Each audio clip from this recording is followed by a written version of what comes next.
Good morning and welcome to the Standing Committee on City Finance and Services meeting of July 6th, 2022. This committee meeting is being convened by electronic means as authorized under Part 14 of the Procedure Bylaw, and as such, committee members may participate in person or by electronic means. Committee members participating electronically are reminded that in accordance with Section 14.13 of the Procedure Bylaw, video must be enabled to confirm quorum, and any council member whose video is disabled will be marked as absent for that portion of the meeting.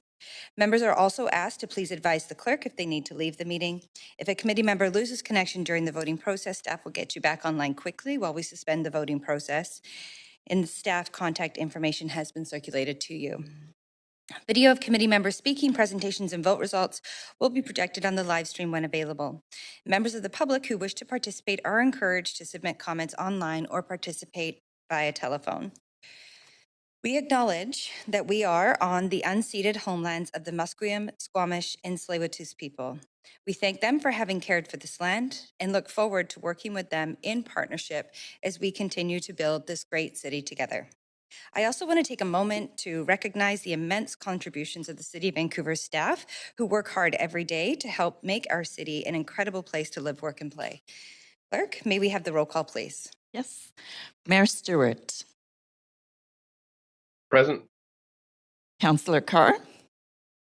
Councillor DiGenova. Councillor Fry. Present. Councillor Swanson. Here.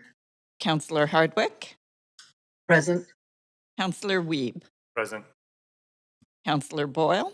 Present. Councillor Dominato. Present. Councillor Bly is the chair of today's meeting, and Councillor Kirby-Young. The meeting has quorum, Chair Bly. Thank you very much. It's Councillor DiGenova. I am here. Thank you. Thank you, Councillor DiGenova.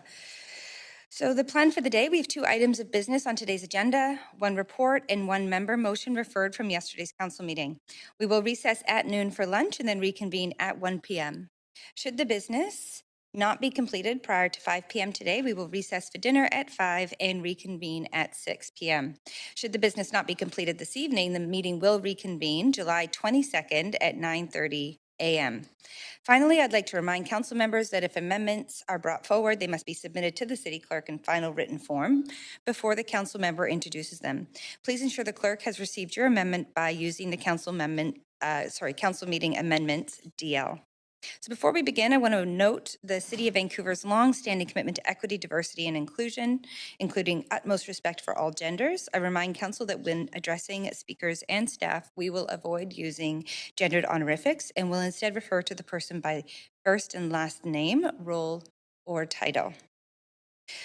So our first item on the agenda is Vancouver Plan, a long-range plan to guide growth and change. We have Teresa O'Donnell, General Manager of Planning, Urban Design and Sustainability here in the chamber to present the item. Over to you.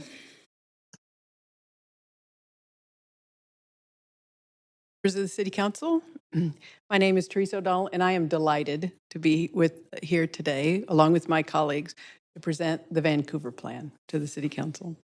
The development of the Vancouver Plan has been our most ambitious interdepartmental collaboration in many, many years, and I'd like to thank the members of our steering committee, some who are with us in the chamber today, another online, Armin Amrolia and Karen Levitt, both deputy city managers, Sandra Singh, our general manager for Arts, Cultural, and Community Services, Patrice Impey, our general manager of finance, Lon LeClaire and Mark Wiggins from engineering, Aftab Efren, our chief equity officer, Donnie Rosa, our GM for Park Board, Christina DeCastel, our GM for libraries, and Maria Ponticas, our chief communications officer.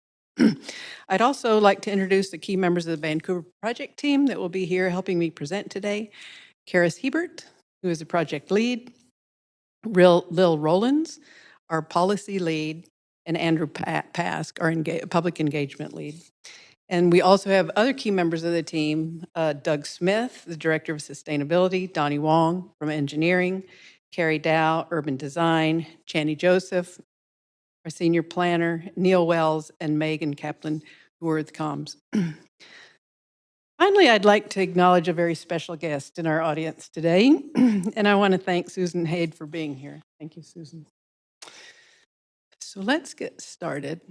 We like to open the presentation this morning with the acknowledgement that we are meeting on the unceded and ancestral lands of the Musqueam, Squamish, and Tsleil-Waututh First Nations. Recognize the lives, cultures, languages, and people of this land. The Vancouver Plan seeks to build on our commitment as a city of reconciliation. Working together with the nations on the plan and in further work to come, we hope to strengthen reciprocal relationships with each of the three nations to ensure we move forward together. The purpose of the briefing today is to provide council with an overview of the plan. We'll go through the planning process, the public feedback received on the draft from our engagement in the spring, the information, data, and analysis that provides the context and basis for the plan, and the key elements of the plan, the vision, the foundational principles, the key policy areas, and the land use strategy. We'll also go through an early implementation before we conclude. Our presentation this morning is about an hour long. Please keep in mind there are two key recommendations with the report before the council today. Recommendation A is that council approve the Vancouver Plan, the long-term land use strategy as attached in Appendix A. And recommendation D, that council endorse the implementation scope of work for the plan generally attached. Now, staff has provided copies, hard copies of the plan and the appendix to your offices yesterday. We have extra copies if you need them now. We've also distributed the spreadsheet this morning. We'll be updating that throughout the day. So you'll have those there. So now, I think I'm ready to turn it over to Karis, Andrew, and Lil to talk about the process and the public engagement. Over to you.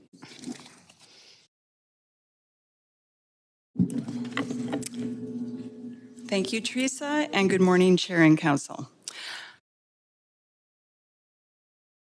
I'm going to begin with an overview of the planning process and key objectives of the citywide plan. So what is the Vancouver Plan and why do we need it? This plan responds to the first resolution of this council in November 2018, directing staff to initiate a citywide plan. A scope of work and budget was approved the next July, and a planning process was launched in November 2019, culminating when we shared a complete draft plan for public feedback in April of this year. The initial broad scope of the plan was updated and focused on a land use strategy in July 2020 in light of the challenges presented by the COVID-19 pandemic.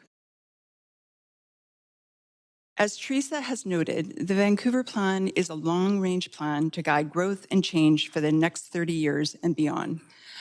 The plan proposes new ways of growing for the city, setting directions to improve housing choice and create more complete, inclusive neighborhoods across the city, support businesses and job space, mitigate climate change, and make space for nature.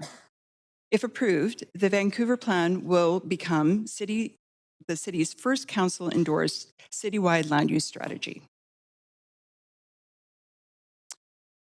It provides an important opportunity for council to adopt a unified vision of the city's future land uses to shape economic, transportation, and neighborhood planning decisions. We know that clear land use direction shows how the city intends to grow and change over the long term and is a critical step in creating more predictability for residents and businesses and simplifying city building rules. It's also an opportunity to implement bold council-approved plans to address the climate and affordability crises on the ground, align with regional planning initiatives, and advance reconciliation, equity, and resilience through land use planning and development decisions.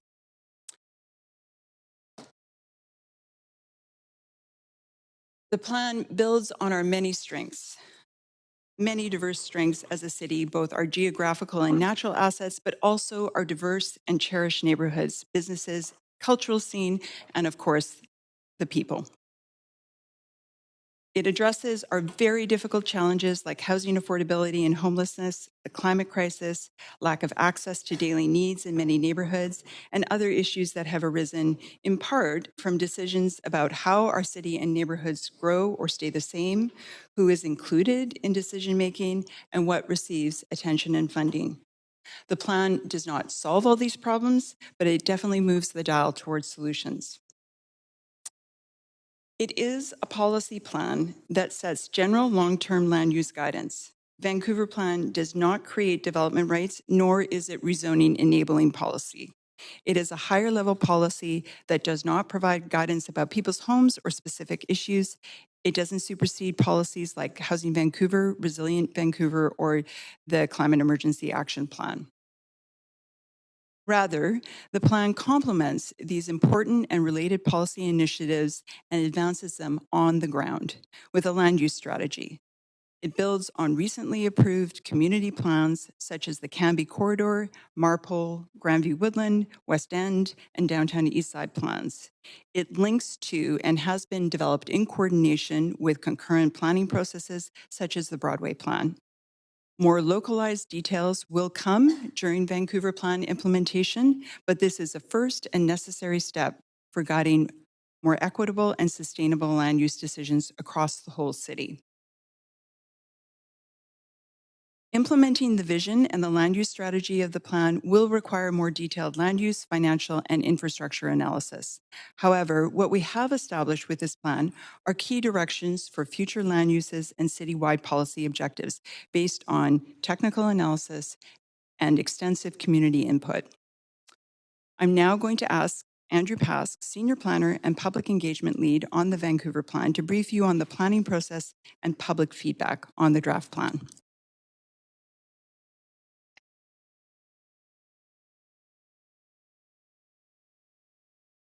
Good morning, Chair Bly, members of council. Thank you very much, Karis. My name is Andrew Pask, Senior Planner with the Vancouver Plan, focused on public engagement.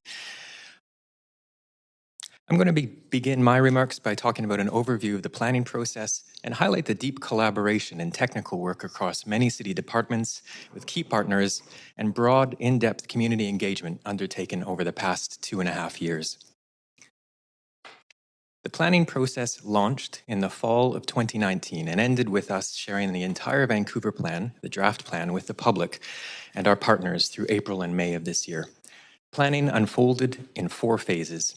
Phase 1, our listen and learn phase, featured broad questions where we asked people to share their ideas, their hopes, their dreams, their fears, their aspirations for the city that we want. We took this broad array of material that we heard from the public, distilled it down to a series of provisional goals, and in phase 2 took these goals, these key directions out to the public and tested them. We also dug deep into key topics like housing and complete neighborhoods, spending time with the community to explore the types of things that people wanted to see across the city and neighborhoods across Vancouver. In phase 3, our policy and land use phase, which we held last fall and winter, and which I will recap in more detail momentarily, we presented our 3 foundational principles, our 3 big ideas, and we dug into the opportunities found in 3 key areas of change. In phase 4, our draft and final plan, we brought the results of all of the previous phases, assembled them, brought them out, and presented key land use, built form, and urban design directions along with supporting policies. Input through this process has been considered in preparing the final Vancouver Plan. And following this work, we will begin an implementation phase, phase 5, to carry out the next phases of activity, aimed at operationalizing the draft plan through citywide implementation, future area planning, and other activities. So a bit more background on some of the key aspects of the process. And first, as promised, a recap on phase 3, our phase from last year. This was an ambitious phase of activity and engagement that involved multiple surveys, neighborhood workshops, and other activities. And it helps to provide a context for the work that we're talking about today.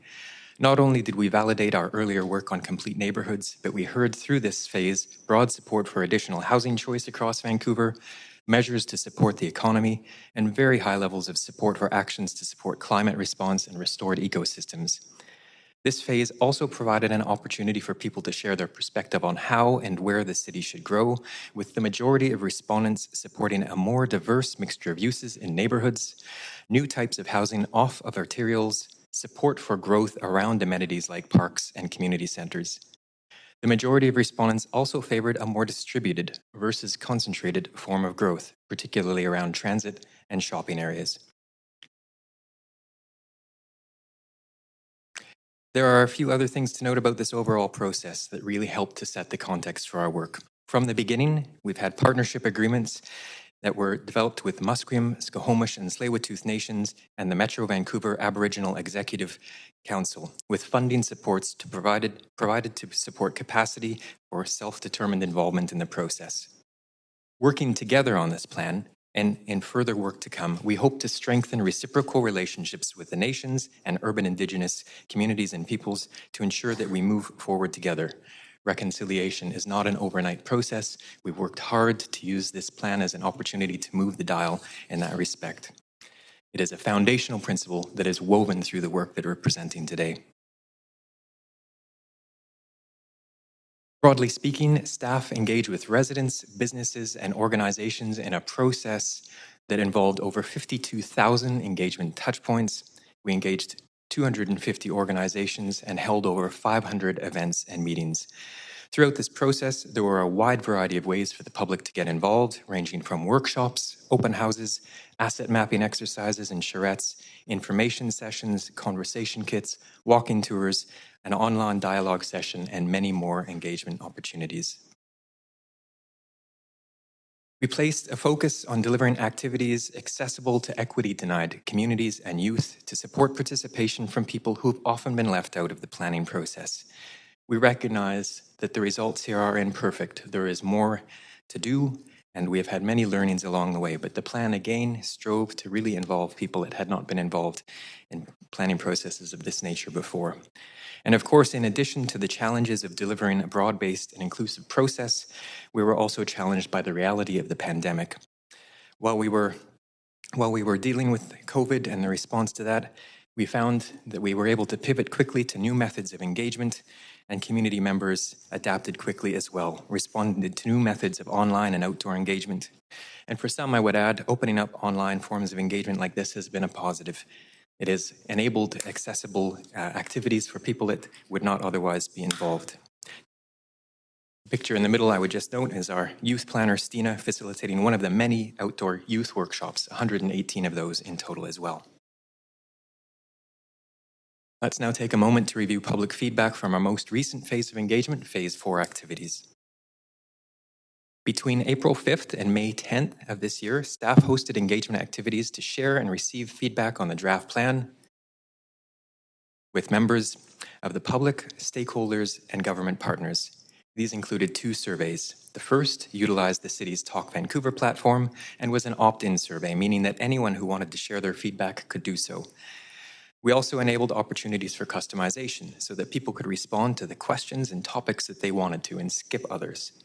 The Talk Vancouver survey was promoted widely through public information sessions, pop-up events, social media, newsletters, and other means to promote awareness of the plan and completion. For the second survey, we retained Ipsos to deliver a parallel randomized questionnaire utilizing many of the same questions from our Talk Vancouver survey. This survey differed slightly in that it required participants to answer all the questions. Both surveys were built around a series of questions that tested levels of agreement with different aspects of the draft plan. And in addition to the surveys, we held a number of stakeholder meetings, including with council advisory committees, nonprofit organizations, and neighborhood residents associations. There were additional youth workshops, plus a specialized youth questionnaire. And for those interested in the extensive array of results and the materials from this phase and earlier phases, I would direct you to our vancouverplan.ca website, where we have summaries of all of these activities. I'm now going to cover the key findings from the 2 surveys from Phase 4 in more detail. With regard to citywide land use, 68% of Talk Vancouver survey participants and 58% of Ipsos poll respondents strongly agreed with the key directions of the citywide land use strategy to make neighborhoods more equitable, complete, and resilient. And these levels of agreement are shown in dark and light green on the bar chart. 9% of Talk Vancouver survey respondents were neutral, with a higher neutral response for Ipsos of about 22%, shown in light yellow. Only 22 and 14% of survey respondents disagreed or strongly disagreed with the land use directions, respectively, as shown in light and dark pink. In terms of public feedback on the 6 neighbourhood types proposed in the Vancouver Plan, 67% of Talk Vancouver respondents and 63% of Ipsos respondents strongly agreed or agreed with the 6 neighbourhood types, the details and directions associated with them. And this includes focus on more dense rapid transit areas and neighbourhood centres, as well as the multiplex, multifamily home areas across the city. Levels of agreement again shown in green here. Neutral responses for Talk Vancouver were 8% and 21% for Ipsos, respectively, and 24 or 11% of respondents in the 2 surveys disagreed. With respect to the land use strategy, we have 11 key policy areas. These include policies on housing, climate, economy, transportation, arts, culture and heritage, watershed and water resources, public space, and food systems, among other things. The survey invited participants to share their feedback on draft directions associated with each of these policy areas. And I'm happy to report a majority of respondents either agreed or strongly agreed with each of the policy directions. Again, there were low levels of disagreement and some variability around the neutral responses. Lastly, in terms of the overall levels of support for the draft plan, 60% of Talk Vancouver respondents and 55% of Ipsos respondents said they really like or like most aspects of the plan, shown in green. Both surveys recorded a larger number of neutral responses for this question, 19% for Talk Vancouver and 28% for Ipsos, while only 18% of Talk Vancouver and only 10% of Ipsos respondents reported that they disliked some or most aspects of the plan, again shown in pink on the bars. Participants in the survey's open-ended questions and input received for our stakeholder meetings and other information sessions resulted in a diversity of perspectives on the draft plan. We noted many areas of support identified by the community, including support for more housing choice in all areas, a desire for the plan to deliver a bold, meaningful response to the critical issues of affordability citywide. There was strong support noted for missing middle options, those types of housing typologies, and for distributed growth. There was continued support registered for the concept of complete neighborhoods, the 5-minute neighborhoods or 15-minute city that we hear about quite often. There was support for the protection of existing job space, including industrial areas, and support also for local businesses and entrepreneurs. And once again, climate change and environmental initiatives and the need to move the dial on our climate response through green buildings, active transportation, greenways, blue-green systems, food systems, and other measures resonated strongly with the community. A number of areas of concern were also noted. There was a desire for further engagement on the draft plan and additional opportunities for future engagement noted for implementation activities. There was a concern about the potential impacts of the plan on existing affordability, concerns about the displacement of existing affordable housing stock with future growth and change, a desire for the delivery of future amenities, schools, open spaces, local retail, and the desire for that to be commensurate with future growth. And there were a number of questions registered related to the look and feel of neighborhoods, the potential changes to neighborhoods, questions and concerns about the loss of neighborhood character or identity. Other themes noted in the process included the desire to see the plan deliver a bold, meaningful response to the critical issues that Karis noted earlier in her presentation, differing opinions about the suitability of taller buildings in different parts of the city, and the desire to ensure that future growth occurs more equitably across Vancouver. We heard a number of questions related to implementation topics, including the prioritization of citywide and neighborhood planning activities, how boundaries of planning areas will be defined, the relationship of these planning areas to existing local areas, implications for future planning processes, and other process-related considerations.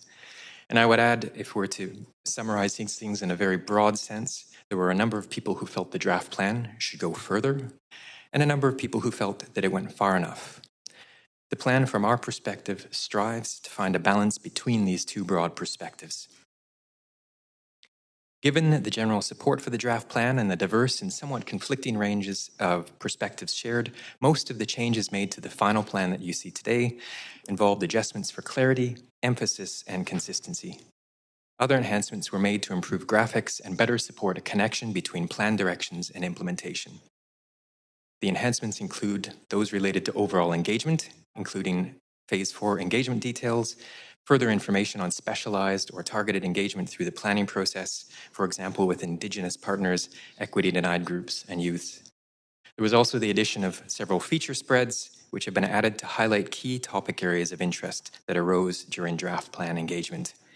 And finally, there were additions made related to the land use strategy technical composite map, showing the rich detail that will need to be considered when more detailed neighborhood level or smaller area planning is undertaken as part of our implementation work. So that's an overview of the engagement and process-related activities. I will now turn things over to my colleague, Lil Ronalds, who will walk you through key aspects of the draft plan. Thank you.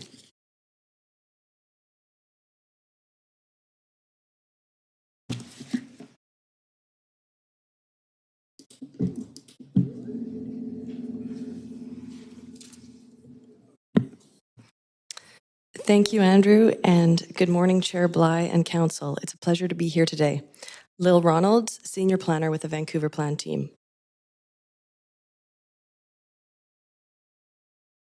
In this next section, I'm going to provide some context information on planning for our growing city and region.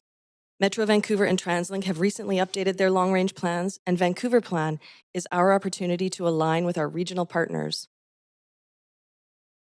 Vancouver is the economic and cultural center of a dynamic, prosperous, and rapidly growing region. With a population of almost 2.8 million people, Metro Vancouver is the third largest metropolitan area in Canada, only behind Toronto and Montreal. How Vancouver manages its growth has important implications for its residents, businesses, and the region. By 2050, Vancouver is expected to add about 260,000 more people and up to 210,000 more jobs. By 2050, the region is expected to grow by about 1 million more people, with about 500,000 more jobs and homes. In April of this year, Council received the Vancouver Housing Needs Report, which indicates that about 86,000 households existing in Vancouver need affordable, suitable, or adequate housing. The report also includes a projected increase of about 50,000 households in Vancouver's population over 10 years. As a data-driven plan, the directions in the Vancouver Plan to create more housing options throughout the city, including rental and social housing, are well supported by the data and findings within the Housing Needs Report. Increasing affordable housing options will help meet the housing needs of Vancouver's diverse residents.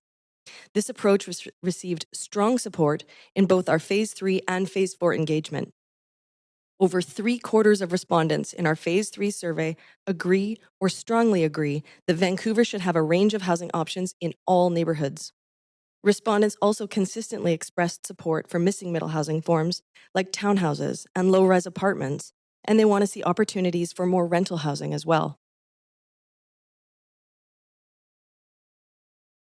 This section of the presentation provides an overview of key elements of the Vancouver Plan: the vision, 3 foundational principles, big ideas, policy areas, and the land use strategy. I'll unpack these in more detail in the following slides. Vancouver residents want a city that is livable, affordable, and sustainable, a place that is inclusive, diverse, and works for everyone. The following vision statement reflects these aspirations.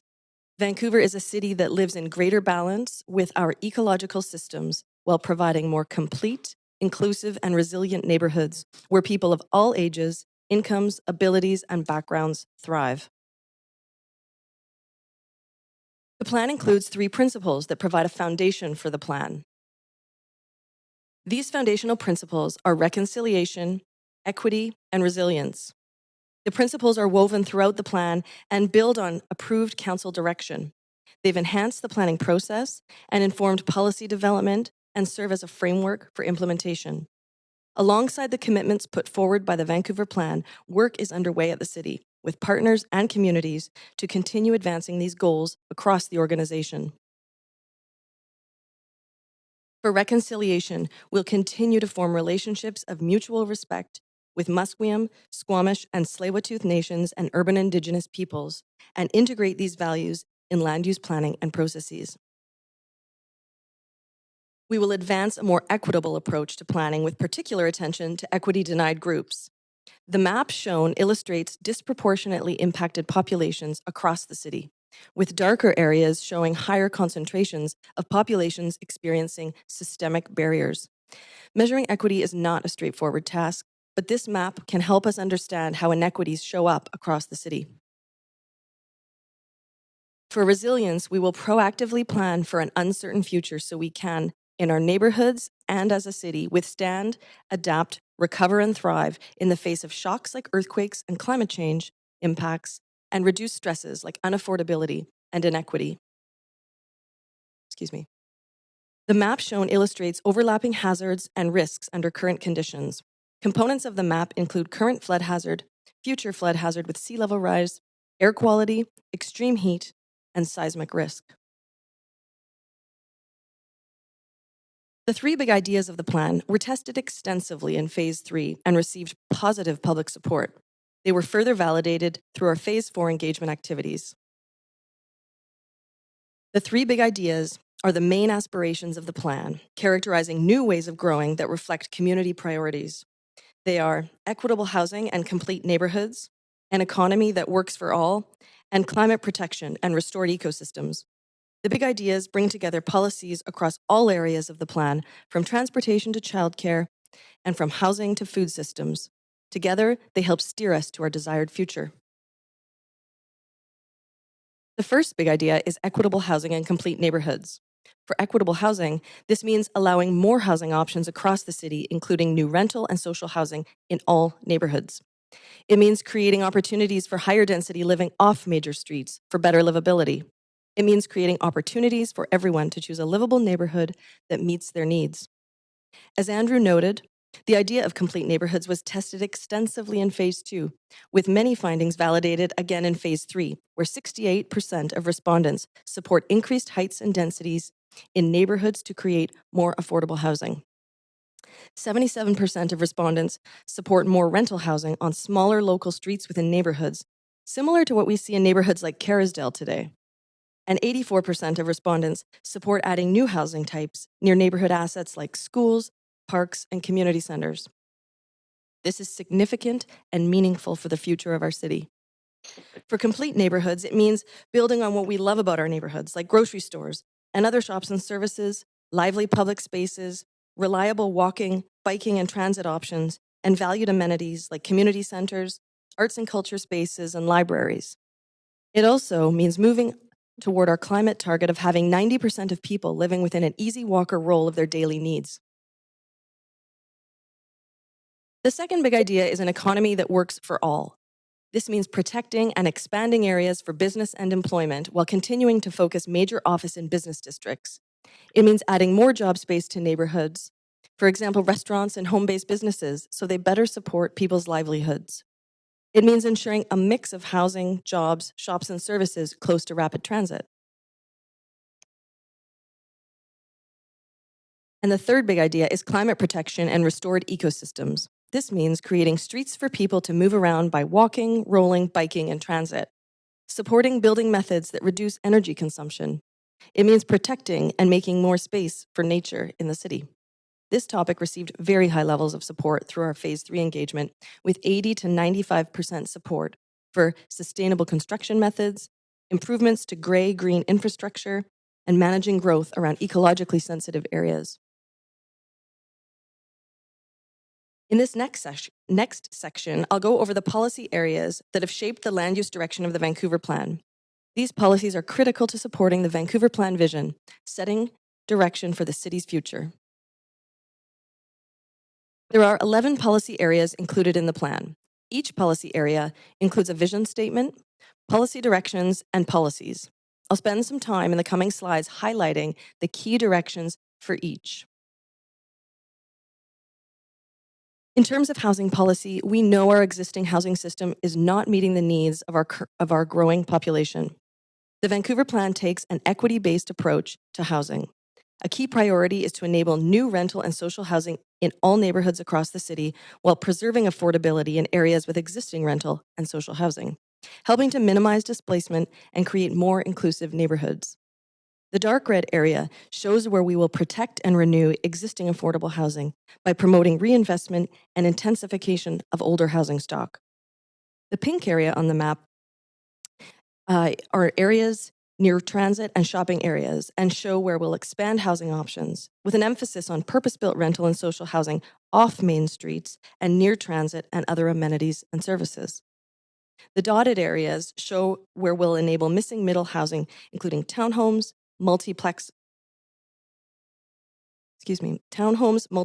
and other low-rise forms. Vancouver is the economic center of our region and continues to be a preferred location for businesses to locate and grow.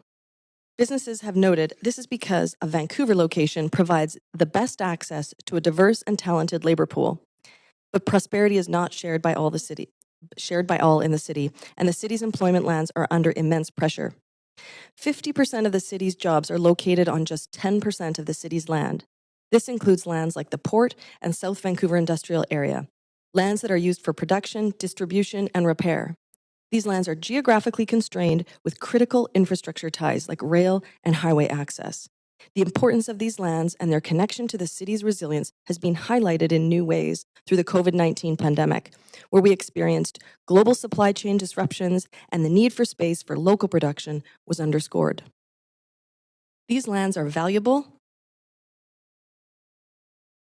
My apologies. I'm not touching it.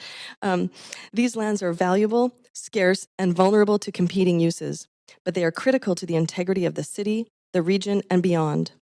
The Vancouver Plan continues to reinforce the importance of these lands, protecting what we have with opportunities to intensify, expand, and enhance our employment areas, as shown in blue on the map. The plan also includes opportunities for new job space outside these major employment areas through expanding our local shopping areas, shown in purple, and exploring new neighborhood employment space, shown in dots on the map. The plan strikes a balance with directions that support Vancouver's role as the regional economic core, while also introducing equity-focused policies that support small business, including updating and streamlining regulations as much as possible. In terms of climate, we know the current climate crisis is having a real and worsening impact on our city through increased air pollution, deadly heat waves, and destructive flooding. The plan facilitates sustainable living through more complete neighborhoods across the city, with a strong connection between housing and jobs, transit, amenities, and services, envisioning a future where walking, biking, and taking transit will be the easiest ways of getting around. The plan moves the dial on climate action, with policies to accelerate actions to eliminate carbon pollution, encouraging zero-waste practices that support sustainable consumption, and collaborating on actions to build climate resilience with the First Nations. Related also to addressing climate change is the importance of restoring the ecological systems that support us. While Vancouver is renowned for its natural beauty, framed by the Salish Sea, Fraser River, North Shore Mountains, and Pacific Spirit Park, most ecologically rich areas are outside the city limits. Colonization and development have resulted in the loss of almost all of Vancouver's original natural landscape. Currently, there's little room dedicated for ecosystems and nature in the city. We are at a critical point to correct this and need to rethink our relationship between city building and the ecological systems that support us. This is foundational to future planning. The plan includes a bold ecological vision where Vancouver has reshaped its relationship to nature and restored its ecological health to the benefit and resilience of all. As shown on the map, my apologies.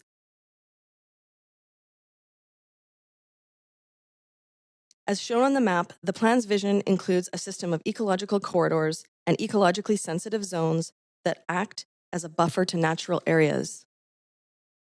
With respect to developing a full ecological network across Vancouver, Park Board has been leading the city for years by increasing green space and biodiversity in parks.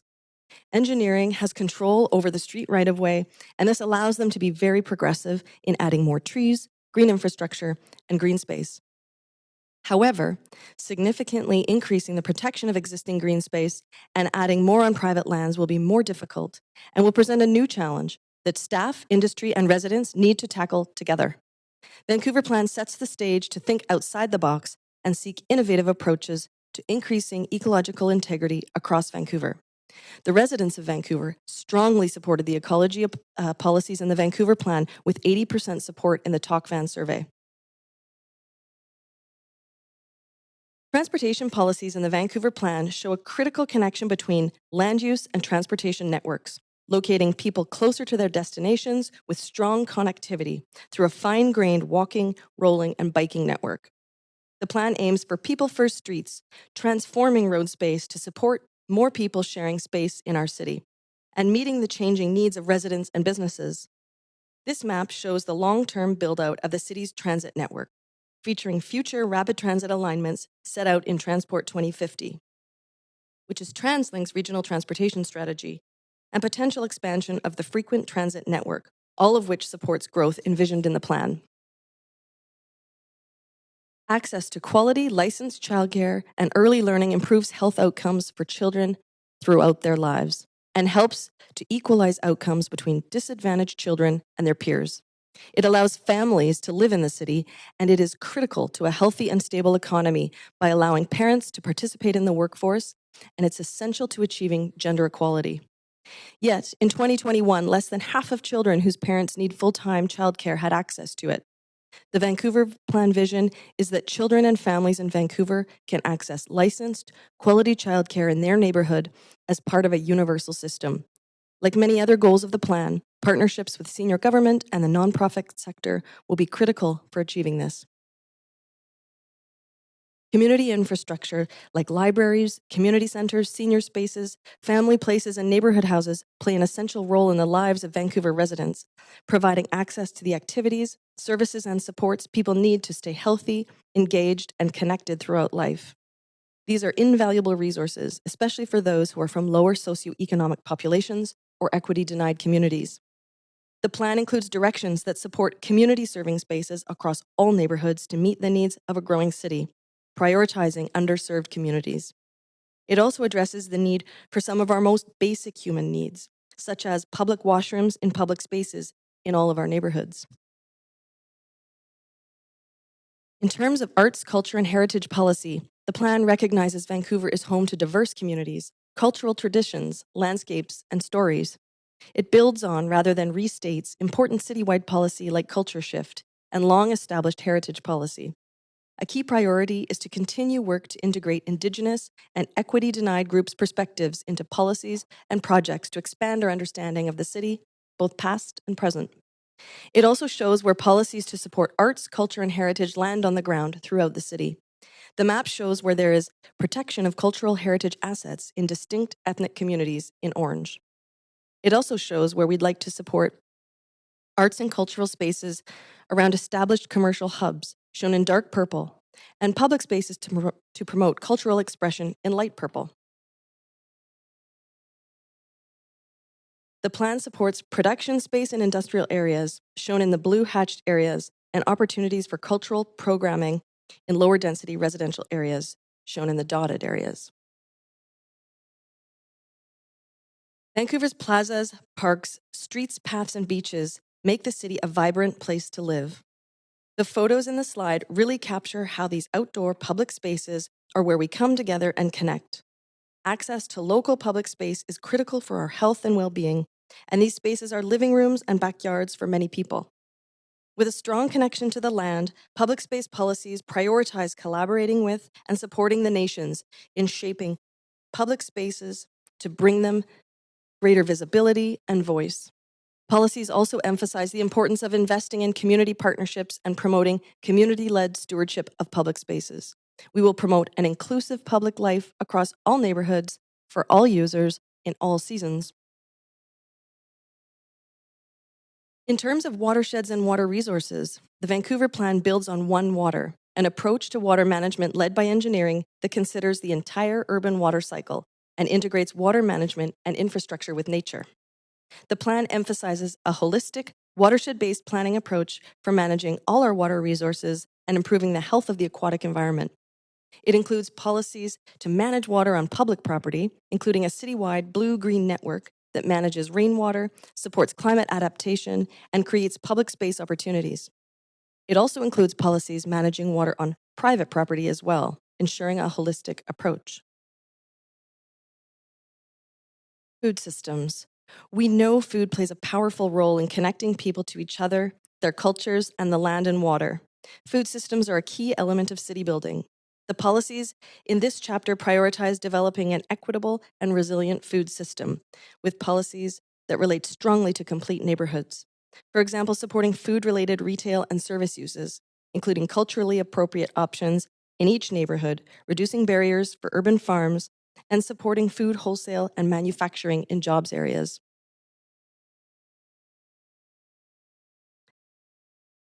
Now onto the land use strategy. The policies within each of the policy areas have been instrumental in shaping the land use strategy in the plan. Our built environment is made up of homes, offices, buildings, parks, and open spaces, and it's connected by mobility networks such as roads, transit corridors, and greenways, and served by critical infrastructure for waste disposal, water, and energy. The land use strategy builds on these key elements of our existing city fabric. The land use strategy shows how change is envisioned across the city's diverse neighborhoods. The intent is to improve housing choice and create more complete, inclusive neighborhoods across the city. What that looks like on the ground will vary, depending on existing conditions in each area, like transit service, job space, shops and services, and built form. The neighborhood types are described in the following slides. In general, it's worth noting that we've responded to the key findings from our engagement process: the desire for a more equitable distribution of growth throughout the city, and a preference for more spread out density in transit and shopping areas. The Metro Core Broadway area will continue to be the urban heart of the city, reflecting its significant role in the region, providing a dense mix of employment lands and uses, including most of the city's office and hotels, large cultural venues, and commercial uses. The Metro Core Broadway area includes many of Vancouver's oldest neighborhoods with significant community, cultural, and historic importance, and other distinct local neighborhoods that are home to a diverse mix of people. Oak Ridge is a regionally designated municipal town center with excellent access to rapid transit, parks, and amenities. As shown on the map on the slide, it's centered at Cambie and 41st. Detailed planning for this area has been addressed through the Cambie Plan, which enables a dense mix of housing and employment supported by improved public realm and amenities. The Oak Ridge Municipal Town Center will be a vibrant hub in the city that meets community, citywide, and regional needs. Rapid transit areas are within a 10-minute walk of existing or future rapid transit stations, as shown on the map. Locating jobs and housing near transit moves the city closer to a zero-carbon future and offers financial benefit for people who rely on transit as a lower-cost transportation option. As more people move into these neighborhoods, high-quality public spaces and access to amenities becomes even more important. Neighborhood centers come in many different shapes and sizes and are oriented around local shopping streets, which are the heart and soul of our diverse neighborhoods. These areas are generally served by frequent transit routes and often have many small shops that people cherish, also supporting a diversity of local and small businesses. As the city grows and changes, these neighborhoods will include more housing choice with new options for renters, families, and individuals on quieter residential streets. Villages are oriented around a smaller collection of commercial and community uses that provide local jobs, daily needs, and community placemaking and social connection. Adjacent residential areas are primarily low-rise and often ground-oriented. New housing choice in these neighborhoods will bring more people of different ages, incomes, and backgrounds into the community and will help to support local shops and services. And last but not least, the multiplex areas are currently the low-density areas with mostly detached housing, duplexes, laneway housing, and secondary suites. These low-density areas currently cover the majority of the land base in the city and offer tremendous opportunity for creating more housing choice. These areas have evolved over the decades to accommodate different housing options, such as secondary suites and laneway homes, and they'll continue to evolve with the addition of new multiplex forms, which include up to 6 units on a single lot. Multiplex areas will also have more job space, local serving shops and services, transportation options, and amenities to help round out Vancouver's housing choice and move us to a more equitable and resilient city.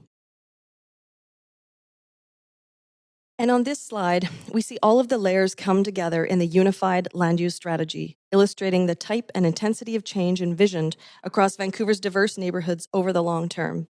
Directing growth in this way will improve housing choice and create more complete, inclusive neighborhoods across the city, support businesses and job space, and make space for nature.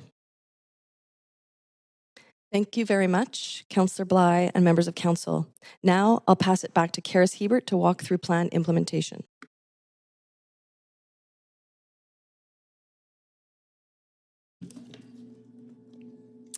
Thanks, Lo. So we know that if approved, implementing the vision of the Vancouver Plan will take place over many years and require further technical work, community consultation, and work with key partners. The Vancouver Plan establishes a framework for future area and citywide planning activities.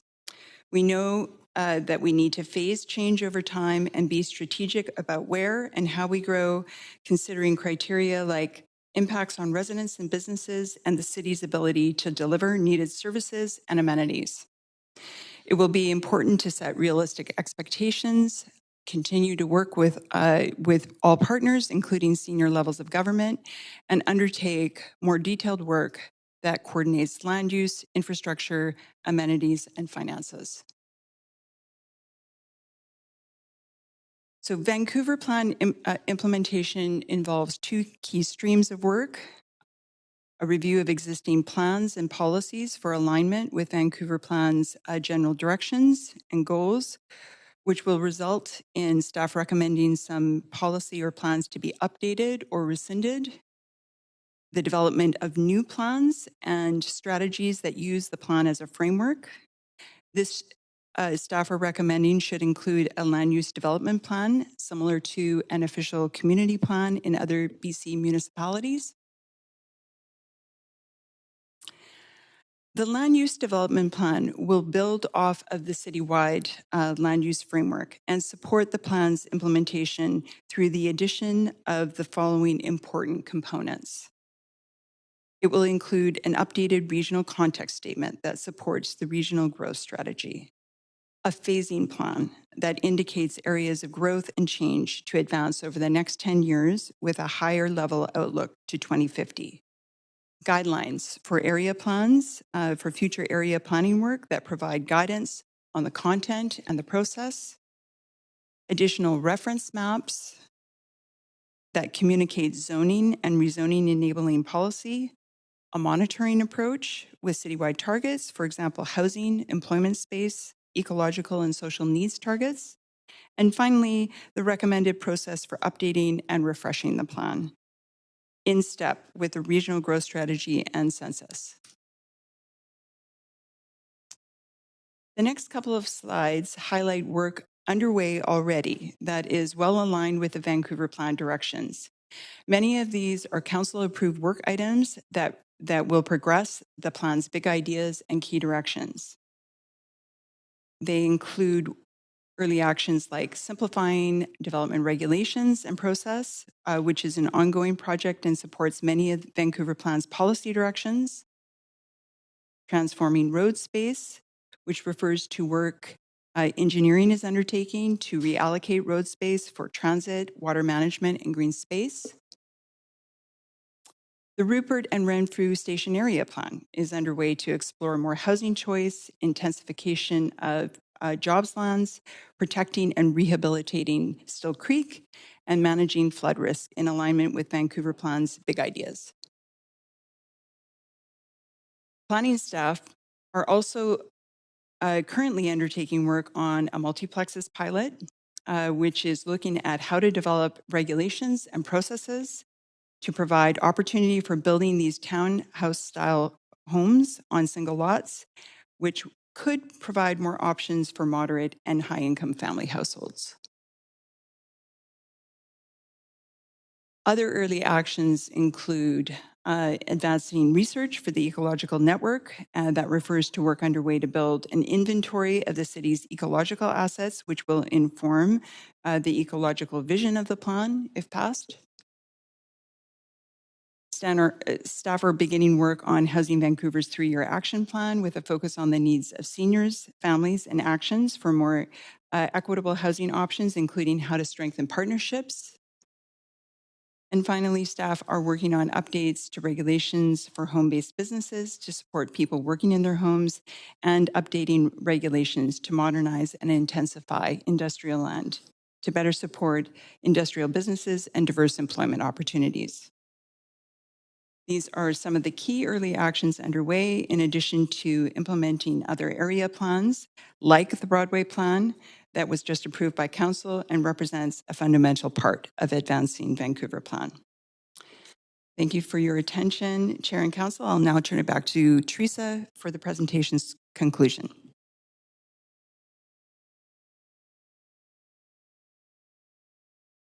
He's that much taller than I am?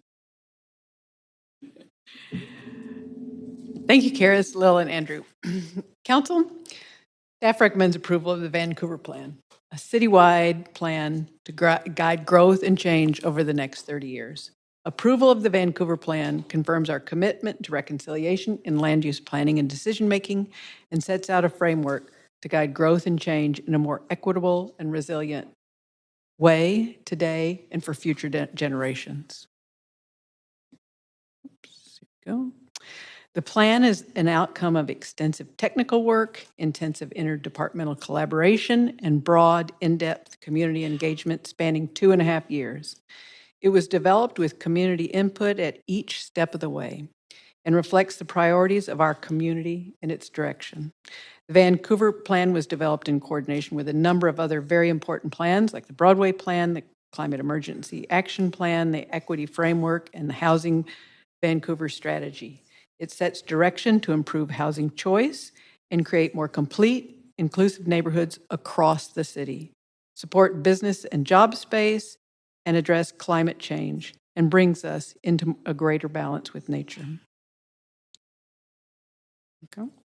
Implementation of the plan will happen gradually over many years. As part of this work, staff is already developing the necessary tools to bring the plan to reality with frequent and regular updates to council and engagement with the community. We will continue to engage First Nations, government agencies, nonprofits, businesses, and neighborhoods and residents in the updating and delivery of the plan. Thank you, Chair Bly and Council, for your attention this morning, and we welcome your questions. Thank you very much, Teresa O'Donnell and your entire team for that presentation. There are a number of councillors on the queue, so we will move to our question round now with Councillor Fry, starting us off 5 minutes, questions to staff. Thanks, Chair. And thank you, staff. Thank you for the presentation and obviously all the work that's gone into this. I want to start with sort of a technical question right off the top. And, we've been hearing a lot about Minister Eby wanting to change how Local Government Act works with regard to OCPs and bypassing public input and stuff. So I recognize that we have the Vancouver Charter and we're not the Local Government Act, but I'm wondering if you can tell me, how does this context work in the context of this? I think Karis said this was like our first ever citywide land use policy. Is this an OCP? Does this inform any kind of future considerations that we might anticipate that the provincial government is coming to amend the Local Government Act, amend the Vancouver Charter? What does this mean? And how do OCPs function in that wider context? Right, that's a great question. I know our colleagues from law are on the line. I'll take a stab at it quickly, and Jeff, please correct me if I get anything wrong. The passing the Vancouver Plan sets the stage for Vancouver to adopt an OCP. It will not be our OCP if the council approves it immediately. What we will do is then use this as the basis to align with the regional growth statement and submit this as our regional context statement. At that point, it can become our OCP. It would require a charter change, and we probably would call it something a little bit different than OCP, but it would put us on the path to adopt that. Then if it were the desire of the council could also entertain changes to the charter that would allow the city the flexibility, if it so choose, to approve cases similar to Victoria, that if they were in compliance, substantial compliance with the OCP, they could forego a public hearing if the council decided to do that. Okay, that is helpful. And you did add you mentioned the regional context statement, and I'm wondering if you could sort of like, because obviously the regional context statement, I think that was approved in 2013, that sort of defined the urban core and all those kind of pieces. How does this intersect with the regional context statement? Does the regional context statement as set by Metro supersede this, or? So when Metro passes their 2050 plan, all local governments have 2 years to submit their regional context statement.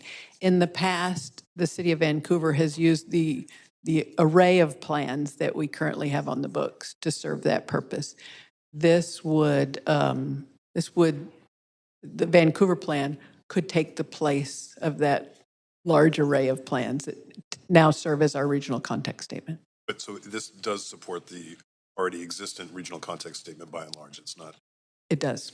Yeah. Okay. Which was my impression of it. But yeah, thank you. Okay. Shifting completely to something else. There's lots of mentions of neighborhoods in the plan, but there's no naming of actual specific neighborhoods. Which of course, 22 or whatever the number is that people say, a lot of people cherish and value their neighborhood identity. Was there a reason that neighborhoods aren't really named in this work?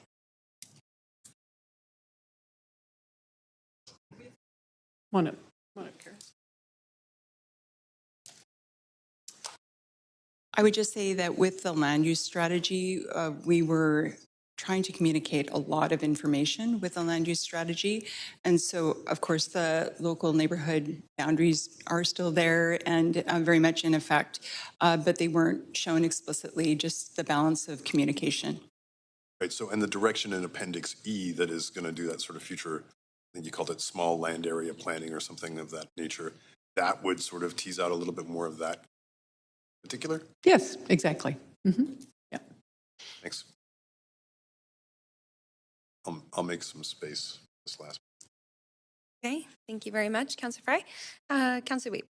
Yeah, just to quickly follow up on Councillor Fry. In the Broadway plan, under the Vancouver plan section at top, that we would create neighborhood scale planning and implementation phase. And so I'm just wondering what that will look like, the neighborhood scale planning phase of the. So that's a great question. This would set a citywide context. And then we would go in and do those smaller area plans, like the Broadway plan, even though that wasn't very small, it was very large, or the Canby plan, or the Grandview Woodland plan. We would go in and start to address those very specific areas, because this plan gives general heights and densities. As you know, the Broadway plan was block by block, very specific, 18 stories, 28 stories, tower separation. This plan does not go into that level of detail. Instead, it sets the context for the entire city. So the next phase would be to go in. And what we would do is we would bring a list of planning areas to the council, the new council, and ask you to prioritize those. And we would have some recommendation on criteria and how to prioritize them, probably around transit area, station, and furthering some of the work that council has already directed staff to do, but it would be follow those same guidelines.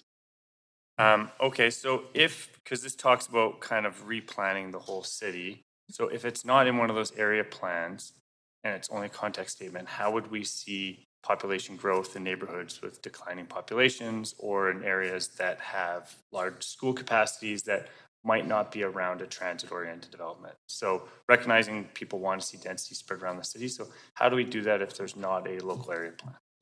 That's a great question. I think some of the planning, particularly in the low-density residential areas, I don't think it's necessary to go in and do very specific neighborhood plans. Instead, through the missing middle and the multiplex work, we could go in and do kind of wholesale changes to the RTRS zones to expedite that work so that we're not going through a lengthy process for each neighborhood, and we could enable that kind of density much, much quicker. Okay, so the context could do zoning planning that would allow different forms across the city. That is correct. Okay, perfect. My next one talks about not superseding other policy plans. I know we just talked about the Broadway plan, and when I look at some of these charts, my favorite one's the ecology one. It's absolutely stunning, but there's a stunning creek and ecological system with riparian areas right in the middle of what is the Broadway plan. Yet we just did a block to block that doesn't incorporate that work. So how does one layer with the other? So how does one speak to the other plan if it doesn't supersede it? Right. That's a great question. I'm going to ask Kevin to address that for us. Good afternoon, Chair Boyle and Council. Kevin McNeely, Director of Strategic Initiatives with Planning. Fantastic question, Councillor. And I think that speaks to the precise way that we've integrated our local area planning with the Vancouver plan work. As you've aptly pointed out, ecological systems don't adhere to our boundaries. They don't. Water flows where water flows. And we acknowledge that in Vancouver Plan and the ecological restoration chapters. When it comes down to the local area planning and Broadway plan, and I'm happy to send some links, I've been thinking about this question.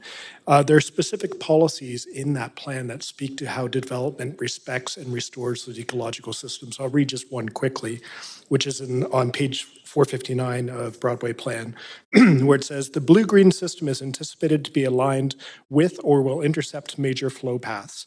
Development, permit, and rezoning applicants are expected to work with staff to accommodate and enhance these alignments of the blue-green systems in the design of buildings, underground structures, and open space. So effectively, our local area plans take the strong citywide ecological direction from Vancouver Plan and make it real in development.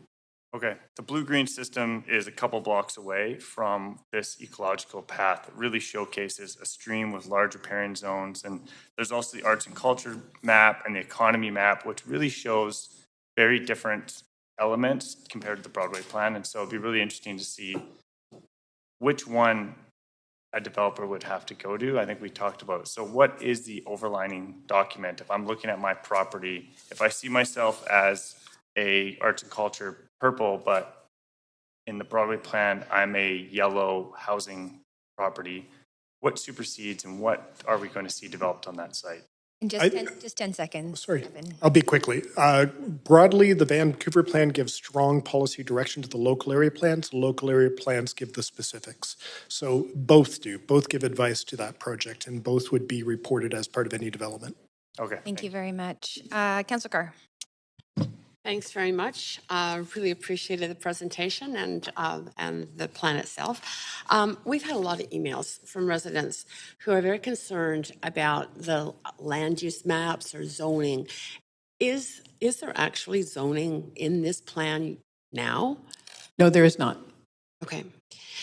So the maps that show different kinds of centers, like the neighborhood centers, the town centers, near transit, blah, blah, blah, those kinds of centers, do those set a strategy in place for a certain kind of zoning? Or is zoning to come with?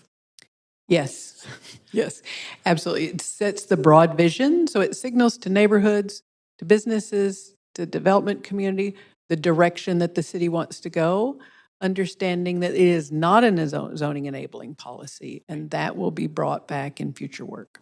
Okay. How will residents be involved in that? How will people at the local area be involved in the determination of that zoning? We will involve them just as we did on the Vancouver plan or on Broadway plan or in Canby plan. We will do intense engagement with the communities that are affected by any future changes. Okay. On another theme, climate measures. In the plan, there's a lot of climate measures focusing on resilience and adaptation. Can you highlight for me what the climate measures are that achieve mitigation? What are the prime ones that reduce GHGs? Doug Smith, Director of Sustainability. Thank you for the question, Councillor. The big ones here are Big Move 1 and Big Move 2 and Big Move 6 underneath the Climate Emergency Action Plan. So really building complete complete communities where people can walk and cycle and be much less reliant on automobiles is a significant, very important move towards mitigating our climate issues. Big move two, which is transportation related, which you'll see throughout the whole plan as a fully integrated look at it, is also very critical to giving people other options other than driving around the city to get them out of their cars. And then big move six is about basically improving our nature and our sequestration, which is a part of mitigation, is actually sucking the carbon out of the atmosphere. Okay, so all three are needed. Correct. Okay. That's it for questions for me now. Thank you. Thank you, Councillor Carr. Councillor Boyle. Hi, thank you for all of this. I have a couple questions about phasing. First, wondering, I appreciated the answers to previous questions around kind of what happens next. I'm conscious on the secure rental policy that we passed earlier and also the Broadway plan, we're still doing site-by-site rezonings, and I'm interested to know if and how this plan could move us to broader rezonings that get us away from this spot rezoning system we seem to increasingly be stuck in. Right. Dan, do you want to, or Edna, you want to tackle this one?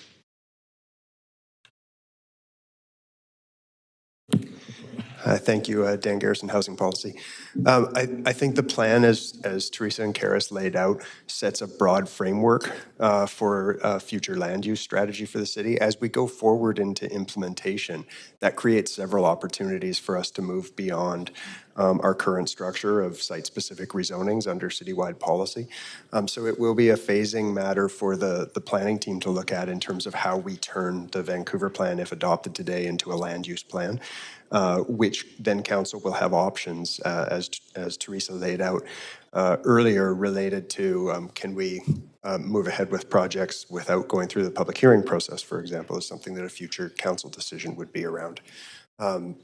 Would we be actually amending zoning in specific neighborhoods on a citywide basis or through area planning? So those will be key questions for implementation of the plan. Okay, and so those decisions around implementation and what gets deferred to staff and what comes to spot rezoning, those will be key implementation decisions of the next council based on this plan? Absolutely, yes. Okay, that's helpful to know.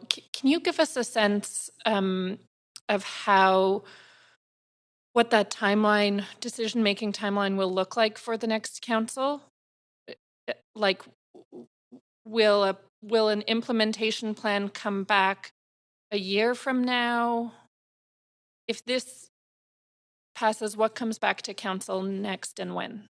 I think we'll be ready by the time the new council is seated to bring back a general kind of time frame and work plan and implementation plan. Okay, Mm-hmm. helpful to know. My other question is around the housing targets, and I have to look back at them, but how do sorry, Dan, for making you walk back and forth. How do the housing targets over this 30-year plan align with the report that CMHC put out recently about the number of homes that they say we need to be building? Yeah, thank you for the question. We're certainly still evaluating the report. We actually have CMHC's chief economist coming to talk to our housing team about it in the next couple of weeks so that we can understand better the methodology that they use to arrive at those numbers. We used an approach looking at three scenarios, a scenario one that aligns basically with Metro's high growth scenario, a scenario two that's looking at our development forecast plus some recent trends, and then scenario three, which was a higher growth forecast looking at trying to meet housing needs as identified in our housing needs report. So we focused more on that. We haven't factored in the CMHC report yet. I can say that we, in the next year, we are going to be and have committed to re-looking at our housing targets based on our housing needs report. We will be factoring in, other information, including the CMHC approach. So that'll be coming back to council next year for updated housing targets and an updated Housing Vancouver action plan.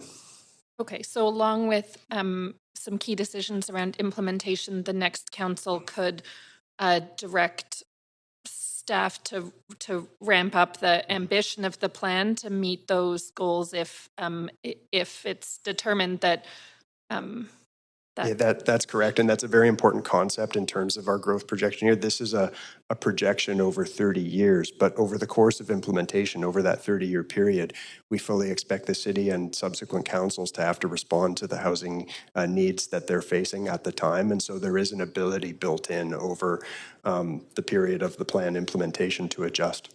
Okay, that's all my questions. Thank you again. Thank you, Councillor Boyle. Councillor Swanson. Yeah, thanks for the presentation. So last night, this council basically ejected someone who's paying, a household paying $900 a month for a 2-bedroom in favor of higher density place, which will cost 3 times as much for people who want a 2-bedroom. And so what I'm wondering is, what will this plan do? I mean, how can you ensure that higher density equals affordability? Right, thank you, Councillor Swanson, and I'll have Dan address that question. Thank you, Councillor. So I think the plan does a number of things to try to address renter protections. One of the main concepts in this plan that addresses renter protection is to try to address or focus growth in areas where we don't currently see a high density of renter households.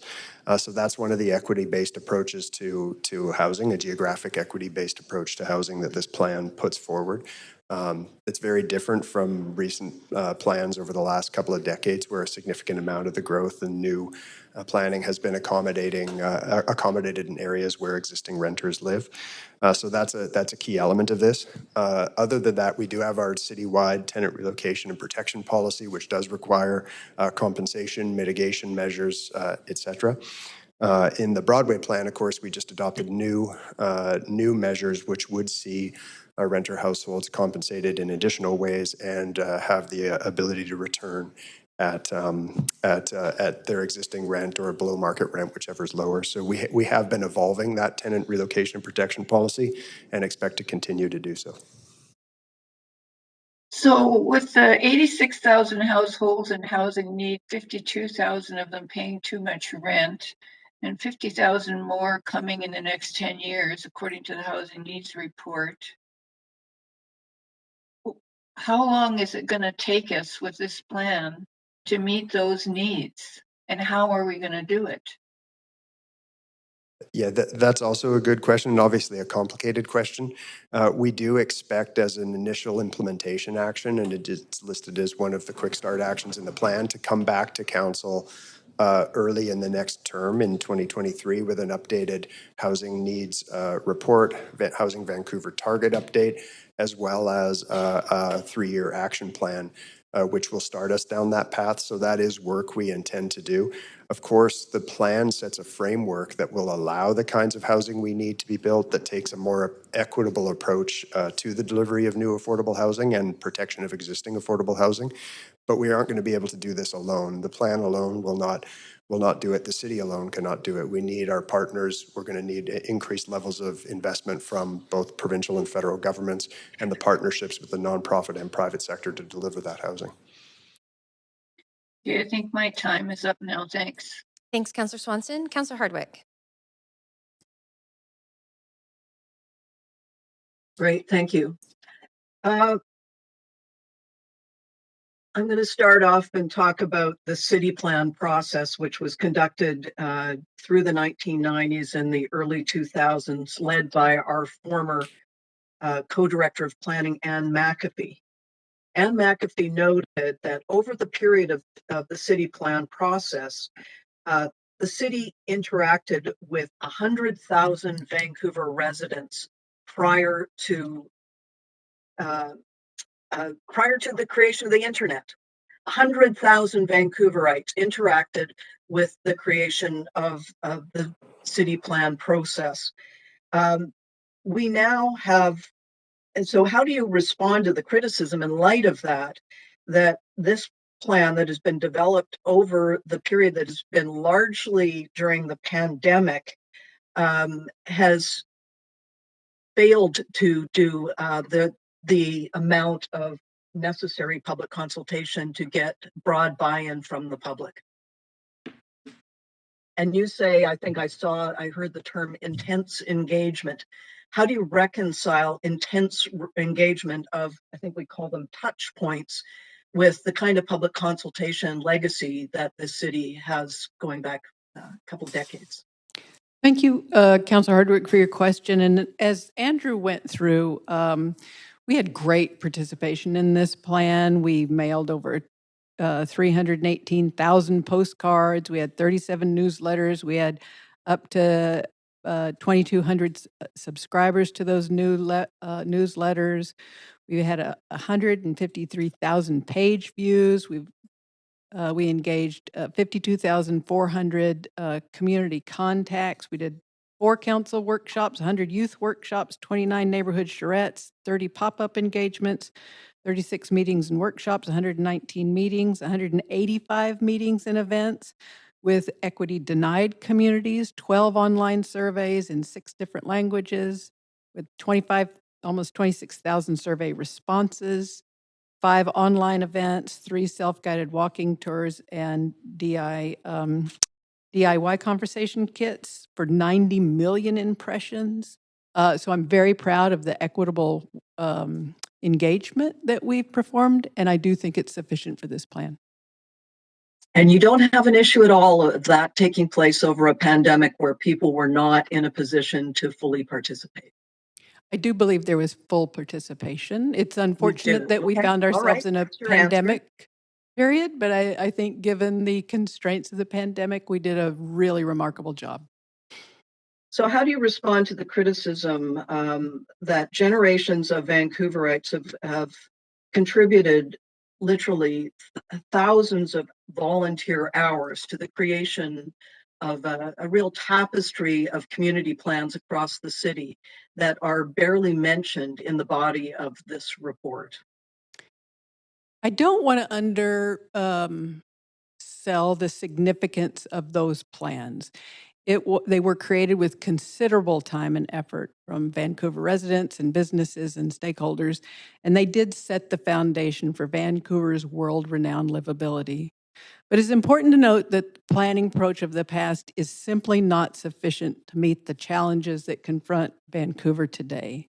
Vancouver is threatened by a housing affordability crisis. Vancouver and the world struggle with the destructive impacts of climate change today. This council and the next council will be called on to address these issues now. And absent a coherent framework for the long-term land use planning, we will not meet these challenges. So we've heard from many former directors of planning and planners, urban designers across the city. And are you saying then that the planning process of the past is no longer relevant to our current planning? Is that what you said? And is that what you would say to Ray Spaxman, Larry Beasley, Ann McAfee, Scott Hine, et cetera, Ralph Siegel, and so on? I would say that that past practice has not adequately addressed the housing affordability crisis nor the climate crisis. Yes. How do you respond to the criticism? Councillor Hardwick, that is your time. Will there be a second round? Nobody's moved a second round. You are out of time, so I'm going to move us along to Councillor Dominato. Thanks, Chair. I'll happily move a second round of questions. Okay, we have a motion on the floor for a second round of questions. All those in favor? Aye. Any opposed? Okay, we do have a second round. Thank you. Thank you, Chair. And thanks to staff for an excellent presentation and report this morning. I have a couple of questions I'm going to drill down on. The first one is around, could staff comment on how the proposed Vancouver plan intersects with planning with Park Board as well as the school board, and what kind of engagement we've had with both agencies in terms of developing this plan? Sure. I'll ask Karis to answer that question.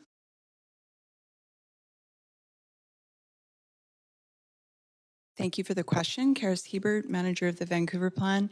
So throughout the Vancouver Plan process, we have involved Park Board staff. They've been a part of the core team, and we've gone to the Park Board with regular updates. And so it's been a real collaborative effort between Park Board staff and ourselves. Similarly, with the school board, and I might look to Lil to add some details here, but we have basically met with the leadership team, with VSB staff through the way, reviewed where we're at, and sought their feedback. Okay, fantastic. Could I just expand on that question as to whether, as part of those conversations, particularly around school board, there was a discussion around better utilizing school buildings as well as land and for a variety of uses. This comes up in other communities around the province, and there's been some innovation around sort of co-location of services and programming. I'm just curious if that came up in the discussions around the Vancouver Plan. I'm going to ask Lil Ronalds to respond to that question. Thank you. Thank you. I appreciate it. Thanks. Lil Ronald, Senior Planner, thank you for your question. As Kara's mentioned, the city staff team continue to work with the school board team on school projections, on the school board's desire to continue to evolve their school programming model. Our social policy team continues to work on that co-locating aspect, for example, through childcare opportunities. So that work is very, it's very vivid and underway, and we'll continue to do that, absolutely. Okay, thank you. Appreciate that. I'm curious if staff could comment on, I think it was under next steps around the development of guidelines for area plans and what you anticipate what that looks like. Thank you for the question. One of the things we'll need to do is set a new framework for area plans, much like the Broadway plan. Because the variety of plans that we have today all have different scope, different content, different level of detail. So we need a consistent framework that also includes a very robust public benefit strategy in each of them. As you know, now more than 70% of our neighborhoods do not have a public benefit strategy, and we really need a financial underpinning of this plan, and we're working closely with finance to do that. And would that, from your perspective, then address where you say 70% don't have a public benefit strategy or plan? Would that address where there's neighborhoods, areas that would identify as there being inequities in terms of infrastructure not being upgraded or addressed? And I can think of a few examples where there is a vision statement from 30 years ago, but nothing more. That's right. It didn't get any further than that, whereas you have some neighborhoods that have very robust sort of planning documents that sort of contemplated investments in infrastructure and housing. So would it get at some of those inequities across the city where? That's absolutely right. Yep. And we'd bring back that kind of equity framed analysis so that we could identify those disparities, and that could be part of council's decision-making process. Okay, thank you. And then I want to ask a little bit about it is referenced, I can't remember the page, around continuing planning for the central waterfront, downtown waterfront area. And I think, as you recall, we passed a motion around wanting to see that work advanced. And there's lots of different ideas that have been put out there, but I think there is a real unique opportunity. Do you see that as being part of maybe more implementation work and in-depth work, and that dovetails with this? Yes, absolutely. In fact, there's a number of plans that the council have asked us to do. False Creek South is like next on the list, right? And we'll bring that list to the council and ask them to prioritize for us. Okay. Right. And then, I think I'm running out of time, so I'll pause there. Maybe come on for second round. Thank you. Thank you, Councillor Dominato. So I'm just we are into a second round with councillors that are on the queue. I'm just going to advance myself for my first round of questions. There we go. I actually just want to reference, and this plan's been ongoing for 3.5 years, so bear with me. It was a very early conversation we had, and Councillor Hardwick brought up the citywide plan and that work at that particular time. And I'm wondering, what we haven't talked about is what was the implementation like of that plan? Where do we see that in the city today? Is there anything that we've learned from that? And I'll just preface that with some early conversations that, although engagement was perhaps for its time, deemed a success. The implementation was lacking, and I wondered if there was anything that we could learn from that. I think I'll ask, I wasn't here then, but I know both Andrew and Lil were. So who wants to answer that question? Andrew? Yeah. Thank you for the question, Chair Bly. You are correct in pointing out that there have been some conversations around the nature of implementation of past community visions. And just for the benefit of council, the process that was envisioned through that city plan was first the city plan developed, then a series of neighborhood visions were developed, and the focus of those visions was on areas that didn't have an existing local area plan, like Grandview Woodland, for instance. And then subsequent to that, the visions were meant to lead to a further round of neighborhood-focused planning through the Neighborhood Centers program. That program yielded our Norquay Neighborhood Center, our Knight and Kingsway Neighborhood Center. So 2 were completed. I would note the Norquay one, I think, was about a 4 or 5 year process, so quite involved. One of the concerns that has been raised around that is just the amount of time that it took to do that, to move from the very sort of large citywide down to the vision, down again and down again. So that is one of the things that this Vancouver plan helps us to do, is sort of set a broad framework for future area planning that really does get into the land use immediately without postponing questions like that, and helps to set a more concrete frame for further area planning in the future.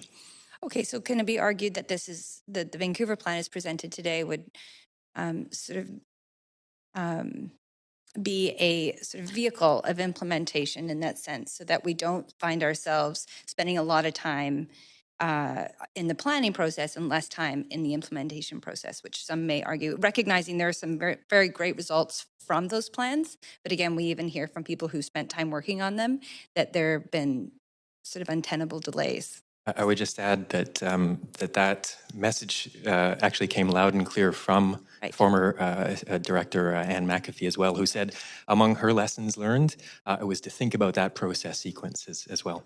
Yeah, okay, that's just helpful. I just wanted to round that out, and we are wanting to learn from past efforts. So I have another question. People are concerned, we've heard feedback that this plan is sort of going to create a bit of a homogenous sort of look to our city in terms of built form, and then in terms of how those communities sort of express themselves and all the different uniqueness of our neighborhoods across the city. And I wonder how staff feel about that comment and would respond, agree, don't agree, and why. Right. Now I'll ask Carrie to address that. I understand that might be a fear, but I don't think that this plan homogenizes the city. In fact, that's what we love about the city, is the uniqueness of neighborhoods. But Carrie? Thank you for the question, Carrie Dow, Senior Planner. One of the key desires of the land use plan was to set the broad directions and strategies for more complete neighborhoods, for affordable housing, and so there are land use and built form components of that. And an additional piece of work in the plan is our placemaking and urban design section, which sets out really key principles for how to incorporate placemaking and neighborhood character and all of the elements of our neighborhoods that are really cherished and loved. So that will certainly happen in later stages in the more detailed neighborhood planning. Very hard to do that at the citywide scale, but the land use strategy just develops the overall framework, and the detailed neighborhood planning to come will be co-created with the community and really involve those cherished neighborhood elements. Okay, that's very helpful. So one is not eclipsing the other, is what I'm hearing, and it's a way to help actually maintain that while meeting the needs of the city. Okay, that is my time. Thank you very much for answering my questions. Councillor Weeb, second round. Yeah, mine is a follow-up to Councillor Swanson's that talked about how we're going to ensure affordability. And one of the comments was that we will try to make sure that we're not tackling the areas in high need of resources.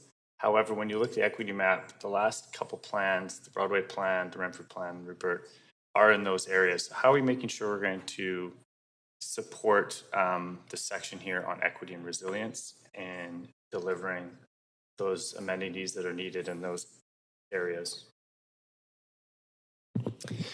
Hi, Councillor. Is this Dan Garrison, Housing Policy? One of the principles of the equity approach, there are going to be times, and we saw this in Broadway, where for certain reasons, in this case, transit infrastructure investment, that plans will be done in areas with existing renters. And I think from the equity approach, Broadway is a good example of where we built in really sensitive, really sort of robust tenant protections. We're talking about slow rates of growth, those sorts of things to try to protect existing rental housing when it is the case that we're doing planning work in areas that are sensitive and have been identified as sensitive in the equity strategy in the plan.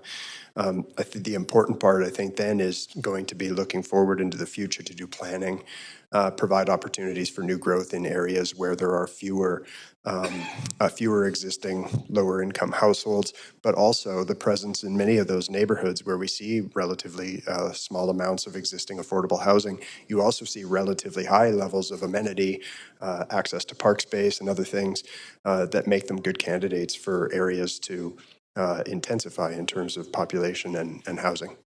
Okay, thank you.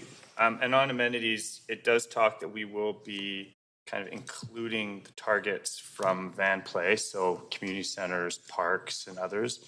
How is that incorporated? Because it's a very small section. I'm just wondering how we're going to incorporate the targets from the park board strategy into the larger implementation context of Van Play. Yes, thank you for the question. And that was one of our takeaway assignments from the Broadway plan, is to work with Park Board and look at those targets citywide and calibrate them citywide, knowing that it's not a one-size-fits-all, and whether or not those targets are realistic and achievable and how we can pay for them. So that is a very important part of the work.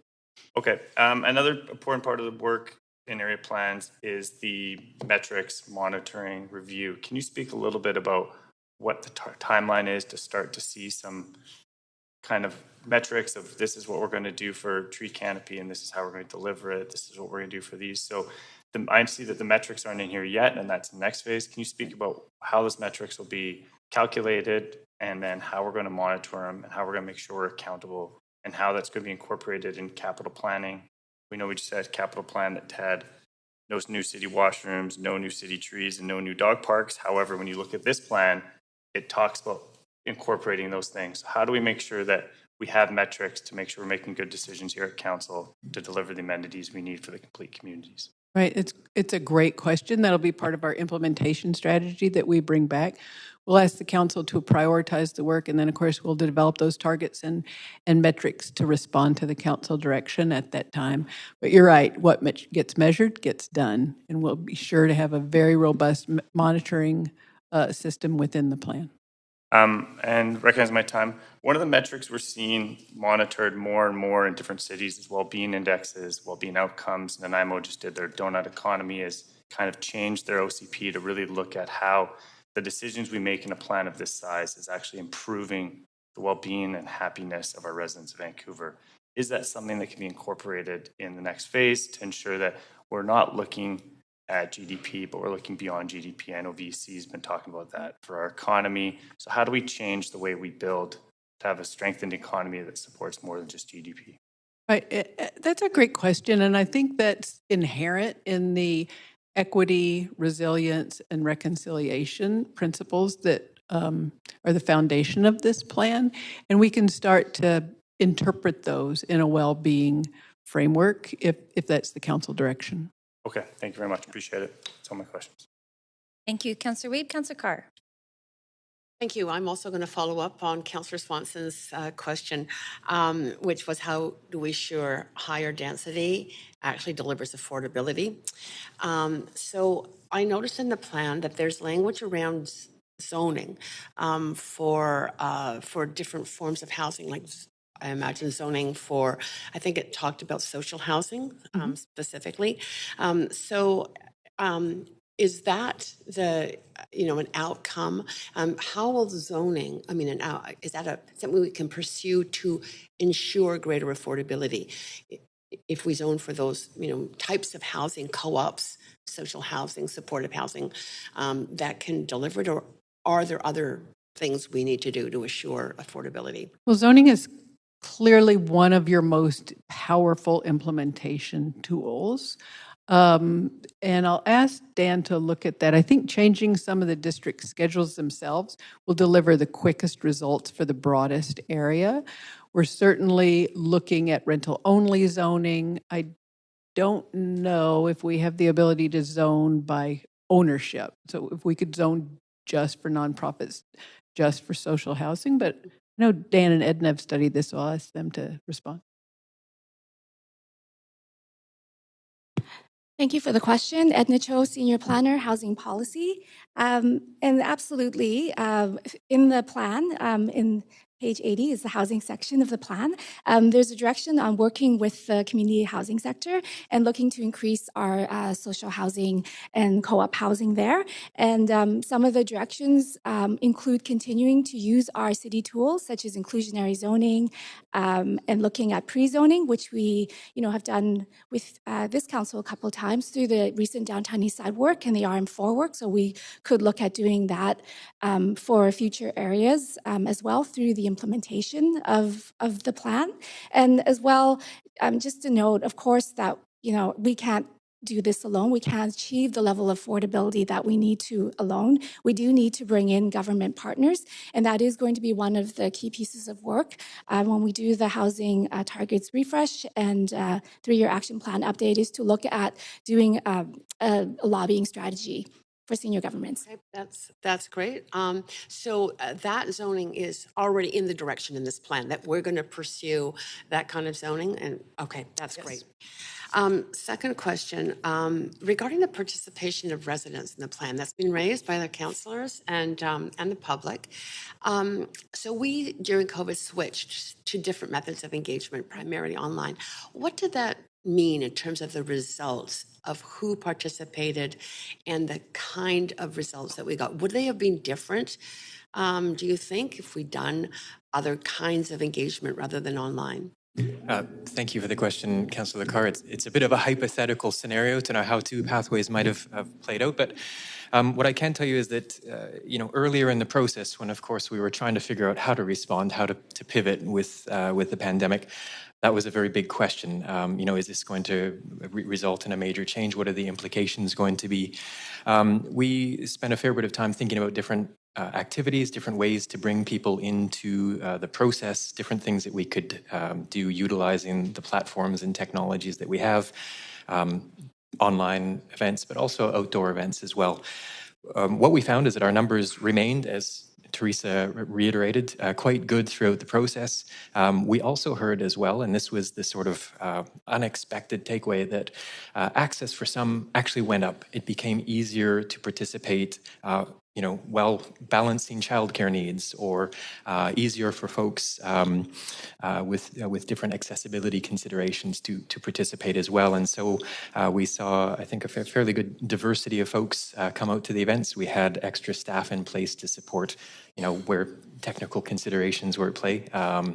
Helping folks to engage, but we were happily surprised by some of the results there, and certainly heard a number of positive things from people that participated in our workshops and activities as well. And did those methods of engagement, the online and virtual engagement, I know you did other things too, for sure. Did they result in, for example, more young people being engaged, or people from? You mentioned people with children, young children. I mean, give me in 10 seconds. No, that's and exactly that assertion is correct. Greater participation from folks with kids, greater participation from younger folks. But I would say that was not to the exclusion of all age groups participating as well. So we had quite an array. The numbers are set out in our various engagement summaries as well, if you want to have a look and dig into the demographics. Thank you. Thank you, Councillor Carr. Councillor Hardwick. Thanks. It has been well documented that significant land value increases due to speculation is already occurring due to the plans to increase major density. Implementing towers precedents will only expand that speculation. What data justifies the amount of growth that would require the scale of development for major towers that inflate land values outside of the downtown? I'll ask Chris Robinson to come and and address that question. Thank you, Councillor Hardwick. Chris Robertson, Assistant Director, Citywide and Regional Planning. It is a good question, a complicated one. We did, at the onset of the Broadway plan, introduce a development cost expectation, which both set out future potential CAC rates and prioritized or identified certain priorities around housing and childcare, which we did see effectively, despite the notion that we've been talking a long time about having, appropriate transit-oriented development as part of the UBC extension or the Broadway subway Phase 1 line and the extension potentially to UBC. So we had already been talking about that transit-oriented form at station locations, rapid transit station locations, and we did see things like the DCE actually counter that. So you're saying that speculation is not going to happen and it's not going to inflate land values through this rezoning? I can't sit here and say that, but this is not a rezoning. It's setting out a future plan without getting into the rezoning. Rezoning will come as part of the implementation. But I can't speculate on what the market will do. It does its own thing. Okay, I'll leave it there. I'll move on to my next question. Since so much development is, redevelopment rather, is promoted in this plan, this would significantly increase the embodied carbon footprint of the city. How does this reconcile with the city's policy to reduce its carbon impacts? Doug Smith, Director of Sustainability. Thank you, Councillor. The embodied carbon of existing buildings and new buildings are definitely a concern when you're looking at new construction. However, existing buildings over the full life cycle compared to newer buildings actually have higher carbon footprints. If you look at the requirements for greenhouse gas reductions in new buildings and our reduction in embodied emissions, there's about a 10-year payback before a brand new building is actually greener than an older existing building. So it doesn't take too long before over the life of that building. On top of that, we are working significantly to reduce our embodied carbon for all new construction. How much time I got left? I'm interested to hear how you would respond to the criticism that this plan is imposing its so-called values on the residents of Vancouver. It is very much in line with the community values that have been developed through our public engagement. Okay.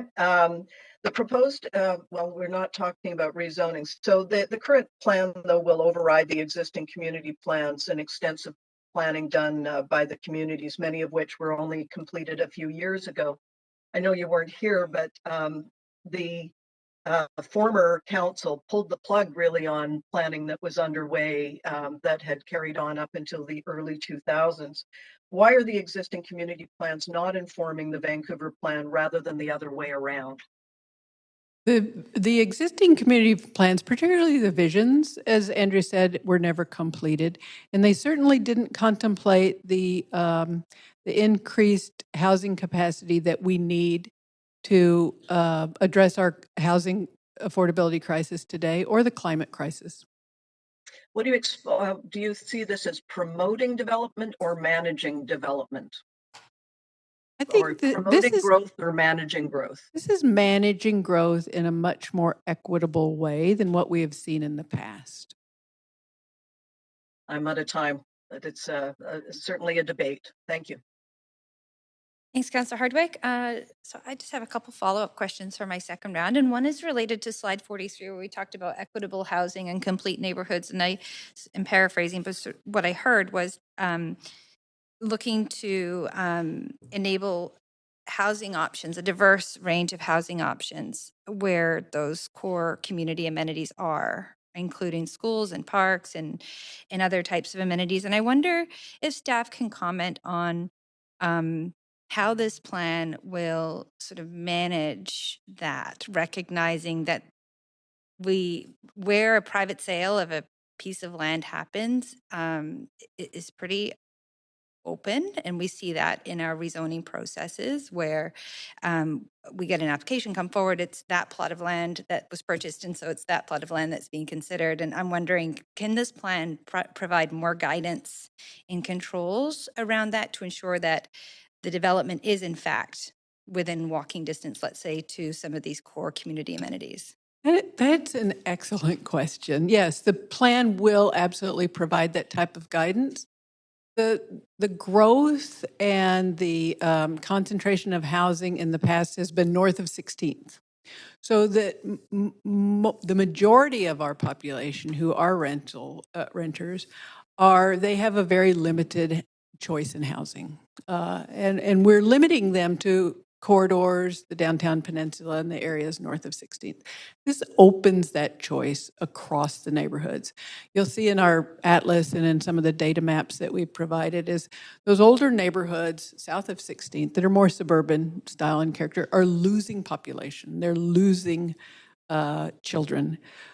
That's more than half of our land. More than half of the city's land is dedicated to only 15% of the housing units.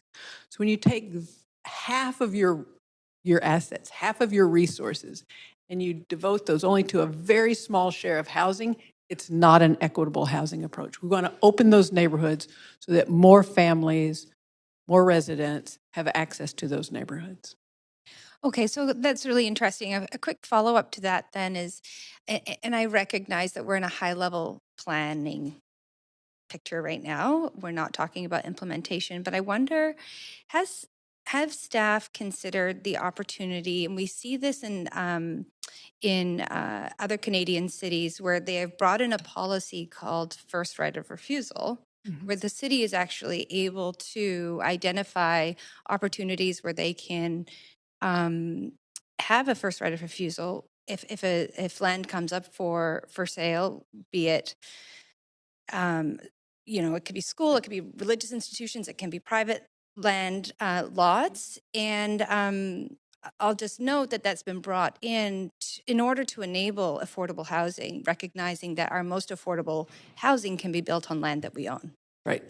I'm not familiar with that policy, but I'll ask Dan to address it. Thank you, Councillor. Yes. So I am familiar with the policy in other cities, most notably, I think Montreal is the first city to bring it in. There are some differences between Montreal and Vancouver, and one of them is the actual cost. So the right of first refusal is an interesting concept. We still need to be able to set aside the land acquisition capital to actually exercise those rights of first refusal if we were to have them. So it is a complex notion in a city where the land and assets are as expensive as they are in Vancouver.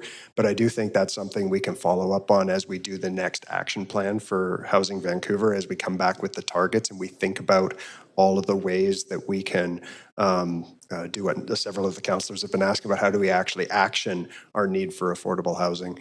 And so that's an idea that we can certainly consider. And the nonprofit and community housing sector have been talking a lot about an acquisition strategy around acquiring existing affordable housing in strategic locations. So that's something that we're supportive of as well. So looking at those kinds of ideas are definitely on the table. Okay, great. And since we haven't actually had that discussion here at council, would it be helpful to have some sort of direction to staff to sort of be more focused in that area, recognizing that it's not something that we've discussed or have given staff direction to look at? Yeah, I think it's helpful to have direction if there are specific things that council wants to see. We're going to be doing that process anyway, but if there are specific ideas or actions that council would like to see considered through that work, I think it's perfectly appropriate to provide that direction. Okay, great. That's my time. Thank you very much. Moving on to Councilor Dominato. Thanks, Chair. And I'd like to go back to, in the vein of housing, and I recognize this is not a zoning document and direction, but one of the things I continue to hear is that we need more flexible zoning policy coupled with incentives to enable some of that ground-oriented, missing middle, gentle density in neighborhoods. And I appreciate the strategic directions are laid out for that in this plan. But how do we get there? Because I think what I hear most often is that there just isn't a door to go through, or I have to fit in a box. Right. So square peg, like circle. So that is where how do we address that? That's through implementation. Great question, and that's why we're here today. This starts to open that door. That work is underway. It will take amendments to the RTRS zones. We'll have to work closely with engineering to look at sewer capacity. But yes, that work is underway right now as an early action embedded in the implementation plan that's a part of this Appendix D, I think. Yeah. Okay, I appreciate it. Thank you for that.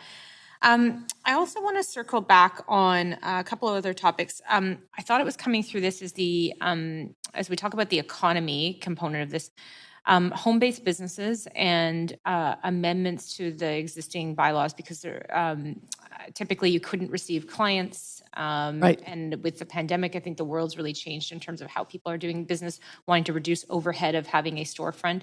Is that going to be part of implementation? Yeah. Matt, come on up. That is part of one of our early actions also that's been included. Thank you. Thank you for the question, Councillor. Matthew Burke, Senior Planner in Citywide and Regional Planning. One of the things we heard through the process, and we hear through many different channels, is people are looking for more opportunities to work out of their homes, maybe to receive a limited number of clients, perhaps that type of thing.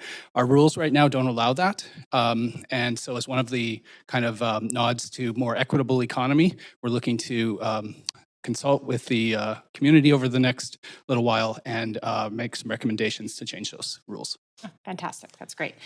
And just a couple more questions. I think it was mentioned that you had a significant number of engagements with youth. Curious, what did you hear from youth in terms of what's important to them for the city they live in, they're growing up in? Andrew, come on up. Yeah. Thank you very much, Councillor Dominato. We had quite a significant number of youth engagements and a dedicated youth planner, Stina Hansen, who is working to develop charrettes and workshops and all sorts of interesting engagement opportunities. A very, very rich array of material came out of that, I would say. A few key lessons that really stood out. One, a strong desire amongst young folk to have a place in the city, to be able to participate in the future, to know that their voice is heard. And that's sort of a process-related consideration there, but something that we really wanted to honor through the process. Certainly lots of concerns around housing. Where am I going to live? Some of the anxieties that I think we hear generally very manifest in the conversations. Quite a lot of concern around climate, and we hear about climate anxieties as well. So that was something that resonated. A lot of concern around having youth-specific amenities, the idea of complete neighborhoods in a variety of terms came out. We had a number of activities where youth were able to draw their idealized neighborhood and sort of get a sense for the sorts of amenities, the way that they see neighborhood completeness, the importance of that walkability and bikeability as part of things as well. So there was an array of different things. There actually are a separate array of synopsis documents that outline all of the findings from the youth activities as well, but that gives you a snapshot of some of them. Fantastic, thank you. And just with a lot of time I have left, I had two more questions, but I'm going to focus on one, which was around cultural heritage stewardship, and how we see that evolving. In particular, I think top of mind as we heard from the South Asian Indo-Canadian community yesterday, but I think about the Chinese Canadian community, the Japanese Canadian community, and as I've noted in previous amendments around historical markers and heritage markers, and how do we do that? How do you see that unfolding in this plan and as part of implementation? Yeah, that's a great question and such a big part of our equity work, right? Zlatan is here today, and that work is already underway in expanding our definition of heritage and not solely focusing on colonial heritage, but James O'Neill, planner from ACCS, Arts, Cultural and Community Services, and in collaboration with PDS and Arts, Cultural and Heritage, we're really focusing work on heritage related to intangible cultural heritage as well as tangible cultural heritage. So we're expanding that understanding, and we're working collaboratively together with the two different departments to explore how we're going to be doing that, and that's really including working with communities. And what this plan really does is identify particular cultural redress areas and ethnocultural community areas that has not been happening I'll before. just have you wrap that up really quick. We are well over time. I'm over Right. time. So that was the main point, and we're working on ensuring we're working with the communities to address intangible cultural heritage. Thank you very much for wrapping that up. Great, thank you. And then Councillor Fry. Yeah, thanks, Chair. Noting some of the sort of aspirational language peppered throughout around transit and specifically leveraging transit investments to support growing neighborhoods.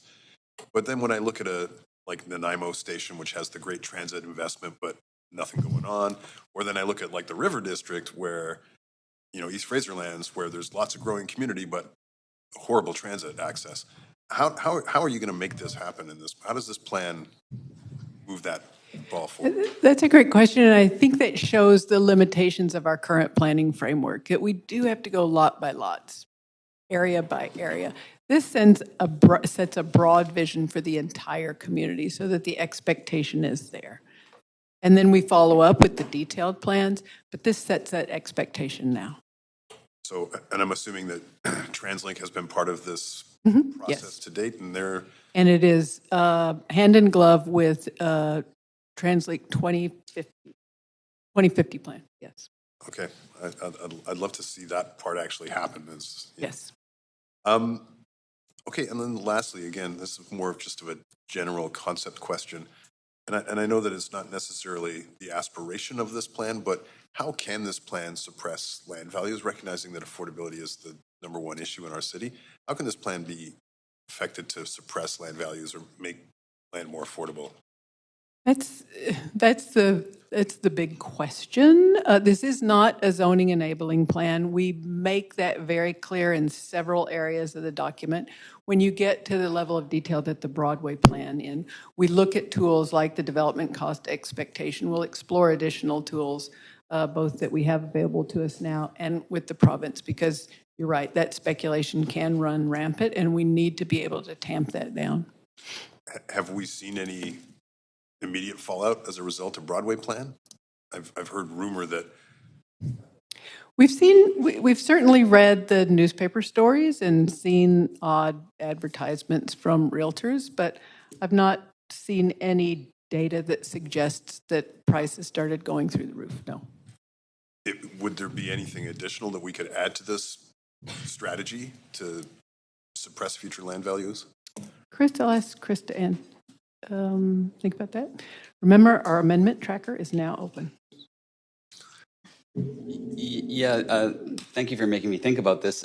What I would say, Councillor Fry, is that we have a range of tools that exist today. I think marrying the infrastructure needs that we know are big cost items and can drive the cost of projects in with the land use planning early and connecting it with transit can help us maybe tamp the speculation and the increase in land values. Those are direct costs that we know have to be made when people are investing in land. So that might assist. Can I guarantee it? No. Okay. I appreciate that. I think that's aspirationally probably something that hasn't been articulated, but is probably something that we're all ultimately hoping. We're all worried about, and I know that is top of mind for Patrice Impey too. We work very closely with finance on this. Okay. Well, thank you, and thank you for answering all our questions. Thank you very much, Councillor Fry. So that does bring us to the end of the speakers or the question round. So we will move over to hearing from speakers. And let me just grab my...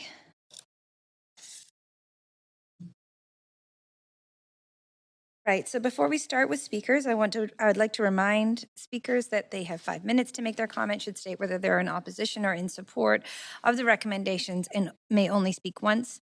And council members have 3 minutes to ask questions to the speaker. However, speakers are under no obligation to respond. I'll also ask speakers if they are residents of Vancouver, if it is not already noted on the speakers list. And then following the last speaker on the speakers list, we will go back through the list for those who are not present when their name was initially called. Speakers should follow along on Twitter at Ben City Clerk for updates on the progress of the meeting so they don't miss their turn to speak.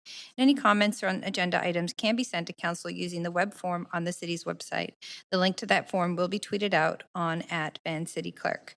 We will now hear from registered speakers, and the first speaker is a public body representative, Chair of Vancouver DPAC, Vic Canna. No, the speaker is not on the line. Okay, thank you very much. We'll move to then speaker number 1, registered speaker Scott DeLangboom. Yes. Hello. Hi there. Yeah. Go ahead. Excellent. Well, I guess if I have to say if I'm in support or not, I give the most tentative support on this because I'm pretty disappointed, to be honest. We were promised a citywide plan. Instead, we got a plan to make a plan. This doesn't enact any actual land use changes or make it easier to build the housing Vancouver badly needs. It's at best a glorified vision and document. The actual concrete policy changes needed and promised, and the impacts from them won't happen for years in the future. And I honestly can't believe we spent $18 million just to get to this point. We have a housing crisis. We simply do not have enough homes. The city's own housing needs assessment say 86,000 new homes are needed just to deal with the currently inadequately housed Vancouverites. Yet in the first 3 years of this council, for which the city's published the data so far, we have less than 21,000 homes that have been approved. That's just a fraction of what we need. The city is straining under an outdated, unsustainable, and unjust century-old land use regime that banned anything more affordable or sustainable than a single detached or maybe a duplex home in the vast majority of the city. Yet, despite the pretensions to creating a land use plan for the future, no actual land use changes are enacted by this document, nor does it forswear the city's absurd over-reliance on spot rezonings for routine developments or allow the housing we need outright by an updated zoning bylaw. Obvious policies like allowing significantly more housing at transit stations should have been enacted at day one of this council term. Instead, this week we got treated to the farce of the Broadway and commercial project. Again, its public hearing canceled at the last minute after I and many others had signed up to speak. Any common sense plan would have had projects like that enacted immediately and not pushed off into some distant future with another plan, an official development plan that comes with no solid timeline from when it might be implemented based on what the implementation section of this document calls for. Throughout the months-long Broadway plan debate, we heard from many, many people that insisted that instead of towers, we should follow Paris mold. And I agree, Paris is great. We could learn from them. But let's be clear what that means. That means 4 to 6 stories everywhere is the predominant building type. The areas called out in this plan as multiplex should instead be low to mid-rise apartments, as there is apparently a broad consensus around that. Let's do that today instead of taking another 3 to 30 years to draw up subsequent plans that this plan to make a plan calls for. We needed the actual changes 4 years ago. Pass this because it is slightly better than the unaffordable and unsustainable status quo. It does move things incrementally in the right direction, but let's be honest, this is at best a D- attempt towards addressing the city's major ongoing challenges that were acute and obvious 4 years ago when this whole thing started. And I'm just disappointed. No one here should be patting themselves on the back for this because this is all stuff that should have happened years ago. And today we should be talking about an actual implementation rather than a plan to make a plan. Thank you. Thank you very much. There are no questions, but we appreciate you calling in. Next, we have speaker number 2, Owen Brady. Good morning, Chair Brian, Council. Can you hear me okay? We can hear you just great. Go ahead. Okay. I hope you will approve this plan, but I hope you will accelerate its implementation and make more neighborhoods much more inclusive, much more quickly. A lot of the criticism of this plan I'm hearing from the usual anti-housing commentators is factually incorrect. This is not a one-size-fits-all plan for only high-rises. It envisions a varied mix of housing at both the local and citywide scales. It is extraordinarily more diverse than the monotonous single-family zoning we have throughout the city today. If anything, I would say the few high-rises shown in the sketches are much too sparse. Lots of people want to live in towers. There was too much consultation for this plan. It's obvious to me that there is a lot of good work here. I like all the maps that reveal different aspects and inequities of the city. But for the majority of people who are participating because we want to see real change, it's discouraging to have nothing real to implement after an entire council term where we were repeatedly asked to give our input. There's not even a schedule yet of when any real change will be permitted. This plan should have been completed in 1 year, not one term. CMHC says BC needs to about quadruple its rate of housing production immediately to make the province affordable by 2030. This won't happen, obviously, but it clearly shows that we need to be pulling out all the stops right now to work toward doubling housing production and then probably doubling it again. As far as I can tell, this plan lacks any sense of urgency whatsoever. The plan's population projection is meaningless. Assuming that Vancouver will grow as fast as it has in the past is simply a self-fulfilling prophecy that will continue down the path of spiraling unaffordability. For the foreseeable future, Vancouver's population will grow as fast as we allow it to. If it grows slower, that means it will be less affordable. Metro Vancouver does not have the freeways or the land to sprawl the way that American cities do. We have to build up, we have to build more housing in the central city than nearly any other North American metro. The plan also does not even attempt to meet the Climate Emergency Action Plan's key big goal of 90% complete communities by 2030. You cannot make Vancouver 90% walkable just by adding people to the Broadway area. What we need is to legalize 6-story mixed-use apartment buildings throughout the city immediately. Over time, this would create a much more diverse and complete set of neighborhoods than we have today. What we do not need is more policies carefully calibrated so that most apartments do not actually pencil.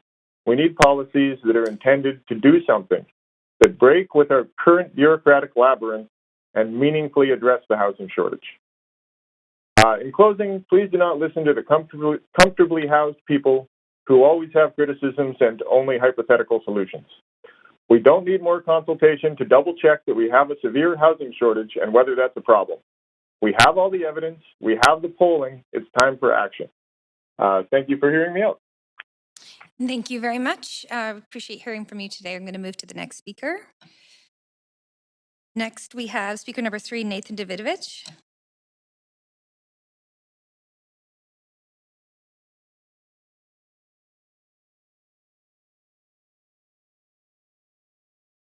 Hello, do you hear me? Yes, we can hear you. Hello. Please go ahead. Yeah, okay. Do you have a quorum?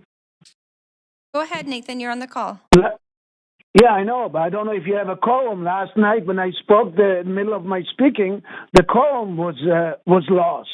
And, at all other city councils, they usually show on the screen all members of council that are in attendance. It's not shown on your screen, so I don't know if we have a quorum or not. Okay, maybe your IT department needs some computer lessons. Nathan, any comments you have about other processes, please email us and we'll follow up with the clerks. If we could hear from you on the Vancouver plan, that would be great. Yeah, thank you. I along with other people, signed up 3 years ago to participate in the Vancouver plan. It was a disappointment. It became worse after COVID started. At $18 million is probably the most expensive planning exercise in the city history.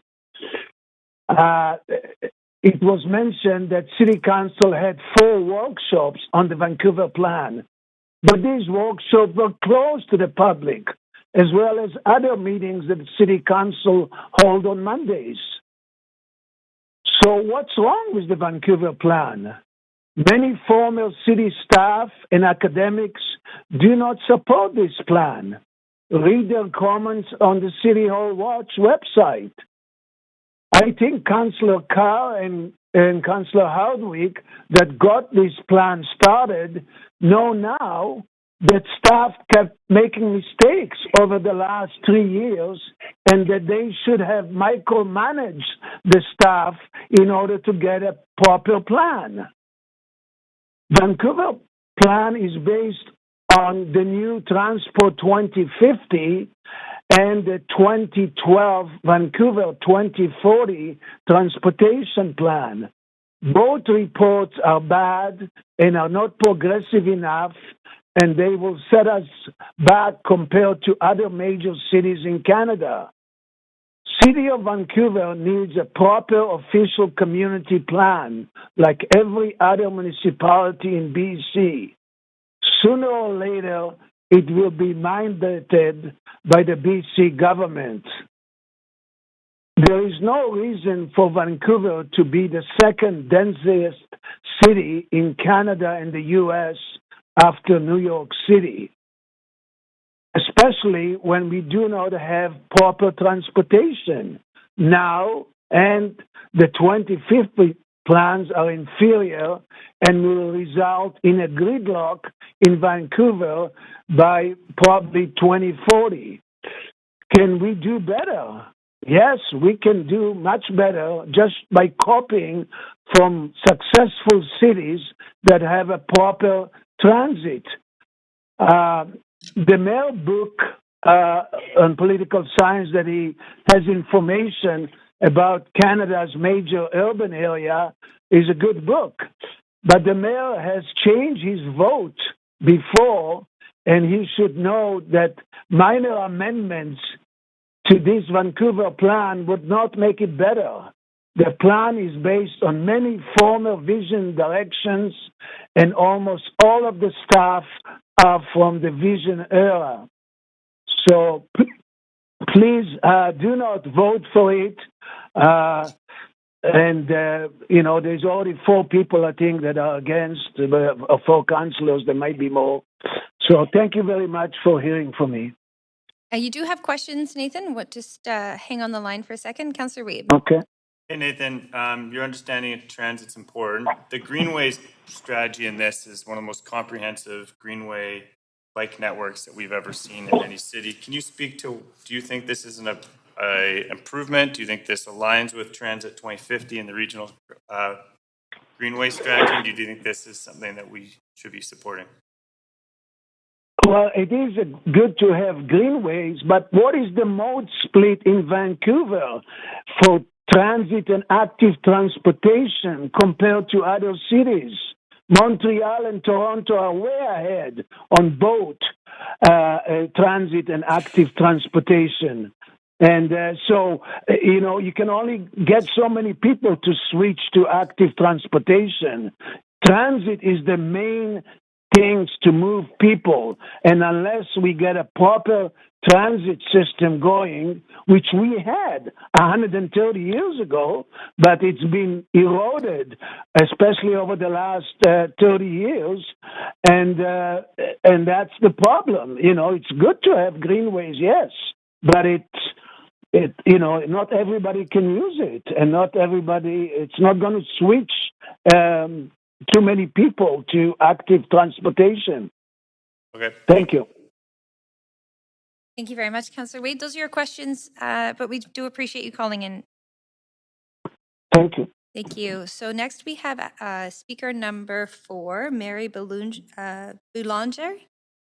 Boulanger, come on up to the microphone right there. Great in person. Thank you very much. Yes. You're welcome to get started when you're ready. Hello, thank you. I am a resident of Southeast Vancouver in the Kensington area. Although I think many sections of this report are really great, I've got serious concerns with the housing aspects. So that's why I put myself down as opposed. I live in and own a detached house. We bought our house 27 years ago as a place to live in, not as an investment. The housing market was hot then too, and it needed both our salaries to buy it. Since then, we've raised a family, and along with our neighbors, we actively work to make our areas livable and welcoming for all. We volunteered in our local schools for block watch and park patrols and park planning, and even created local public art. Our neighbors include renters and suites in houses. There's quite a few of them. Our community has helped to build a city that obviously many would like to live in. Now, over time, our home has increased in value due to pressures from outside our city.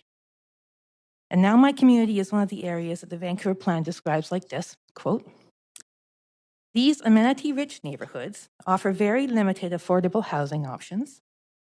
As a result, these neighborhoods financially exclude Vancouver residents who are limited in their access to the goods, services, amenities, and quality of life that their more affluent neighbors readily enjoy." Now, this sets up a kind of a confrontational us and them dynamic. It is not necessary to take that stance to achieve the aims of this plan. When people are already community-minded, it is possible to work with them to increase density in a manner that could be acceptable to all. Now, this was demonstrated by the city plan efforts that I took part in the Kensington Cedar Cottage area. Now, in contrast, I think the Vancouver plan has done a poor job of engaging those now living in detached home neighborhoods. The first time the public had a chance to see how 2 years of their feedback was interpreted was when the report draft was released. In my area, it proposes up to 6-story developments beside existing detached homes. A couple blocks away, this increases to 12. Now, the idea of a 6 to 12-story wall going up right beside your house, full of the eyes of strangers, is frightening and threatening. It's the height next to the lower houses that's my main concern. I checked with 2 blocks of my neighbors. With one exception, none of them had even heard of the Vancouver plan, and were certainly surprised and apprehensive about what was being proposed. We were given 3 weeks to respond to the online survey. I asked for a couple months' extension for so large an impact on our lives. We got 3 extra days. Well, that was nice, but we got them because the council was going to be going down for the summer vacation. City staff were very kind about answering my questions, and I heard about postcards, but we couldn't recall receiving them. All 18 informational sessions were held in only 3 high-density areas north of 2nd Avenue. The map showing the online summary and the informational sessional posters didn't have a legend on the same page that stated the proposed height of the buildings for each of these areas. It wasn't made easy to see what the physical impact was going to be in your community. In the plan, I found one sketch showing how height might be stepped down to avoid those walls of eyes. But the sketches of each neighborhood type show some walls right next to existing homes. I found concern about blocking sunlight to shopping streets, none about blocking sunlight to existing homes. I found conservation of entire areas and nothing about conservation of heritage houses that are scattered throughout the city. There's only passing mention of the impacts the proposed changes will have on the existing residents, even though most of the changes proposed appear to be in their areas. So the people living in detached houses vote in municipal elections, pay their taxes, and are citizens of this city just as much as anybody else. And their concerns shouldn't be ignored. Right now, the approach doesn't appear to be as inclusive as it could be.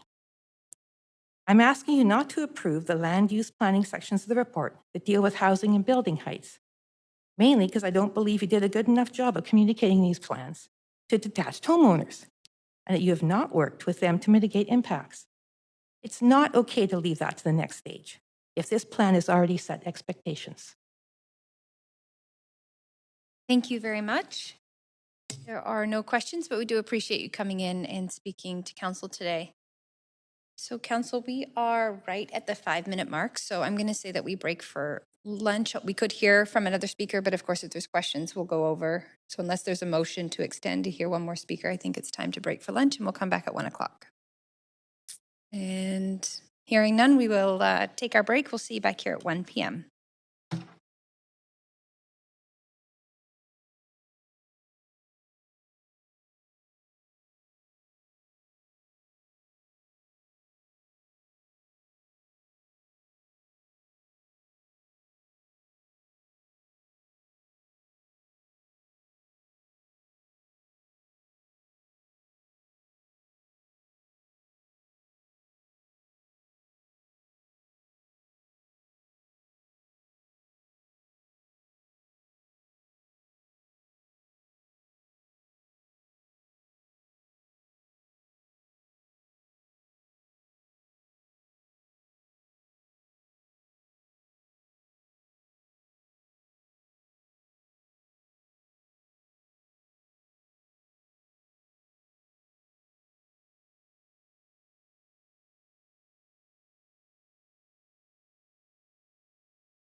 Welcome to TELUS Conferencing. To join the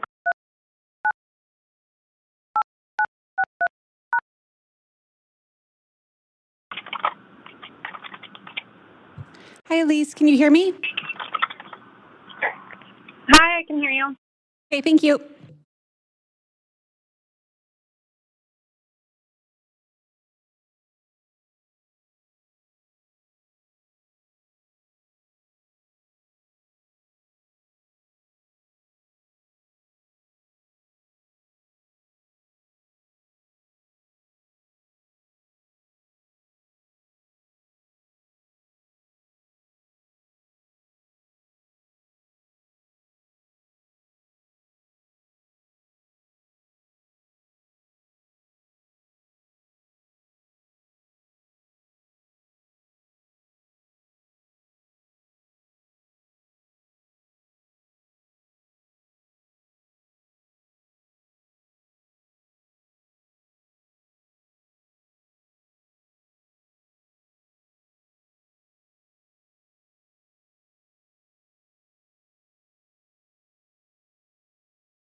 Good afternoon, Council. We will reconvene from this morning's session. We are working through item 1 on our agenda, of course, related to the Vancouver plan, and we are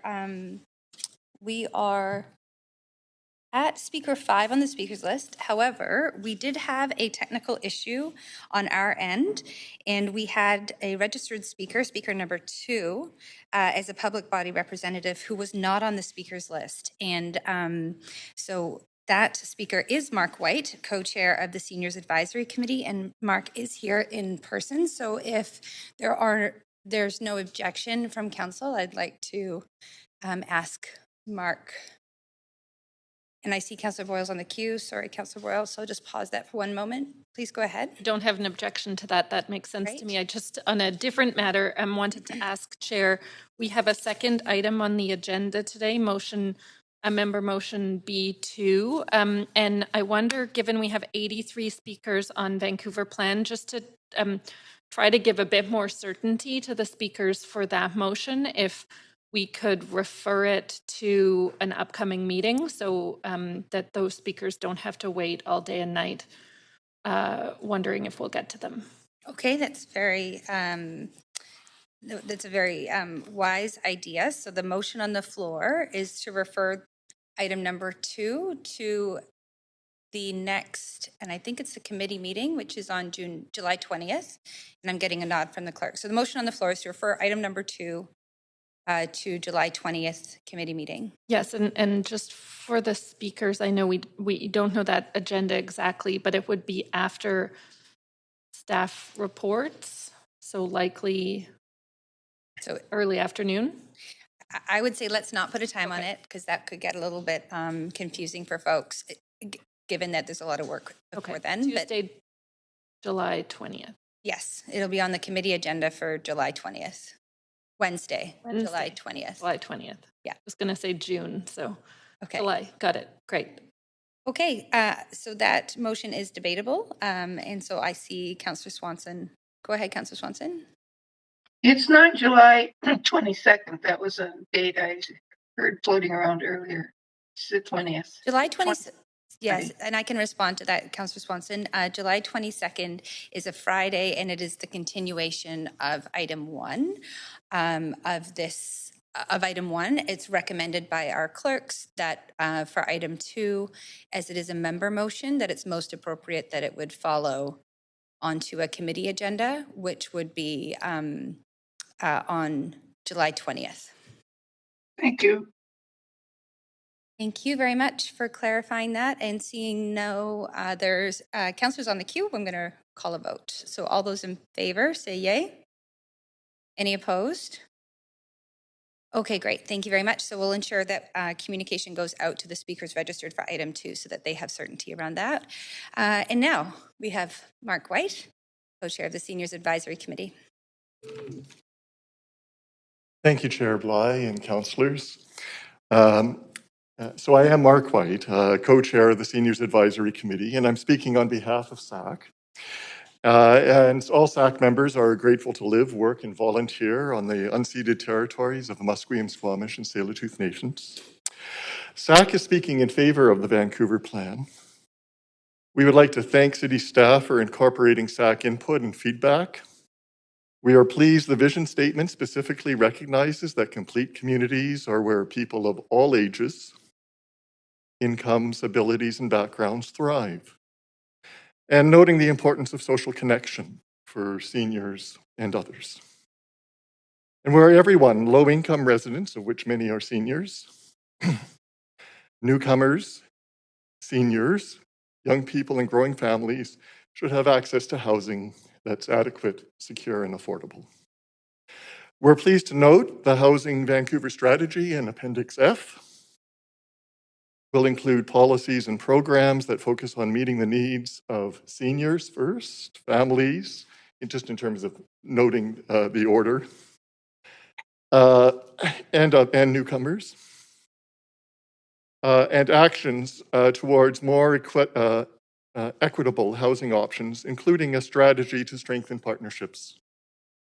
Given that close to 30% of the City of Vancouver population is 55 and over, based on Census 2021. We applaud that such planning will be guided by demographic-based housing strategies to meet diverse housing needs.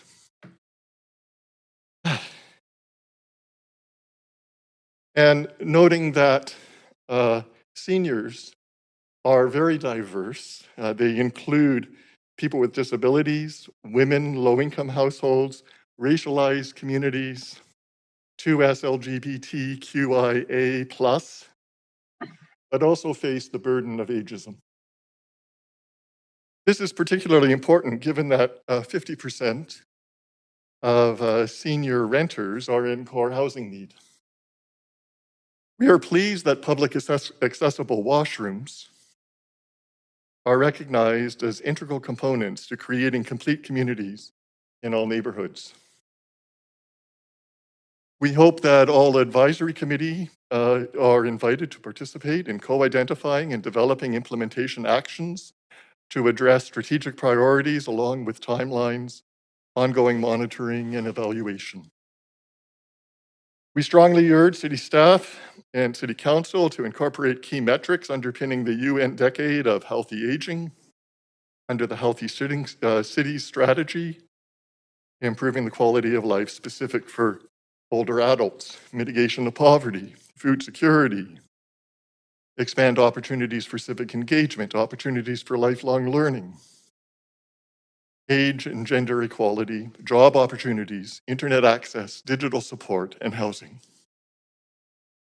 We are also pleased the Vancouver Plan recognizes the burden and impact of COVID and climate emergency that has had on older adults and elders, and recognizes the importance of continued expansion and funding of community infrastructure, such as neighborhood houses, senior centers, Indigenous healing, wellness, and food-related infrastructures. To accomplish these important goals, SAC believes that it's critical that the upcoming budget includes costing and cost-benefit analysis of ensuring there's dedicated staff, resources, and organizational procedures in place to better address the diverse intersectoral needs and interests of its growing and diverse aging population. Thank you. Thank you very much. You do have questions. Councillor Carr. Oh, just first of all, let me just thank you and the members of the Seniors Advisory Committee for always being so diligent and responding to major initiatives and coming to council to speak to them. It's really appreciated. My question is this. We've had a lot of discussion around the fact that COVID changed the way we may normally have done consultation. Now, I was in some of the workshops and I did see members of our Seniors Advisory Committee in those workshops that were virtual. But can you tell me what the feeling was amongst members of the Seniors Advisory Committee regarding that kind of new way of engaging and seeking input? I think it's really difficult for seniors. There are many seniors that are not technology literate, that aren't able to engage through technology. And so I think we've lost that representation within the Vancouver Plan. I think the advisory committees and I think some of the outreach was useful. And in some cases, I also agree with city staff who mentioned this morning that for some people, it did provide accessibility that may not have been there in the past. Mm. So there is being some balancing, but I do think that face-to-face would have been workshops would have been better for some senior communities in senior centers. Mm-hmm. Okay, I'm hoping staff takes note of that as we go into the next phase of consultations. That's a good suggestion. Thank you. Thank you. And thank you very much, Mark. Those are all of your questions and appreciate all of your service to the City of Vancouver with the Seniors Advisory Committee. Thank you very much. Okay, so we are going to return back to the registered speakers list. Before I do, Council, I actually just wanted to make a quick comment, and it's been raised as a question by a number of council members related to quorum.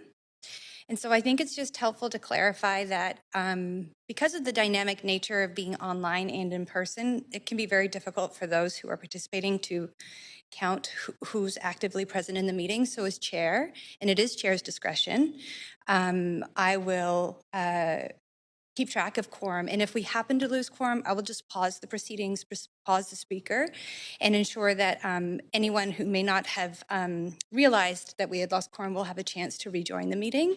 And that way we can continue the business today. So that is my standard practice as chair, and wanted to make that explicitly clear to everyone so that there isn't any uncertainty. Okay, so with that, we will move to speaker number 5, Peter McCartney. Hi, thanks. Can you hear me? Yes, we can hear you. You have 5 minutes. Please go ahead. Thanks. And thank you, Council, for the invitation to come and speak in support of the Vancouver Plan on behalf of the Wilderness Committee, her climate campaigner. And, I won't take too much of your time. I know there's lots of speakers to get to, and I think you're familiar with our positions on climate and land use. But I wanted to highlight a report a couple weeks ago that really gave me a bit of a start. The Canada Mortgage and Housing Corporation says that we need 570,000 homes in British Columbia to restore any sort of semblance of affordability in this province. And, as a climate justice activist, I, of course, think that affordability and equity needs to be a huge part of any decisions we make, especially within regards to climate change. But as an environmentalist, I also worry that if those homes are not added in a thoughtful and climate safe way, that we're going to lose a lot of the natural places along the outskirts of our communities that people know and love, and that people rely on for climate resilience and for their general well-being. So I think the way that we build these 570,000 homes in British Columbia is crucially important. And although the Vancouver Plan unfortunately does not reflect the 7.5-year timeline that we're talking about, I think the Vancouver Plan does reflect the kind of neighborhoods that we need to be building in the climate crisis and the housing crisis that we are currently facing. These homes can be sprawling subdivisions on the peripheries of our cities. They can put farmland and forests underneath, subdivisions that have fifths of an acre homes on them, and that force people to drive into their commutes. Or they can be compact communities like the ones described in the Vancouver Plan, but also the ones described in the first big move of Vancouver's Climate Emergency Action Plan. So I think the Vancouver Plan creates climate-friendly neighborhoods, ones that are not polluting. And I think that obviously, as climate change is a key priority for Council, this needs to be taken into consideration in the discussions about it. I do think I just want to respond in terms of there's been a lot of talk about greenhouse gas emissions and density in the last month or so. And because of Vancouver's strong policies on new building regulation, on embodied carbon of buildings, I really think the best place in Canada, really, to build these new homes is in Vancouver from a climate perspective. If they're built in other cities, even if they are the sort of compact communities we're talking about, if they're built in the next few years, they won't have the stringent carbon emissions regulations that this council and then ones before it have brought forward. And so I really think, supporting density and new homes in Vancouver is the right action for the climate emergency. I'm glad to see a focus in the Vancouver Plan on ecological connectivity and climate resilience. I think we've had this conversation internally at the Wilderness Committee and are having it with our supporters that we need to stop thinking of cities as places where nature is for exiled, and that we have to stop thinking that more people actually means less nature, because we really have to be able to maintain these ecosystems while we allow more people to move in and enjoy them. And my main criticism of the Vancouver Plan is, honestly, I just don't think it reflects the urgency the climate crisis. As I mentioned, 7.5 years to build 570,000 homes. Vancouver's climate emergency plan, 7.5 years to have 90% of Vancouver within a short walking distance of basic amenities. And we are not going to achieve those under this Vancouver plan if we have to go through an official community plan and then area plans and then rezoning for every new development. And so I would just urge council in this decision and in the ones moving forward to expedite things as much as we can, because this is a housing crisis, this is a climate crisis, this is an affordability crisis, and I know that governments often act at a timeline that is not what activists want, and we are pretty familiar with plans to make plans, and so I would just support implementing the Vancouver plan as quickly as possible. Thanks. That's all I had to say. Thank you very much, Peter. You do have questions, so if you'll just hang on the line for a second. Councillor Boyle. Yes, thanks so much. I am curious to hear, often we hear at council that the greenest house is the house that already exists. And I think the Wilderness Committee did a report recently on complete communities. I'm wondering if you can just speak to that emission piece specifically related to existing buildings and new buildings and the dynamic around housing and transportation emissions. Yeah, for sure. As I mentioned, that because of Vancouver's strong policies, I do think, the emissions of new housing that is built in Vancouver will be much, much less than older housing. I used to live in a heritage home on Commercial Drive with a bunch of folks when I first moved here. My hydro bill was like $1,200 one month, and I know that older homes have old technologies, they have poor insulation, and while I certainly appreciate the ability to keep up character on an emissions perspective, the embodied carbon of a new building saves. That embodied carbon is offset by operational emissions within 10 years. I would also say the embodied carbon and operational emissions of any new building pales in comparison to the land use and transportation portion of emissions. It's very easy to get bad arguments around carbon emissions when you don't take the full picture into account. And the full picture is that we need people to be able to live without a vehicle in this province and all over the world. And so anything we can do to build complete communities near transit where people are not having to rely on a polluting vehicle, even an electric vehicle that has all sorts of embodied carbon emissions as well, that is the right thing to do for climate change. And when you look at the full picture, these sort of complete communities are what the Wilderness Committee supports and what other climate experts around the world support. Great. Thank you so much. Thank you very much, Councillor Boyle. Councillor Carr. Yeah, thanks so much, Peter, for taking the time to talk to us and all your good work out there. Given your concern around the urgency, I just wanted to ask your opinion on an amendment that I've already submitted, but maybe you have some additional thoughts about it, like maybe I'm missing some things from this list, but basically my amendment is to achieve our climate goals, which are currently not on track, and ask or direct staff to explore and report back to us on accelerated and additional measures in the implementation and phasing. And so here are some of them, and I'm wondering if I've missed anything. So these are measures that would most deeply reduce carbon emissions: expanding active transportation and transit, reallocating a minimum of 11% of streets for non-car neighborhood amenities, zoning for a range of higher density affordable housing options with access to transit, requiring low-carbon construction materials, restoring natural ecosystems, increasing green space in the tree canopy, and developing a walkable, complete neighborhood. Have I left anything out of that list? Not that I can think of off the top of my head. I think that's a pretty fulsome look at what the Vancouver plan could do to achieve our targets at 2030 even faster. So, I would support those that amendment and those measures moving in as quickly as possible. Oh, awesome. Okay, thanks very much. Appreciate that. Okay, thank you very much. Councillor Carr, over to Councillor Weed. Thanks, Peter, for coming in today.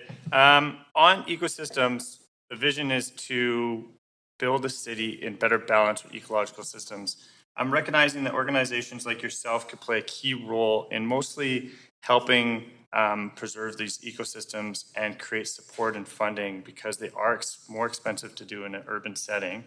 And one of the ones is the Nooksack Dace, which is a small fish that is only in a few streams, and one is connected to Still Creek. So I found it really difficult to get support from organizations to do urban work when they're talking about ecosystem restoration and some of the work your society does.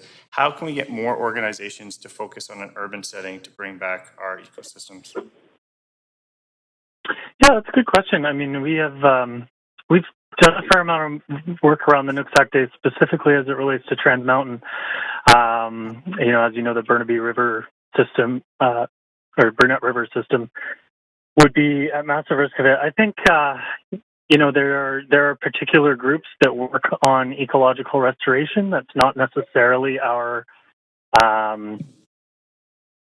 expertise, but I think mobilizing those groups and coming up with sort of a broad coalition of folks that are in support of this, but and able to support and advocate for it, so that those groups can do the work that's needed and secure the funding that's needed is a great idea. So I'd be happy to work with you and others on anything like that. Okay, thank you very much. Thank you, Councillor Weed. Councillor Swanson. Hi, thanks so much for coming in.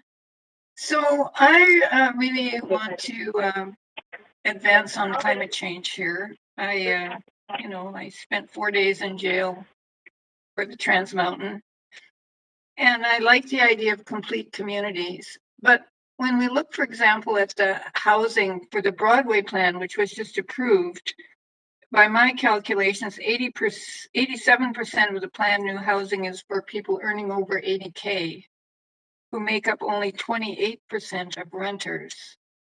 So that's how we're creating housing with the tools that we have now, which is zoning basically and pleading with senior governments. And so I'm wondering how the climate aspect of complete communities works out when you don't actually have housing that's affordable. Yeah, I mean, I think there's no doubt that we have to have affordable housing. I honestly think at this point, with where home prices are, the provincial and federal governments need to step up and start building green social housing all over this country. But I also think that the more housing supply we have, the more affordable it will be for people. That is obviously, there's a segment of the population that is always going to need social housing, and we should be building as much of it as we can so that everyone has that option. But when I think of in my case, I lived in a fairly affordable housing tower that was owned by the United Church. It was recently bought by a real estate investment trust, and they've renovated the units as they are evacuated and doubled the rent on anybody. And I don't think that would happen if there were places where people are able to go, if there wasn't such a shortage for housing in this city. So that's kind of where I sit at. We need more housing. We need more social housing. We need more housing for folks with middle incomes, and we need as much housing as we can, both for the climate emergency and the housing crisis. But there's a way to do it right. I'm not a housing expert. I'm a climate expert, and I can tell you that our priority will be to make sure that this is done properly and to put good ideas forward that we hear from others. So that REIT maneuver could be thwarted with vacancy control, but we don't have that either. Thank you. Agreed. Okay, thank you very much. Thank you very much. Those are all your questions, Speaker, but we do appreciate hearing from you today. Next, we have speaker number 6, Gwendol Castellan. Hello, it's actually Royce Schwinn, CEO of Destination Vancouver. Sorry, bear with me for just a moment. Are you speaker number registered speaker number 6? Yes, I'm number 6. It's not Gwendol. Apologies for that. Okay, let me just pause. I understand. So did somebody register on your behalf? Yes, that's exactly right. It should have been my name, not Gwendol's name. Okay, just pause for one moment. Let me just check, okay? I just need to make sure we're procedurally sound, so just one moment. For sure.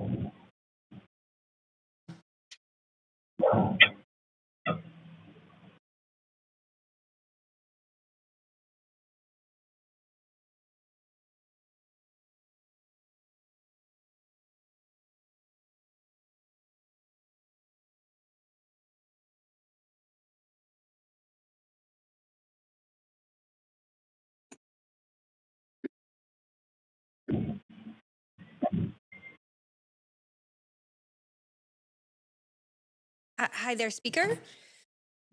Hi there. So, unfortunately, and I understand how this could have happened in your circumstance, our standard practice is we are not able to replace registered speakers' names with other speakers. And that's been a very standard practice of ours to ensure that whoever is registered is the person who's filled out the form and who is speaking to council. And so your option at this stage is to have this registered speaker share comments, or you're certainly able to send your comments in writing to all of council. But I'm not able to switch out the registered speaker for yourself. Completely understand and completely respect the process, and thanks for that. We will make sure that we send our comments in support of the Vancouver plan. Well, thank you very much for understanding. Chair, are we able to suspend the rules You for bet. this speaker?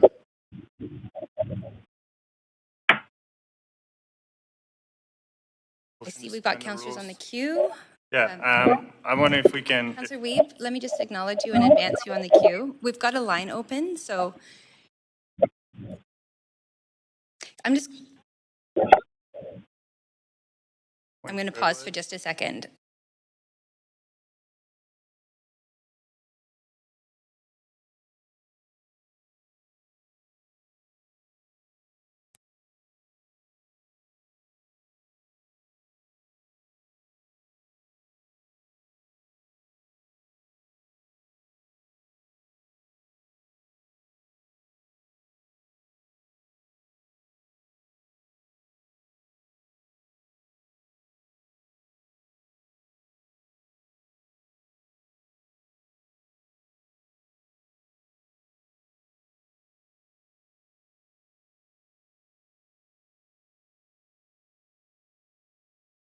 Okay, so Councillor Weeb, you're going to have to ask a point of information or a point of procedure or something, because with the queue's not open, it's a question queue, and we don't have a speaker on the floor right now, so you have a right to call a point of something if you would like. A point of information through you to staff. Okay. It's appropriate to do a motion to relax the rules to listen to the speaker, recognizing it's the same organization. I think it's important that we are getting the points of view on such an important plan. Okay, so that is a point of information. So clerks, I'll ask you to respond in terms of what would be required procedurally to do that.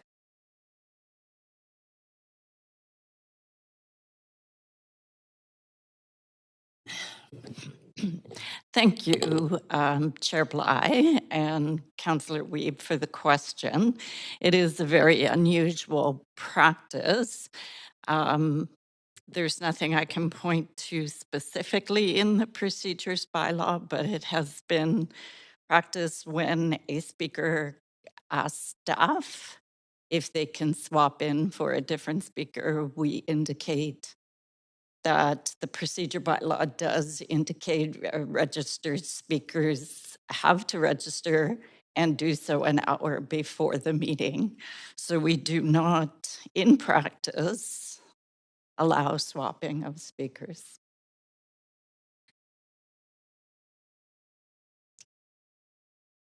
So that is a point of information, Councillor Wiebe. Okay, so I'm going to go ahead. And move us along. Next, we have speaker 7, Lorna Shapiro.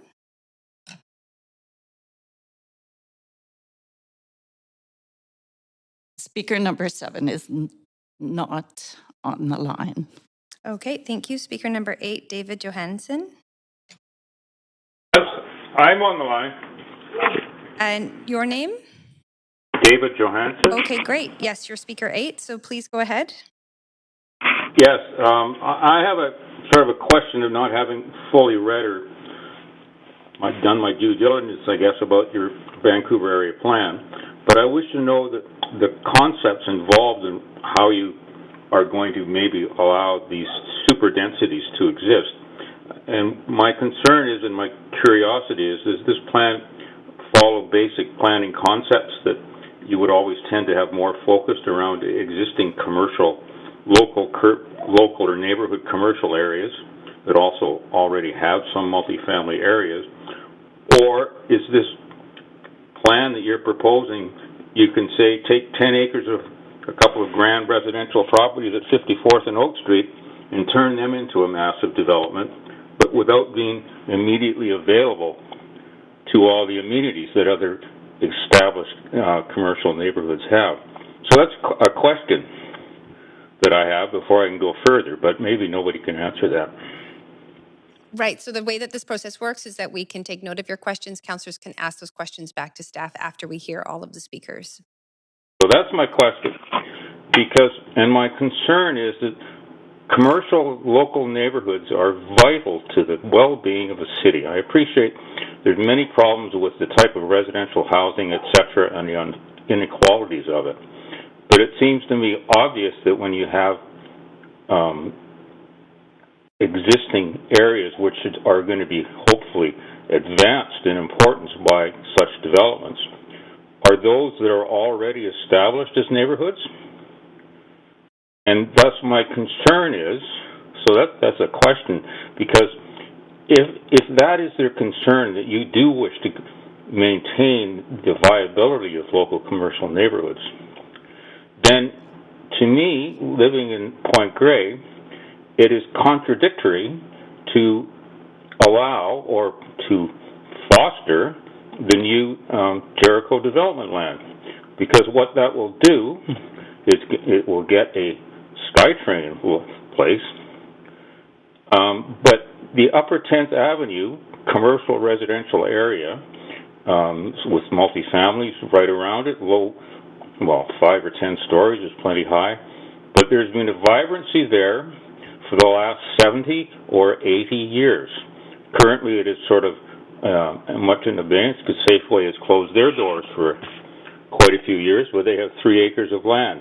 And I would have thought that for the Vancouver area plan, it would say, right, that's the neighborhood to have a SkyTrain station. That is the area that we can have more multifamily density achieved, but at the same time doing it in a manner that it helps along the existing commercial residential area. And for others around who are in walking distance and have pharmacies and doctors' clinics, etc., are already there. And it seems to me unfair, if you approve the Jericho plan, that all those things will become redundant and secondary, because while the new station is about 3 blocks away, it's away from this commercial neighborhood, which doesn't make sense. There's an opportunity, I'm sure, through the owners of the Safeway property to have a SkyTrain station there. It doesn't make sense that there's going to be a SkyTrain station down around 7th Avenue and the extension of whatever it is, Alma or one of the other streets on a hillside. The people who would want to, are already living around 10th Avenue, have a place to go. And thus, why not use that as a place for a SkyTrain station and not the Jericho land? So that's my comments. Okay, thank you. You do have questions. If you would just hang on the line for a moment. Councillor Carr. Yeah, thank you very much for speaking. I just have one question, and that is apropos of your comments. The commercial area, especially around with the Safeway leaving up at 10th and Alma, Blanca, is, the stores have shut down because the neighborhood has lost population, lost young people, schools are emptying. So what would be your suggestion for how would we create a more vibrant neighborhood with the, that could support the commercial area that is up at the village there?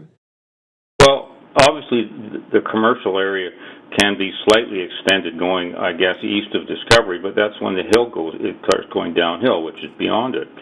It could be extended around in the immediate blocks, but more significantly, the Safeway and all the other properties along 10th Avenue could be developed to a higher density if you were really searching for more residential uses.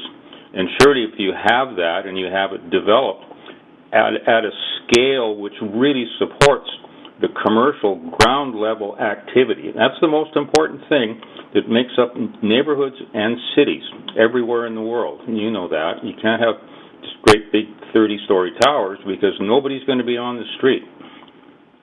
So it has to be done in a way that will satisfy all those. Mm. Okay, well, I'm not going to disagree. I mean, I do disagree, but I'm not going to get into a discussion about it. But definitely more. You are saying more density of housing to support the commercial. That is your main point, right? Yeah, my secondary wish was equally important is having been in quite a few cities in the world. You've got to orient everything so it's ground level, so you don't have 10-story or 20-story buildings.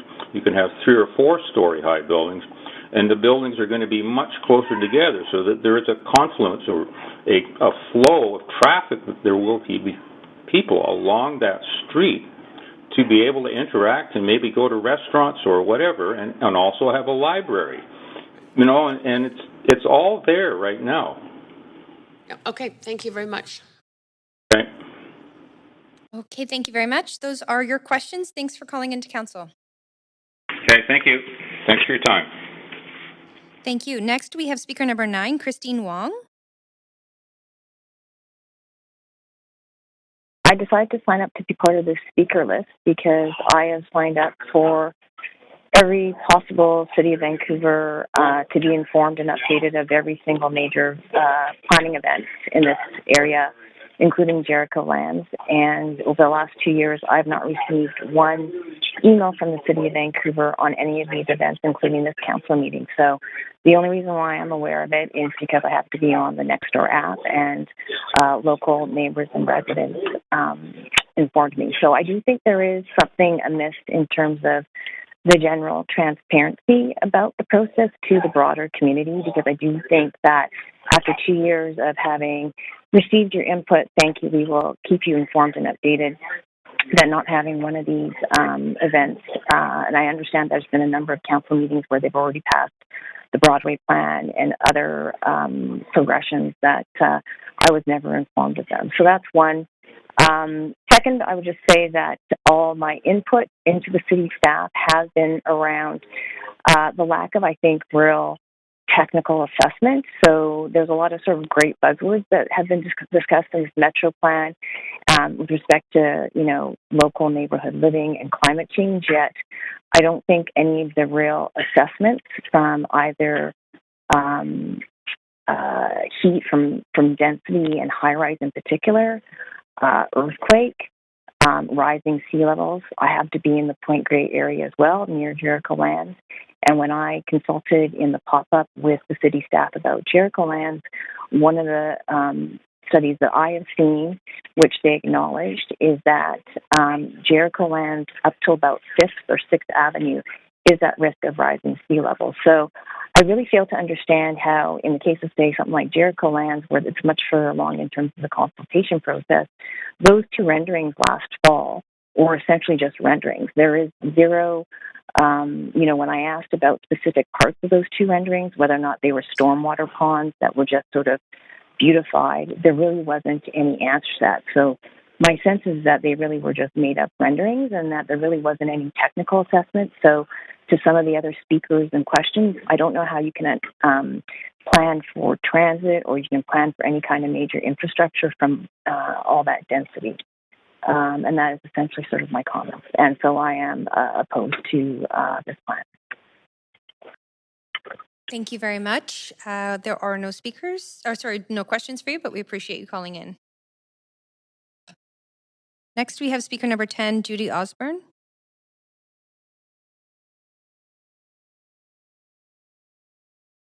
Can you? We did hear you for a moment there. Speaker 10.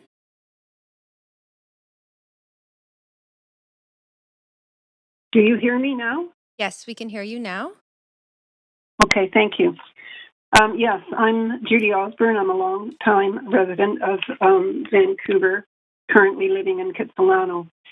And I have to ask, what is this Vancouver plan? Does it take into consideration the over 20 different neighborhoods that make up the city? Have the residents of the city of Vancouver had the opportunity to fully understand what it does or doesn't do? And will it serve the purpose of its objective? I'd have to say no to all of the above. This isn't a plan, it's a blueprint for the destruction of all that makes the city of Vancouver one of the most desirable places in North America and perhaps the world to live in. Vancouver has had a reputation for being a city of neighborhoods, yet not one neighborhood has been considered in this proposal. Not one neighborhood organization has been consulted. In fact, all of the many neighborhood plans, which took years to develop, have been ignored. There has been a complete lack of local engagement that would capture distinction and community insight. Today, we go from the West End to Kitts to enjoy the flavors of this neighborhood. We go from Kitts to Commercial Drive to enjoy what is the Drive. We go to Gastown to Kerrisdale to Dunbar to South Van, Main Street, Chinatown, East Van, and each of these neighborhoods, we find a unique flavor which has developed over generations.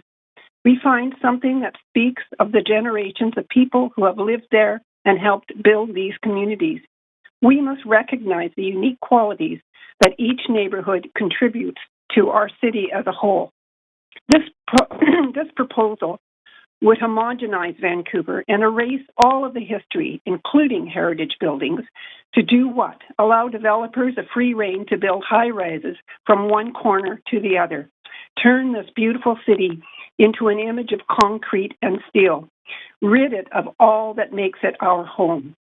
Yes, a place to call home. And I know this proposal is meant to bring more housing to more people who are moving here or who plan to move here, and for those who are here and can't afford a home.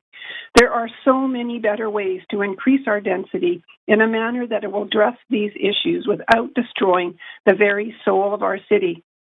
Vancouver has increased its density more than any other city in North America, and we have more than enough housing in the pipeline to house the projected increases over the next decades. So why are we destroying the very neighborhoods which supply the highest amount of low-cost housing? And why the rush? People have gone away on holiday or spending precious time with their families and children. They haven't had time to read, much less understand the 230 pages in this document. Why not give them the summer to consider it, then put it to a vote at the upcoming election in the fall? Better still, send it back to the planning department and give them a mandate that over the summer, those in charge of this proposal take the time to walk around each of the 22 neighborhoods in Vancouver, get to know the diversity that makes Vancouver neighborhoods special, then go back to the drawing board with an understanding of what a very special place Vancouver is. Come up with a proposal that is inclusive and respectful of those diverse neighborhoods, and call upon the many community organizations that have spent endless hours working on how best to increase density without losing the soul of our city. Create a plan that is built on our neighborhood assets. It can be done. Please vote no to this proposal. Thank you. You do have questions. If you just hang on the line, please. Councillor Hardwick. Yes, thank you. Can you tell me, did you listen to the staff presentations and responses to councillors' questions by staff? I haven't been able to, Councillor Hardwick. I was in a doctor's appointment for most of the morning, so I wasn't able. I heard a few, yes. Okay, well, you would have heard that what I would ask you to respond to then was the staff's assertion or statement that the existing community plans that you described are out of date or obsolete. Yes, I did hear that actually, and I was appalled to hear that because I don't believe they are obsolete, and I believe that the community and the people behind the community plans are willing and have always been willing to work with council to move forward and are looking for ways of creating density that works within their individual communities. Okay, thank you very much for your response. Thank you. Thank you, caller. Those are all your questions. We're going to move to speaker number 11, Taylor Curran.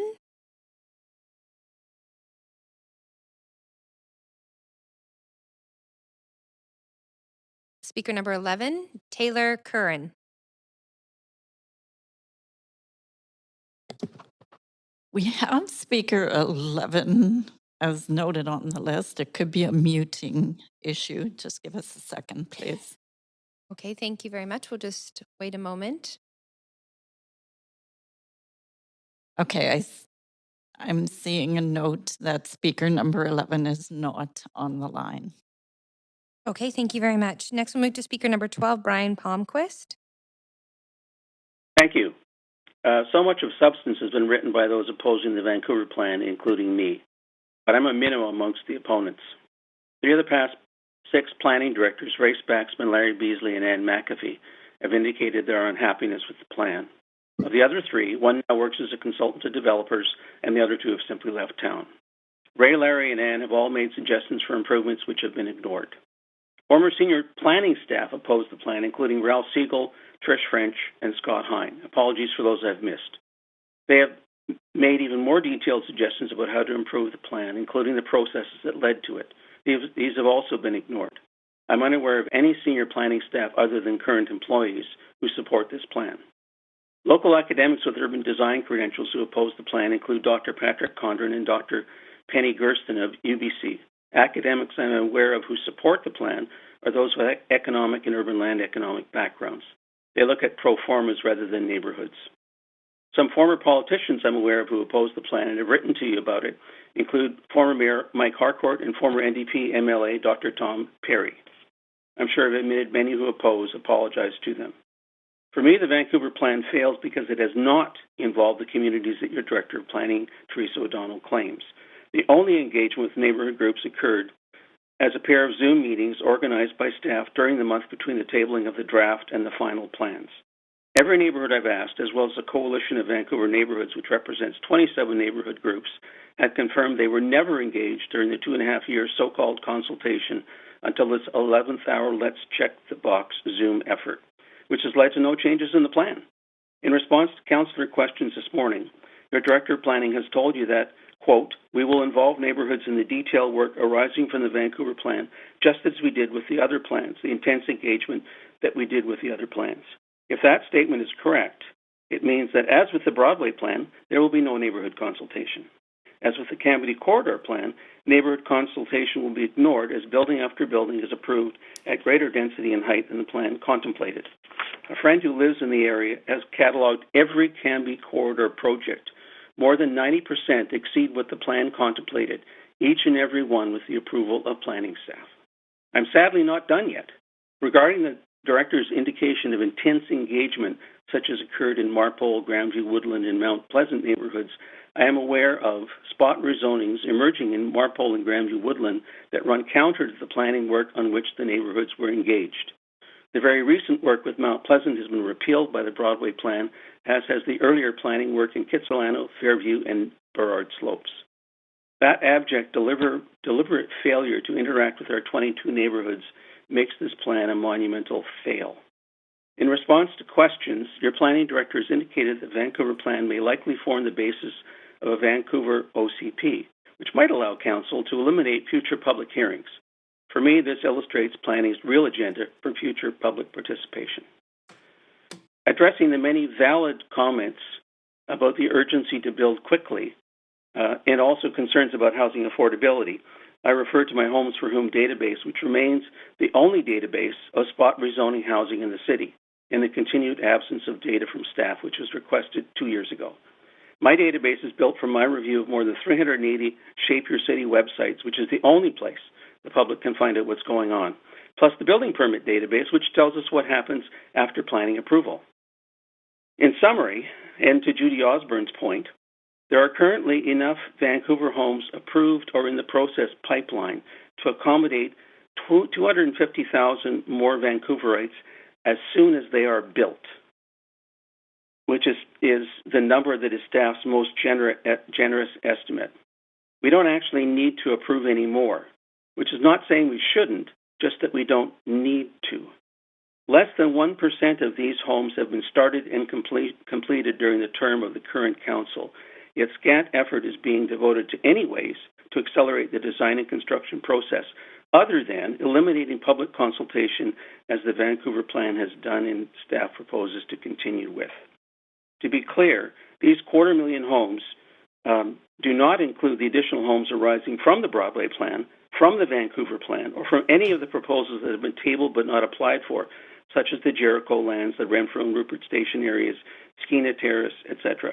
Along a growing list of projects that are in excess of what planning has proposed, Council has already approved and yet are unbuilt, hence hidden from public view. We need to do better. Thank you. Thank you very much. You do have questions. If you could just hang on the line. Councillor Hardwick.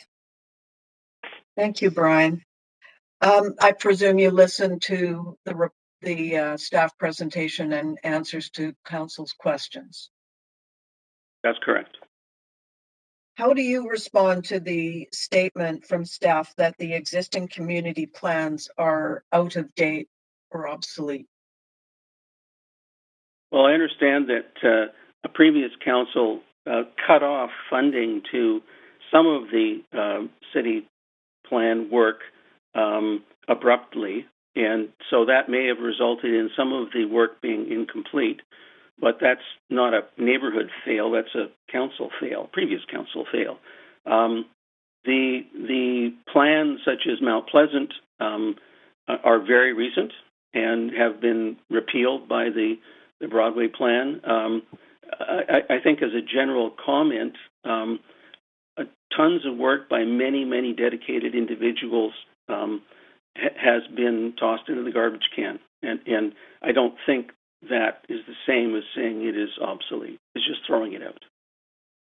Do you think that maybe it's a loss of institutional memory then? Because I recall what I consider a robust public consultation process during the city plan time, which was very engaged.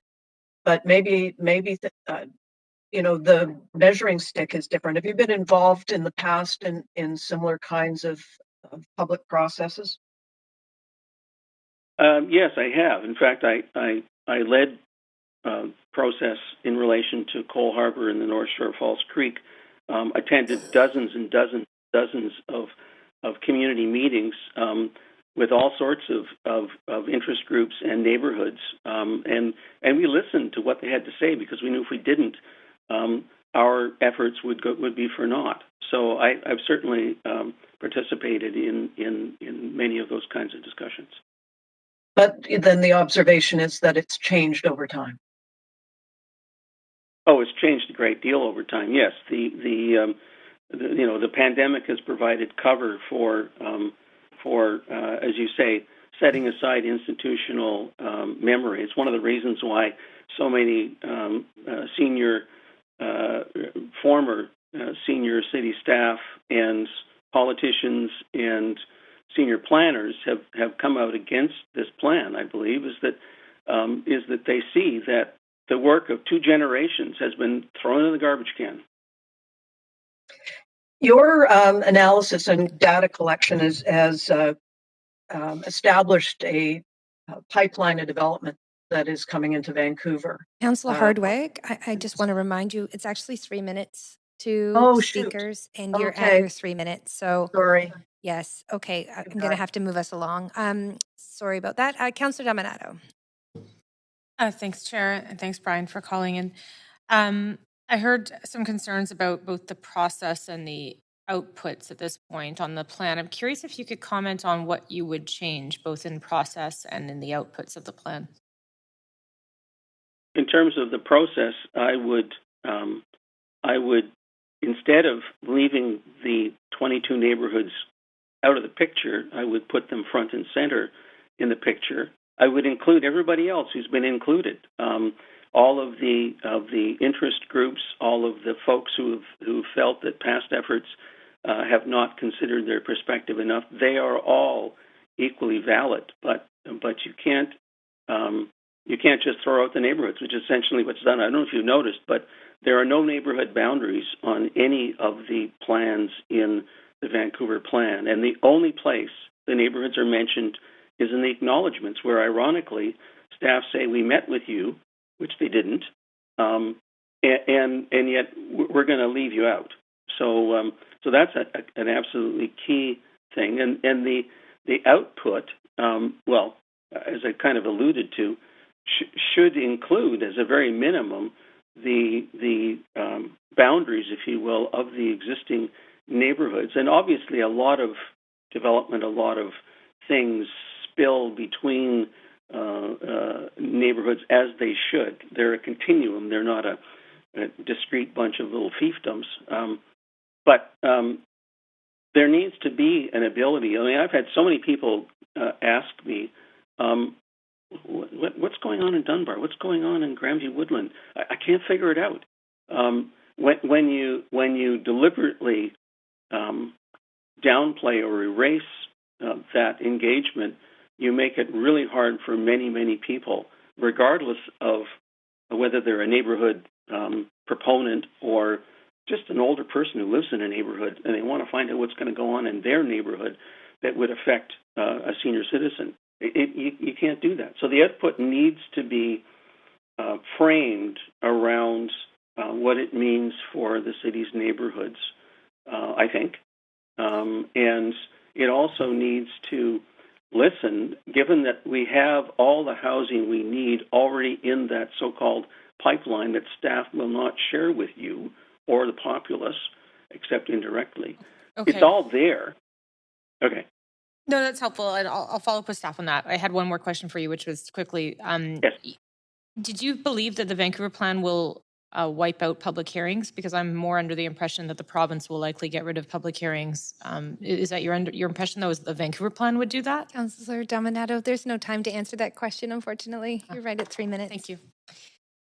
Just asking that we give our speakers enough time to answer these questions. And Speaker 12, thank you. Those are all your questions. Thank you. Speaker 13, Barbara May.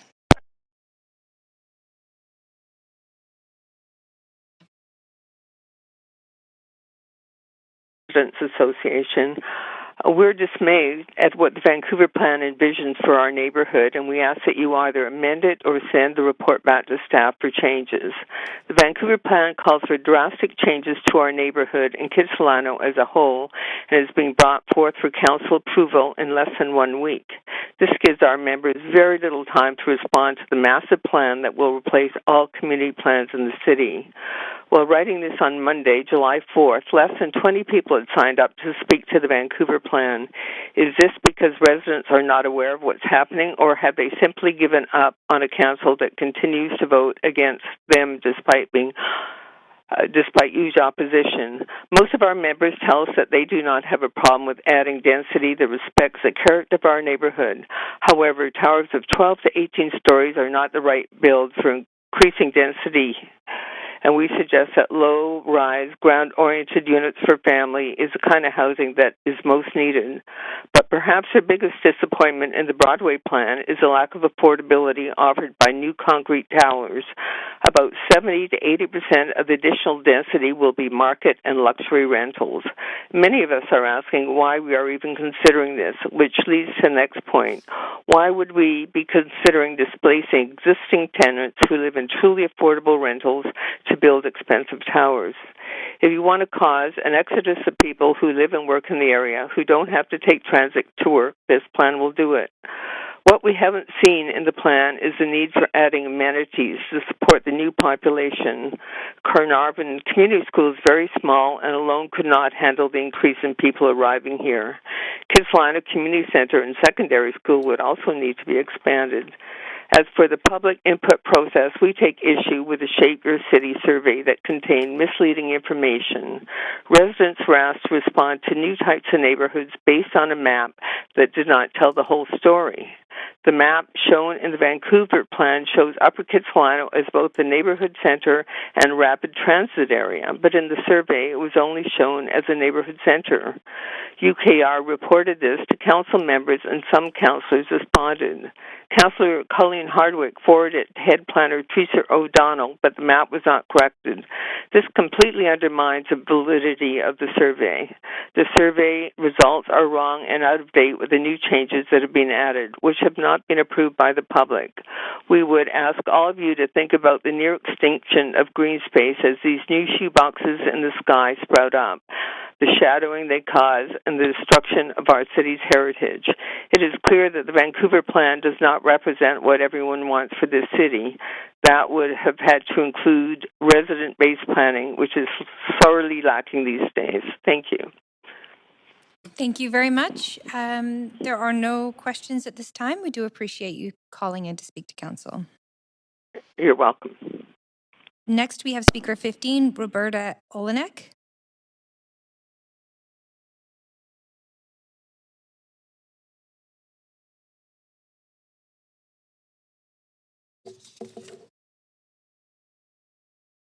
That's speaker 15.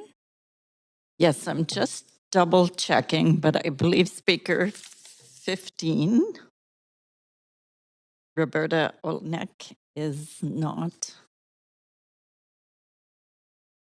No, is not on the line. Sorry. Thank you. What happened to 14? Sorry, I will clarify for council that speaker 14 has withdrawn. We do have speaker number 16. Thank you. So we do not have speaker 15, but we'll move to speaker 16, Ian Mijakowski. Yes, hello. Can you hear me? We can. Thank you. You're welcome to start. Sure. Thank you very much for listening to me today. I am not used to speaking in public, but I feel obliged to express my view. My name is Ian Michikowski, and I am opposed to the Vancouver plan. To state the obvious, the Vancouver plan is dense in more ways than one. Existing neighborhood boundaries are not even included on your map. And this project was just dropped, as the young people say, or shown, unveiled, very short time ago. How on earth is the normal working person, especially with a family, able to find time and energy to go through 165 pages of bureaucratic doublespeak in such a short time and over a long weekend? School was out. This meeting is taking place while many residents are away. Why now? In a democracy, an informed public is essential. In contrast to public hearings, correspondence to council for a standing committee meeting does not get published on the city website for the public to read. Trust is important. What is the rush? It feels like you are trying to pull a fast one, starting with a plan to scrap the existing community neighborhood plans Vancouver is a city of neighborhoods. With exponential growth and density, we need more access to nature, not less. More access. More solar access as well. Pop-up plazas are not a substitute for nature, trees, forests, plants, creeks, etc. Earlier, I heard a speaker talking about climate resilience and the environment and blue-green, water, waterways. We've been waiting for the daylighting of Tatlow Creek for years now.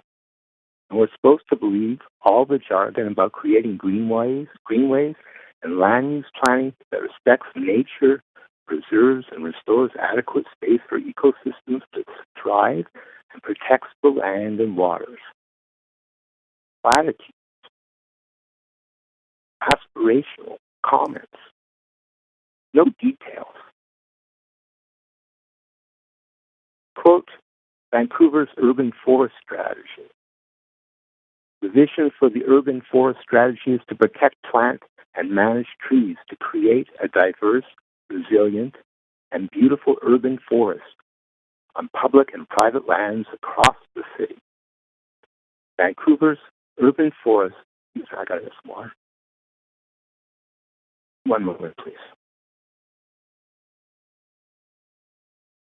Thank you. Vancouver's urban forest includes every tree in our city, on streets and parks, public spaces, and backyards.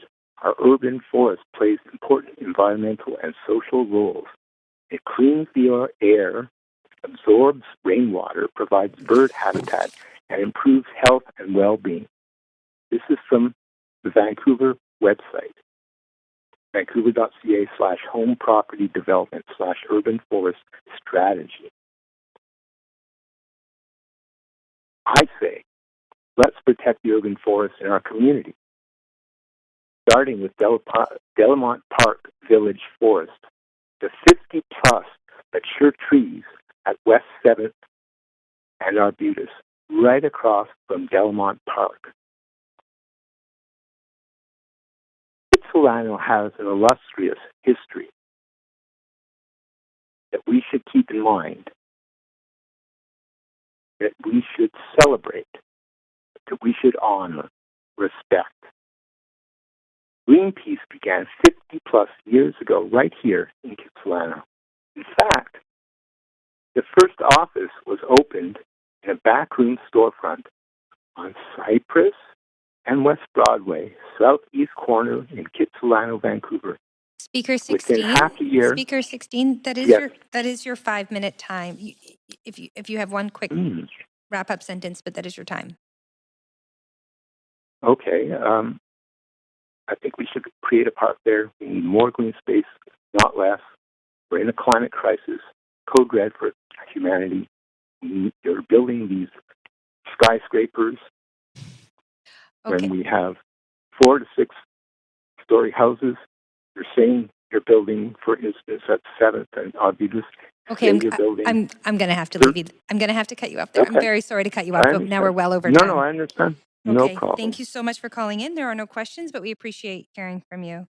Next Do the right thing. Don't vote for this. Thank you. Speaker 17, Lindsay O'Shea. Hi, can you hear me? Yes, we can. Thank you. Your 5 minutes starts as soon as you're ready.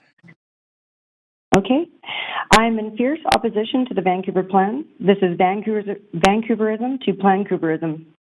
With only 1 week to review, it's before you during this first summer in over 2 years that Vancouverites and their families can travel. The timing of this is very suspect and shady and is not transparent or democratic. Have you asked what's the rush? Have any of you done the math on what's approved and currently being developed and in the development pipeline? If approved, the Vancouver plan will be the shameful, rotten cherry on top of the decisions of late and will be your legacy as civic leaders if this horrendous thing passes, and will literally kill all that is affordable and beautiful in the city and will only make developers wealthier. Councillor Swanson asked earlier and did not get a worthy response. Higher density does not equal affordability. The Vancouver Plan model of Vancouver will divide us into two classes, those that own homes and those that are under the rule of BC Housing. All of the differing, unique, inclusive, diverse niches and nuances in the city is going to be demolished, and you are turning what is lovely, vibrant, and appealing about Vancouver into a TV dinner. The Vancouver Plan is a visionary, long-range land use plan to create a more livable, blah, blah, blah, blah, blah. This will not work for creating affordable housing and remedying the housing crisis. It's perpetuating your landless CACs and DCLs. You are going to make developers and investors richer. In this plan, there are no specific tactics or affordability. I am nobody special. I am just an average Vancouverite with an average education, making an average salary. I'm about to be dem evicted along with the rest of Vancouver and not just the Broadway corridor if this plan is approved. And with working two jobs, my gross income is sandwiched between making too much for social housing and not making enough for market rentals. My superpowers are not in urban planning or righting the wrongs in the world.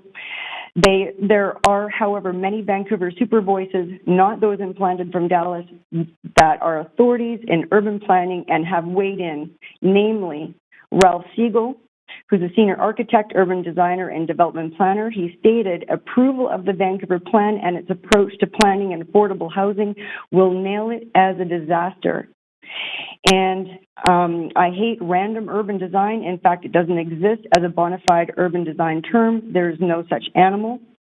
Scott Hine, a retired architect who was the City of Vancouver's senior urban designer for most of his 20-year career, worked with Mr. Siegel and refers to him as a sage at the city. When urban design was embedded in the culture today, Mr. Hine is a consultant and university instructor, and he still spends countless hours trying to figure out how to add density through urban design. He even wrote a book to help people understand urban design and how the city got to where it is. Calling zoning must evolve. You forget about me. Residents were consulted, he writes, whereas now they are seen as an obstruction, which is true. He also stated that this isn't about density or affordability. He says it's about generating property value for wherever the investors are coming from. The more cumulative assessment values you achieve, that allows for property tax notices based on higher versus lower property values. And finally, the UBC Professor Emeritus Penny Gerstein, extremely disappointed with proposed citywide Vancouver plan, and she said the one-size-fits-all nature of the plan does not demonstrate the unique characteristics of neighborhoods that need to be preserved. Where are the safeguards to preserve neighborhood plans and community visions? The plan does not prioritize good urban design, a defining feature of Vancouver that has allowed dense neighborhoods to thrive. There is little diversity in housing types. High-rises are not the only way to address density. There's little recognition to the need to build sustainability, the impact of embodied emissions on our carbon footprint due to concrete use of new buildings, or the operational cost of the environment of the choice of building typologies, and no policies that actually mitigate this. Plan is predicted on increasing supply to address our housing crisis with no recognition that it is the right supply. Housing that matches people's needs is what needed. Where are the residents going to go who are being displaced? There needs to be new policies written that holds past mayors and councils accountable for the horrors they caused with their affirmative votes. For the love of all that is still beautiful in Vancouver, please do not approve the Vancouver plan. Thank you. And thank you very much. That was perfectly timed. There are no questions, but we appreciate hearing from you today. Next, we have speaker number 18, Jan Pierce.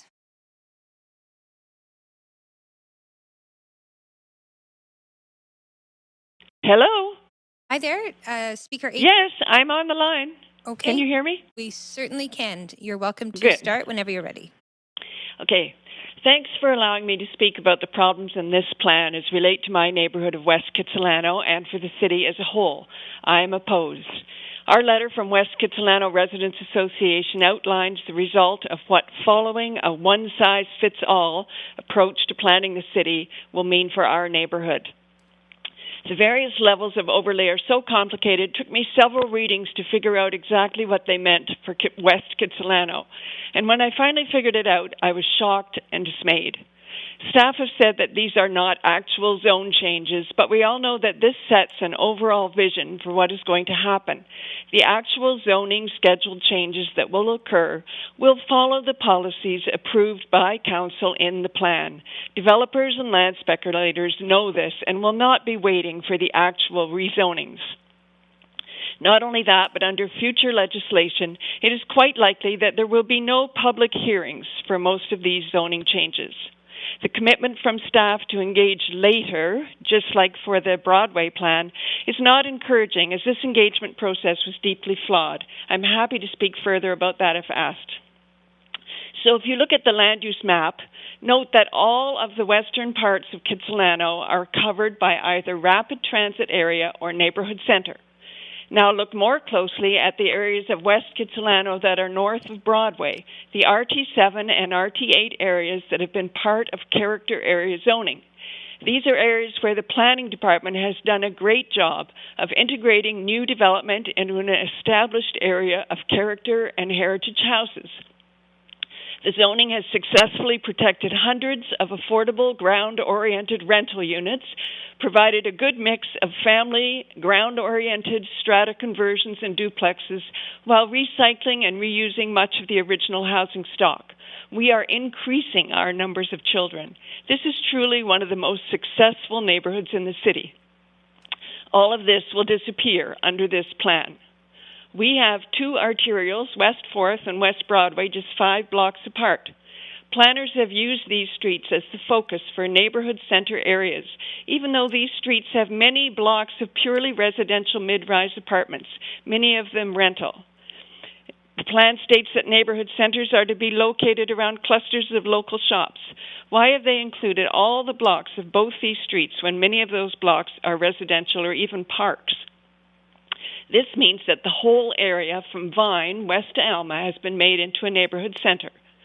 And it means that they are slated for apartment towers up to 12 stories in height, because it says they want 6 stories along arterials, because they want to keep sunlight on the shopping streets, but they don't worry about the overshadowing that a 12-story building would give on the homes where people live. Buildings this size also require land assembly. Then the rapid transit area will allow even taller towers in what planners call a more distributed pattern, with gradually lower heights ranging from over 25 stories, then 18 to 20, and then somewhat lower farther away from the stations. All of this has been done without any local planning process. Despite claims that what is in the plan will not affect the built form that's decided later through detailed zoning, we know that once Council sets this direction, all future rezonings will agree with that policy. What will this mean for our neighborhood and community? Land assembly and land speculation will be first, due to the size of the apartment buildings. Existing renters will be most vulnerable, and often houses are emptied out and will remain vacant for years. We already have one land assembly with empty, boarded-up houses on West 8th. We see this process throughout the city. When new apartments are built, the rental units will be small with high rents, not adequate replacements for the kinds of rental units our neighborhood has now, which are usually large and ground-oriented. Of course, along with this goes the loss of sunlight on our streets, loss of trees and green space. Just building more units will not solve our affordability problem. We need to make sure that we are retaining and building the right kind of units. This is not just about West Kits. Many other neighborhoods have also had large areas placed into very large neighborhood center zones. But I don't think any of the others have had the whole neighborhood effective. We are not just a bunch of NIMBYs, but we do want to add density in a way that doesn't destroy our neighborhood, but builds on its strengths.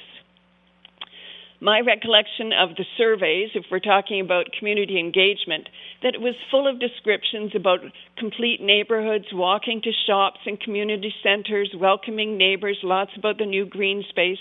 And this is what people read when they said that complete neighborhoods would be nice. But that isn't what's being proposed.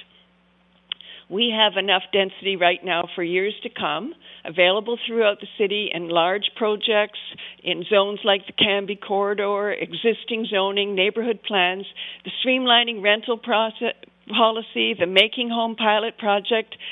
Even when we look at the high growth targets in the plan, it's enough for years. So it doesn't mean we shouldn't build more, but this means that we have the time to go out to neighborhoods and make sure we get this right by recognizing their strengths and unique character and creating options for added density that build on their strengths, like laneway houses, infill, looking for special sites that can have apartments, low-rise apartments, lots of ways to add density. Also, in terms of embodied emissions, the consultant study that was quoted earlier saying that new buildings repay their embodied emissions within 10 years was deeply flawed, and I have read that study, and I can explain that to you more fully if you wish as well.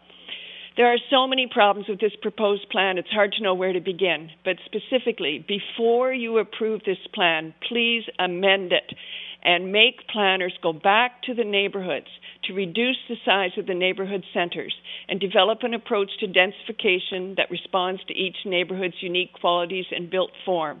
We don't need a homogeneous city with one size fits all. Okay, great. Thank you very much. That is your to over time, but you do have questions, okay? Okay. You have questions from Councillor Hartwig. Okay. Hi, Jen. Earlier on in your remarks, you talked about the public process and how this has been conducted. Would you like to elaborate on that? Yeah, so I looked at the different surveys. First of all, you'll note that the information sessions were all held in very high density areas of the city, supposedly because that's where more traffic was. But, you know, there really wasn't very much engagement at all in terms of all the lower density areas of the city. So that biased it in one way. Also, when you look at the survey,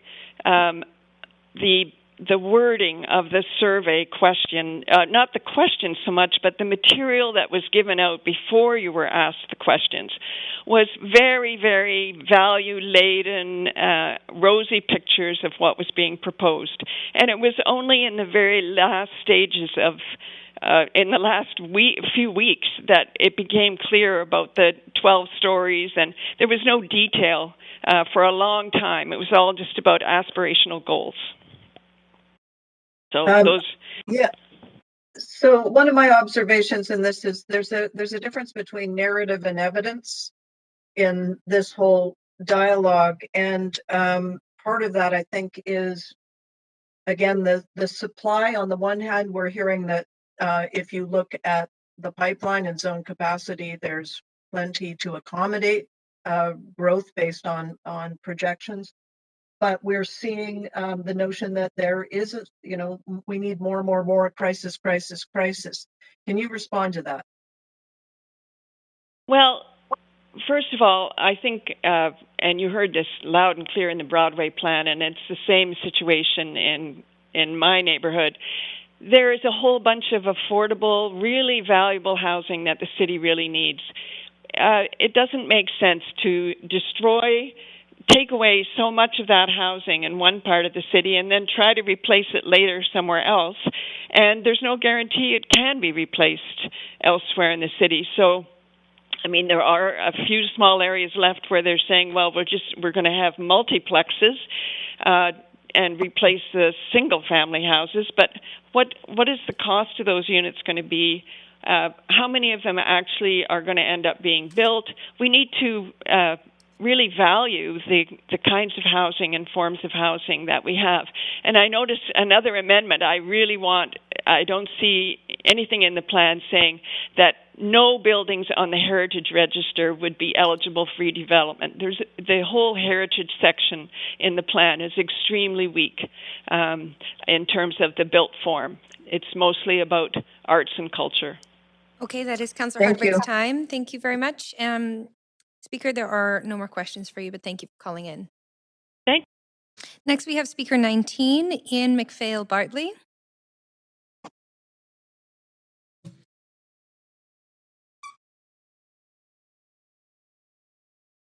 Can you hear me? Yes, we can hear you. Thank you very much. You do have 5 minutes to speak to council, and you're welcome to start when you're ready.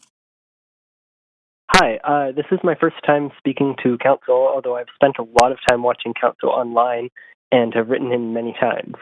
The Vancouver plan isn't exceptional, but if something like this had been passed and followed through on decades ago, I think the city would be a better place today. Even if you pass it today, it will require the next council coming in with sweeping improvements if we want to see any change in the next decade. And in hearing questions to staff this morning, it sounds like city staff are prepared for that. I strongly support the changes in land use strategy the plan suggests.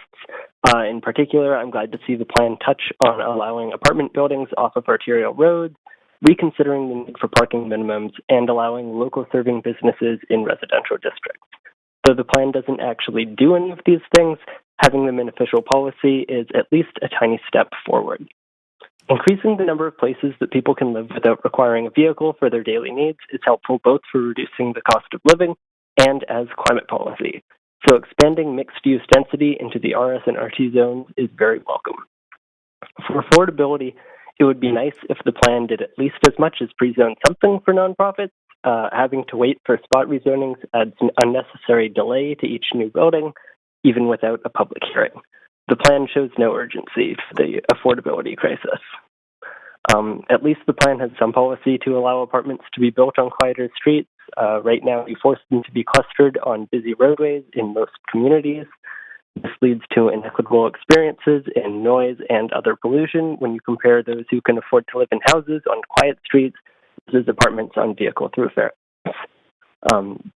In this vein, allowing denser buildings to be built on top of existing single-family homes instead of on top of older, more affordable apartment buildings will reduce conflict between current and future tenants. You can then strengthen tenant protections without having to discuss whether or not doing so will prevent much-needed housing from being built. This is your opportunity to reduce development pressure on all of the existing rental housing you heard so many people fight for in the Broadway plan area. In terms of completely different things I would like to have seen in this plan, it should probably suggest some building code and public space reworks to better address accessibility. Too much is still being built that could easily be wheelchair accessible, but isn't. A plan that discusses something like eliminating parking minimums really needs to better address accessibility, in my opinion. And I'm saying that as someone who's strongly in favor of reduced parking. Finally, I hope you all had a good look at the ecology section, because if this were actually implemented, our city would be much more beautiful and green. Repurposing a few streets as ecological corridors seems like a great way to improve park access across the city without having to spend hundreds of millions or billions of dollars acquiring land. And I think the plan addresses the priorities there really well. To that, I also think we should be striving to make the major greenways suitable for all ages and abilities, and improving the standards for those. The greenways should really be built for all forms of micromobility, not just cyclists. And I mean that in terms of the AAA active transportation network also. Thank you for hearing me. Sorry for being a little chaotic with all of the points, but the plan covers a lot of things all at once. And I hope that some of you feel it was worth the millions of dollars it cost to bring you. And I hope future council moves boldly to get something out of it. That's all. Thank you. Thank you very much. There are no questions, but thank you very much for calling in. Thank you. Next, we have speaker number 20, John Hughes. I'm just checking, Chair Bly. Speaker 20 has withdrawn. Thank you very much. Speaker 21, Wolfgang Streigel. Yeah, hi. Can you hear me? We can hear you. Thank you very much for calling in. You have 5 minutes to speak to council. You're free to start when you're ready. Okay, good afternoon, Chair and Council. I'm opposed. I have been a resident in Kitsilano for over 30 years. Walking from Arbutus to Alma, I have enjoyed the tree-lined streets and amazing gardens, which means an ecological corridor. When I look out from our balcony at Arbutus Walk westwards, all I see is trees. The urban forest already exists in Kitsilano. I do understand that the city cannot remain forever the way it is today. It will grow and more housing will be needed. I have several points of concern and I want to discuss 3 of them today in a condensed format as I have limited time.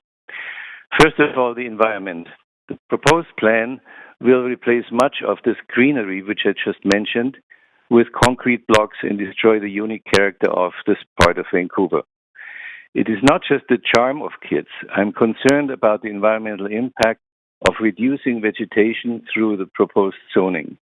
CO2 absorption will be reduced, heat will be stored in bigger buildings, and we will be less able to avoid heat domes like the event that we experienced 2 years ago. Second point is affordable housing. Currently, Kitsilano is home to many students and low-income families. This is helped by the many basement suites and single-family houses. Almost every house has such a suite or suites.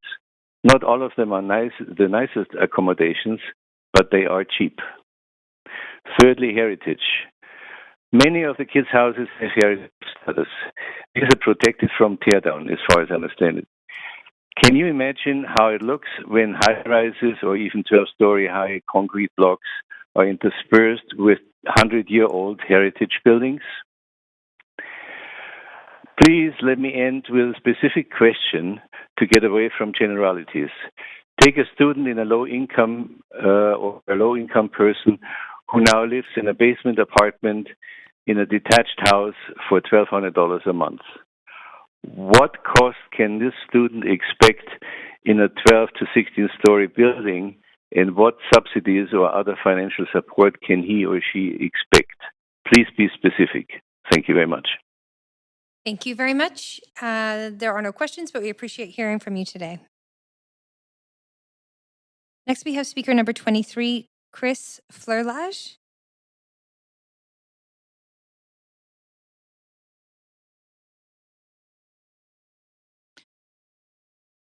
I'm just checking, Chair Bly. Just a moment, please. No, 23 is not on the line. Thank you very much. And next we'll move 24 and 25 have both withdrawn. Speaker 26, Ward Starrett. Hello. Hi, we can hear you. Thank you very much for calling in. You have 5 minutes and you're welcome to start when you're ready. Thank you. Dear Mayor and Council, thank you for this opportunity to share a few thoughts on the draft Vancouver plan. For clarity, I'm speaking in opposition. I want to first acknowledge the well-intentioned efforts of staff in producing this draft and recognize the difficult task of considering many intersecting and often conflicting interests. In such complicated tasks, there is the natural tendency to collapse the complexity to make the process more efficient. The process is, of course, always easier if one has a clean sheet to start with. However, we do not have a clean sheet. We have an existing city and neighborhoods, each with their own character and long-standing plans, co-developed between neighborhoods and the city. The existing fabric of the city and its much-loved neighborhoods are being completely ignored in this plan, replaced by a top-down vision imposed upon us, which violates the long-standing cooperation between neighborhoods and planning that have made this a livable city for so long. Relying on the Vancouver tradition of bottom-up approach to planning, the long 40-year history of collaboratively developed neighborhood plans should be threaded together instead of being summarily dismissed. The current draft Vancouver plan is not yet complete and needs to be reimagined, away from its current top-down doctrine where the existing fabric of the city is considered not disposed of. If I were to give this plan a grade, I would assign it an incomplete and ask for it to be resubmitted with a more fulsome consideration of the many existing community and neighborhood plans to be meaningfully incorporated. Such a revisited plan should enhance community rather than the current plan, which sacrifices community. Please return this draft to the planning department so that it may be reformed by reconsidering the existing neighborhood plans. This will go a long way to reestablishing the trust of the electorate by reweaving 40 years of established and approved community plans into the process. A top-down and unilaterally dictated plan is a one-size-fits-all mono plan. that intentionally or otherwise will destroy the fabric of every neighborhood in subservience to the false narratives of unbridled growth and supply-side economics, which are supposed to magically solve affordability. The growth for growth's sake plan only delivers tax density and profit density to two minorities, City Hall and the development community, who are, not unsurprisingly, the principal cheerleaders of this plan. The present and future citizens of Vancouver should not be sacrificed to feed the twin gods of growth and greed. We need to turn away from a calculus built on evaluating solely through a financialized lens, which disregards livability and affordability. The Vancouver plan destroys the final vestiges of the community-based planning, which was made Vancouver a livable city, and instead embraces a top-down central planning model, which casually rescinds all the community plan efforts of the past 40 years and erodes our trust in the representative and responsive local government. The Vancouver plan disenfranchises its citizens and its neighborhood in favor of a U.S. corporatist model of top-down planning, which avoids meaningfully addressing livability or affordability. Like its cousin, the Broadway plan, the Vancouver plan has been constructed on flawed methodologies and disingenuous engagement processes structured to suppress alternatives and manufacture consent in support of preconceived conclusions and allow for outcomes which simply maximize tax density for City Hall, profit density for the development industry. It will have the unintended consequence of destroying neighborhoods and not achieve the affordability or livability that should be the goals of this plan. Thank you for your time. And thank you for your time. You do have questions, Councillor Hardwick. Thank you. If you've been listening, I've asked this question before, but I'd like your input on it. And that is, how do you respond to staff's assertion or statement that the existing community plans are out of date, obsolete? Well, if you are looking at a top-down corporatist model, then everything is out of date and incomplete because you don't want to spend the time and attend to it. It's a top-down process. So I don't believe that that's the case.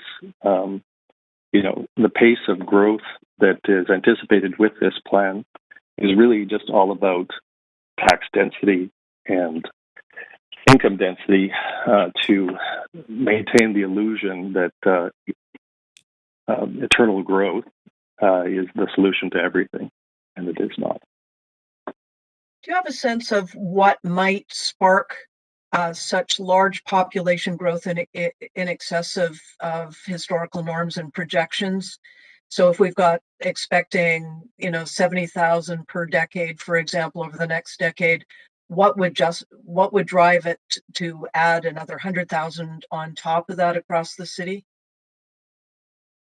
Well, nothing more than really the two key drivers of this plan, which are tax density and profit density for the development community, again, to drive and support the false narrative of unbridled growth. So if you look at a tax density map of Vancouver, which I can direct you to, the downtown core, with specifically Cole Harbour, has the highest tax density in the city. And this is an area that the density exceeds, I believe, that of Mumbai. So we already have the highest level of high-rises in Canada, and in fact, North America outside of New York. So we're already incredibly dense. And I think that the city and the developer are looking to maximize that density. And I think that's the fundamental driver. And the fundamental erroneous conclusion is that density will drive affordability. Well, ask Hong Kong. It didn't work for them. They're number one in the unaffordability index globally. Back to the top-down model, then the 10 priorities that are driving this should be considered within the context of the neighborhoods, not driving them. Just a quick answer. Thank you. Yeah, if you look at all of the input from all of the serious planners, they're all saying the same thing: neighborhoods first. Okay. Thank you very much. Thank you very much, Thank you. Councillor Hardwick, and thank you, Speaker. Those are all your questions. Thank you. Next, we move to Speaker 27, Peter Waldkirch.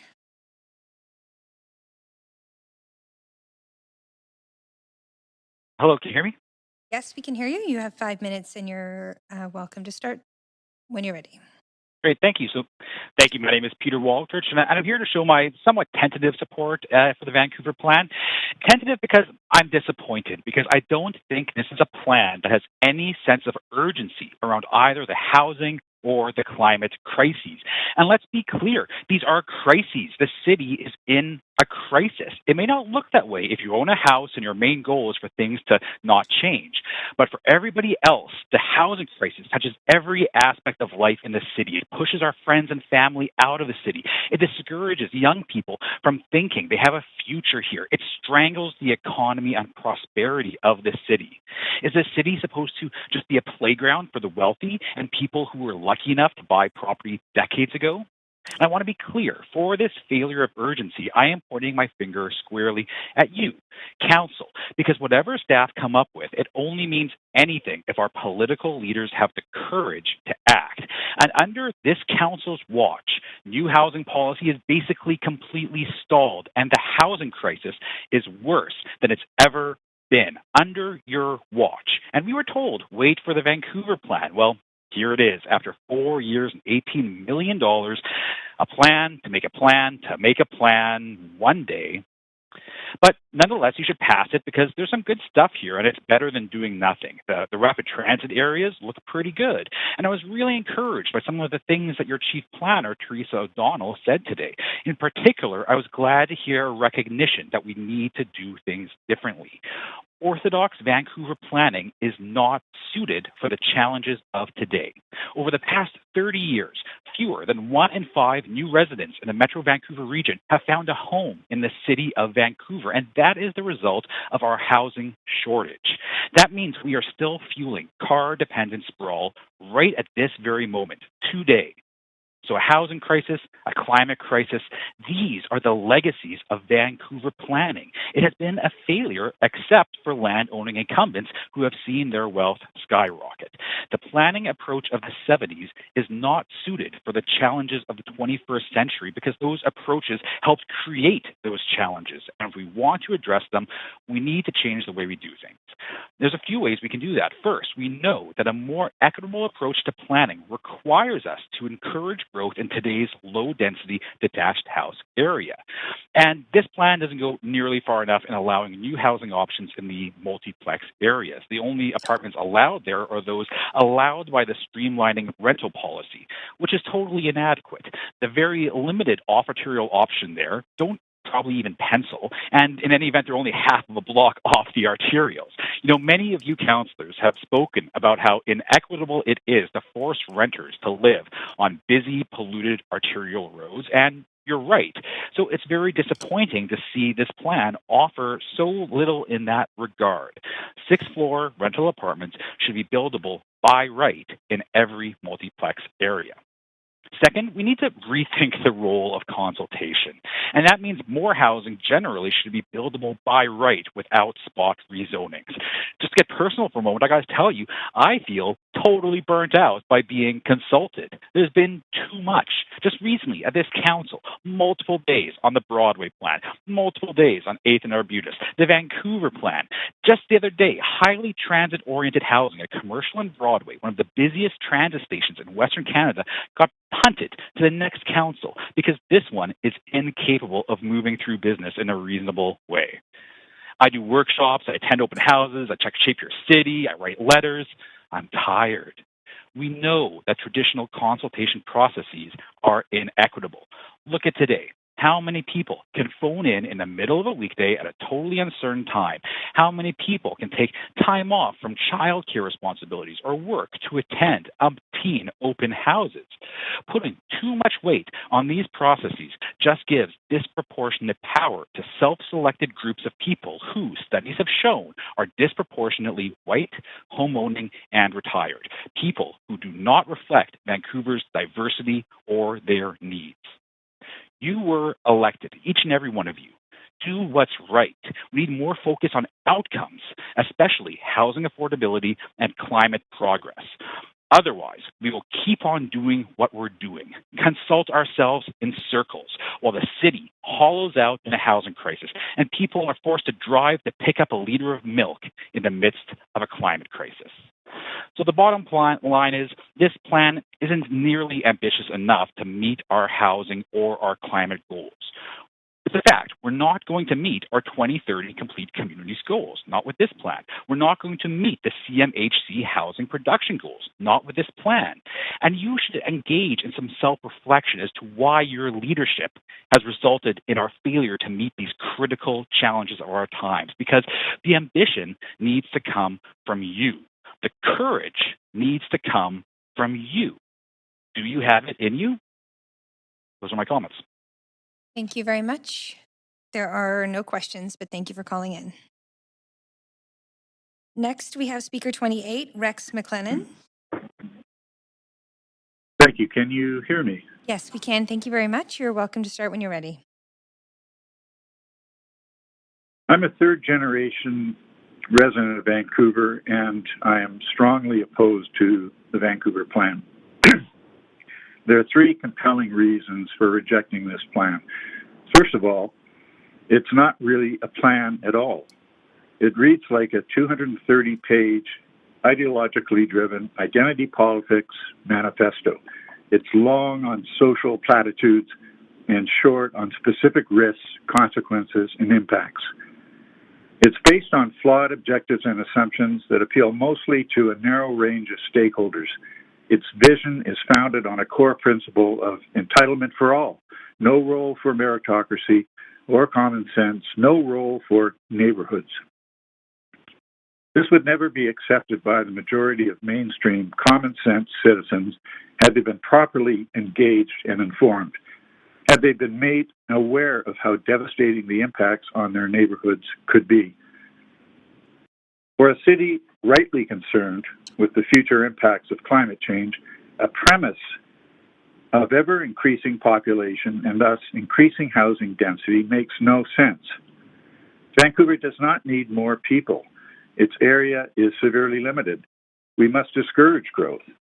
Instead, what is needed are goals to create a sustainable, livable city that preserves rather than destroys the features, natural beauty, and character that places Vancouver among the world's great cities.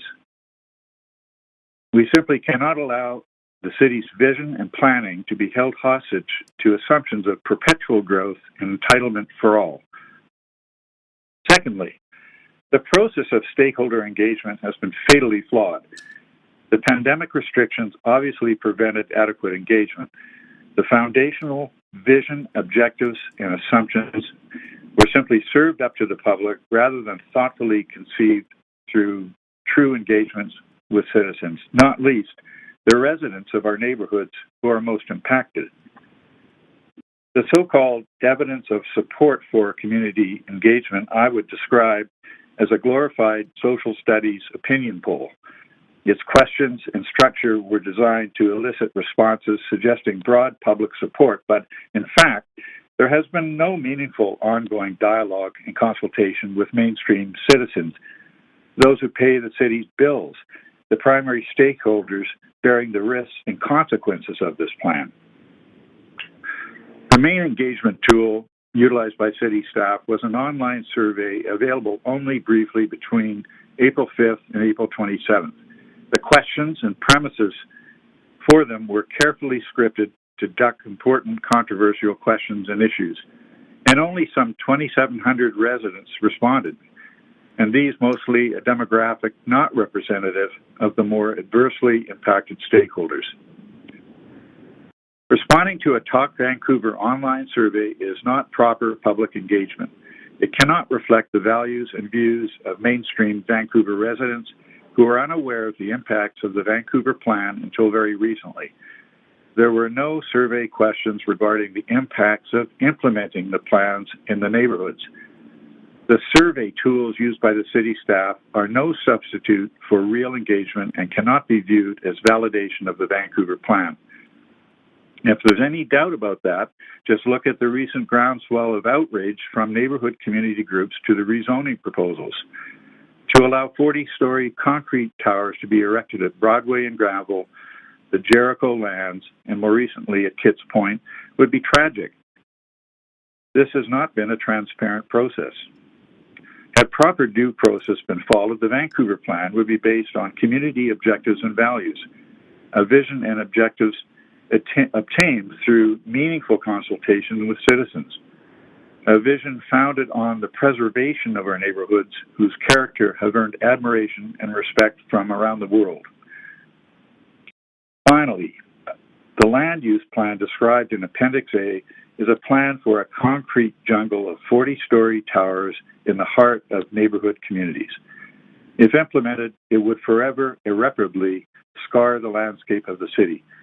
How could such a plan, with all the concrete and steel required, with increased demand for energy and services, possibly be consistent with other goals to address the impacts of climate change? Vancouver does not need more people. It does not need more taxes. It does not need more government, and it certainly does not need a bloated bureaucracy whose ideological social politics values it continually attempts to impose on citizens. I urge this council to reject the Vancouver Plan, send it back to start a proper community engagement process to develop a sensible vision and objectives, and review it again only after the October 15th civic elections. Thank you for listening. Thank you very much. You do have questions, so if you just hold on the line for a moment. Councillor Hardwick. Thank you. I've been thinking about your early opening comments about flawed underlying assumptions in this plan. But as you went along, you talked about the fact that you thought the plan should be developed with community objectives and values. And yet the plan has 10 priorities that are the values of the plan. What is different in your mind between the 10 priorities as stated in this plan versus community objectives and values? The community values come from community neighborhoods. They come from the grassroots up. They're not imposed from the top. There is no meaningful neighborhood engagement to develop core assumptions, objectives, or values. And for example, this whole plan for these massive towers in neighborhoods, you look around the world at leading cities, they preserve their neighborhoods, they connect them with good infrastructure, and the growth that may be necessary in future comes from the periphery of the cities. That's where you put the concrete towers. You don't destroy neighborhoods. So there is no attempt in this ideological plan to really think about the neighborhoods and start with that and preserve them and understand what makes Vancouver a tremendous city, what makes it a leading city. My parents and grandparents are buried here. They would surely turn over in their graves knowing that such a destructive betrayal of the public's trust was unfolding in a city that they contribute so greatly to during their times. This is just a travesty. This plan must be rejected.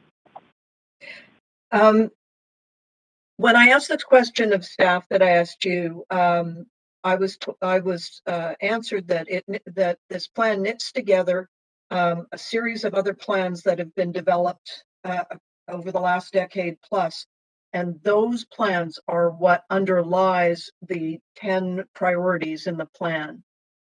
Have you looked at those 10 priorities and considered how they were assembled? I've looked at this plan and what it says and what it infers.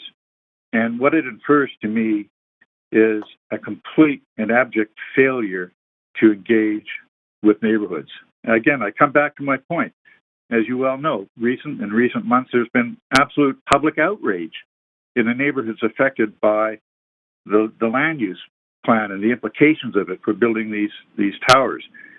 I mean, it doesn't take a genius to understand that, the plan, this plan, has had no real intent to meaningfully engage the neighborhoods that are so grossly affected. I'll have to just stop us there. That's Councillor Hardwick's time. Thank you very much, Thank Speaker. you. Those are all your questions. Next, we have Speaker 29, Mark Battersby. Yes, I'm on the line. Thank you very much. We can hear you. Please go ahead. Yes, I'm Mark Battersby. I'm the past president of the Kitsilano Arbutus Residents Association and professor emeritus at Capilano University. I've lived in Kitsilano for over 40 years, both as a renter and as a homeowner, and I'm opposed to the Vancouver plan. Let me first say I appreciate the democratic right to speak to this plan and to the council, but citizens and councillors should be warned that given Bill 26 recently passed by the provincial legislature, if this plan is passed, that may be the end for public hearings about all the rezoning involved in the plan. So allowing this plan to pass is in fact a democratic disaster given Bill 26. Another objection I have is the assumption that a 30-year planning horizon is reasonable. As Yogi Berra famously said, it's tough to make predictions, especially about the future. Think back to 1992. No iPhones, no financial disaster, no COVID with the attendant work-at-home modality, just to name a few. The assumption that the cars are the primary source of greenhouse gases built into the plan is very likely to prove false in the next even 10 years as fossil fuel cars become banned and electric cars replace them. And this leads me to a general comment about the environmental impact. There is no environmental impact assessment that I could find. There's assumptions about what is good and not so good for the environment. And in particular, though other speakers have mentioned this, no clear development of the impact of concrete development, high-rises. Ironically, in relation to multiplex, they mentioned the fact that concrete has an environmental problem, but the proposed abundance of high-rise concrete buildings is not taken into account. Before any plan such as this goes forward, it seems to be obvious, and I presume the Greens and others would support this, that a proper environmental impact assessment should be done. As this previous speaker indicated, and you can feel from the plan, depending on where you live, perhaps, there's an element of hostility to low-density areas, seen as inequitous, having an inequitous amount of amenities. And part of the proposal is to increasingly densify these areas and therefore enable other people to have equal access, equitable access to amenities. Of course, another alternative to this problem, which is also mentioned in the plan, would be to develop amenities in those areas that are currently under amenitied. The problem is, as it was mentioned in the discussion of the Broadway plan, that costs a lot of money. Where is the money going to be to maintain the level of amenities? What am I talking about? I'm talking about parks, pools, community centers, libraries. Where is the funding for this amenities to support the enormous number of people that are planned to come into the city and utilize this housing? Just for example, if people want to understand what I'm talking about, they should go for a swim at the wonderful Hillcrest pool. It's jammed currently. What would happen with another couple of 100,000 people in the city? Where are the plans for maintaining amenities? This involves livability. There's a lot of talk about affordability and a lot of talk about adequate housing stock. which many people, including Brian Palmquist, have argued already the resources for that, the zoning resources for that already exist. But livability requires that the development of amenities go along with the increasing density, and there's no real suggestion of how that could be done in the plan.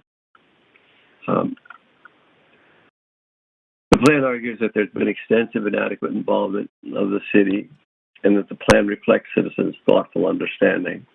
As past president of CARA, as I mentioned, I was involved in the planning process that resulted in the development of the Arbutus Walk.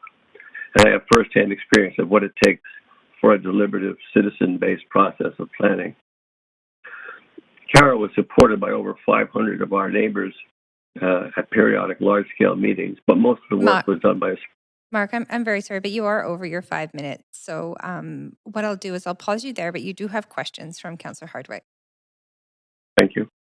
Actually, it dovetails into where you were, Mark, there. Yeah. How do you respond to staff's assertion statement that the existing community plans, you were just describing one that you were involved with, are out of date or no longer relevant? Well, I find that unfathomable. Let me just say quickly about the Arbutus Walk. As far as I can understand, I may not have understood the plan. It appears they're prepared to impose high rises on the Arbutus Walk. We fought for years to limit the height of the development in that area, and as a result, we have a world-famous, livable community. How can it now be out of date to have such a livable, famous community? It's unfathomable to me. Secondly, if they want to update the local plans, well, meet with the communities and have a discussion. There was no such discussion.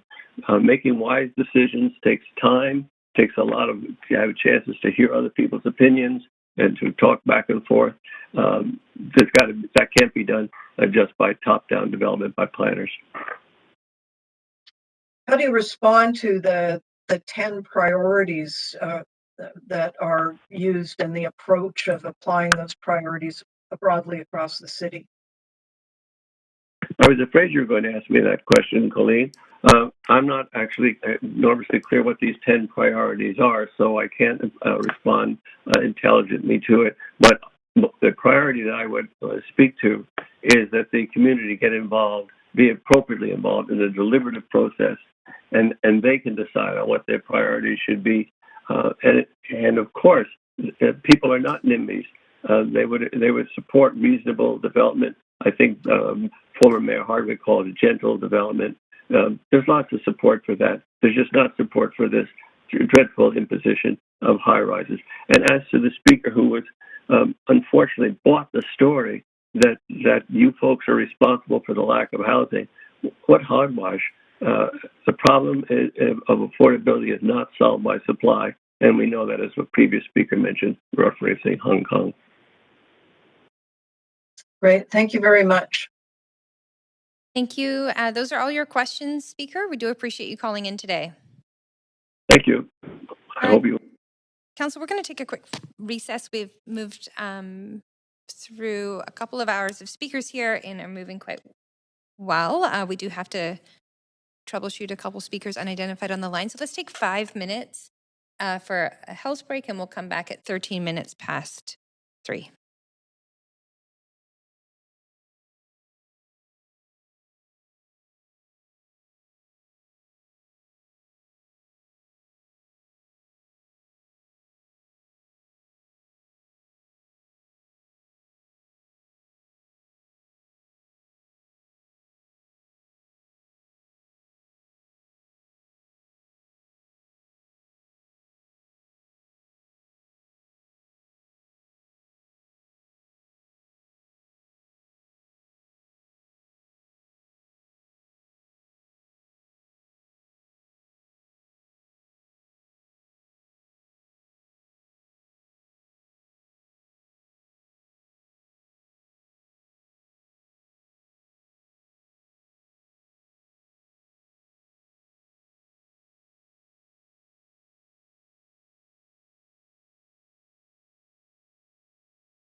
speakers list.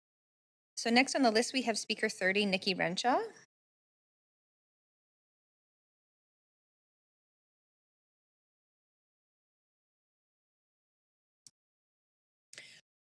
Speaker 30 is indeed on the line, Chair. Live. Hello. There we go. Hi there, we can hear you. Oh, hi. My name is Nikki Renshaw, and I live in Kitsilano, the west part of Kitsilano, which is under discussion with regards to the Vancouver plan. And I have a couple of issues that I really still need to be addressed.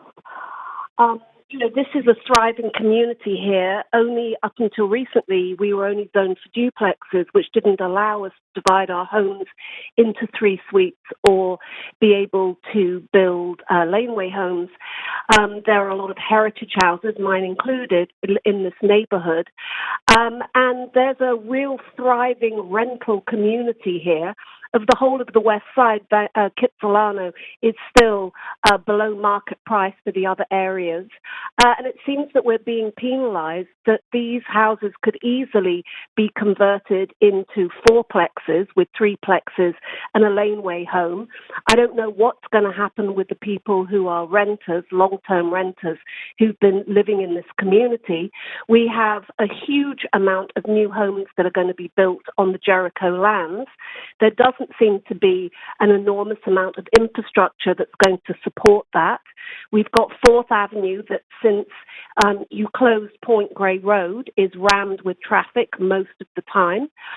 We've got Broadway as well. The area that you want to turn into one of these center hubs is a residential area. Between McDonald and, at the end of the park, the other side of Blenheim, there are no retail spaces whatsoever on 4th Avenue. Those are all residential apartment buildings. So this is a complete residential area that it seems that you're hell-bent on basically demolishing and putting in tower blocks. Now, I should add that I'm probably going to benefit from your plan since I live one house in from a corner and my house backs onto an arterial road. So, from my own point of view, financially, I should be supporting this. But I've lived in this community for 25 years, and this is a community, and it was destroyed somewhat by the closing of Point Grey Road. It was advantageous to those north of 4th, but it was absolutely detrimental to those of us who lived south of 4th. And now this idea to make it really untenable for single-family homes or homes that have been divided into suites to survive when they're going to be surrounded by tower blocks in these city hubs just seems to be, and the fact that we have a real thriving rental community at below market price, so which enables the students from UBC and people who have low-income jobs who are in the service industry in the Kitsilano neighborhood to be able to transit easily to their places of study or their places of work. So if we didn't have the Jericho land being transformed into absolutely outrageously high tower blocks, which of course you have no control over, I probably wouldn't be so against this. But it seems now that this whole area, which is sandwiched between Upper Kitsilano and Point Grey, is just going to end up being, it's going to be multifamily homes. And I really, are we building new schools? What's going to happen, with the water lines? What's going to happen with transit? The transit in the city has always been appalling. And we, even if we get the SkyTrain going out to UBC, how are these UBC students that we rely on for an income, how are those students going to be able to afford to live in this new, completely rezoned, demolished area? It just seems that your game plan is for areas where you don't really see that there's a thriving community and that there are people who live and work in this area, it seems to be really, since you closed Point Grey Road down, it seems to be that you aren't considering us. I mean, even with Point Grey Road closing, there was a huge amount of uproar about that, and that wasn't considered. And the transit wasn't improved to take over all of those cars and buses and trucks that will be coming down 4th Avenue. This area of 4th Avenue is all residential. If it had retail spaces all the way along, then you would maybe be able to argue that this was already a retail area that you were just going to be adding to and converting to. But I think it's, I don't think there has been anywhere near enough planning on this, and certainly not enough consultation with the community who lives here. There were other alternatives that with the properties that were already here that could be zoned to make them more multifamily. Or we could have townhouses, or we could have buildings that would be in keeping with the community. You're well over time. You do have questions from Councillor Weave. You spoke to issues with transit. Can you speak to your experiences on transit and what those issues are for your neighborhood? Yes, I absolutely can, because after Point Grey Road closed, I live on West 5th Avenue, which my backyard backs onto the apartment buildings, the residential apartment buildings on 4th Avenue, and the transport here, the cars, the amount of cars that we have, has tenfold increased. Sorry, the transit itself. Yeah. Sorry. Yeah, you talked about the transit. Yeah, you're talking about transit. What are my issues with transit? Well, you said it's a my calling daughter for your was at neighborhood. UBC. Yeah, all through my neighborhood, the amount of cars that we have going along 4th Avenue and on roads like Blenheim, and me on 5th Avenue with people trying to cut up to avoid the traffic on 4th Avenue. We've had 2 dogs killed on our street. I mean, the actual amount of cars has increased. My daughter has just finished at UBC. She was unable to take the bus from Kitsilano to UBC because there was no space on the buses. She ended up having to buy a second-hand car and get a parking pass just so she could attend her courses at UBC. So transit, especially from me coming from London, transit is appalling. It's not going to support the infrastructure for the Jericho lands and then for you building up this whole area right up until the Jericho lands. There isn't going to be enough if you have a SkyTrain going along Broadway. That's not going to be enough. There aren't enough buses. It's a standstill, and for my daughter to have to pay a parking pass to go to her local university, I think really highlights the fact that there absolutely isn't enough transit at the moment for the neighborhood that we already have, not even counting what's going to happen with Jericho and if you develop this area. Okay, thank you. Thank you very much. Those are all your questions. Thank you for calling in. Thank you. Next, we have speaker number 31E, Vice. Oh, hi. Yeah, what happened to caller 29? Was she still on the line, or? I'm sorry, are you speaker 31? I am, but I thought you spoke briefly to caller 29 and then she got lost. Like, was she? No, we're have okay. We skipped ahead, or? No, we're fine with the speakers list. We're moving through and everyone is speaking if they are on the line. So you're up next, speaker 31. Okay. Thank you. I am a resident of the West Side. I would just like to point out that increasing density is not mutually inconsistent with existing community plans. But there is a way of increasing density that enhances our neighborhoods rather than homogenizing them. And I am opposed to the one-size-fits-all aspect of the Vancouver plan, which disregards local neighborhood context. I think it's worth just mentioning that I went out of my way to complete every Vancouver plan survey that came to my attention, and I even attended an in-person pop-up engagement event. And I have to say that the surveys were memorable for their preponderance of false choice type questions that seem to be designed to reinforce a predetermined outcome. So the experience of completing them was sort of like being a vegan in a steak restaurant and being asked, do you want the steak or the burger, with no option to say neither or other. And because the forms were conducted electronically, in order to submit them, you had to answer all the questions. So you had to order the beef. The pop-up engagement that I went to was similarly disaffecting. So lots of aspirational language, lots of very attractive-looking illustrative boards, some nice-looking color-coded maps in similar shades of mauve, some of which were extensively pocked by pale blue in the same shade English Bay was depicted, and which I assumed were bodies of water, which I felt was very appealing, until I realized that, of course, they aren't bodies of water. Vancouver isn't Venice, and then I realized I had no idea what I was looking at all. I conveyed some of my feedback to several city staff. None of them made any note of my comments, but perhaps more disturbingly, they all parroted the same phrase in response, which was, what we're hearing is, and then something that was the exact opposite of what I and others within earshot around me were all saying. So clearly my input was at the bottom of feedback hierarchy, but this is demonstrative of a much larger problem. What's the point of incurring significant public funds to undertake public engagement surveys if the surveys are distorted to obtain the desired outcome, if respondents don't understand what is being proposed, and if their input is treated as a hindrance? It's worth noting that the report on the Vancouver plan, which has been provided for your review today, oversimplifies and mischaracterizes the level of public support for the plan.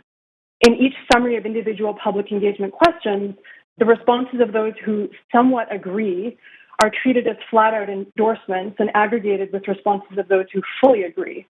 But to somewhat agree is to agree with reservations. To somewhat agree means the respondent only agrees to a certain extent, and it's reflective of tepid agreement at best and merits closer examination. It's frankly misleading for the report to provide that respondents who somewhat agree with particular aspects of the plan categorically agree with them. It's notable that only a minority of respondents agree unreservedly with salient aspects of the plan. When the survey results are considered in this light, it can hardly be said that the Vancouver plan reflects resounding public support. And even if it did, the results would still be seriously questionable due to the dubious public engagement process. The Vancouver plan really just seems to be an effort to flood the local market with housing at whatever climate and ecological cost, without ensuring that it's the right type and without regard to actual census-based housing demand. You've only just approved the Broadway plan in the face of unequivocal scientific data demonstrating the tremendous embodied carbon and deleterious environmental cost of high-rise towers. The Broadway plan and other housing developments and initiatives underway across the city will provide for the development of high-rise housing for tens of thousands of people, well in excess of census-based housing demand through 2050. The false urgency of rushing this plan forward for consideration at a week's notice immediately after the Canada Day long weekend, with mere months left in your term, belies the existence of something other than residents' needs or interests at stake here. The plan should prioritize the context, strengths, and unique character of each neighborhood and reflect the feedback of residents who are motivated by a good faith desire to see their neighborhoods thrive. It should prioritize low carbon, family-friendly, missing middle housing typologies, rather than developer CACs and increased revenue from property tax and property transfer taxes based on inflated assessed property values. This is a generic, homogeneous plan that effectively eliminates Vancouver's cherished neighborhoods. In short, there's no Vancouver in this plan. I ask that you leverage the tremendous work that has been done to generate the draft plan to date. Send it back to staff to obtain greater local insight to influence this citywide plan, and bring it back to council after the municipal elections. Thank you very much. You do have questions. Councillor Hardwick. Thank you. Just listening to your remarks, thinking about it. Do you have a sense of why we would be projecting population growth so far in excess, and then, of course, with it, the need for housing production so far in excess of projections, targets versus projections? Do you get it?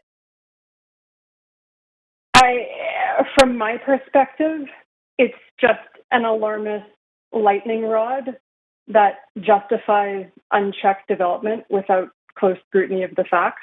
I think it's a convenient pretext for developers and, frankly, municipal and provincial government to profit off of speculative real estate potential and increase housing development. Well, I know that that we can expect that population growth and a rate of immigration as a significant driver, like it's always been in Canada. I'm just trying to wrap my head around what would precipitate exponential growth, like double the population growth and projections from economic drivers. Do you have any other sense what would drive population growth well in excess of projections? Frankly, it's a question that I have every time I look at any figures which are in excess of census-based population growth. I do not understand where those questions come from, and so if you ever figure out, or where those figures come from, rather, so if you ever figure out the answer to that question, I would appreciate you letting me know. One of the things we keep hearing is that this is for the city of the future, and the city of the past is which I wrote it down earlier, was out of date, and that we should put the past of the city behind us and consider this new city of the future as described in the plan. How do you reconcile that with where you're coming from as a longtime Vancouverite? I appreciate that changes need to be made in order to accommodate increased density and increased housing demand. But I don't, as I think I mentioned before, I don't think that increasing density is necessarily mutually inconsistent with ensuring livability and taking safeguards to optimize the livability of neighborhoods rather than implementing this, top-down approach that is modeled by the Vancouver plan. There are a number of folks locally who have,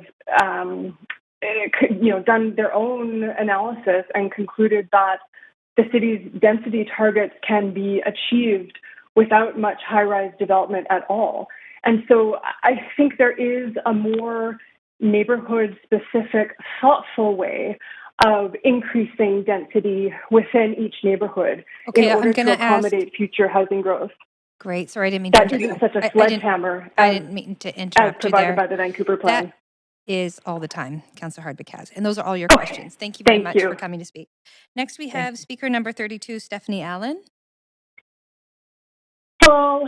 It's been nearly 100 years since your predecessors hired Harlan Bartholomew, the father of town planning from St. Louis, a man devoted to racial segregation, to map this city on top of land that was taken from Musqueam, Squamish, and Tsleil-Waututh nations. When he came to Vancouver, he was fresh off of his work crafting a policy workaround to the U.S. Supreme Court's 1916 decision to ban land use planning by race.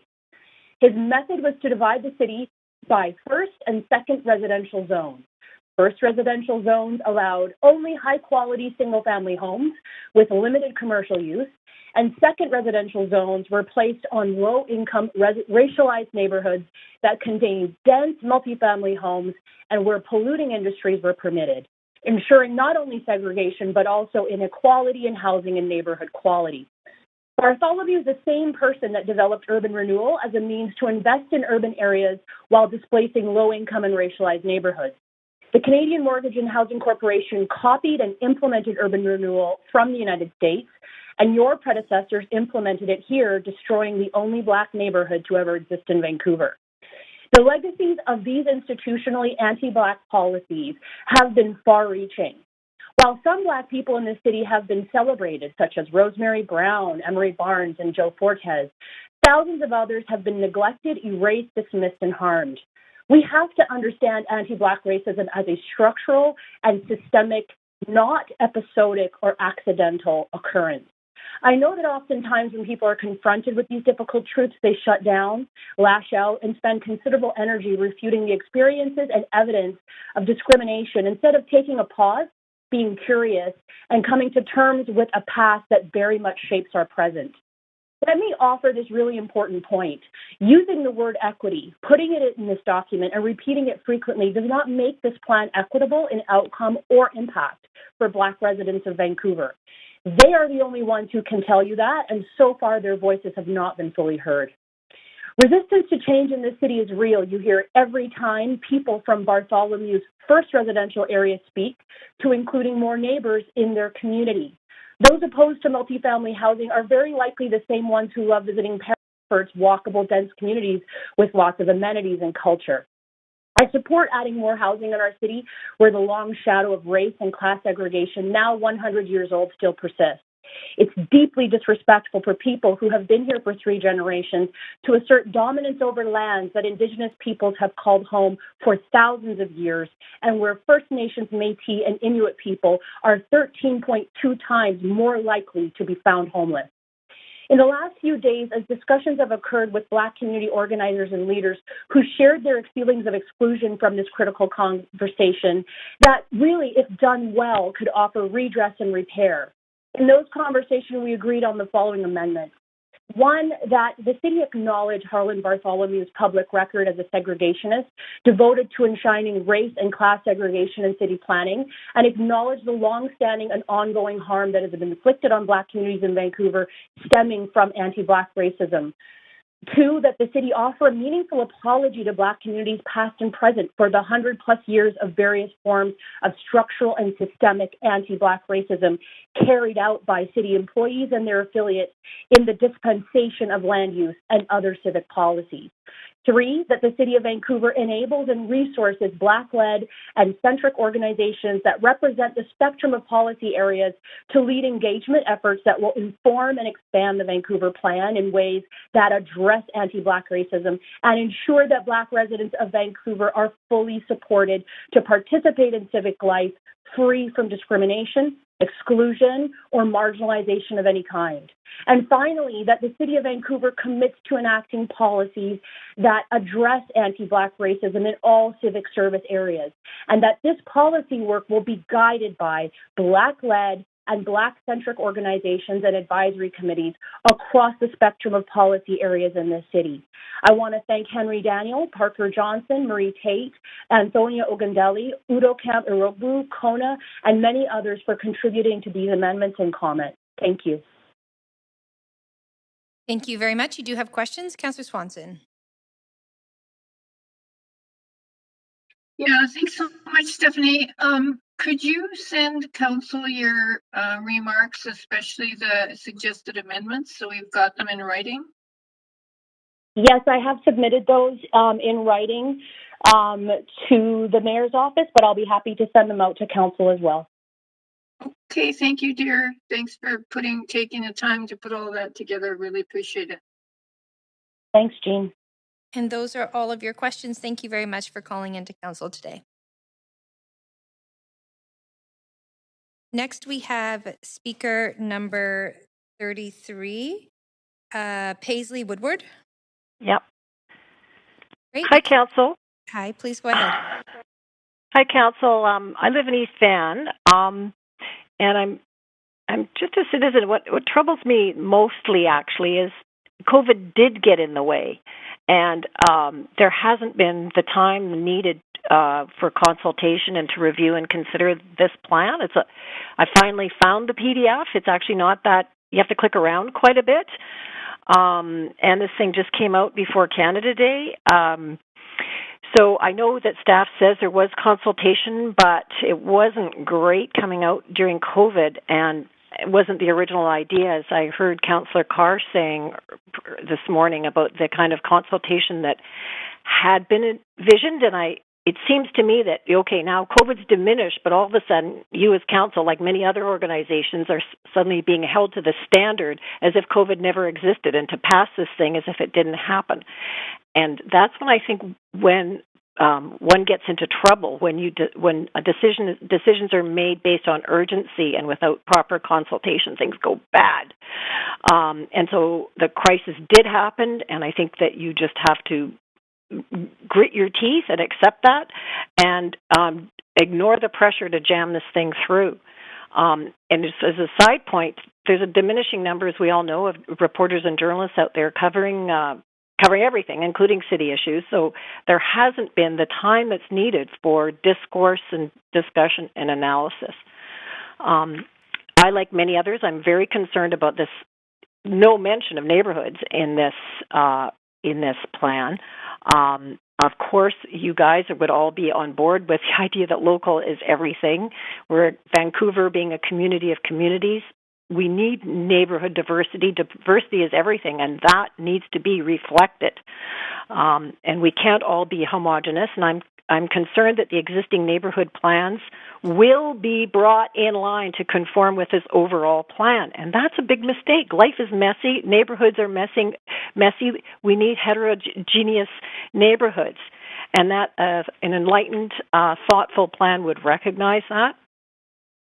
I'm somewhat familiar with the Grandview Woodland Community Plan, which was passed 6 years ago by Council, and I don't believe it's fair to say that is obsolete. It came on the heels of a lot of community consultation, and I don't think it's fair to say that was then, this is now. That, for example, the Broadway subway was actively under public discussion when the Grandview Woodland Community Plan came about. I've gone back, I've checked all the news stories on that.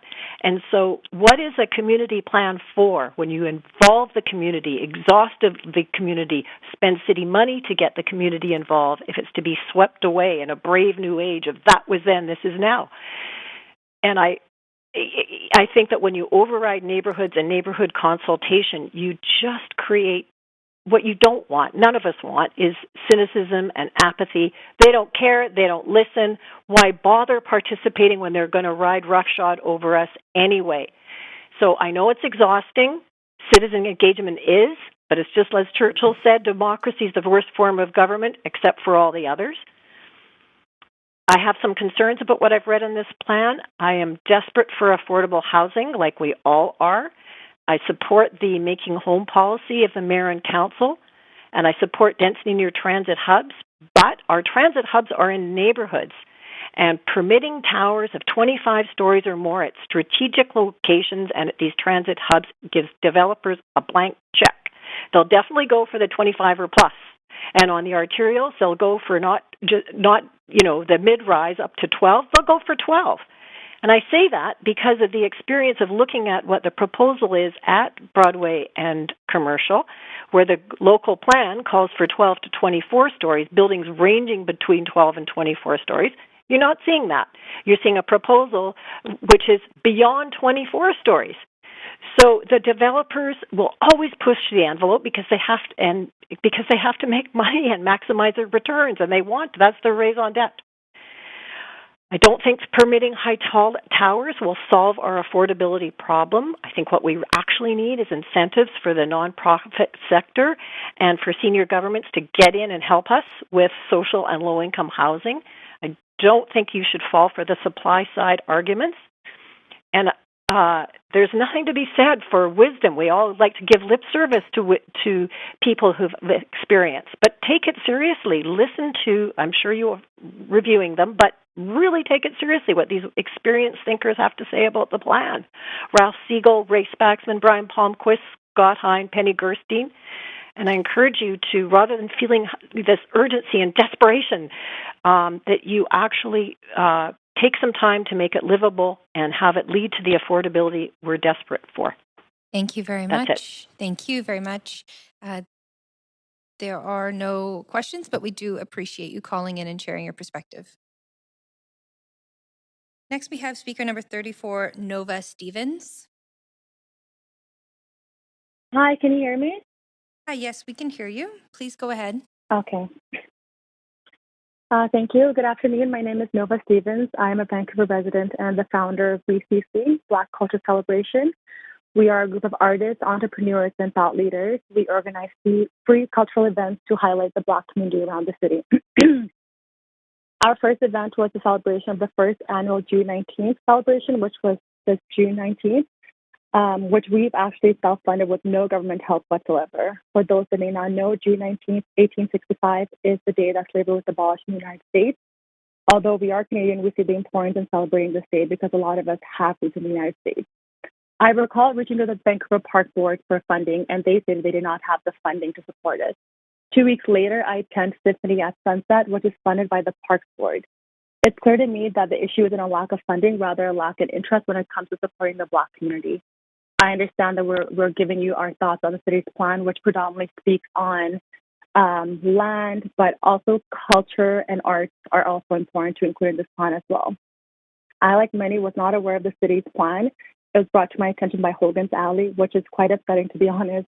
How can there be a plan for the city when majority of us don't know about it? We, too, are the city and should be included. The city notified, I believe, 4 Block organizations, excluding Hogan's Alley. That alone speaks volumes.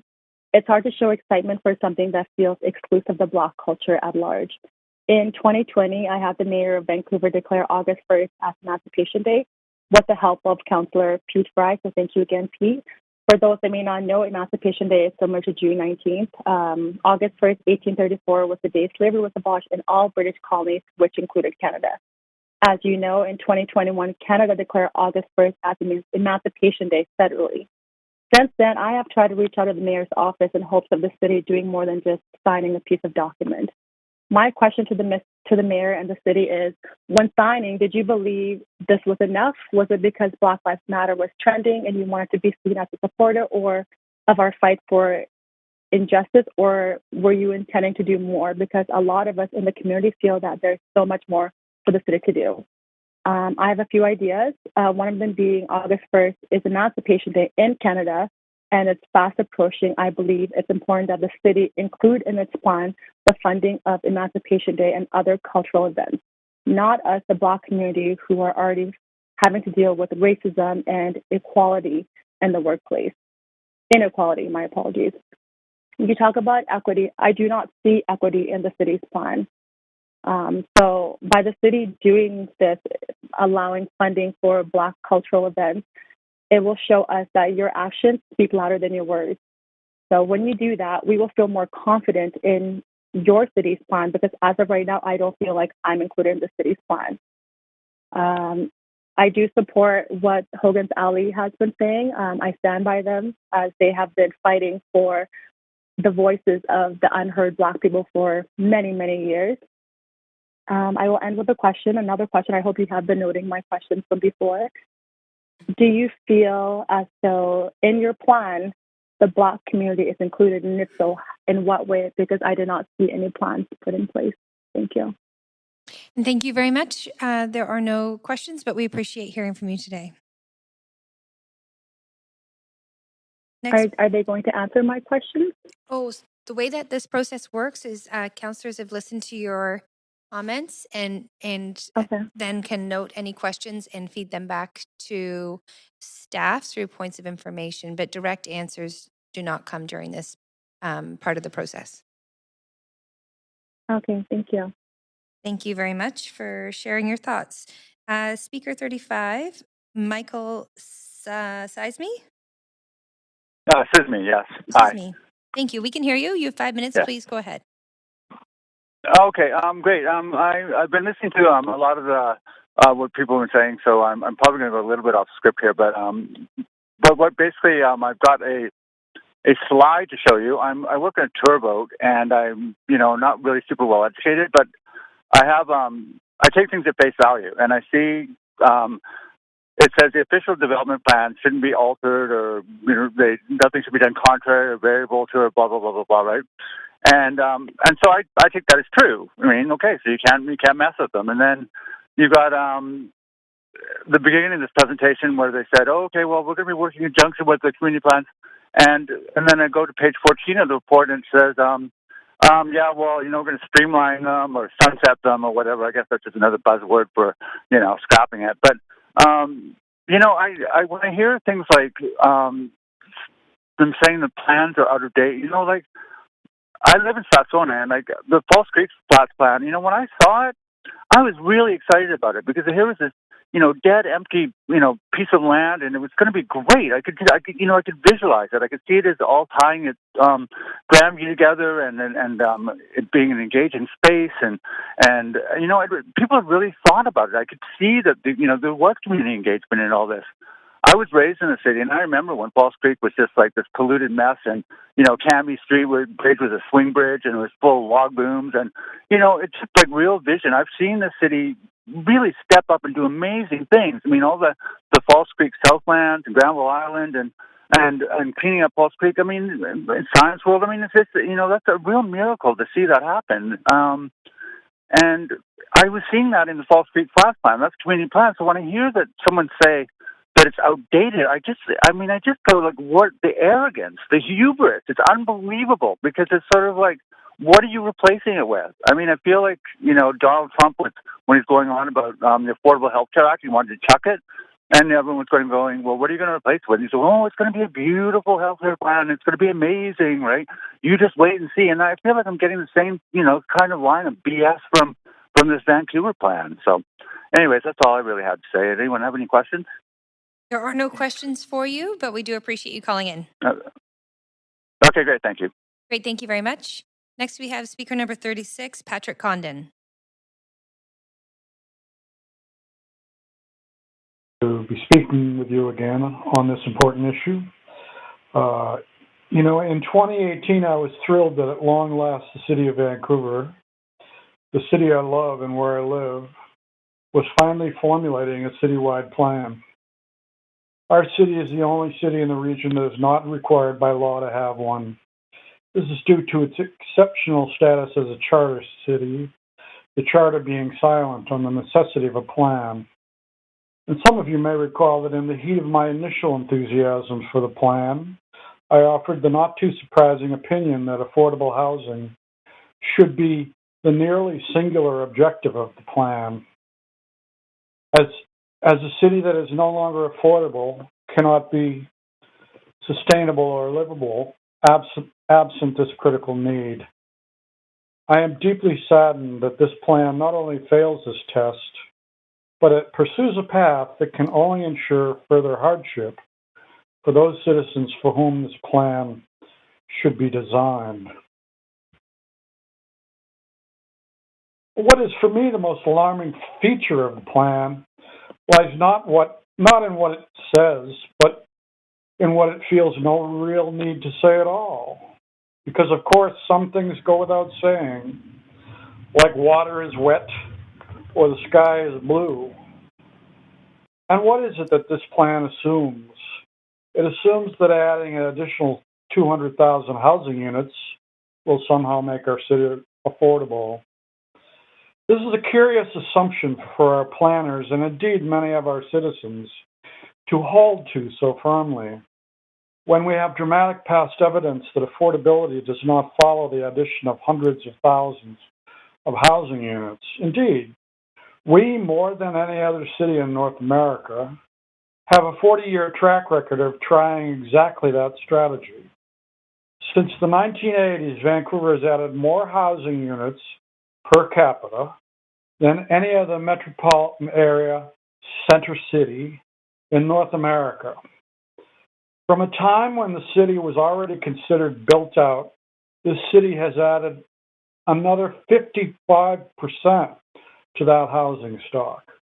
That's an additional 130,000 housing units on top of the 220,000 that were already here. This laudable achievement exceeds the urban retrofit efforts of any other North American center city. For example, New York City added only 14%, Los Angeles only 31%, San Francisco only 20%.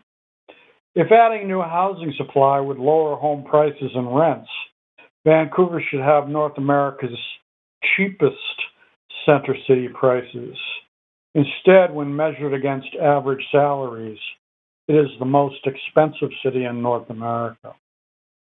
This suggests that the widely promulgated solution for the affordability crisis, that it is caused by a lack of housing supply, and that a massive increase in housing production will be the solution, is, despite its appeal to common sense, completely wrong.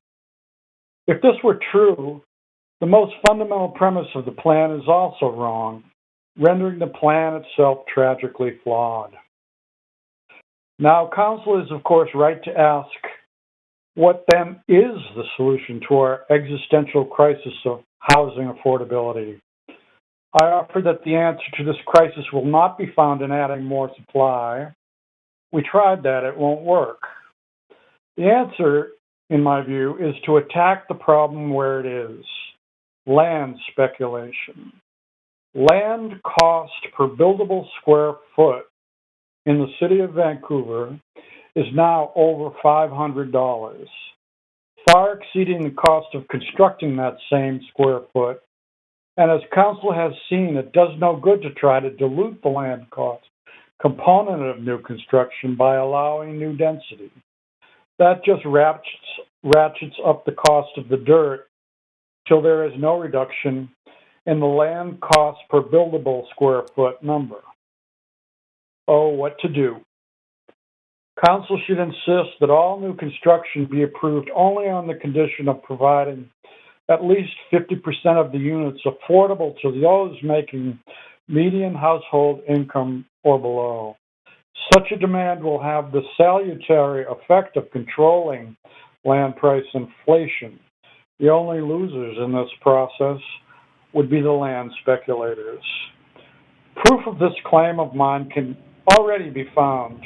In just the few weeks since the approval of the Broadway plan, land prices have increased by 30%, according to informed sources. Council should ask staff to determine if these anecdotal results are widespread. Speaker, If so, I hate to interrupt you, but Yeah. you're well over Yeah, 5 I know. minutes. You do have questions, though. All right. Okay. We can stop there. Thank you. Councillor Hardwick.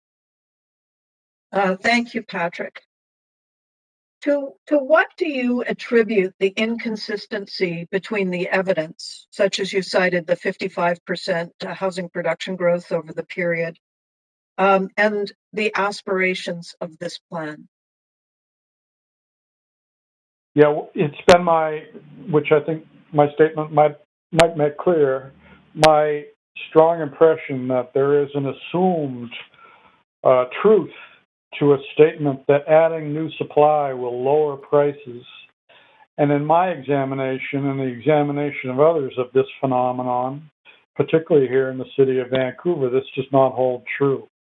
So my advice to council is to consider alternative methods to achieve affordability that are not based on the premise of supply being the problem and also additional supply being the solution. It's why my advocacy is to look for strategies that control land price and stream land value increases, what we call land lift in the city of Vancouver, not into the pockets of developers, land speculators. The developers are not the problem, the land speculators are. Not into the already overstuffed pockets of land speculators, but into the social benefit we really need. And the social benefit that is most needed at this point in history is affordable housing in the form of non-market housing.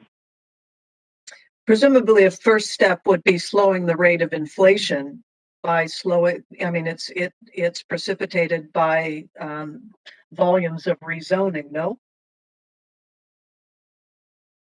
I would state it differently, Councillor. I think that the development cost expectation charge was a good strategy, but it needs to be reconsidered, and it needs to be raised with a higher percentage of that revenue going to affordable housing, or the insistence that any additional densities allowed would be contingent on affordability. This latter strategy is what has been used by the city of Cambridge, Massachusetts, where they will allow double density only in return for 100% affordability, much higher than the 50% I'm suggesting. 100% affordability measured in terms of the average incomes, the median household incomes of people who work and live in the city of Cambridge. And the economics of that are quite robust. It can be done. And I'm very, of course, disappointed that the city of Vancouver has not seen a way to take advantage of our very strong land market to do something similar. Currently, the city, to your point, the city adds density allowances, which create enormous new wealth for land speculators. I'm very sorry to interrupt you And for a second yeah, time, all right. Speaker, but we are again well over Councillor Hardwick's time. So you do have more questions. So Councillor Weed. Yeah, thanks for coming to speak. About a decade ago, I was in your class and you're giving me the book, 7 Rules for Sustainable Communities. And when you look at those 7 rules, a lot of them seem to be reflected in the plan before us, including restoring the streetcar city, understanding, creating links of natural areas and parks. Can you speak to the rules that you see have been incorporated in the plan from your book, 7 Rules of Sustainable Communities? Well, thank you for the compliment of the reference, Councillor Weed, and I would say that in reference to that publication, the Streetcar City idea is one that's not primarily high-rise in its model, but is primarily walkable and mid-rise, and if you remember the specifics, it was somewhere in the range of 15 to 20 dwelling units per acre, which some of our neighborhoods already have, to achieve that. So I think that the current plan overshoots that target and sort of randomizes the opportunity for high rises to go into neighborhoods, and I think that's a mistake. 4 to 6 stories or 3-story walk-ups could certainly double the population of the city of Vancouver, and me and my class have demonstrated that a number of times. In my letter to you, there's a link to one of those publications. Finally, since the publication of that, which was in 2010, it has occurred to me and many of you all and citizens of the city that affordability has become more and more a crisis. So that has influenced my thinking since the publication of the 7 Rules book, and informs my suggestion that there is a way to control land price inflation, and that way is to insist on affordability as a condition of upzoning. But I mean, you have things in here like creating good jobs close to affordable homes. We're seeing that located in the plan, providing diversity of housing types. There seems to be a lot of elements that seem to be part of this. Do you not agree that there are some good elements that have been incorporated into this plan in front of us? Of course, you're right. And in a conversation like this, it's important for me and others to firmly identify where we think the improvements could be made. But you're correct. There are a lot of good things in this plan. I appreciate that. I appreciate your insight, and thanks for coming today. Thank you, Councillor Weed. Perfectly timed. Councillor Swanson. Yeah, 2 questions, Patrick. Thanks for coming in Cambridge, do any profit-making developers take advantage of this new density zoning? Yes, and what has happened, and what I would hope would happen in the city of Vancouver as well, is that we have a tremendous development industry, and I really like to separate the development industry from the land speculation component. So if we just look at the developers, we've got the best developers probably in the world in some respects, or maybe competitive with only Vienna. So what happens in places like Vienna and Cambridge is that development corporations can form and do form and have already formed a nonprofit arm. And in the case of Vienna, and to some extent in Cambridge, Massachusetts already, what happens is the city participates with nonprofit providers, development entities who are willing to develop a particular project that it might include both for-profit and nonprofit elements. That's why the 50% target is suggested. And aligns himself with neighborhood groups to compete for the honor of developing a particular proposal in a particular neighborhood or on a particular parcel that has become available. So there is no real need to really separate the non-market from the market production, in my view. And I think, go ahead. Sorry, I'm just only have 3 minutes here. What are the good parts in the plan, in your opinion?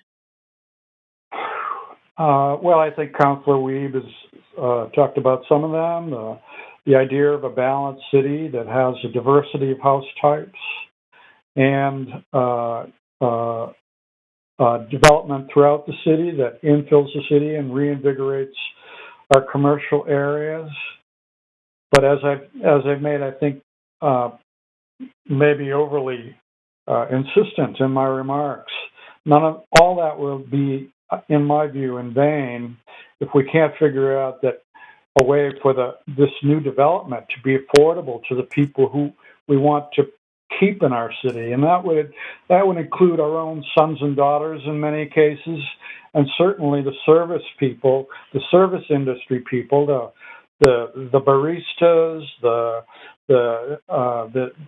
orderlies in our hospital, the Uber drivers, the food service workers, the hotel workers, all the people we would like to keep in our community. We need to find homes for them. Oh, and that's the flaw in the plan. Okay, that's a really great place to pause there. Thank you. We're Thank over you. Councillor Swanson's time. And thank you very much. Those are all your questions, but we do appreciate you coming to speak today. You're all very welcome. You're all very welcome. Next, we have speaker number 37, Parker Johnson.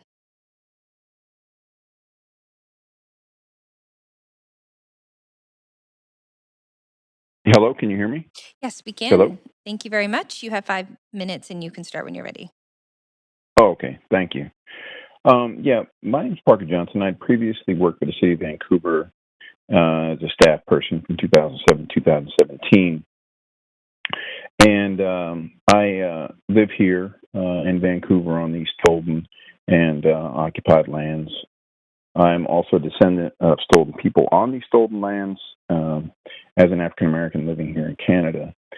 I wanted to speak more specifically today, more to process, and also to appreciate and laud the earlier remarks by Stephanie Allen and also by Nova Stevens. Those insights about the anti-blackness that this process has been complicit in really is what brings myself and I think others here to this conversation. And having worked for the city and knowing the city is undergoing some very important and useful changes right now, there's more yet to be done, as was noted by Stephanie, particularly with regard to ensuring that anti-blackness is dealt with not only in terms of policy and procedure, but also in terms of organizational culture. And that's a much more significant piece of work that needs to be done. And I know that it's being done and being undertaken in some important ways now. So what troubles me currently is how the feedback was not dealt with from the Black community. And this feedback failure to deal with folks and respect them, respect the diverse Black community is clearly an ongoing problem, I think, for the city. And that's something that needs to be dealt with. The earlier speakers who spoke to the fact that they had offered input that was not incorporated or heard and then was repeated back to them, which had absolutely nothing to do with what they said, is part of the concern that really makes me wonder about, is this process really an open process, being a part of a community that was excluded and very limited in its participation, and what actually happened for those who were included but said things that were not welcomed. And so I think there needs to be some transparency and accountability, I think, in this process, as has been noted by many so far. I do applaud the fact that people are trying to do this in an intersectional, multi-leveled way, dealing with people on the margins, particularly as folks who have spoken about the elderly and other groups, artists, and so on. But I do think ultimately that within the city, that the practices that happen within the organization also are things that happen external to the organization. So dealing with anti-blackness within the organization, I think, still needs to be paramount so that some of that sort of practice, belief, behavior, and attitudes do not reflect themselves in the processes that then follow in terms of engaging with the community or not engaging with the community in this regard. So I just wanted to lay that out there and really encourage the city to do better, because I know it's capable of doing better, and to lift from the margins and not just from the center, and to not be complicit in just dealing with and continuing to support neoliberal practices, and to move beyond performative statements, because equity is more than just a statement. Justice is more than a statement, and reconciliation is more than a statement. The city's working on these things. The city needs to do better. And so that's really the main reason why I wanted to get on here, is really to encourage folks to do better and to take accountability for the enduring impacts of the history that Stephanie so clearly articulated. Thank you. And thank you very much. You have expressed yourself clearly. There are no questions for you at this time. Okay. Thank you. Next, we have speaker number 38, Nathan Hawkins.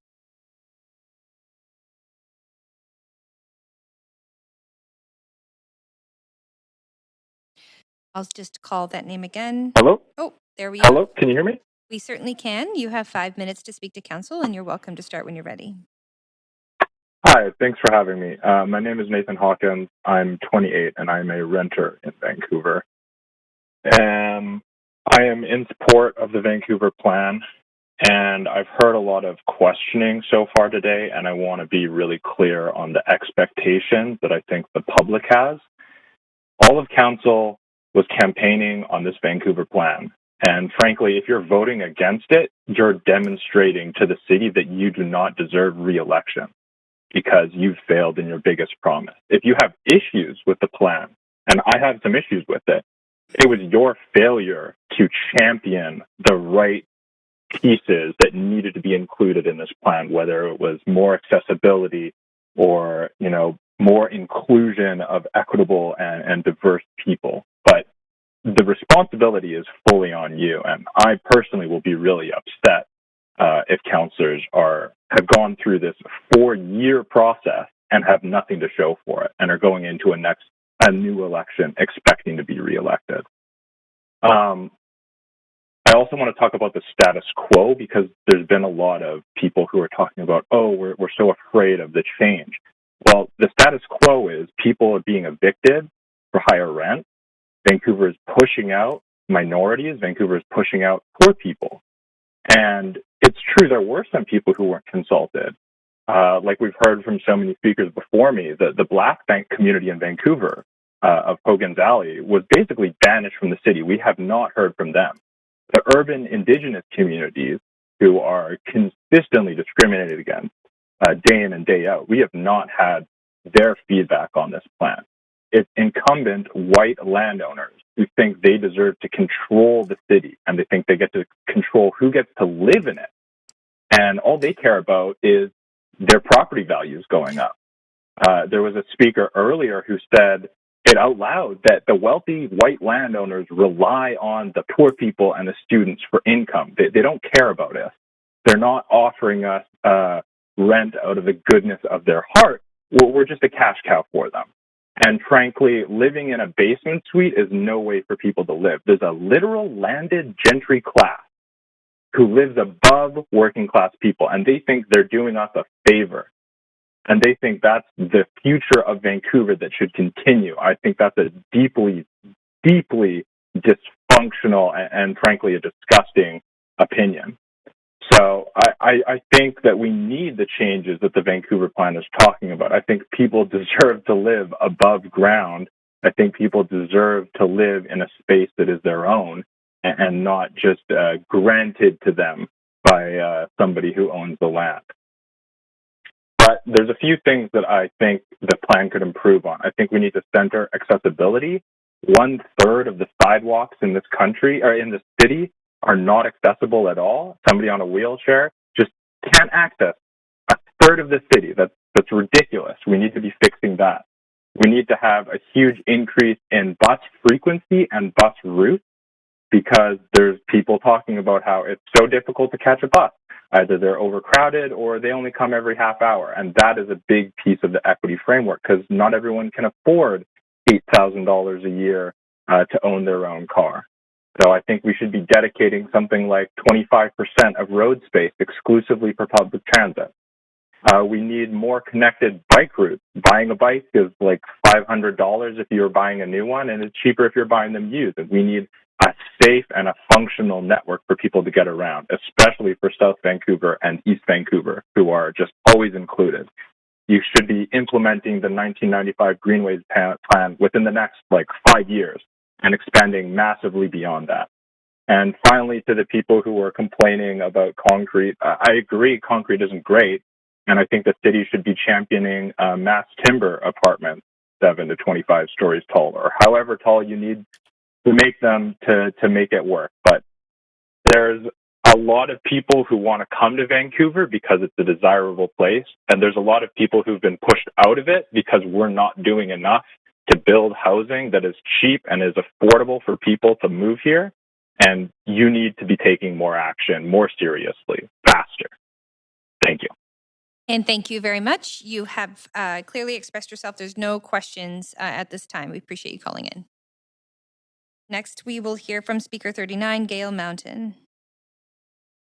Can you hear me? Yes, we can hear you. Hello. Yep. Hi. We can hear you. Please go ahead. Thank you. My name is Gail Mountain, and I live in the Grandview Woodlands area. Thanks for the opportunity to voice my opinion. I am opposed to the plan, and I'm going to focus on 3 sections that are dear to me. But first, I wanted to say I'm disappointed that this has come to council in summer. When I got onto the speakers list a couple of days ago and was number 39. I thought I would be like 139. So I think that sadly, there's been an opportunity for you to hear from way more citizens, regardless of their opinions. I'm also disappointed that we had very short time to go over this incredibly dense report, which, of course, it needs to be dense because it is so important to the city. More time would have been really appreciated. So my 3 points are, my first one is about the neighborhoods and how important they are to all of us in this city and how they are very distinct. And I find it very distressing to hear that there was actually no mention of them in the report. I feel like we've been disregarded, and it's very upsetting because I'm feeling that if this goes through, then all those lines and boundaries that we have that delineates us will disappear and we will become one. And I think that that's a very sad state of affairs. There is so much there's a value in our neighborhoods, from history, people's opinions. So many thousands of people and thousands of hours have been put into so many plans, and that's what makes our city so special. And then the second is the housing types. That's in the report. I did come back from vacation so that I could spend the day. I knew that this would be a long day, so I could have good internet. And reading the plan, and on the way back in, I thought, okay, I'm really opposed to tall and metal buildings, big high-rises. And on our way in, we got to see what Burnaby has done, just on your way into the number 1 exit on the highway, First Avenue exit. And it just reinforced how we do have some skyscrapers, and I think they are in appropriate places, but there's a place for them, and then there's a lot of places that we don't need them. I think that there's a lot of alternative types of housing, which has been acknowledged in the plan, but I just don't think that we need more towers, and I don't see that as a solution for our goal of having housing that will be affordable for people. And then listening this morning, I had the whole issue of land speculation. It's been acknowledged by everyone that the land values continue to increase, and there are no controls put in place in this plan, and it's really a worry for me. It was said this morning that in the presentation that the land, once the plan is in place, they have no control of what the values of the land will do, and they actually did say they'll do what they do, which means that there's no plan to actually help with this. I just don't feel like it can pass without this being resolved at some level. Our problem of unaffordable housing will continue. The co-op and the social and other types of housings like that, we need them so desperately for the city to actually reach the goals and to make these things housing affordable for people. And we do know, and it was acknowledged this morning, that we need federal and provincial government aid and money to do this. But what I did not see, which was an omission, was that actually, what if we don't get it? What then? So unless I see something like that, I don't see how I could ever support the plan. Because to me, the whole goal of this is to have more housing that is affordable for people. But if we can't make it happen, what's the point?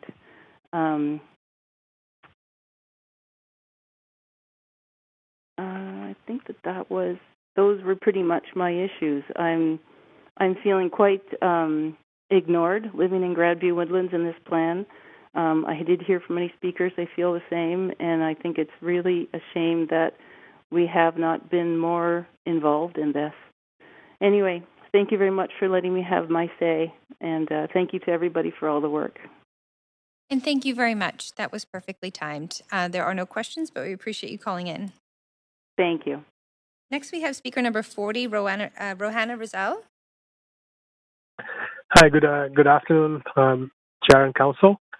The Vancouver plan provided a blank canvas for Vancouver's leadership to imagine a city that works for everyone, not just the wealthy.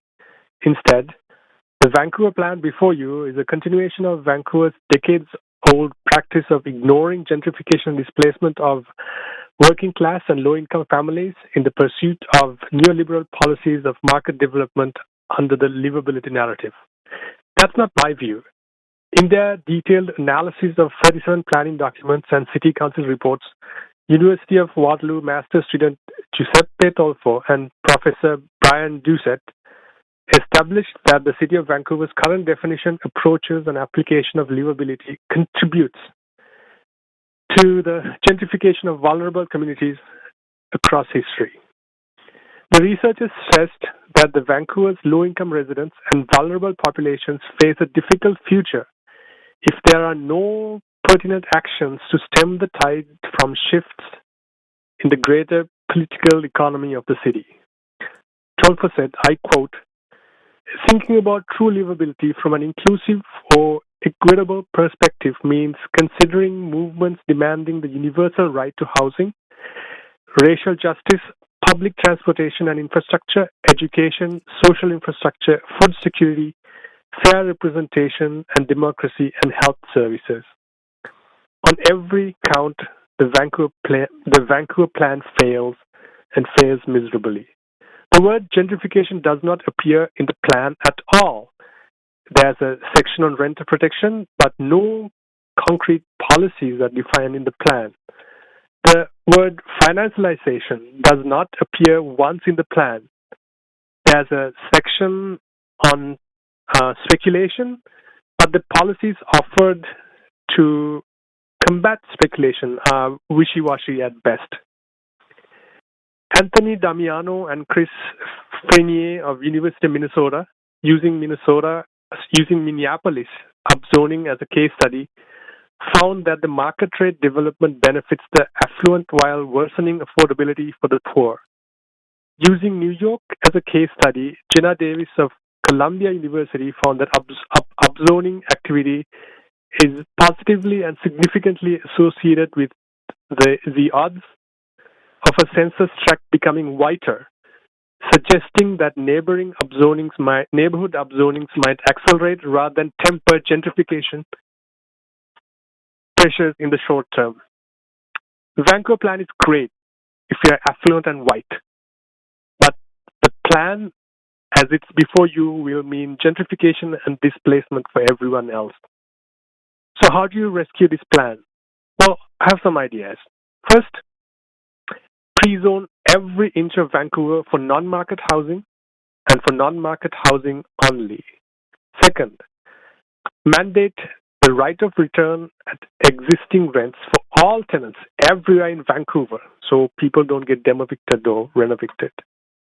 3, demand that the feds and the province fund a rapid expansion of publicly owned housing.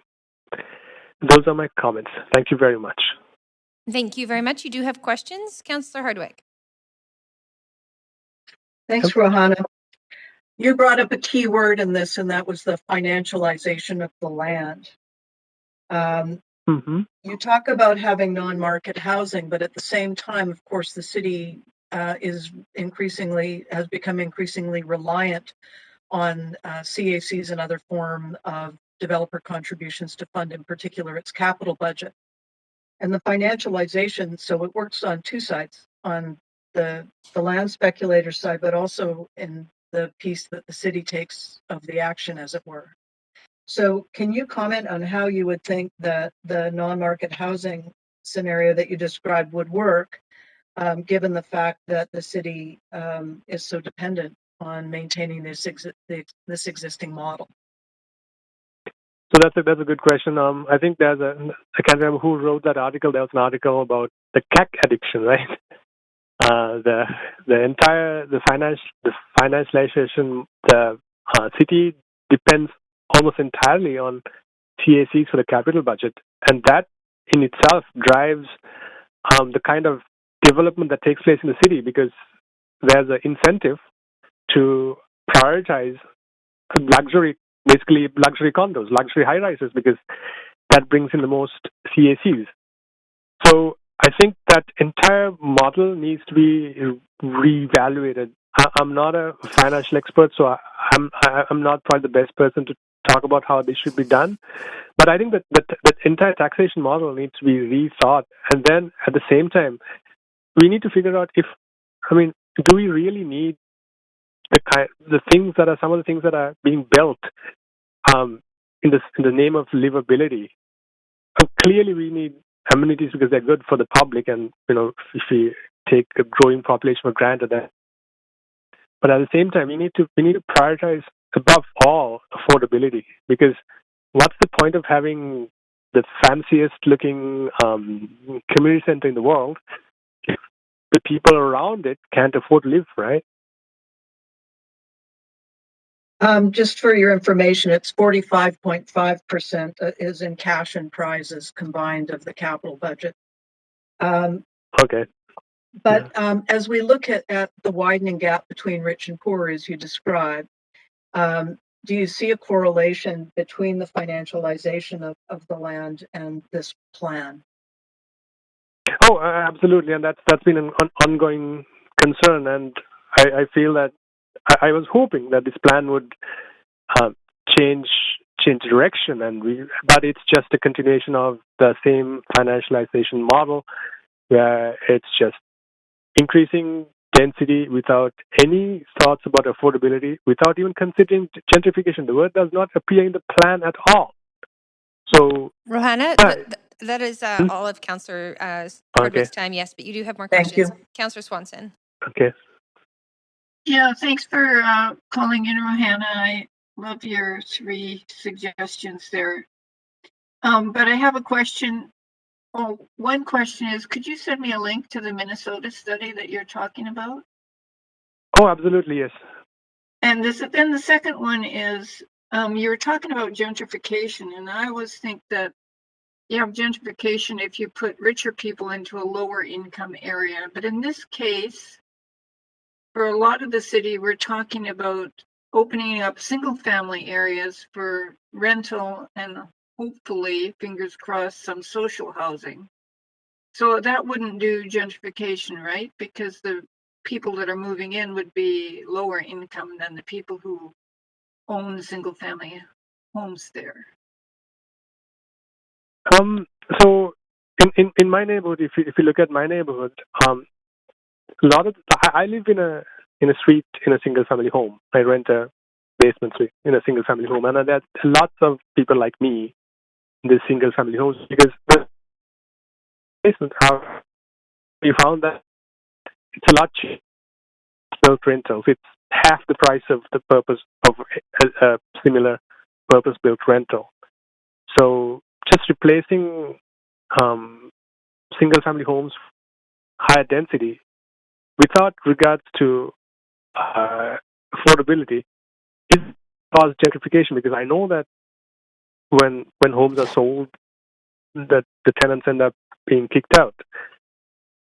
Now, obviously, the one problem is that right now, the single-family homes, the more affordable single-family homes get replaced with monster homes, so that's not helping the cause at all. So you can densify in a way that increases affordability. If for example, in place of a single-family home with, say, a suite, you have a four-story building, but if the majority of those suites in that building were affordable rentals, then yeah, clearly it's not going to cause gentrification.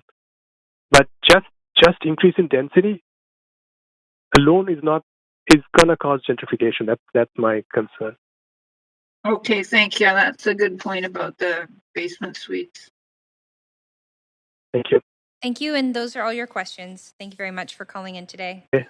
Next, we have Thank you. Speaker number 41, Stephen. Ask you to pronounce your last name, please. Oh, hi. Can you hear me? Yes, we can. Thank you. Great. Thank you. My name is Stephen Mikicic. First of all, good afternoon, Chair Bly and members of council. Stephen Mikicic. I'm a Vancouver resident, and I'm speaking in opposition to the Vancouver plan. Staff point to extensive online and digital engagement on the plan, but from what I can see, engagement has been focused on the development industry, advocacy groups, and targeted equity groups. But shouldn't the city be listening to all voices? I've heard the current planning debate in Vancouver described as a battle for the soul of the city. On the one hand, we have a group advocating for massive densification across the city as a path towards equity and housing affordability. On the other hand, we have neighborhood residents who feel they are not being heard or respected in the planning process, and that their communities are being targeted for redevelopment. I believe the soul of Vancouver does lie in its neighborhoods. Vancouver residents identify with and take pride in their local communities. This is something that has been well understood by elected officials and city planners for decades and is reflected in a legacy of thoughtful local area plans. I see this unnecessary battle largely fueled by rhetoric and as a response to top-down planning that clearly negates the value of established neighborhoods and puts forward a generic vision for the city's future. In fact, the Vancouver plan does not even honor established neighborhoods by name. In some respects, this is an echo of Vancouver's urban reform era when citizens rose up to save the historic neighborhoods of Gastown, Chinatown, and Strathcona from forced evictions and wholesale demolition for a major freeway. That battle brought about change at City Hall and ushered in an era of fine-grained participatory planning. Rather than create division, would it not make sense to bring Vancouver's neighborhoods to the table to plan the city's future together? We have the time to get this plan right and to build a future city that truly works for all of us. Unlike the Broadway plan, there is no timeline dictated by a supporting policies agreement or other such considerations. Bringing the Vancouver plan forward for consideration in July, when most people are thinking about their first summer vacation in 2 years, does nothing to instill faith in the city's regard for citizen input. The Director of Planning has described Vancouver's existing local area plans as dated and confusing for developers. However, the real issue with these thoughtful plans is that they do not support the level of density that the city is presently striving for. And density proponents point to large swaths of the city being occupied by single-family dwellings and that these should be replaced with more intensive housing forms. In reality, there are no single-family neighborhoods left in Vancouver. Existing zoning provides for up to 3 dwellings per lot, and this can take a variety of ground-oriented forms and tenures. Is there room to further densify these neighborhoods? Well, absolutely. However, we should be looking at the full gamut of ground-oriented, missing middle housing options that can be well integrated into established neighborhoods rather than a one-size-fits-all multiplex.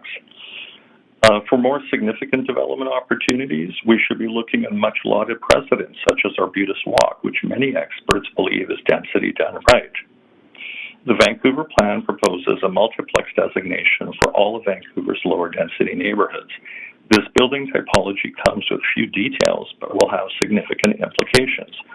Shifting land use from low density to a true multifamily designation will increase property values across city neighborhoods, meaning increased assessments and property taxes for homeowners rather. Speculation and land assembly will fuel redevelopment and displacement pressures. And with an outright ability to redevelop a property with up to 6 dwelling units, we can expect a significant loss of perfectly livable homes, not to mention heritage and character buildings, as there would be no economic incentive whatsoever to retain them. It is important to recognize that many of these existing buildings include secondary suites that accommodate a range of household types, including families. That is, ground-oriented housing, typically with access to a yard or garden. And many properties now include coach houses as a detached rental unit. In light of this, I cannot see how the multiplex designation supports housing affordability. I suspect that one reason this plan pushes for densification in lower density neighborhoods is the ability for the city to extract cash in the form of community amenity contributions, which it cannot do under current zoning. So in conclusion, Council has approved numerous rezonings across the city, and thousands of housing units will be added to the rental and ownership markets in the very near future. I'm concerned the Council is advancing the draft Vancouver plan for approval during the waning days of its term in a further effort to push housing supply, but without a full understanding of the plan's implications. In my humble opinion, the draft Vancouver plan may become the bomb that annihilates Vancouver's established neighborhoods and the legacy of thoughtful planning that has made Vancouver the livable city that it is today. Finally, I don't believe. Thank you very much. I'm going to just pause you there. Yes, you're well past 5 minutes. Yeah, thank you. Councillor Hardwick, you do have questions? Go ahead. Councillor Hardwick. You want to just finish that last sentence? No, I said I don't believe this has to be an either-or choice, despite the rhetoric. Thank you. So the bomb that you talk about that would obliterate the neighborhoods, do you think that is coming from the approach? I mean, I'm still trying to wrap my head around the priorities as stated. That's not quite in the plan the way it's been in earlier versions of the top 10 priorities. But my question is, if we, I think you think that it's important to have these neighborhoods, but the values of the priorities supersede the value of our local neighborhoods and history. It's almost as if it's using this to specifically undermine the status quo, I guess. Do you get that? Well, I guess it sort of is reflected in my last statement again. It doesn't have to be an either-or choice. And by that, what I mean is we have an established city that's multi-layered and diverse. I don't think you have to throw the baby out with the bathwater to address some very serious issues, and I know Council is grappling with that. I still think we have the opportunity to build on that neighborhood structure, heritage, and character, but also the communities of people that identify with it, and to densify creatively and sensitively. I just find it appalling that there doesn't appear to be any regard for established communities, and a lot of that has been reflected in the rhetoric I've been hearing during this debate and during the Broadway plan, where you have a lot of people that are demonizing lower density neighborhoods and the people that live in them as NIMBYs, as wealthy, as white, as, you name it. And that tone is actually reflected in the plan. So neighborhoods are seen as irrelevant and a big part of the problem. And I think that's what people are starting to react to. So that's the bomb. Well, the bomb is, I look at the multiplex designation as an example of that. Well, obliterate the existing stock and allow every one of these lots to develop with a so-called multiplex. Forget heritage, forget secondary suites, forget, perfectly livable buildings. It just seems too blunt an instrument that doesn't appreciate the values inherent in the community. Okay, we're going to move on to Councillor Fry. Councillor Fry. Yeah, thanks, Stephen. I Googled you, and you're a former planner in West Vancouver, and you tweet as Kit's Planner. Is that you're the same person? I haven't tweeted in years, but yes, Okay. have Yeah. that account. Yeah, no, I'm curious. So you had a tweet in 2014. Kitsilano, south of Broadway, is under attack. Goodbye 1920s character homes. Hello, $3 million listings. I'm wondering, so I'm assuming that's talking about like neighborhood character being eroded by just single family homes kind of being upzoned. Is that into bigger McMansions kind of thing? Is that? To be honest with you, I can't recall what I tweeted in 2014. Fair enough. But I mean, having read that, what would you imagine? What I'm getting at is that obviously, it seems that the older vernacular is not necessarily sustainable in the long term, exclusively. And I think you were sort of touching on the idea that the single family home as an asset is quickly becoming priced out for normal reach, as a $3 million listing in 2014 would suggest. Just to maybe follow up on your question,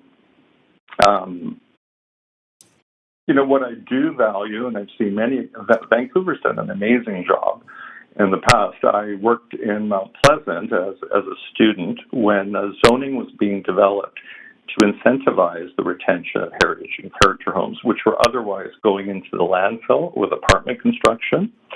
So the incentives built in, economic incentives for the retention of those buildings, conversion to strata, additional infill, you're able to maintain the history and character of a neighborhood while densifying fourfold in those examples. So again, I don't recall the purpose of the tweet, but I do support sensitive infill rather than just massive redevelopment. So. Okay. All right. That's good. Thank you. Thank you.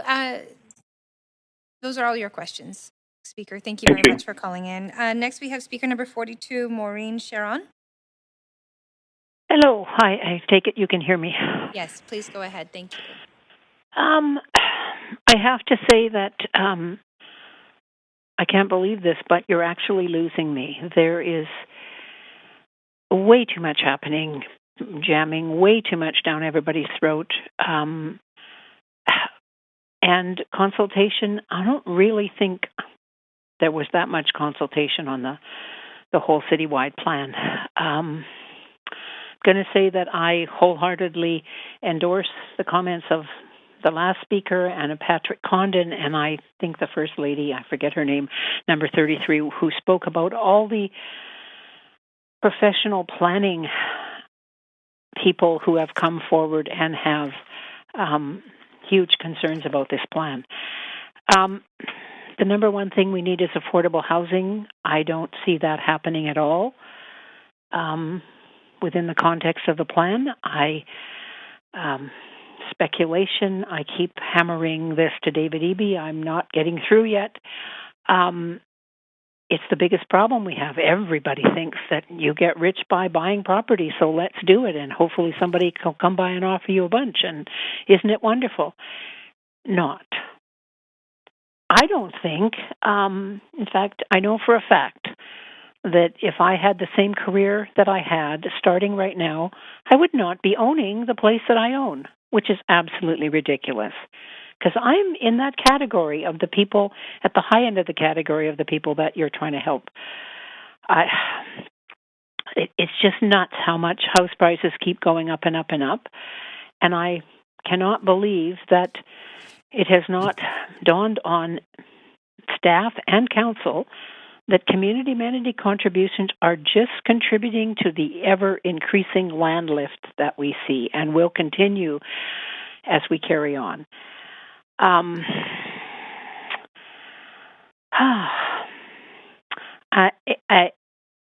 I will say that I'd like to go back and rehear Patrick Condon's suggestions about what's happening in Massachusetts, but absolutely those comments that he had are where we need to be going. Having 20% is not doing it. Even the 50% that he asked for is not doing it. We need to really send the message to the speculation industry that we want affordable housing and we're going to get it. And if we're not going to get it, they can just go somewhere else. We don't need them.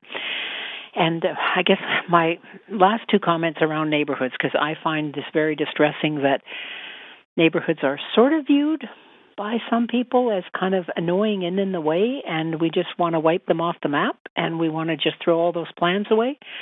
That's not on. It's just totally not on.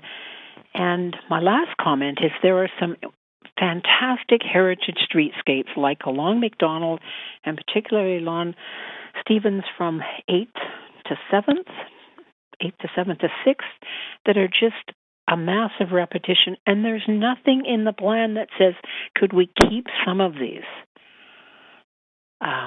We don't have to keep everything, but when they're 100% kind of one house by the next, that should have been in the plan.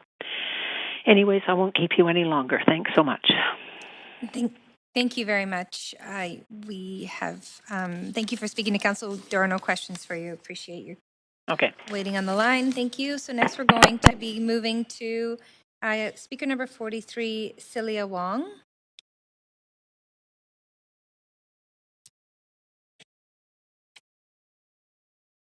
Speaker 43 is not on the line.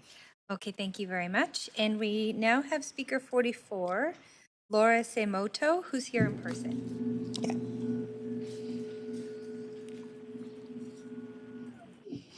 Hi, everyone, Council and Your Worship. My name is Laura Simoto. I'm a new board member of the Vancouver Heritage Foundation, and as many of you know, a heritage activist in the Japanese Canadian community. Our community has just launched the East Lillooet Memorial Garden up in Lillooet, which overlooks the original East Lillooet internment camp. It's a true expression of intangible cultural heritage, which we transformed into built heritage based on values and story. I greatly appreciate the amount of work put into developing this future plan and thank the planners for holding a session for the heritage community. After reading the plan and listening to the planners, I have feedback which I feel will strengthen the plan. From my bird's eye view, what I realized was missing was soul-level rebar, the backbone that connects the pocket pieces of the plan together. What do I mean by this? Soul rebar is the solid foundation of our identity as a city, who we are and what we want to be in 30 years. We need to know who we are on the inside to be able to express who we are on the outside. To know who we are, we need to know where we came from. We need to internally and externally embrace looking back, the good, the bad, and the ugly to move forward. In concrete terms, this means bringing intangible and built heritage values as the foundation for the plan. However, currently, heritage is buried in the plan, lumped together with arts and culture. I've heard today heritage mentioned once by Councillor Dominato and one of the staff members. But to me, heritage is the sole rebar of the city, giving us our values and the value foundation on which local communities built and grew their identities for established and new neighborhoods. Today, we've had a discussion about complete neighborhoods and inclusive community identity, and this relates to that discussion. There are currently only 4 designated historic areas in Vancouver: Chinatown, Gastown, Shaughnessy, and Yaletown. Yet there are many neighborhoods of the city that have cultural and built heritage that weave the fabric and story of our city's identity and our soul. These are heritage values that speak to our identity on the inside so we can express them on the outside with the 3D tools of moving forward, all that you've been discussing today. Zoning, density, height restrictions, all those good things. I ask that a heritage value map or value identity map of Vancouver's neighborhoods be drafted, in particular that of Paolgai, or historic Japantown. I ask that the principles of the Vancouver Heritage Program, adopted in March 2020, be fully integrated into this mapping, and then this be fully integrated as the energetic rebar of the Vancouver Plan. Basically, what I'm asking for is a statement of significance document to be done for Vancouver to state the historic and cultural value, context, and map of the city. If this can become the sole rebar of the Vancouver Plan for local neighborhoods, what you're calling in the plan complete neighborhoods, whether undesignated or not, then the key principle of governance can be value alignment. If the city commits to value alignment as their basis for regulations, or this values-based approach to planning, moving forward can happen in alignment with the core cultural and built heritage values. And the city's heritage, both intangible and tangible, will not be lost, but rejuvenated, sustained, and transformed. All heritage organizations and buildings have to do a heritage statement of significance to qualify for any funding in the heritage world. So it is now time to apply this to the city and for all of us to learn our history and values and those of our local neighborhoods, whether you're in the heritage world or not. In conclusion, I humbly ask to make heritage a priority and a unifying thread that provides the sole rebar of the city's future identity. Thanks very much. Thank you. You do have questions, Councillor Dominato. Thanks, Chair, and thanks, Laura, for coming in person. I was just curious. I really appreciate what you're sharing in the reflections today. And I'll talk with staff after, but I'd love to give that added direction through an amendment. We have a few amendments to the plan. I'm curious if we could get a copy of your notes and just reflect the language appropriately. I was taking some notes, but yeah, sure, I can send that to you. That would be great. Yeah. I think we might end up in amendments this evening. So if I could, I really appreciate the fact that there's been a lot of due diligence done by city staff and all of you to collect community input. And I realize this is a very need-based plan about housing, but we really have to, after COVID, I think there's been deep reflection about the values of our city and where we want to be in 30 years. And I think there needs to be an energetic foundational platform to this document, because it's not just about solving needs, it's about where we want to be. It's a strategic vision document. And so I hope that, this, I just wanted to, express my gratitude to, all of you for doing all the work, the due diligence, but also just really to look from the bird's eye view that we need to set an energetic vision for the city and what's important to us for our identity in 30 years. And that means like what we've talked about today about local neighborhoods, but really our soul, getting back to the rebar of our souls. So yeah, I can send that to you. that would be fantastic. And then we can just add that as a direction to be included as the work goes forward. So that'd be great. Thank you. And thanks for coming again.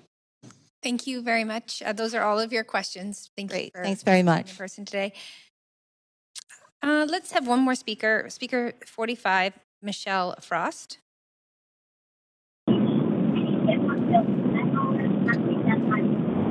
Okay, I'll get you more. Look for a spot here, yeah? Sorry, I'm looking for speaker number 45, Michelle Frost.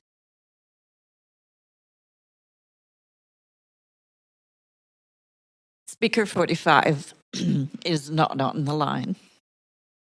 Okay, we might be getting a bit close to the hour, so I think we should probably stop there. So we'll come back after the dinner break at 6 p.m. and hear from speaker 46, Evelyn Jacobs. So thanks very much. Have a good dinner, everyone.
Welcome to TELUS Conferencing.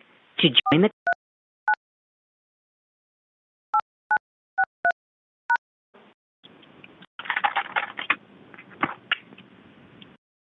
Hi, Elise. Can you hear me? I can hear you. Thank you.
with one or two more.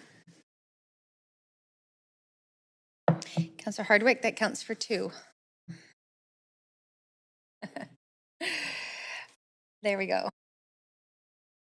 We are good to go. We've got our quorum, so I will reconvene our standing committee meeting, and we will be continuing on with speakers, starting with speaker number 46. Evelyn Jacob. Mayor and council members, thank you for allowing me to speak. Oh. I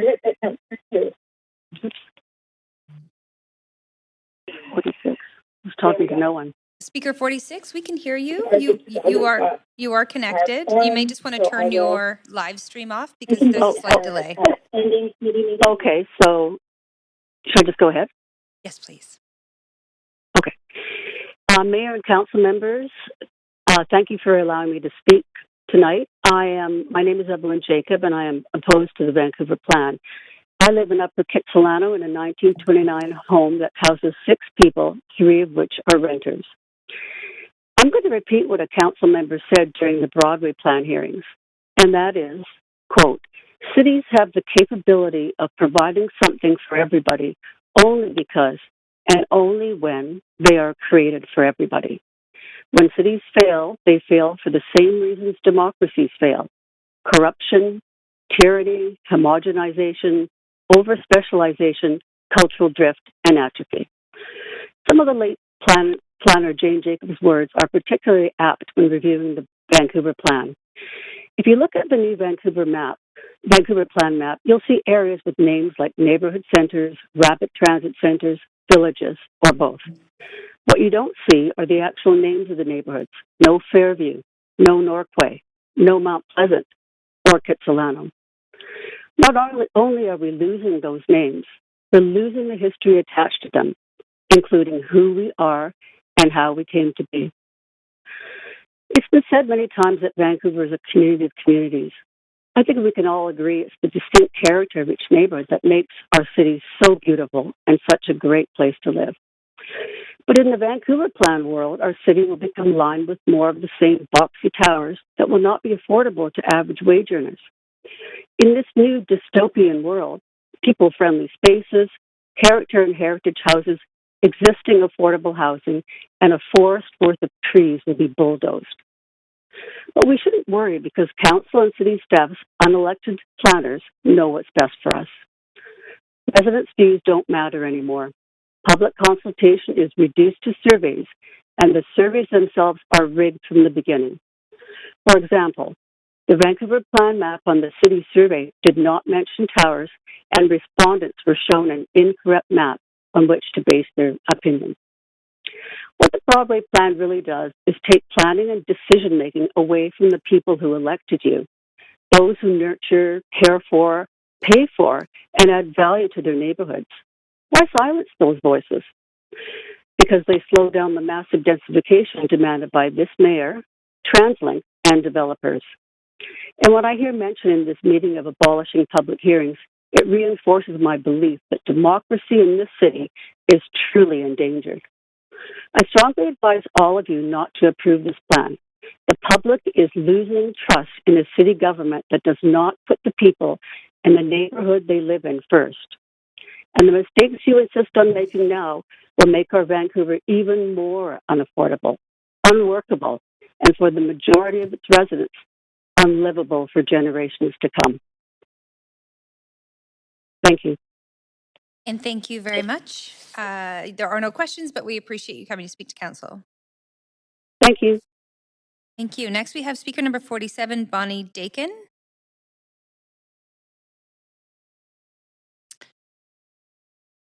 No, speaker 47 is not on the line.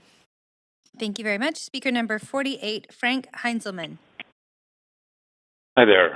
I assume you can hear me? Yes, we can hear you. Thank you very much. Excellent. Thank you very much, dear Mayor and City Councillors. I appreciate the opportunity to talk tonight.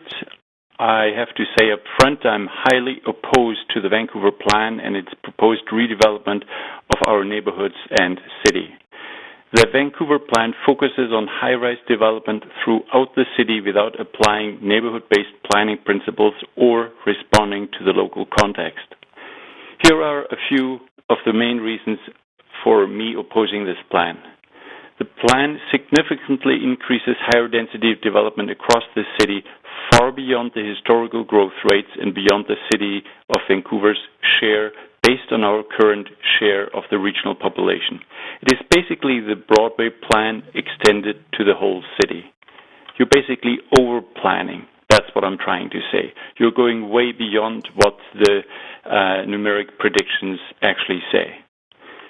You're using unrealistic growth-promoting housing targets, and they are not based on transparent data evidence.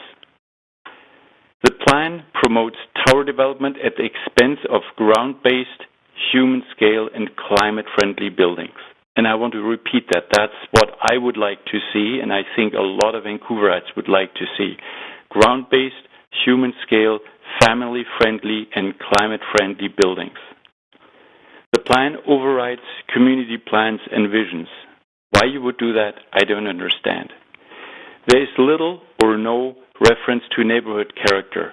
The one-size-fits-all nature of the plan does not demonstrate the unique characteristics of neighborhoods that need to be preserved. And that is the very essence that is so beautiful about Vancouver, apart from the natural setting.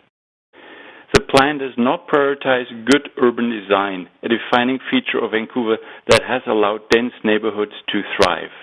And of course they can be dense, and they can be denser. There is no reason why you couldn't densify carefully and appropriately all sorts of neighborhoods throughout the city.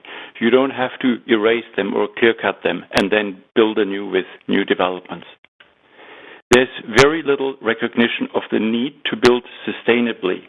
The impact of embodied emissions on our carbon footprint due to the concrete use in new high-rise buildings, the operational costs to the environment of the choice of building typologies, and no policies to actually mitigate this.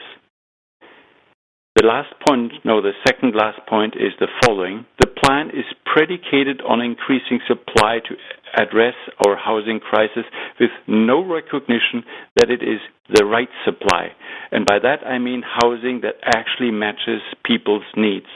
And that is what is needed. And people's needs, in my view, is what I said earlier. It is ground-based, human-scale, and climate-friendly and family-friendly buildings. And now, last but not least, I want to also say that most Vancouverites don't know about this Vancouver plan. There is virtually nothing in the press, in the Vancouver Sun, in the Globe, in the province, you name it. There was no meaningful consultation. Now, the city councillors who vote for this plan may think they get away with it, that they actually just ram it through and that they won. And I don't think it will pay off in the long run, because people will so resist what is happening. And we will have infighting and arguments about this for years and decades to come. And that doesn't help anyone. Do we need a good plan? Absolutely. But you know what? The citizens of Vancouver deserve better than this Vancouver plan. Please accept the plan for information purposes and build upon it. Scott Hein wrote a really good article in the City Hall Watch yesterday. You can use a much better map, much finer scale, like the school catchments throughout the city, but you definitely have to look at the neighborhoods. Please go back to the drawing board and continue to develop this plan, but you have to actually go to the people and talk to them and start a real serious discussion and engage and involve Vancouverites. Thank you very much. Thank you very much. Perfectly timed. There are no questions, but we do appreciate hearing from you tonight. You're welcome. Next, we have speaker number 49, Marianne Thompson. Oh, hi there. Thank you, Chair and councillors, for this opportunity. I am opposed to the plan. I found 1 week to go over it inadequate, especially with the Jericho plan and the Broadway plan. I also found that it just overrides communities and the neighborhood plans in place. I also was a little confused about when I looked on page 85, I saw a picture of the Heather Place social housing building. And I recollected that there was some controversy about the Heather place. I don't know whether I'm correct or not, but so I went to find out a bit more information, and I saw what I thought was a totally different picture for what the Heather Place project was going to be.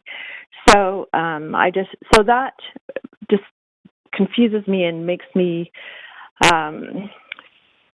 question the reliability of some of the information that I'm being given. I wonder why the city doesn't pursue right of first refusal in order to collect land and remove it from speculative hands. I assume that might need to be done with the province and the federal government, but that's been done before and it's been very successful. I also look at the amount of real estate that's being given to alleys and roadways. And I wonder why, if you can color in a whole block with purple or orange, and that seems to be where I'm living now, why not say no alleys allowed? There are streets that have no alleys, and that allows for trees, shrubbery, more housing, areas for children to play. The Coquitlam Glacier is likely to be gone by 2050. That was in an article by a geologist, and I think it will be sooner. So I think that in this climate emergency, we really need to give ecology and tree canopy and anything that is going to slow down the disappearance of a source of water like that a high priority. And I don't see how, when there's 10 priorities that are in competition, that's going to find its way to the top of the list. For instance, I noticed that in Burnaby, one of the last pieces of urban forestry has been cut down to make way for a 34-story rental tower. And this is a project which got the go-ahead because it includes 100 below-market rental units. So when important priorities compete, we all lose out. I'd also like the city to consider a pilot project somewhere in a few places. Maybe that was done in Barcelona, which they've now incorporated into their city plan, and it's called Superblocks. It looks like it really enhances the livability of the city. There are things that I do like about the plan. I do like the ecology. I do like the walkable neighborhoods. I love things that the planners have done, like the parquet and bike lanes and making sidewalks wider because they're too narrow. If we're going to have tens of thousands more people, the sidewalks are already crowded. So, I don't really want to argue with my neighbors. Like I heard the renter who spoke a while ago. Yeah, I'm sure if he and I were to sit down, we'd find that we had a lot in common. So, as I said, there are things I like about the plan, but I'm just very worried about how it's going to be implemented because there's so many competing priorities, and I just feel like some of them are going to get lost, and the children, our future generations, are going to suffer. Thank you. Thank you very much. There are no questions, but we do very much appreciate hearing from you tonight. Next, we have speaker number 50, Albert Huang. Hi, good evening. Can you hear me? Yes, we can hear you. Thanks very much. Sorry, I'm just going to assume you can hear me. Hi, my name is Albert Huang. I'm a resident of Vancouver. I was born and raised in Vancouver. I can recall since I was a child, Vancouver has had affordable housing issues, and this was 30 years ago. And so I am unequivocally in support of the Vancouver plan as currently proposed. And further to that, I don't think the plan goes nearly far enough if we accept that we had a housing crisis 30 years ago and we've let it fester. I agree with the last caller that every block in the city of Vancouver needs to be like Barcelona in terms of super blocks. I think we've heard during consultation relating to the Broadway plan that we've heard folks that were opposed to these plans kind of allude to Barcelona and Paris, that we need to have this mid-rise scale, and I totally agree. I think the Vancouver plan should go as far as to enable and facilitate development of 6-story projects across the city in this form. For my day job, I work in nonprofit housing development. At this moment, my office works on 59 nonprofit-led below-market projects across Vancouver, across BC, and I'm imploring council to support and amend the current plan such that it's more ambitious, such that it pre-zones the entirety of the city so that nonprofits can lead 10, 11, 12-story projects in the city without going through rezoning in order that these projects can access funding and financing from senior level of government. Caller, we've lost your audio, so if you're still there.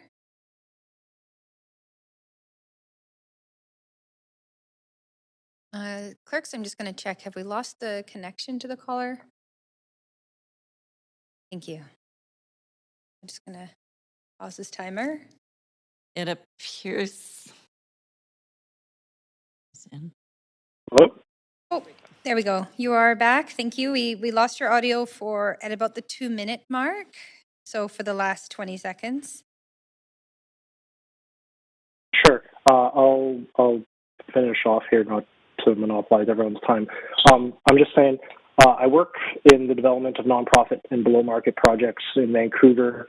The city of Vancouver has missed untold hundreds of millions of dollars in the past 4 years because it's been unable to work with nonprofits to pre-zone and zone sites in order to access funding and financing from senior levels of government. So I encourage councillors, if you are talking the talk when it comes to below-market nonprofit-led housing in the city, you need to walk the walk through the Vancouver plan here and amend it such that it allows nonprofit development to happen. I've heard comments this afternoon about climate policy and greenfield development in terms of the climate crisis at the moment.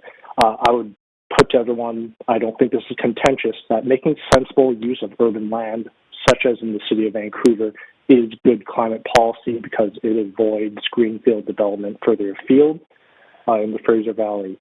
The prospect that our area plans need to be treated as sacrosanct is concerning to me because I would suggest that these area plans have been out of date for decades.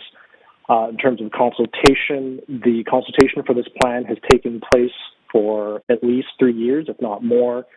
We had a very similar exercise in the 90s in terms of area and citywide planning, and that was unfortunately all for naught. And I fear if this council is not more ambitious with this Vancouver plan exercise, we're going to get the same again.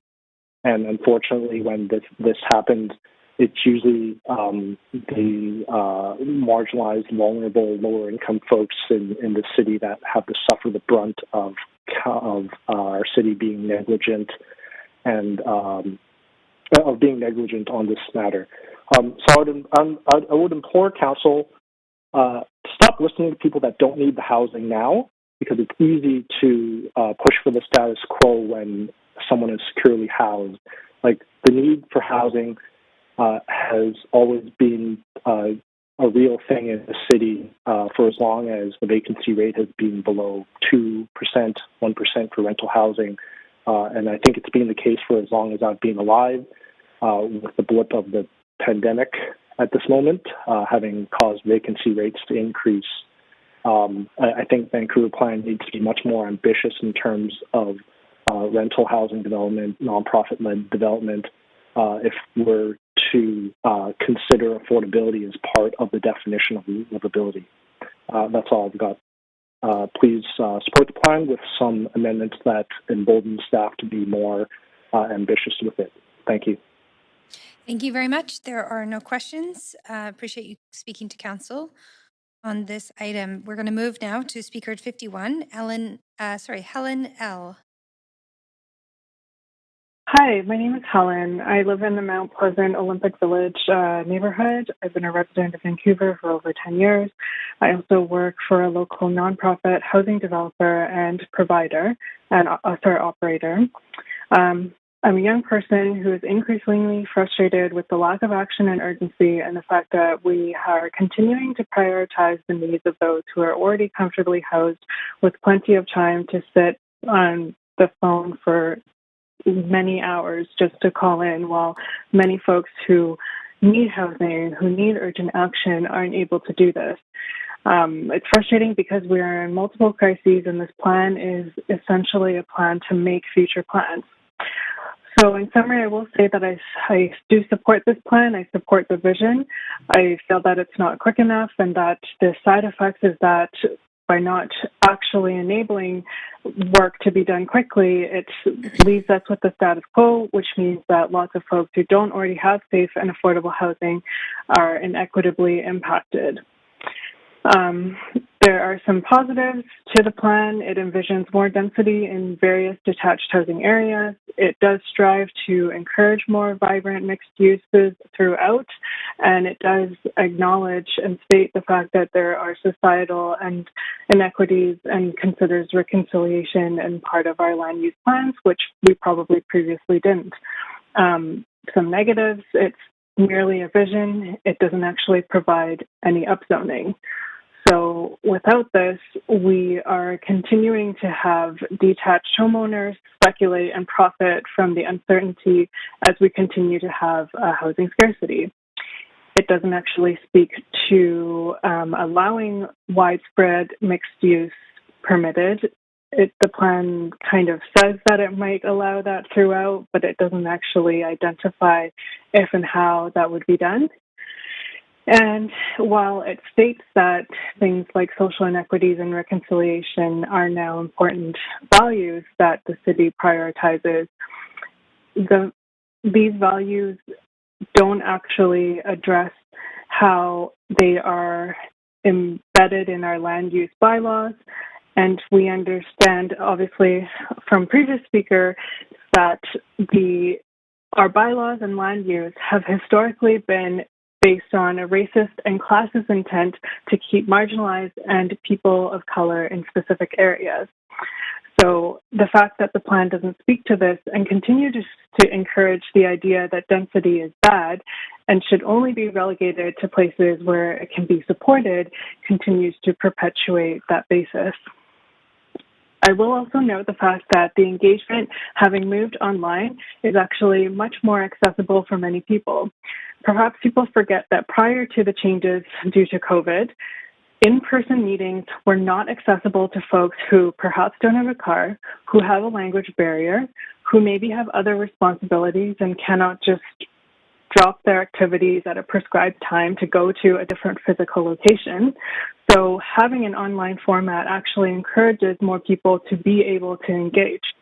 And the people who often say that it's not meaningful engagement are probably keen to keep it to a pre-digital era where these marginalized and racialized folks are not able to engage easily and therefore kept them out of the neighborhoods. And this further perpetuates the intent to keep Vancouver exclusive for people who are lucky enough to buy years ago or lucky enough to be born into enough wealth to be able to buy. So if we want to keep drawing images of what we think things could look like or dream about what could be built without actually having tangible steps to making that happen, then I suppose this is a plan that provides some vision to that. But I really hope that we can make some amendments to actually encourage some action more urgently so that it actually makes it feasible for people to have homes, for things to get built, because the status quo is not enough. And if we don't do enough urgently, we're just telling people that if they don't have luck, they should just move out of Vancouver, even though they've grown up here. Thank you very much. There are no questions, but we do appreciate you coming to speak to council. Next, we have speaker number 52, Sal Robinson. Speaker 52 is not on the line. Thank you. Speaker number 53, Sandra Lonsdale. Yes, hello. Hi there, we can My hear name you. Yes. Please go ahead. Hello, yes, my name is Sandra Lonsdale. I'm a resident of Point Grey, and I'm opposed to the plan. I think there are many problems with this massive, large-scale plan to develop 25-story high-rises on practically any major arterial intersection. Building 25-story buildings is not necessarily going to provide affordable housing. This plan shows no consideration to topography of Vancouver and its setting. The plan assumes that Vancouver and its environs are a flat plain. There is no consideration of neighborhood character or heritage buildings. Jericho lands should never be developed to include 25-story high-rise buildings, as this is a residential area and 25-story buildings portray a commercial look. Basically, this plan totally lacks good urban design. It's just plain shoddy densification without proper planning and very little input from residents. In short, this plan will be damaging for the environment and it is not sustainable. This plan does not ensure affordable housing for the average household. Even people earning $100,000 a year cannot buy a house in Vancouver, which is ridiculous. My 3 children, all brought up in Point Grey, cannot afford housing anywhere in Vancouver. Anywhere at all. This is a disgrace. Our neighborhood, this is Point Grey I'm talking about, has been bought up by Chinese speculators from mainland China and have pushed the prices up so high Yeah, they are out of reach. Sorry, Speaker, I'm going to have you just pause for a second. There is a point of order. Yeah, I believe it's under 8.7 of the procedural bylaw that we're not supposed to disparage against particular groups, and I find those comments disparaging toward people of Chinese ancestry. Thank you, Mayor, and I would have to agree. I'm just stating a fact.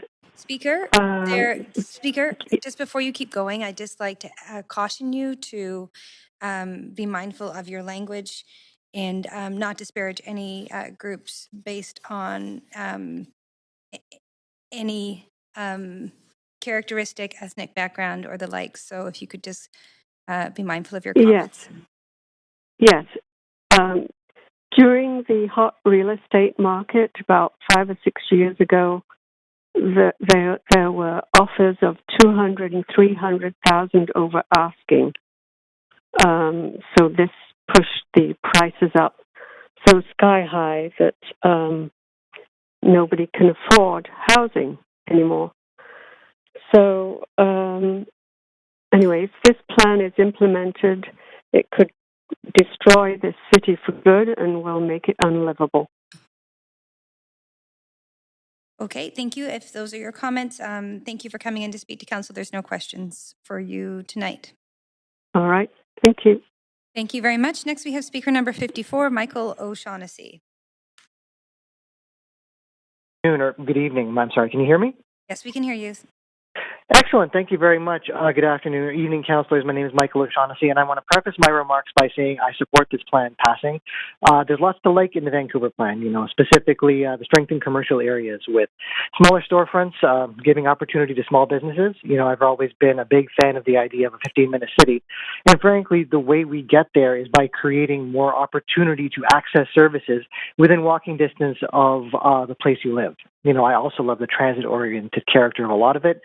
The densification along transit corridors and the legalization of multiplexes everywhere. I've never been a huge fan of, so-called exclusionary zoning or apartment bans, and this is a good step in the right direction. But to be frank, councillors, there's a lot of ways in which this plan falls short, and that I hope you can find a way to improve it. I'm thinking in three specific ways here. First, on housing supply. A recent report by the Canada Mortgage and Housing Corporation says that we need about 1 million units, new units that is, between now and 2030 to restore affordability. I haven't crunched the numbers myself. I've seen some other folks crunch the numbers, so I can't speak to their accuracy, but my understanding is that the speed at which the Vancouver plan envisions building happening is not enough to meet this target.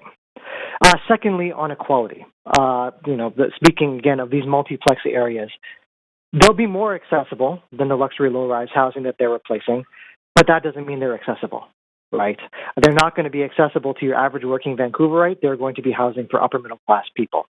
My understanding, I'm referring here to analysis by a man named Peter Waldkirk, is that these multiplexes will be limited to 2 to 4 stories high anywhere where the secured rental policy is not in place, which means housing above 4 stories anywhere off arterials will be quite limited.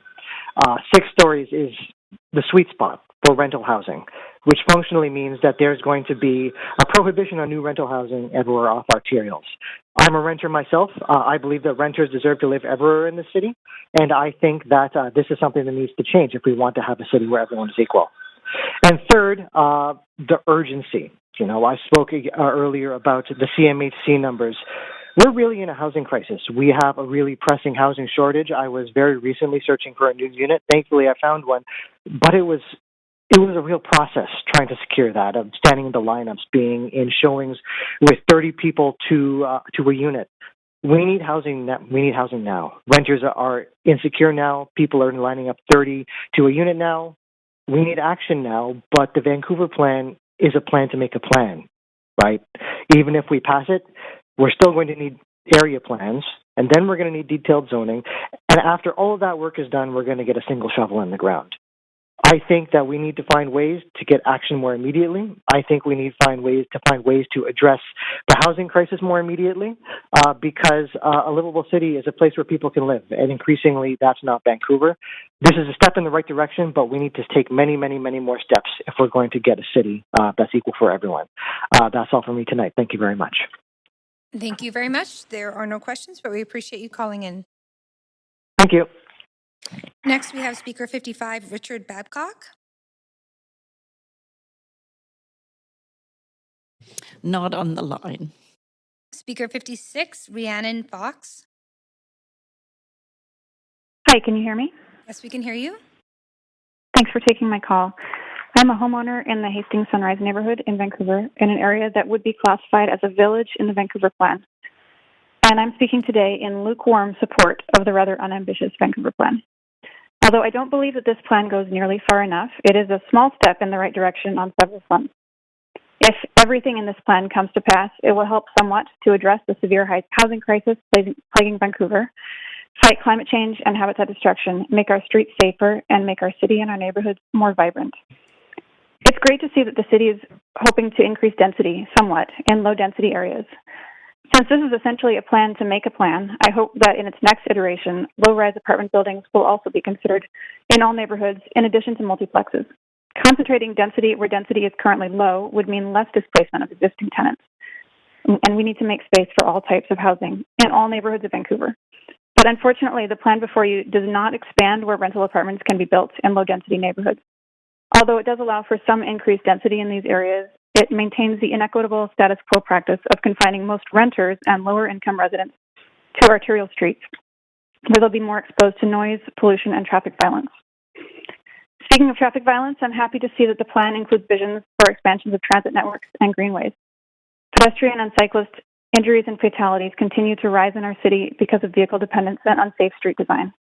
Tragically, 2 young people with their whole lives ahead of them were killed by drivers on Vancouver streets just last month, making horribly clear our desperate need for safer streets. We cannot keep prioritizing vehicles and driver convenience over the lives of our children, our friends, and our neighbors. I'm excited about the Vancouver plan's vision for car-light or car-free greenways, car-free retail areas, and complete communities where people don't need to drive to get to work, school, and shopping. This reallocation of street space, along with increased density, will be a win for climate action as well. More density in the city will reduce habitat destruction caused by suburban sprawl. I've heard some concerns that increasing density may lead to loss of green space in the city. But by not building more housing for future residents in the city, where it would be space efficient and people don't need personal vehicles, we're just outsourcing those impacts to elsewhere, where it would result in more habitat loss, more embodied carbon in terms of road building, and more vehicle miles driven. This plan also has some great stuff on creating habitat in the city. I'd love to see the greenways become true ecological corridors. On our increasingly degraded planet, it will become even more important to restore what we can, where we can, and to incorporate habitat into our built environments. In addition to the ecological benefits these measures have, they also improve livability and health outcomes for residents. Finally, I want to recognize my extreme privilege to be a homeowner in Vancouver. As a fairly recent buyer, perhaps it's easier for me than for others to relate to renters and folks who might want to buy but are shut out of the market. We bought our home in 2020, thanks only to generous help from family and working out a co-buying solution with a friend. I'm really disheartened to see other homeowners who were maybe similarly privileged or who were fortunate to buy when the market was much more affordable now seek to limit others' ability to move into their neighborhoods. It's really disappointing to see people place a higher priority on views, street parking, and nebulous aesthetic values such as neighborhood character than they do on providing homes for fellow human beings. So while I'm disappointed that this plan doesn't do more to combat the many struggles our city faces, the housing crisis, the road violence crisis, and ongoing climate breakdown, it is a small step in the right direction, one that I hope you will support and that the next council will strengthen. Thank you. Thank you very much. There are no questions, but we do appreciate you calling in to speak to council. Thank you. Next, we have speaker number 57, Ian Cromwell.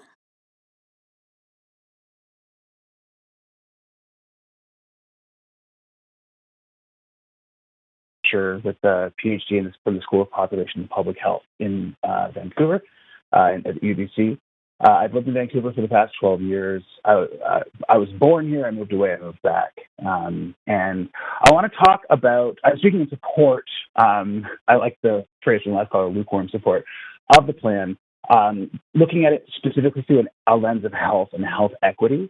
Part of what we study as health researchers is the social determinants of health, and recognizing that while health care facilities are an important part of what keeps the population healthy, decisions made by city council about zoning, about where people can live, about how people live, have a massive impact on their health. And so I was pleased to see a number of issues raised within the plan that will enhance the health and well-being of both the residents of the city and the city as a whole. First of all, believing as I do that we have a housing scarcity crisis, I am encouraged to see the idea towards increasing density in more different neighborhoods within the city as we move more of our neighbors into secure, safe housing. That is if not the single largest predictor of health, it is certainly a massive one. The difference between health difference between someone who is securely housed and someone who's underhoused or unhoused is quite profound. Also, the more that we increase density off of arterials, as other callers have noted, we will see improvements, reduction in exposure to environmental toxins such as noise pollution and air pollution from cars and trucks. This is particularly profound when we consider the health of seniors and of young children. There's also a really encouraging language about the changes in ventilation. COVID has taught us some very important lessons about how diseases transmit. We are still in the middle of a pandemic. In fact, we are forecast to be entering a new wave. And so the more we upgrade our ventilation capacity and our ability and the availability of public spaces as places to gather, the more we will be able to fight respiratory illness. Again, this is going to be particularly important for seniors. I was also encouraged by the amount of language around the improved, the upgraded transit and transportation, so getting people outside and walking, rolling, and biking. Not only does this have obvious cardiovascular benefits, but it will likely decrease the conflict with cars. As we heard from the last caller, car collisions can be fatal. We can design streets that are car light or car free, would actually reduce the number of fatal and non-fatal collisions. There's also some really encouraging language about tree canopies, which I think is really important, especially for areas like the downtown east side. We obviously all remember the heat dome last summer, which killed 430 plus of our neighbors. Really important to make sure that our public spaces are places of refuge for extreme heat, as we are not in any we're not in any danger of not being in danger of future heat domes. There's also lots of language about accessing nature. Access to nature is also a key health determinant, and so I'm really encouraged to see that. And finally, I was really pleased to see a lot of language about access to food spaces, increasing the ability of zoning for corner stores, for grocery stores, particularly in areas of the city that are identified as food deserts. Predominantly inhabited by seniors and by people of color. And so by addressing food scarcity, we are also increasing access to healthy food, which has lifelong implications on health, particularly for young children. But the thing that I'm most excited about in the Vancouver plan is the emphasis on combating social isolation. The built environment of the city is crucially important to how we can interact with each other. I think we face, individual health effects of being socially isolated, particularly in the wake of the COVID restrictions. But we also face a civic and societal level threat to our civic health when we are walled off from each other and when we are able to gather. And so the fact that so many different elements of the plan include specifically build for increased social interaction was really, really wonderful to see, and I'm really encouraged by that. So I echo the sentiments of some previous callers. I think the plan needs to go further. I think the more that we lean into these health equity measures of building off arterials and densifying low-density neighborhoods, the more health effects that we will see. But I want to just talk to council and admonish council about the cost of inaction. That if we do not do these things, they'll have a health consequence. I'm going to wrap up my comments here. Speaker, Thank you so much. you're right at your purpose. Okay.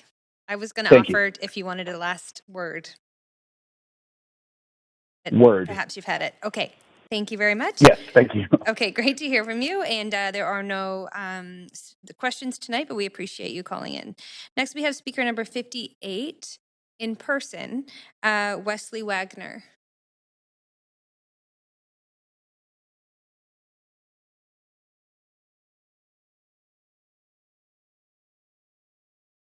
Yes. How fancy. My name is Wesley. I'm calling here in support. I'll not touch the surface. Calling here in support. A little half-heartedly. It's been a frustrating process. I was able to engage with it. I was able to tell the city planners, hey, we need to do a little bit more, a little bit faster, and a little bit more urgent of a tone. But it's been very frustrating to follow this because the crisis is intensifying as we speak. As I'm standing here now, rents are going up. People are being evicted onto the street. I live in the downtown east side. I have heard people die. It's a little depressing to understate it. And I've been finding myself lying in bed a little bit longer every day. And thinking this is probably why. I don't really see the light at the end of the tunnel here, and that's why I came out of my way to be here today. I really wanted to get a chance to tell you guys, we gotta do more. The plan does not go far enough. It needs way more density. It needs way more options away from air pollution and noise pollution. Honestly, when I was writing my point form notes here, all the plans started blending together. We had a Broadway plan. We had some social housing. I signed up to speak for July 21st now. Everything's kind of blending together, but there's nothing happening. Where's the action? Where are the shovels in the ground? Where's the housing? Is it coming? What's going on, guys? Like, I went and I made the fool mistake of getting a BA in religion. It doesn't really give me career options. It doesn't really give me insight into how to build a house faster. But it gives me enough insight to look around at what's going on, try and figure out what the source of things are, which is still a little bit beyond me, but so I just want to know, what's the playbook? Are we doing something, or can we do it faster? How can we get rid of the barriers that are in between someone wanting to build a house and actually getting the shovel in the ground? I know there's 1,000 different things, that there's permits, there's design panels, there's what have you. I'll skip over all that. Another thing I want to touch on briefly here. The Broadway plan, which I wrote in support of, I didn't call in, it got watered down. We got 20, 40-story buildings in certain locations, and we've got Burnaby talking about doing 80 stories. So, okay, Broadway plan got passed. That's good. We should really pick up the slack with this plan. If we can't have tall, dense towers near transit, we got to get it everywhere else. As many places as we can, as high as we can get it, in a way that's adapted to the changing climate, because that's coming too. And it's coming a lot faster than I thought it was, which is also stressful. I thought we had about 30 more years, and turns out we don't. It's happening now. Let me skip over all the rest of this. I'll get to the point. I need you guys to give me a reason to have some hope, because I'm looking around. There's not a lot happening.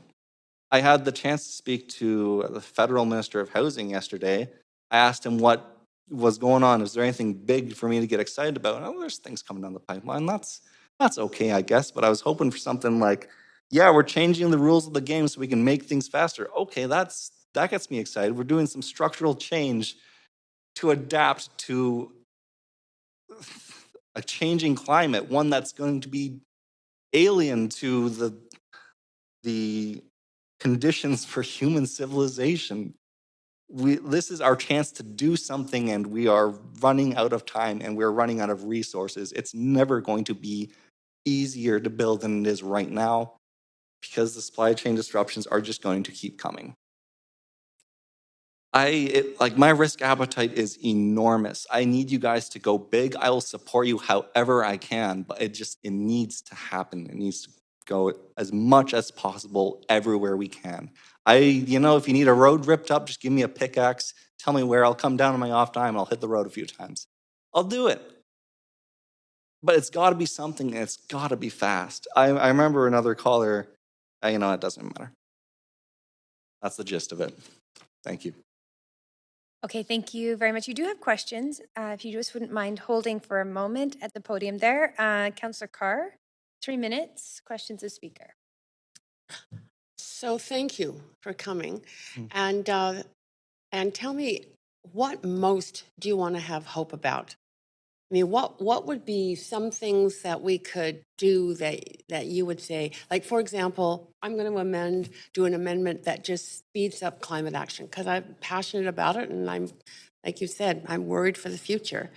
And so I think there's some other amendments coming forward that are looking at increasing the affordability and the protection for vulnerable residents, for example. So what's sort of your driving issues around wanting more hope? So this is a reflection of the privilege I enjoy today, but you've mentioned protections, which is good for those who are vulnerable, and I guess I am among those who are vulnerable, but I am willing to sacrifice. If I can be given a vision of something, if someone can come to me and say, hey, we're going to solve the climate crisis, it's going to suck for you for like 4 decades, but we're going to get to a place where you can have a community, you can have a family, there will be light coming at the end of the tunnel. I'll make the sacrifices. I can do that. But there's got to be a way for me to build a future. I guess emphasis on the word build. I really do think that we just need a ton of housing on all of its various forms, everywhere you can stick it. Maybe that's the most concrete way action I can offer. Just build as much as you can. And I grew up the youngest of 5 kids. Sometimes the shirts I got were hand-me-downs. I don't mind taking an old house. If someone moves into a new one, I'm like, okay, I'll inherit the somewhat beat up one. I'll give it some tender love and care. But we gotta boost supply of housing. I think that's the starting point. We got to get off of cars, both gasoline burning cars and that. I recently learned that the rubber from the tires is also a problem. So that's good, as if we didn't have enough problems. Here's a new one. Fun. It's a lot. So one of the things that's in the plan is really de-emphasizing the car in the city, like turning streets into sort of neighborhood amenities with food gardens and play areas and cycling and walking routes and places for seniors to sit. So, Councillor Carr, your question is your time. Sorry. You know what? I'm out of time too. Sorry, I'd love to have a further conversation, but I am out of time. Thank you. Those are your questions. Thank you very much. Thank you so much for coming in. Next, we have speaker number 59, Randy Helton.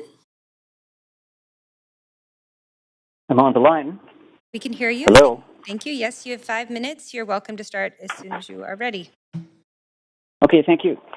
My name is Randy Helton, and I'd like to just point out a few things. Few Vancouverites are aware that this meeting today, July 6, 2022, is set to decide on a 30-year citywide Vancouver plan. Of 660,000 people in Vancouver, very few realize what's going on. Even fewer realize that once it's adopted, it could fairly quickly be deemed equivalent to an official community plan for the entire city, and soon thereafter, public hearings on rezoning and development applications could be eliminated. The public cannot be blamed for not knowing this, and I personally think that this aspect is worthy of front news coverage, but media has not covered this point. There's been a lot of detailed criticism of the Vancouver Plan draft, so I will not repeat that here. You on council have received a lot of correspondence, but since this is not a public hearing, the public in general has really very little access to read about that criticism as they would in a public hearing. And this is a summer day when a lot of people are distracted with summer activities. Even fewer people will connect the dots that BC's Attorney General and Provincial Housing Minister David Eby, who is now angling to be the Premier in British Columbia after John Horgan, he's also angling for legislative changes to eliminate the requirement for public hearings on rezonings and developments. The legislation was already introduced for British Columbia for all municipalities except Vancouver, which has its own Vancouver charter. And I believe he has made clear warnings that he would be introducing this for Vancouver as well. The condition would be that if an application is consistent with the official community plan, there would be no need to have a public hearing. But that is based on the principle that the community plan is legitimate and has the support of the citizens. And in my opinion, this plan, the Vancouver plan, is illegitimate and ill-considered and does not qualify. So today, a few people realize that this is all at stake, and that soon after the October 15th election this year, the provincial government could introduce legislation to take away the right of citizens to speak at a public hearing. And it's not just speaking at a public hearing, but a public hearing is a very important check and balance in decision-making on land use in the city because it requires a certain rigorousness of documentation, preparation, and presentation by the applicant and by city staff. On the flip side, the elimination of public hearings would mean that our council here, by starting this process, would be opening the door to investment firms, hedge funds, big developers, most of which are privately held companies whose real ownership and shareholders are generally not public knowledge. The legislative changes, if they happen, would enable them to go effectively straight from the application phase through approval, only mitigated and controlled by internal processes at City Hall through the planning staff. The planning staff have faced high turnover in recent years, and even people at the very top have only lived in the city for a short time. At public meetings where they have spoken, it has been very clear to observers that many of the lead planners don't understand the history of the city and the layout of the city even. So I think that is a big problem that this would be then under the control of internal staff of the city. You may be, as city council, mayor and council, may be tired of public hearings, and you would maybe be happy to see them gone. But statistically, the vast majority of public hearings that I've observed over the last 13 years or so have passed with hardly a blink and with only limited opposition. And where there's actually opposition and discussion, it actually helps to improve the application with better outcomes for the community. So I just emphasizing this today so that it's very clear, Mayor and Council know that if you approve Vancouver Plan as it's presented, you will be very likely setting Vancouver upon a path that will eliminate public hearings. And you cannot be forgiven for not knowing what you're doing. So please vote against the Vancouver Plan. Thank you very much. You do have questions. If you just hang on the line for a moment. Councillor Hardwick. Thank you very much for speaking.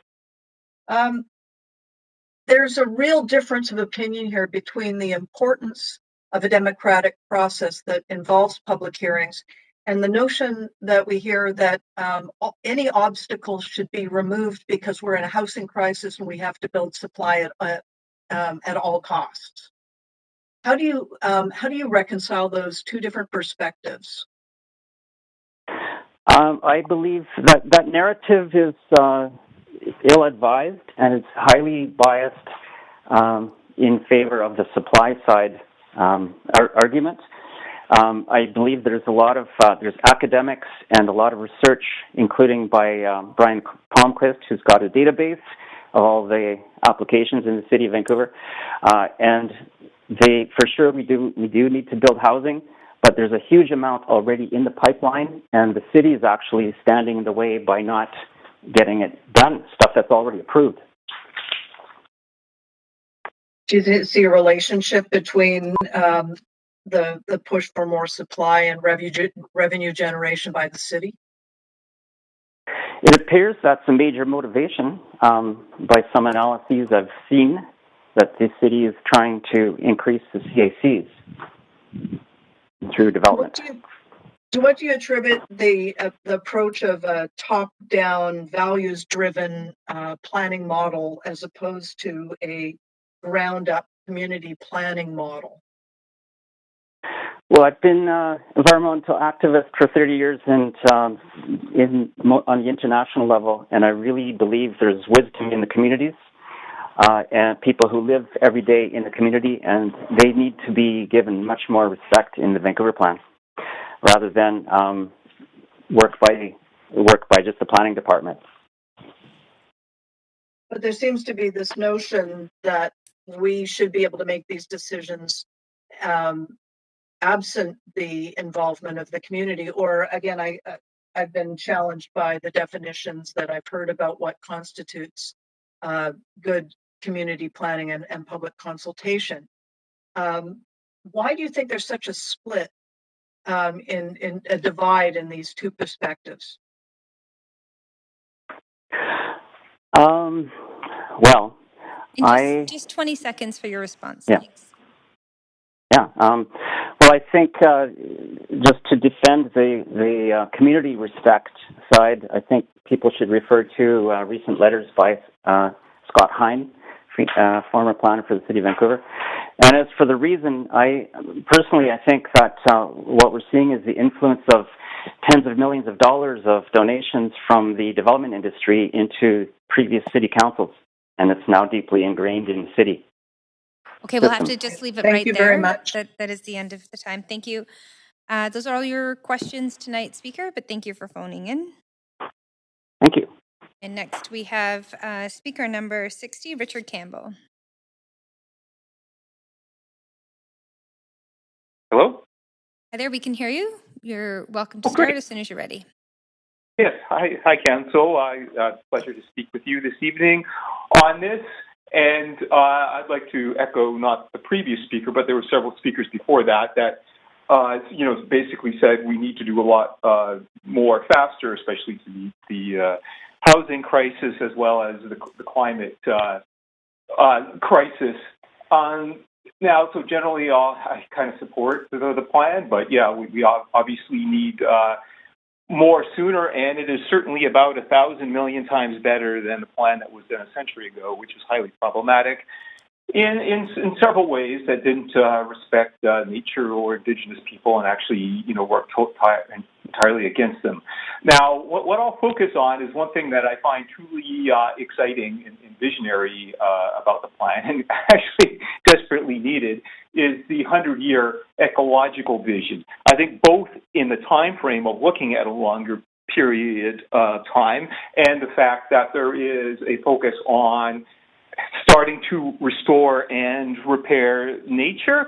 And I would also hope, repair areas that the Indigenous people, either of traditional value or a future value, that's highly important.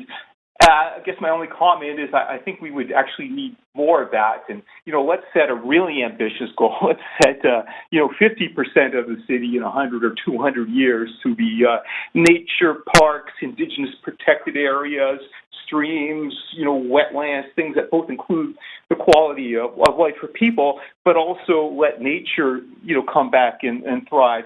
Where will be the giant trees 200, 300, 500 years from now? What really made this region, spectacular? Let's make sure the oceans and the wetlands are restored. So there's wildlife. The shellfish is abundant and it's actually edible, which is sadly not been the case for decades. And I think and it's amazing actually going around with this 100-year vision, because actually what will happen in 100 years is basically all the buildings, the bridges, the roads, all our infrastructure will either have to be repaired or replaced in that period. And so essentially we can look at 100 or 150 years now as essentially a blank slate where we can create whatever we want. We can restore nature. We can create the city that we really want to do. And if we have that vision, the incremental changes that we will make will be working towards that vision. And in the decades leading up to that, we will have more nature. We'll have a healthier city. We will have healthier people. The other way of looking at it, over the 100 years, if we don't spend any money at all, nature will totally retake over the city and restore itself. So really what we're doing is we're spending probably hundreds of billions of dollars to prevent nature from reclaiming the city. And instead of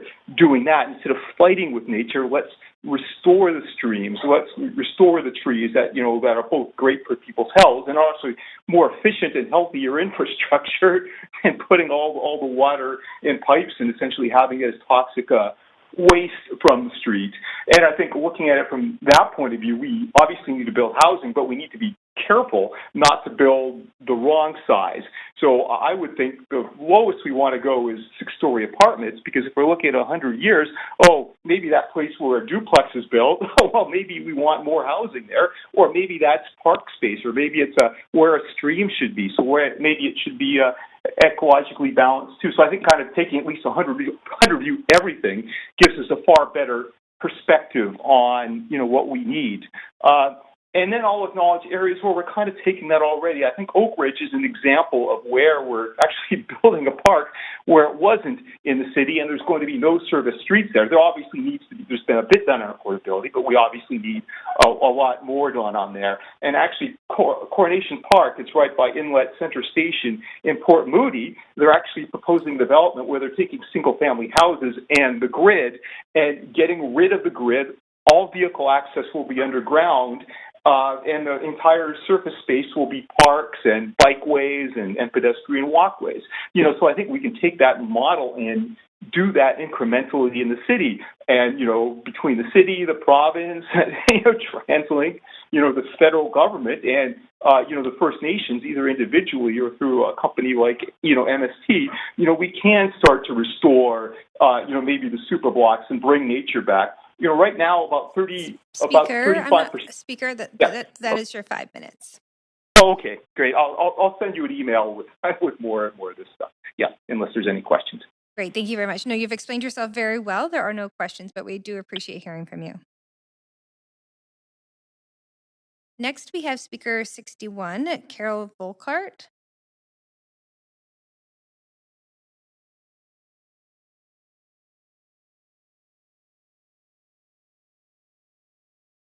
Speaker 61, Carol Volkart.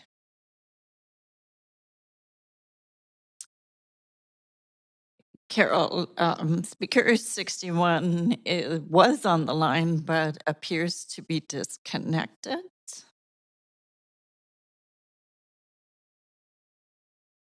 Okay, we will move to the next speaker. Speaker 62, Elizabeth Murphy.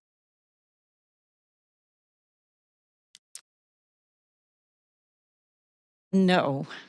Thank you. Speaker 63, Jagmeet Sekon. No. Thank you very much. Speaker 64, Marianne Kaplan. No. Speaker 65, Peter Lando. No. Speaker 66, Nessa Finning. Yes. Good evening. I just want to confirm that you can hear me, given all those people that were not present. Yes, we can hear you. Thank you very much. You're welcome to start as soon as you're ready. You have 5 minutes to speak to council. I'm a resident of Vancouver. Thank you, Madam Chair and Council, for the opportunity to speak with Council. It was February 1993. Work had brought me to the West Coast, so I decided to make a holiday of it. I was alone in a rental car, traveling from Whistler to Vancouver. The sun was shining. There were snow-capped mountains in the distance. As I rounded a corner with the expanse of Horseshoe Bay, the sea, and the Gulf Islands before me, I said aloud to the universe, remember, there was no one else in the car, "It's so beautiful, I can't imagine living here." 10 months later, I was. Moving to BC was not in the plan, ever. An unexpected job offer changed my life. I would be working on Burnaby Mountain. As part of my relocation, my company hired a realtor to drive me around the different parts of Vancouver, Burnaby, and New Westminster. I hadn't really given it much thought, as I expected I would live close to work, so I'd have a short commute. When we got to Kitsilano, I knew I had found my new home, first as a longtime renter and then as a condo owner. What I hadn't appreciated before spending time with this realtor and subsequently living in Vancouver were the truly distinctive neighborhoods that make up this beautiful city. As I have come to know Vancouver through these past almost 3 decades, it is truly these distinctive neighborhoods where people find their place in our city. When we were looking to purchase, my husband and I considered Vancouver and the adjacent cities. It's just the two of us. As we explored each neighborhood, we realized some neighborhoods weren't for us. We didn't want to live in the sky in the towers of Cole Harbour or the old Expo lands. We didn't need the family-oriented amenities of Marpole and Dunbar. And sadly, I'm never going to be cool enough to live around Commercial Drive. When I read the Vancouver plan, I was sad. It read like attempts were being made to overlay a master plan community over top of existing neighborhoods without little thought to what and who has made those areas vibrant and evolving neighborhoods, each distinctive in history and character. There is a place in Central Florida called The Villages. Conceived in the 1960s and built out in the last 2 decades, The Villages is a master-planned, age-restricted, generally retirement community. Each village is centered around a town square, which is designed to look like the town squares in small towns from yesteryear. Fictitious historical markers and architectural details provide atmosphere for the residents. Amanda Bryan, author of The Faux History of the Villages, Florida, wrote, "The Villages' faux history gives a patina of stability and continuity. Many of the plaques represent the downtown areas as if events derived from notions of an idyllic small town in the 1800s had occurred there. The granddaughter of the developer was a designer for Disney. She and the rest of the design team made it all up. The plaques and faded signage on the buildings are all fictional ambiance builders. In the Villages, in the middle of Florida swampland, a myth has been created." Imagine what could have been created in the Villages if they had the magnificence of Vancouver as their starting point. It is that magnificence which should have been the starting point for the new Vancouver plan. Rather than building on the true history and character of actual Vancouver villages, neighborhoods, a sanitized, idyllic, one-size-fits-all has been proposed. I am in support of many of the comments expressed by previous speakers in asking Council to oppose this motion and ask our city planners to return to the streets and the neighborhoods to meet with Vancouverites and gain a true feeling for what is already here, what needs to be preserved, what can be enhanced, and what can be reimagined as we look to a future Vancouver. Regardless of when we arrive, we each chose to make Vancouver our home. And whether we live in the sky of Cole Harbour, the eclectic commercial drive, or near the beach in the West End, I can assure Council and city planners that Vancouverites don't want to live in faux Disney-created villages. We want authentic neighborhoods with a patina hard-earned by those who have come before us, for the Vancouver we current residents enjoy, and for the legacy we will leave for future generations. Thank you. Thank you very much. That was perfectly timed. You do have questions, so if you just hang on the line for one moment here. Councillor Hardwick. Thank you. Have you been listening throughout to the various speakers? I have listened for about 3.5 hours. That's a good bit. So you've talked a lot about the character and having real character in neighborhoods and the importance of that, but we've also heard speakers that say we need more supply at all costs, damn the torpedoes. Anybody that thinks that we should be holding on to our existing neighborhoods is just standing in the way of progress, and is something to, again, treated with contemptuous and dismissive language or behavior. So how do you respond to those people that say, damn the torpedoes, the neighborhoods, that's just a bunch of entitled middle-class homeowners, let's build more at all costs? What do you say?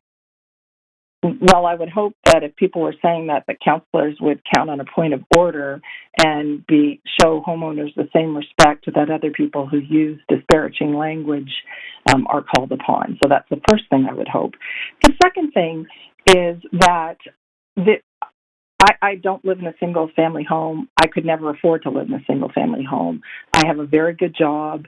I have lived here for 30 years, and from the time I moved here, I wasn't able to afford it.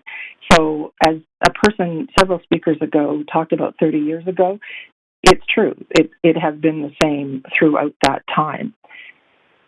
There definitely needs to be low-cost housing built and have an affordable supply.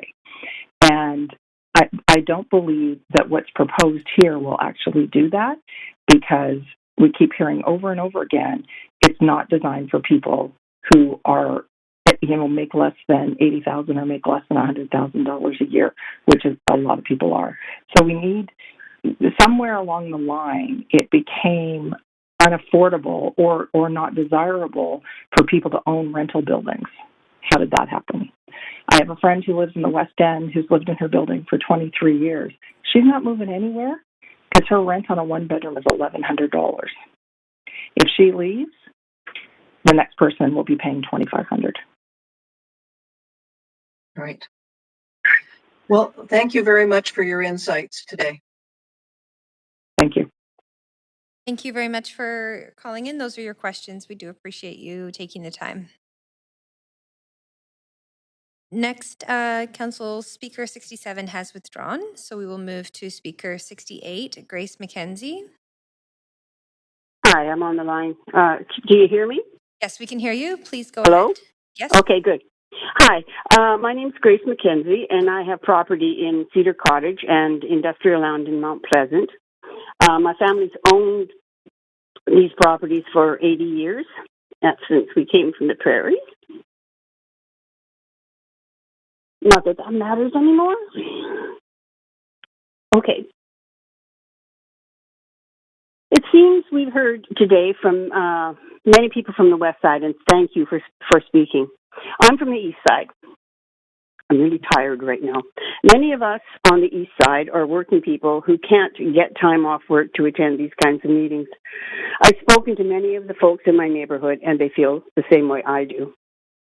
I keep hearing that there must be more density in areas of the city that have low-density housing.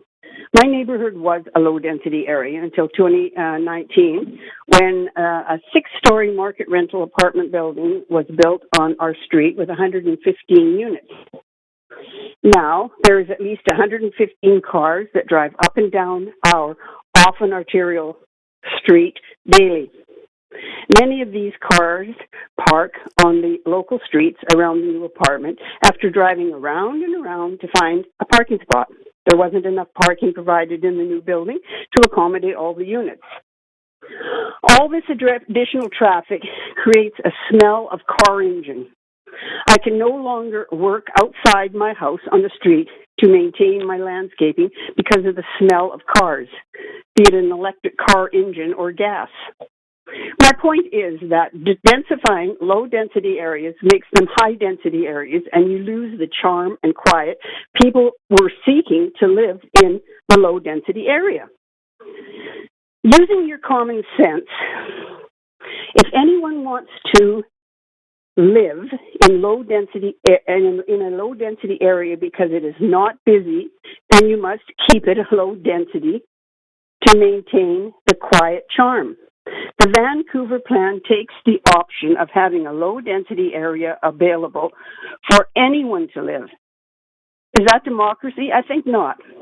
Instead, this plan says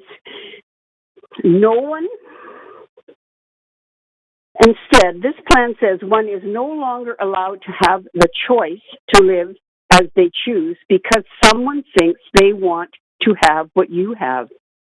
But then they get it, they ruin it with all the traffic and all the noise. Makes no sense. I can't understand why some people think they are entitled to own in Vancouver as their first house. My generation had to buy as far out as Clearbrook for their first home so that they could afford it. Then, once they accumulated enough equity in their house, sold and bought close to Vancouver, if that's what they chose to do. I've had enough with everybody wanting to live in Vancouver. If the rapid transit had built out to the Fraser Valley, then people could have bought out there by that way and commuted into Vancouver in a fast manner. We have this overdevelopment situation because you have let transit and the development industry determine where the development should be, therefore where they want rapid transit to go, rather than listening to the citizens as to where rapid transit is needed. This is what is creating the problem with the Vancouver plan to over-densify Vancouver. Thanks for listening. Thank you. There are no questions, but thank you very much for calling in. Bye. Next, we have speaker number 69, Allison Bealey. Not on the line. Thank you. Speaker number 70, Sandra Ho. Yes. Oh, hi. Good evening. Hi there. We can hear my name you. is Sandra. You have 5 minutes to speak to council. Please go ahead. Good evening, Chair Bly and Council. I appreciate the amount of work that has gone into this initiative, but I think this plan is trying to meet the needs for people that have yet to come here to Vancouver and fails to meet the concerns that matter the most to people who actually live here now. I think this is a huge disservice to people who have shown the care to cultivate the livability of the city for the last few decades. Simply dismissing existing neighborhood plans as being out of date and a blockage for future plans for higher density raises red flags for ordinary citizens like myself. Instead, neighborhood plans should be used to move forward to include good urban planning while densifying neighborhoods in a responsible way. This plan, like the Broadway plan, will not address affordability. Since the passing of the Broadway plan, there has already been speculative activities. The passing of the Vancouver plan will only expedite that. I believe the plan needs to build in strict policy to curb speculation, a main culprit of the real estate market. When I lived downtown some years ago in one of the glass towers, I looked out in the evenings at all the other glass towers surrounding me. I was amazed to observe that about 70% of those condo units consistently had their lights turned off, which meant to me that they were unoccupied. This shock turned into disappointment with the realization that these condos were built largely victimized for speculation. Since then, there's been the speculation and empty homes tax put in place, but I honestly don't think the needle has moved much at all. People have a way to get around loopholes, and I do hear about those. There needs to be stricter measures to curb speculation in leaving homes empty, which has a huge impact on affordability. It was mentioned that there's been robust public consultation, but I can honestly say that not one of my friends, family, many of whom are of person of color, and neighbors have any idea about the content and implications of this plan. I cannot understand how staff can believe the public consultation has been effective, engaging, and transparent. Having delivered thousands of emails to inboxes doesn't count. Touch points do not count. Surveys that do not address granular concerns of citizens do not count. Many people who do not use social media have been excluded from the public consultation. So I only mentioned a few issues here, as there are dozens more that other speakers have spoken about. I am opposed to this massive plan and would like to ask Council to send this back to staff for amendment and rewrite. Thank you for your consideration. And thank you very much for your comments. You do have questions, so if you just hang on the line, Councillor Hardwick. Yes, thank you. In your opening remarks, you commented that this plan doesn't consider the people who live here now. Did I get that right? Yes. But it's a plan, and plans are looking to the future. So by definition, it should be contemplating not only the people that live here now, but over the next 30, 40, 50 years, correct? Yes, correct. I just believe that we, as taxpayers, and who have lived here and made the city the way we have to today, should be given priority than other people who are contemplating to move here that are not yet here. So you feel that balance has not been met in this plan? Yes, exactly. Have you been involved in any community planning before? I did do a survey online for the Vancouver plan, and I just thought that it was very superficial, and the questions were asked in a way that made you answer in certain ways that were a bit biased. So I was quite disappointed about that. Yeah. But I was thinking more historically, you know, have you lived here for a long time, and have you lived in your neighborhood? Have you been involved in neighborhood planning exercises previously? Oh, no, I have been here for about 15 years, so I have not been involved in neighborhood plans. Just interested. So when you look around, do you see a lot of construction going on? Have you looked at all at the volume of housing production numbers or anything like that? There are a lot of construction around, and I see mostly on the Broadway, in the Broadway area. Well, that would be the subway, but I was thinking more about the land assemblies along all the arterials and the orange mesh fence and the cranes and everything.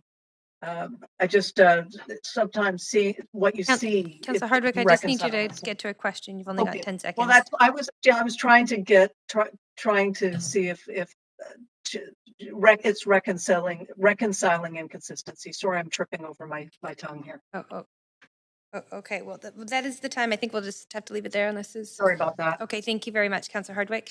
Okay. Thank you, Speaker. Those are all your questions. Thank you. Next, we have speaker Thank you. Thank you. Speaker number 71, Mark Bowen. Hi, can you hear me okay? Yes, we can hear you. Thanks very much. You're welcome to start when you're ready. Perfect. That's I'm Mark Bowen. I oppose the Broadway plan, and I live here in Kits, so I'm going to look at this through a Kits Point Grade filter. And I've got a number of points that I want to make, probably 11 or 12. So the first one is there hasn't been enough public consultation.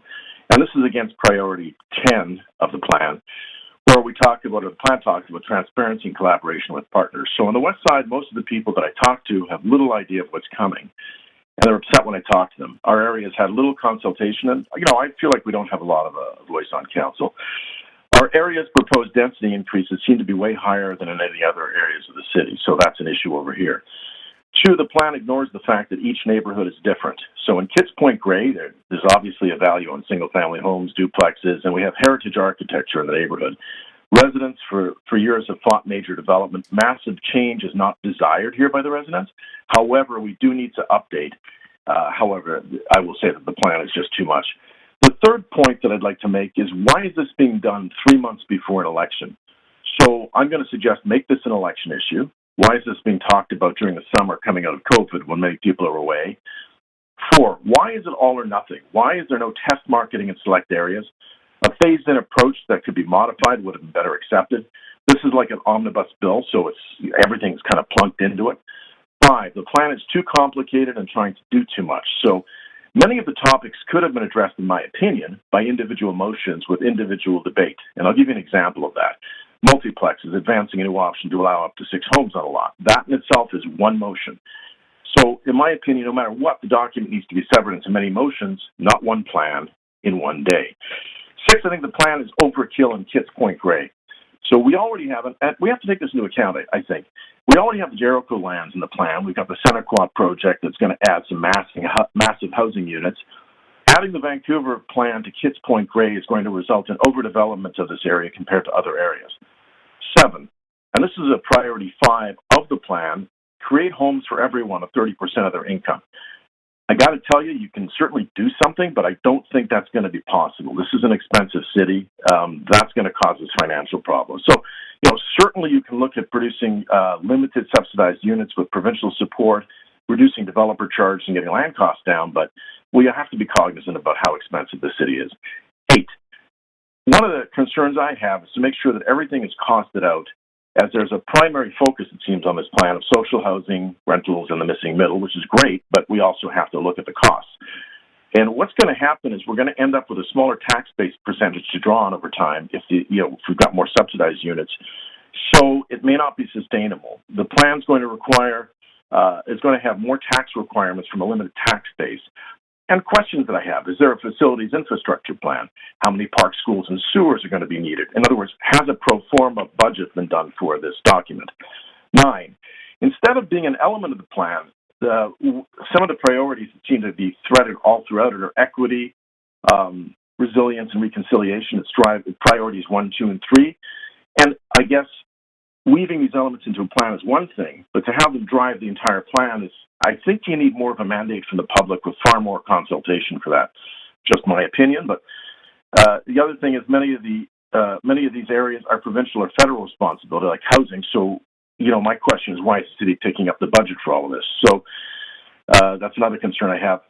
Part of the narrative and the language of the document, which relates to priorities 1, 2, and 3, in my opinion, is disrespectful, and I can give you a few examples that I can quote. This divide is worsened by senior government tax and financial policies that privilege ownership over renting. These lands continue to be occupied by settlers, and Indigenous peoples face ongoing dispossession and colonial violence. That could have been softened quite a bit. But the bottom line here is the public has the right to know what the costs are of the elements of the plan, particularly these ones, and how is this going to get paid for. 10, I'll keep it brief here, there's too many towers, not enough ground-oriented units. 11, which is priority 9, we need to manage our growth and align regionally. I don't think there's a growth management plan here. We're about 1% growth, not exponential, and I think we need more consultation with other communities. 12, my area has many homes split into units already and many affordable rental buildings, so you're going to be displacing these tenants and putting them into more expensive new construction or having developers pick up these costs, which will make the other rentals more expensive as they have to recover costs. Now, I'm going to suggest that you have another look at this. I'm against the current plan. It's too much, too fast, and has too many features. Thank you. And I do have some suggestions, but I'm out of time. Well, thank you very much. That is perfectly timed, and you're always welcome to email council, as with any speaker that would like to add more comments. Actually, you do have questions if you are still on the line. Councillor Hardwick. I'm still here.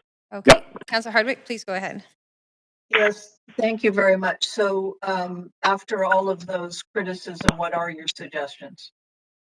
Well, first of all, my first one is slow down and make this an election issue. So those are the first things. Sever this document. There's a lot in there. I think you could parcel it out quite a bit. Modify it, test it element at a time, get a little bit more consultation. I think that Councillor Carr had a good suggestion back on the Broadway plan of why can't this be phased in. The other thing is let's look towards more gentle densification, maybe the arterials, look at a few options. We already have the Broadway plan, so just why don't we see what that looks like first of all? And of course, get the provincial and federal government to do their job on housing. And if you really want to reduce costs and really want to make things affordable, reduce red tape and find a way to get the land costs down if you want affordability. So from that perspective, you could be looking at government land, municipal land, and maybe leasebacks. So there are some options to actually create some affordability, but as it is right now, I don't think this plan will create additional affordability. I don't know if you heard some of the other speakers, but you said slow it down, and we're hearing from other speakers, speed it up, make it faster. You said more public consultation. We're hearing forget about public consultation, get rid of it entirely, down the torpedoes. And you're saying gentle density, and we're hearing higher, denser. How do we find a place between these two extremes? I get it, but you just said it, two extremes. How about something in the middle? Something we have, I don't have the number of units in the pipeline, but we do have a number of them. We do have the Seneca project, and we do have the Jericho lands, which are going to come on stream. There's a number of towers that are already in production. I think we should test market some of these and see what it looks like. And, again, you could go area by area and choose a chunk to start with rather than everywhere. So there are some moderate positions on this. It's not all or nothing, right? That's my point here. I don't think we should be doing more than this, and obviously something has to be done, correct? Yes, obviously. Well, thank you very much for your comments. Thank you. Have yourself a great evening. Yes, thank you very much. Those are your questions. Okay. Next, we have speaker number 72, Minerva Mercado.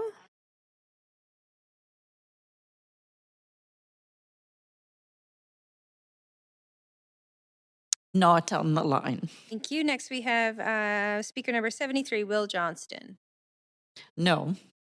Speaker 74, Cole Howard. Speaker 74 had withdrawn. Thank you. Speaker 75, Stephen Boas. Yes. Hello, can you hear me? Yes, thank you very much. You're welcome to start whenever you're ready. You have 5 minutes to speak to council. Yeah, I sent in just 3 slides, so if I just have the first slide up, whenever you're ready. Anyways, my name's Stephen Boas. I'm a renter in Grandview Woodland, and I'm opposed to the plan as it stands now.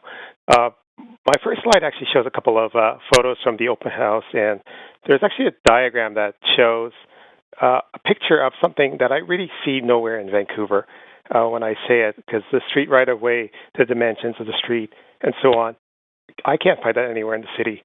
I was at the open house. I asked questions. Staff weren't able to answer. I did the survey. I thought the survey was really biased. And I thought there was really only one direction that we were told that we can go into. Like, we didn't even have options to explore high-rise, mid-rise, low-rise. But that's another story. I'm going to go on to some other issues, but I don't believe there were any external checks and balances in the staff materials. There was no community liaison group, and there was no independent external urban design consultant, which is actually a practice in many other cities. So this is a top-down design without any checks and balances. So if I can go into slide number 2, please. What I want to highlight here is I've shown this slide already to council once a couple of years ago, And Statistics Canada showed that there was an increase of 35,614 private dwelling units between the 2006 and 2016 census. And the Housing Vancouver strategy forecast 72,000 over 10 years. And that's significantly higher than that census range. And now we've got the figures from the 2021 census. And in the 5 years since the 2016 census, there was an increase of 18,929 dwelling units per Statistics Canada, per their census count. And I think the real census data is about half the growth of what is being predicted or what was predicted by the Housing Vancouver strategy. So Statistics Canada has effectively debunked the projected growth figures for dwelling unit increases in the Housing Vancouver strategy. So my real question is, why are we using these staff projections? They have been off. They've been historically proven to be off. And StatsCan has, has consistently showed that the census is growth is far lower than what staff are predicting. Now, if we can go to slide number 3, please. And just hopefully it's up there. I'm just going to speak to it because there's a delay in the video stream. But on slide 3, we talk about population growth targets. So by 2050, this is straight from the plan, Vancouver is expected to add about 260,000 more people for a total population of about 920,000. And that's the Vancouver plan. That's like a base assumption. It's actually in point number 2, which you're asked to accept these projections, and I would urge council not to accept these projections because they're fallacious. They're way higher than any shown projected growth.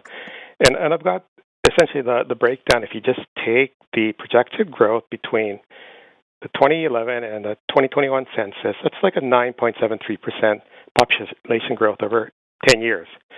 And you project that to 2031, and that go all the way to 2041, 2051, and by 2051 you would have 875,000 people. So what I wanted to point out is that for 2050, it would be 867,315, and if you compare that to the 920,000 people, you've got an overshoot of a usual population projection by 52,685 people. So these figures I don't think are reliable from staff. They're not supported by traditional census data, and staff are actually asking you to accept these as base projections for population, dwelling unit count increases, and so on. And I think that would be a mistake. Numbers have to be revisited and they have to be verified. And I'm going to end more with a couple of big picture comments. What I see here in a lot of the plans is more of the magic marker planning where you draw a transit corridor, you do some buffer operations in GIS. You forget about barriers like railways and valleys and topography, and you draw another buffer around another arterial, and it's just buffer operations and magic marker planning. It's like going back to the 60s. It's almost like channeling Robert Moses. And I think we need a lot better. We need a community liaison group. We need external consultant, and this has to really go back and acknowledge the existence of the neighborhoods. I'm afraid that all the remaining community plans, like the Granby Woodland plan, will be eviscerated. There are huge problems with that plan as well. And I don't think you really automatically need to do as staff are asking you to. Staff oppose the C2 rental unit protection policy. Stephen, that is your time. You do have questions. Okay, I'm sorry to interrupt. One moment. Councillor Hardwick. Okay, thanks. Thanks, Steve. As you know, these are questions that I've been asking for several years now, and because of the differences between projections and targets. Based on your analysis, and again, I see the numbers there, which are consistent with my understanding. Why do you think that staff would be giving us targets that are so far in excess of peer-based projections? Well, I can't speak to why the staff are doing that. Like, there are obviously aspirations to have a lot of growth and, bring new people in and so on. But when you over-project the population and the dwelling unit needs, then any new development that comes through to council there's going to be staff saying, we have to build. We've got these targets, and if you don't approve this, we're not going to meet our targets. So I think that's that is a problem that's introduced by over projections. So I've asked this question before. What's the difference between growth promotion policies and growth management policies? Well, I think growth management is already being managed. We're growing at 1% per year. I found a 9.73% increase in population over 10 years. It seems to be fairly consistent. And even if you try to promote it, it's not going to go much higher. It hasn't, as the 2021 census showed. It was just a little more than half of the Housing Vancouver strategy.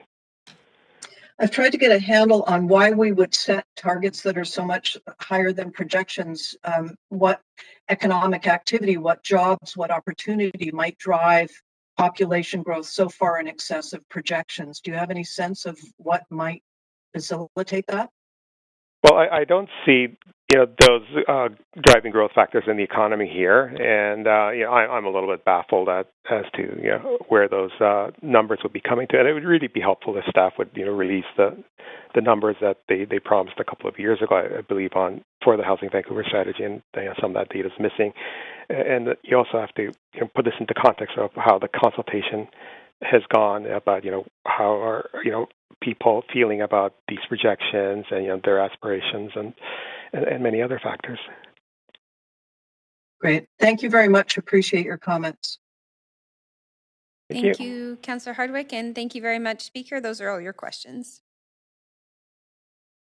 We're now going to move to Speaker number 76, Kayla Schramm. Hello. Hi there. We can hear you. You have 5 minutes to speak to Council, and you're welcome to start as soon as you're ready. Thank you, Chair Bly and Council. I would like to start by acknowledging that the land that the Vancouver Plan covers is the unceded and ancestral territories of the Musqueam, Squamish, and Tsleil-Waututh Nations. My name is Kayla Schramm, and I am the Director of Projects and Planning at Macola Development Services, an organization that develops affordable housing across the province, including many projects within the City of Vancouver. We work with many different not-for-profit housing providers within the city to develop new, affordable, and supportive housing projects. In addition, many of our staff are residents of the city, and we rent office space on East Hastings. We are embedded in this community, and I would like to express our support of the Vancouver Plan and its support of an equitable housing system that prioritizes housing for those who need it most. First, I would like to commend staff on the engagement and consultation of our sector specifically. I cannot speak for all, but the not-for-profit and community housing sector had multiple opportunities over the years to participate in focus groups and small group sessions to give input, and were able to review and give feedback on the draft plan as well. We felt properly consulted, especially with the barriers presented by COVID. By creating this plan for future policies that will prioritize housing for those that need it most, prioritize affordable housing options near transit, green spaces, schools, and childcare, and prioritize Indigenous housing, healing, and placemaking, there's a framework that we believe can enable more social, co-op, and supportive housing that will meet the diverse needs of the residents of Vancouver that are desperately in need of this housing. We applaud the focus on Indigenous housing and wellness models, including the recommendation for flexibility and expedited process when these projects are proposed. We also appreciate the plan highlighting the hard work of our client, Vancouver Native Housing, on the 1766 Francis Street project. Indigenous representation in both programming as well as the forming character contributes to residents' sense of belonging and directly leads to better health and wellness outcomes, as well as enhancing community and neighborhood character and connections. With this framework in place, the new policy that can be created moves us in the right direction. However, I did want to note that often by the time policy is adopted, more extensive tools and deeper reaching, bolder strategies are needed to support the work of developing affordable housing. And currently, the work of developing affordable housing has been further exacerbated by rapidly changing development landscape. We would encourage staff and council to push the envelope and take bold, immediate steps to streamline development processes for affordable housing and enable new purpose-built rental and social housing. A great example of this is that 1766 Francis Street project, which was originally zoned RM4. a zone that benefited from the 6-story lift passed by council last year. However, where we are at today is working on breaking ground on the 9 stories, which was required to enable the daycare and additional family units while remaining financially feasible. The rezoning process took us from the spring of 2019, when we submitted our inquiry letter, to the summer of 2020 rezoning submission and a fall 2021 final adoption. As we look at the opportunities in front of us, the implementation phase and policy that would follow the adoption of the Vancouver Plan is an opportunity to enable changes to zoning, expedited process, and increased density for social housing projects, which is desperately needed if we're going to make the impact that is needed in this community. So in short, we applaud the plan, the framework it lays out, and eagerly look forward to the implementation stage and improved opportunity to deliver much needed affordable and supportive housing throughout the City of Vancouver. Thank you. And thank you very much. There are no questions, but we do appreciate you calling in tonight. Thanks. Next, we have Speaker 77, M. Wickham.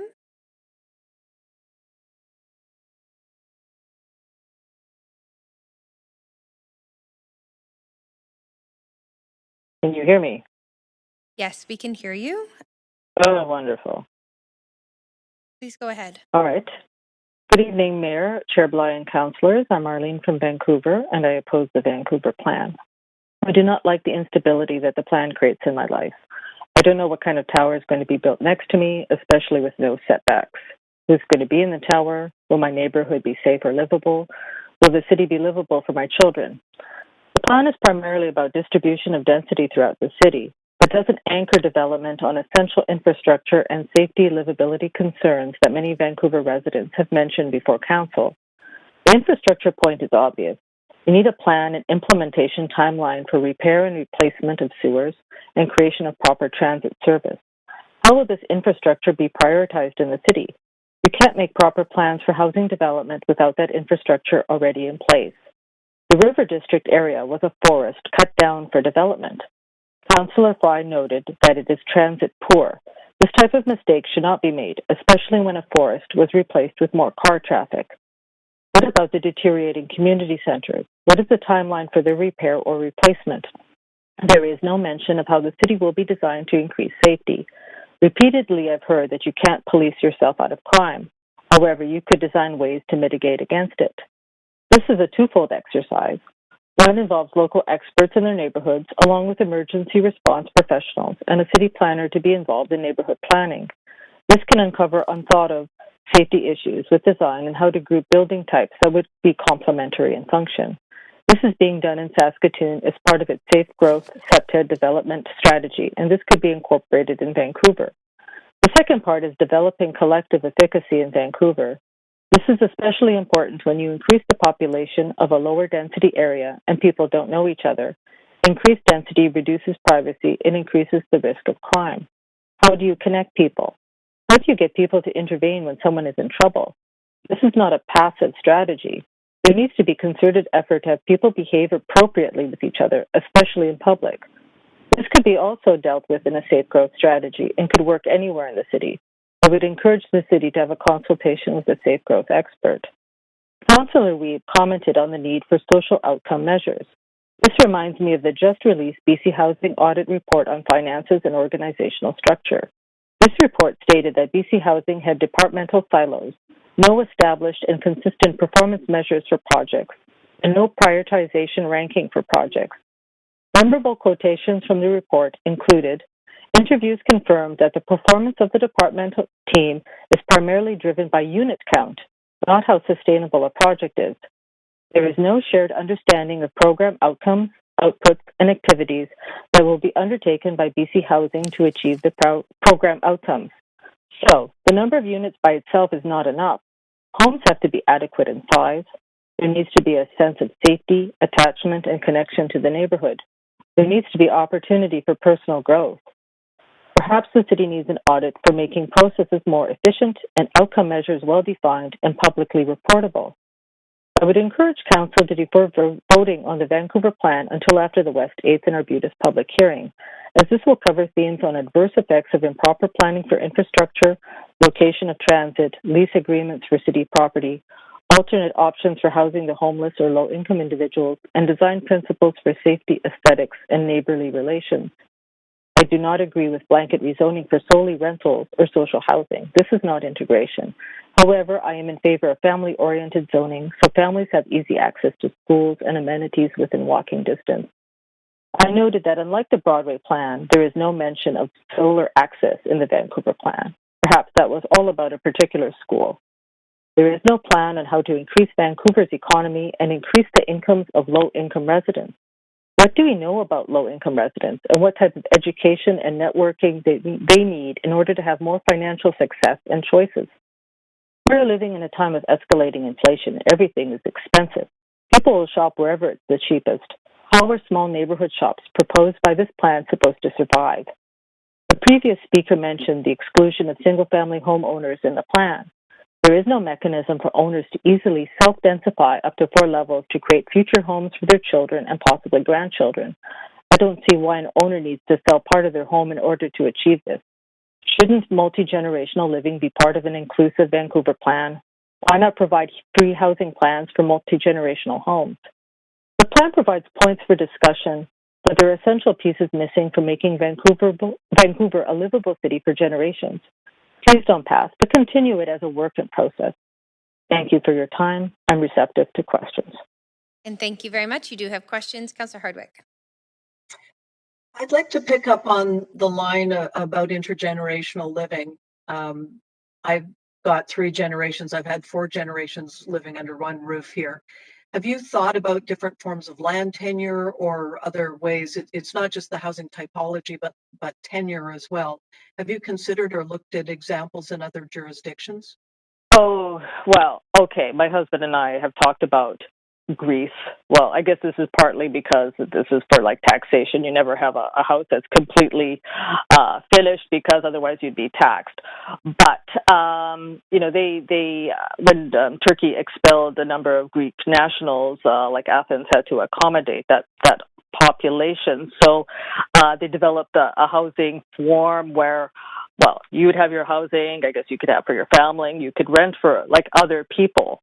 And I think like all these single family homes could self-densify, you know, to be like multi-levels. You don't have to have a developer, you know, buy up a number of lots to make like 4 stories or 6 stories. A single family homeowner could do that. The government could provide grants to do that.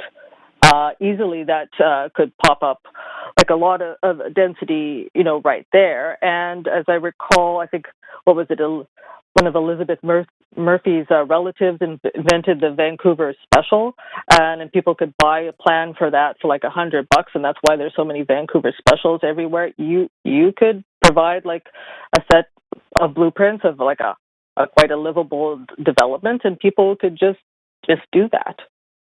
It would be very simple. We hear from a lot of people that, you know, they're concerned about their children and children's children getting pushed out of the city, trying to figure out ways to have them stay. And so that's why I was curious about your comments about intergenerational. And it could also be like a co-housing thing, because you don't need to have multiple like dishwashers or like, you know, kitchens.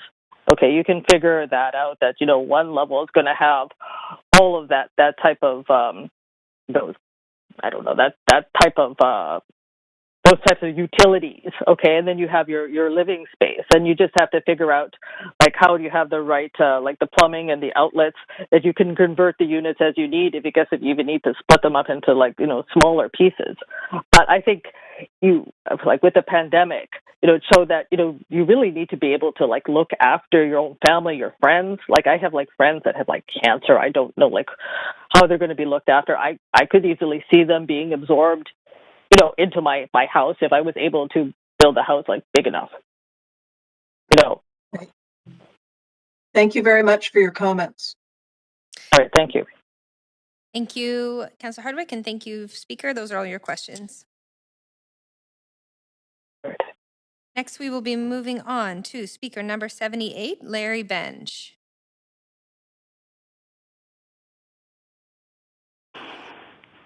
Hello. Hi there, we can hear you. You are welcome to start whenever you're ready. You have 5 minutes to speak to Council. Okay, thank you. Thanks for the opportunity to talk today. The Vancouver Plan is an extremely important document for the future of this city. And it should be recognized that there's been a lot of work by staff on this very complex policy program, and it's not an easy task. But there is more work to be done, I think. I feel that it's an incomplete document and needs to be referred back for more work. I'd like to, as kind of a point of reference, go back to December 9th of 2019. An earlier commenter, speaker, Brian Palmquist, I'm ex-co-chair of the Coalition of Vancouver Neighborhoods, CVN. And in December 19, we did have a meeting with the staff on the Vancouver plan, and I would just like to recite some of the notes from this thing. And this was notes that were taken from the meeting and agreed to after some edits by the staff and us. Vancouver is a city of unique neighborhoods, and one-size-fits-all approach does not work. The various neighborhoods believe that they have not been consulted adequately, and that neighborhood-based planning is not a part of the Vancouver plan process. There's also a sense that other city priorities taking precedence over Vancouver plan, and this is taking away from neighborhood priorities. Specifically, proposals for citywide rental programs, Broadway corridor planning, spot rezonings, etc., are all being brought forward now and are both taking priority over community plans already in place and establishing important precedents before a citywide plan is developed. This has created a lack of faith and trust in the city's processes and a concern that each neighborhood's unique identity is at risk. Our concerns were that the business as usual approach will continue, that the city will not be authentic in its community engagement, about the message that the citywide plan is going to attempt to deliver a structure plan within its timeline. What will the city plan look like? What will it be included? What will the table of contents look like? Zoning at a neighborhood scale will likely come after the strategic plan and structure plan is proposed in 2022 and will therefore be of little value or consequence. Further concerns that the city should find ways to expedite the citywide plan process. Have they looked at tools and processes that could expedite the process while engaging all stakeholders? Concern around the apparent lack of measurable outcomes and clear deliverables for the Vancouver plan. Also, that there is no clear statement on the drivers of and priorities of the plan, motherhood statements versus agreed upon measurable outcomes, that there is a clear process for approval of the plan, ongoing policies and zonings while the plan is being developed, and how that approval process will take place. While the plan is under development, is there a set of agreed upon published criteria or guiding principles key to the Vancouver plan against which any changes, e.g. zoning development proposals, can be tested to ensure alignment with the plan. Further, we requested and the city committed to forwarding some info to us. There was no follow-up on that, and we suggested that the city's apparent prioritization of transformational change over transitional change indicates that the city wants to transform the existing neighborhoods, and that greater value should be given to what already exists, working towards a process which combines the two into something which enhances existing communities.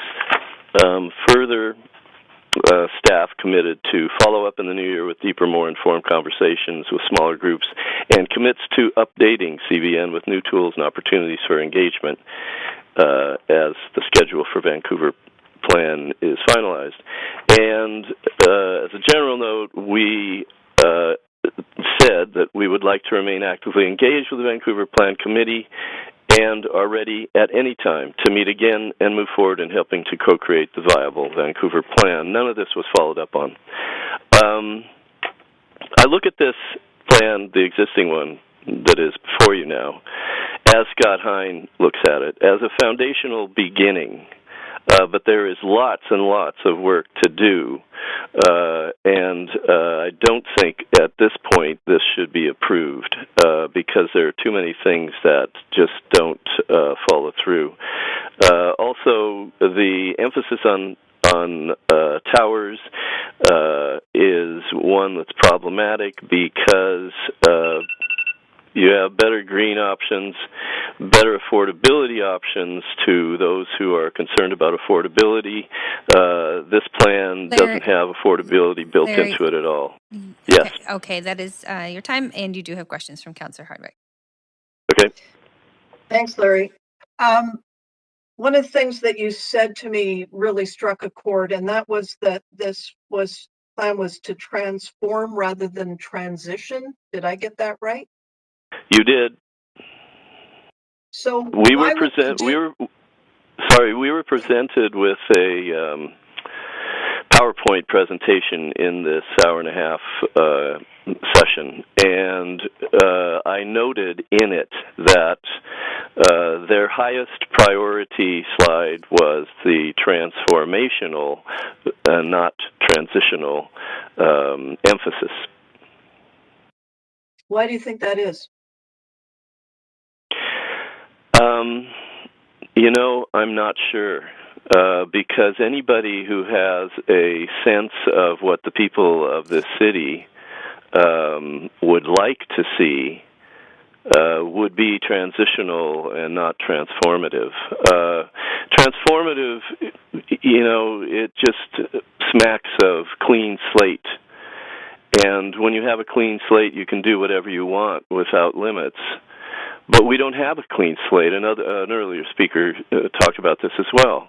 We don't have a clean slate here. We have an existing organic being, which is the city of Vancouver, and we have to work with it. And the building blocks of this city are its neighborhoods, and we should be working with that. And within those neighborhoods, that doesn't mean old white guys owning single-family houses. All of the neighborhoods are different. Olympic Village is not single-family houses, but it's a neighborhood. The West End is not single-family houses, but it's a neighborhood. Neighborhoods are all over this city. Some of them do include single-family houses, but most of them also include some remnant or some part of it is apartment blocks and et cetera. They're all different, they're all unique, and they're the building blocks that put together this city, which everybody happens to love quite dearly. Do you think that it's been described as a top-down model? I would say more that we have values or priorities that have been laid out. Do you see that as the way of achieving the transformation because the neighborhoods and the history of the city are not valued? Just 20 seconds for a response. I think that the aspirational goals are good as a very start, but then you have to get into the meat and potatoes of it. And the approach that's happened with the City of Vancouver on City Plan is a holistic approach. It's not a particle approach. We need a particle approach. We need to look at the building blocks because that's how you have to start smaller and build up towards the whole. All the time having also an eye on its effect to the surrounding neighborhood and the city as a whole. We'll have to leave it there. You do have questions from Councillor Weed. Okay. Yeah, thank you. You talked about this being a foundational document and that there would be a lot of work needed moving forward. Can you speak about how you could see neighborhoods being involved in an implementation of a strategy if it got approved today? I'm sorry, I missed one key word. How something would be involved? So how you see the different neighborhoods being involved you talked about this being a foundational document. So if the document were to move forward, how could you see the neighborhoods being involved in making sure that that neighborhood context is included in building up the neighborhoods? I know that when we designed the Vancouver plan and some of those consultations, people picked and choose where are the places they love. And we talk about complete communities as building on the places we love. So can you speak to how you think neighborhoods can be involved in the implementation of a plan? Well, first of all, I would make the assumption that a plan that's being implemented is quite different than the plan that's being presented today because there's a lot of problems with the plan that's being presented today. However, overlooking that, I would say the way neighborhoods can be involved in an implementation of an agreed-upon plan would be that they need organization, first off. They need something like a Department of Neighborhoods that's been talked about amongst some of the present councilors, as well as, just a lot of you guys and other people. And it seems to be an appealing approach. And through that structure, you are able to hear the opinions of everyone, and I'm talking about people who are parts of residents associations, as well as people who are members of Abundant Housing, for instance. All of these people have a right to their voice to talk about and discuss what should be happening in their particular neighborhood, and how those things that are in their particular neighborhoods affect their surrounding other neighborhoods and the rest of the cities as a whole, with issues like transit and other things that cross the boundaries of various neighborhoods. There are ways to structure a consultation process, an engagement process where everybody can have a voice and take part in the planning of the city. It's very helpful. Thank you very much for that answer. Mm-hmm. And thank you very much. Those are all your questions, but we do appreciate hearing from you tonight. All right, thanks. Thank you. Next, we have speaker number 79, Loris Bertoncello.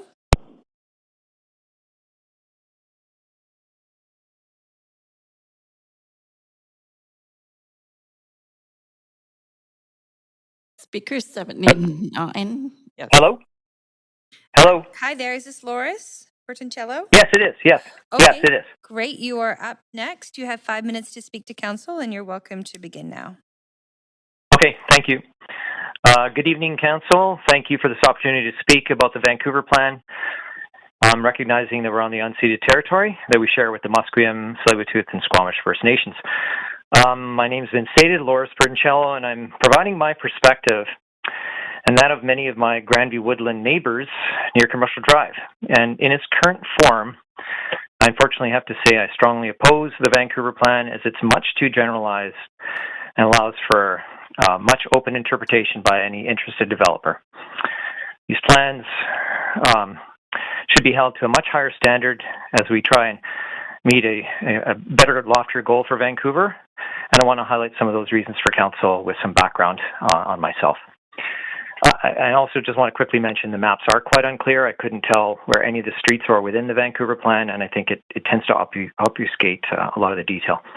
So my experiences are based on basically living in the neighborhood and in Vancouver for 35 years.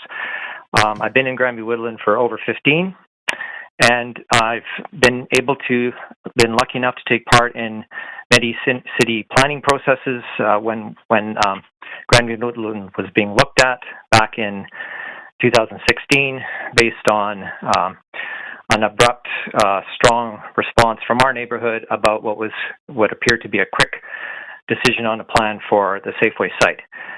The council and mayor at that time rightly said, you know what, neighborhood, you guys are unique. You need to look at this. Let's dive in, and set up the Citizens Assembly planning process that I was a part of. I want to mention that, and I think this is very important because people think, there's a NIMBY attitude in different perspectives, maybe even my own. It was taken care of by making sure a good, fair, representative cross-section of people, renters, owners, low-income, high-income, different ethnic backgrounds, Indigenous, etc., were reflected appropriately as part of the process, and any of the subgroups. There's times when I volunteered for subgroups and I was told, no, sorry, we've got enough of your type of person, so to speak, in that group. So, I just stood aside and watched the process. It was an exhaustive, thorough 18-month process, delivering a Citizens Assembly plan. Planners from the city work with us, elbow to elbow, helping push things forward and coming up with what we thought was a fair representative plan that should be done neighborhood by neighborhood in every area.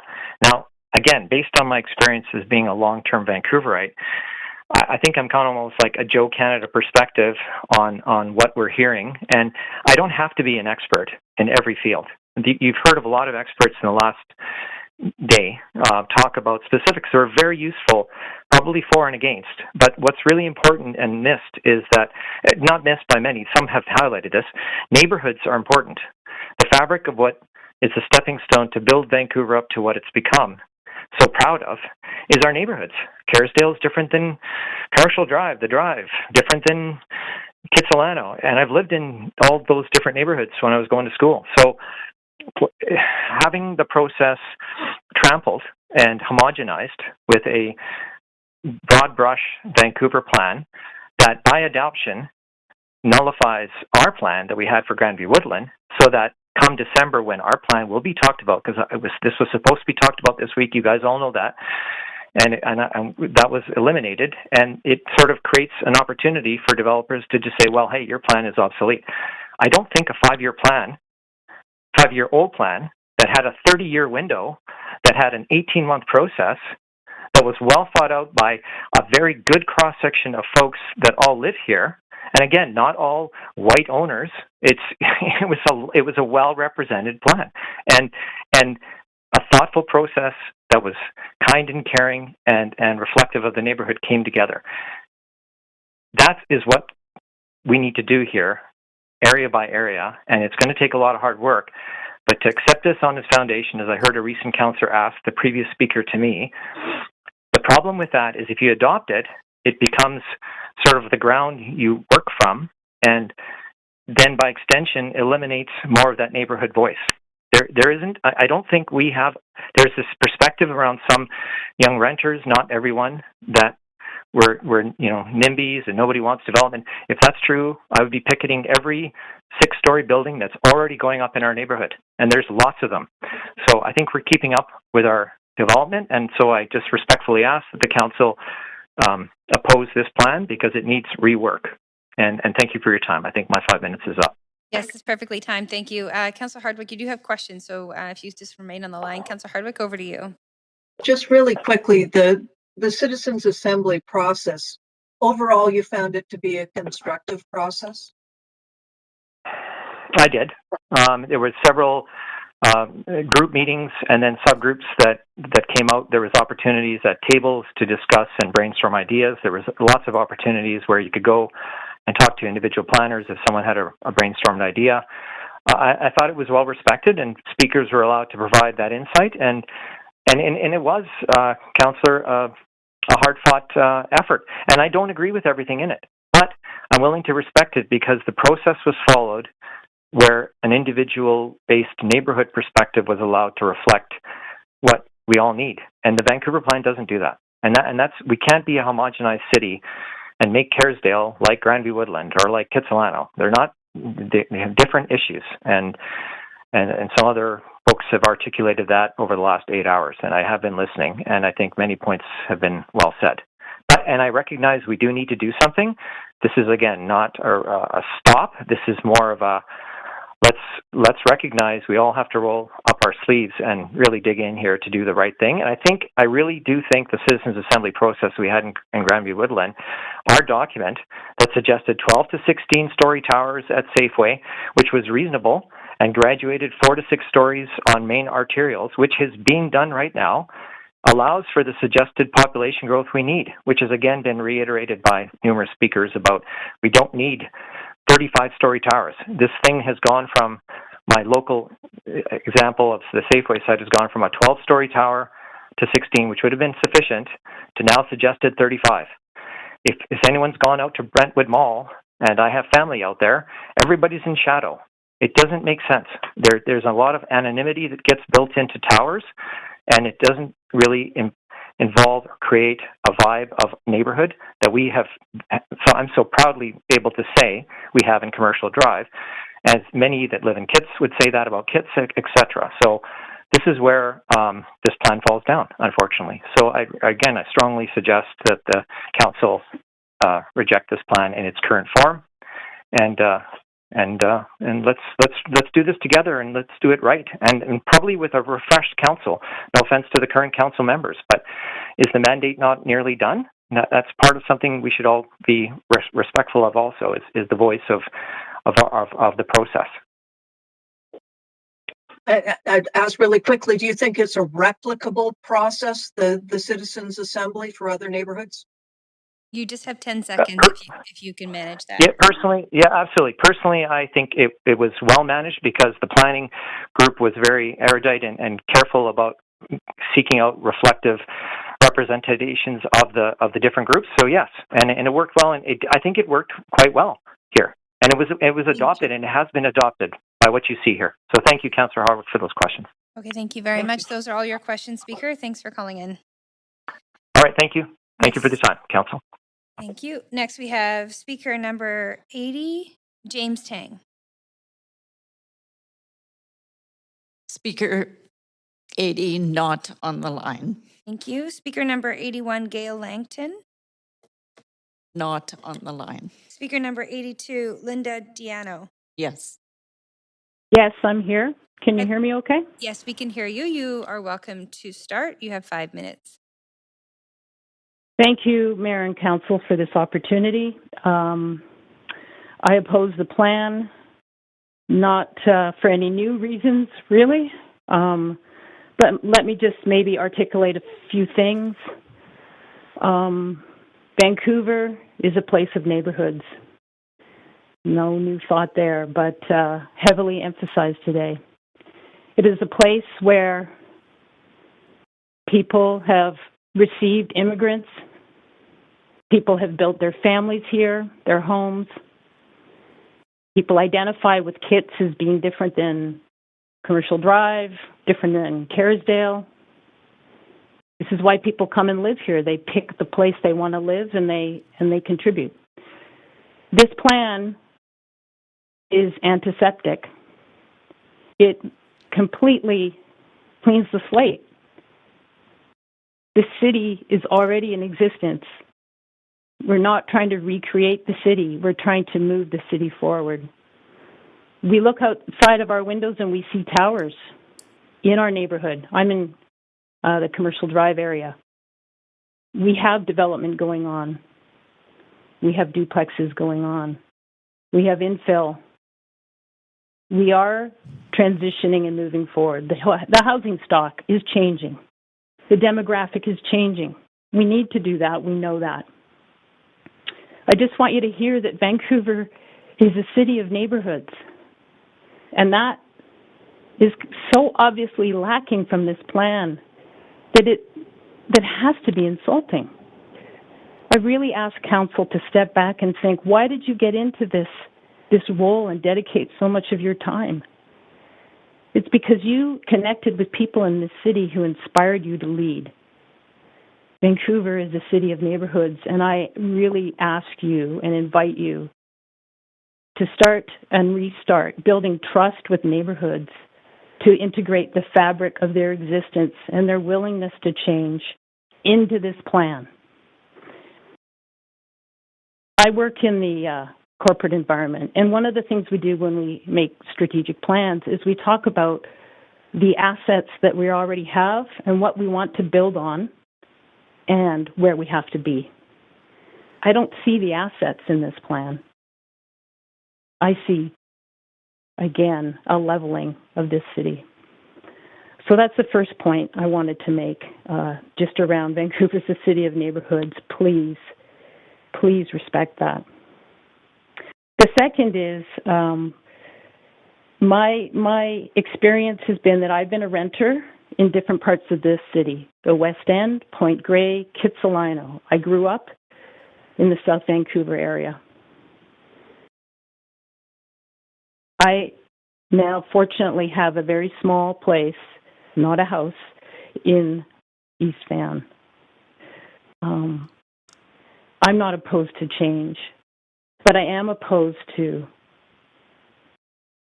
people moving into a place and saying we have to change it dramatically, so much so that the people that live there have no connection to their environment. So, again, I suppose this is just a reiteration of the first comment, is this inventory of Vancouver neighborhoods and a connection with the people there. Finally, I I'm surprised, I suppose, or I want to point back to the Grandview Woodlands Community Plan. Unlike the previous caller, I did not participate, but I heard positive things about it. And one thing I heard was it was portrayed as an opportunity to build a model for community engagement that would be appropriate for the city. And yet, here we're standing 5 years after this plan was created, and nary a mention of this plan at the city level. It doesn't seem to be reflected or incorporated into overall documents. And so my final point is about trust.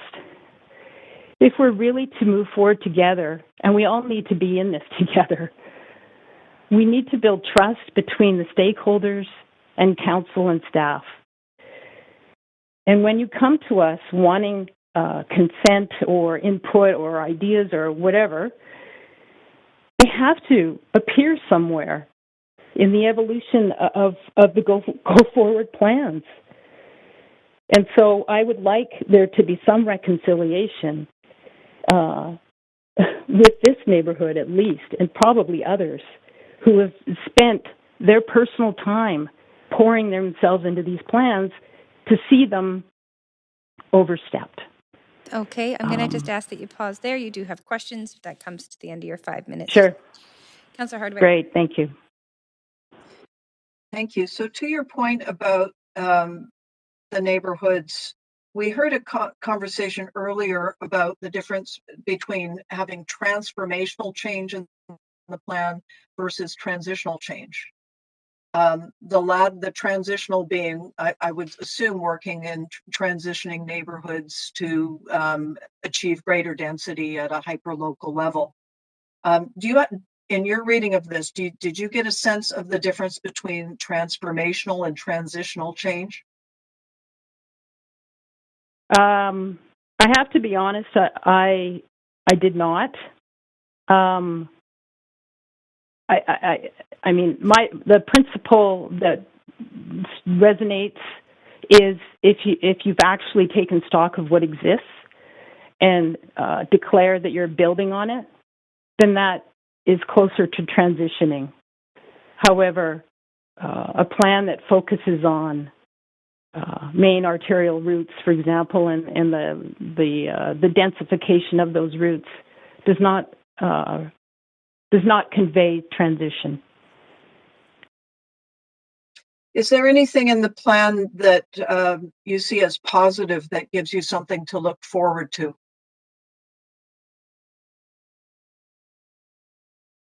I think the feeling of the intention of an overall citywide plan has been something that has been on the books since the 90s, at least since the 90s. That gives me great hope that we would come up with a citywide identity and direction that we or neighborhoods, areas, demographics saw themselves reflected in. That feels very aspirational. Okay. Thank you very much. Appreciate it. Thank you. Thank you. Appreciate you all. Thank you very much to the speaker. Those are all your questions. Thank you. Okay, so Council, I'll just advise we did have a speaker 83 who was registered before 8:30 this morning but did not make it onto your lists. So that speaker is on the line. So I'll be calling on that speaker now. Speaker 83, Jane McDougall. Yes, I'm here. Hi, great. We can hear you. You have 5 minutes to speak to Council and are welcome to start. Thank you. I probably won't speak for 5 minutes, but I have lived in BC all of my adult life. I was born in Montreal and moved out west in 1980.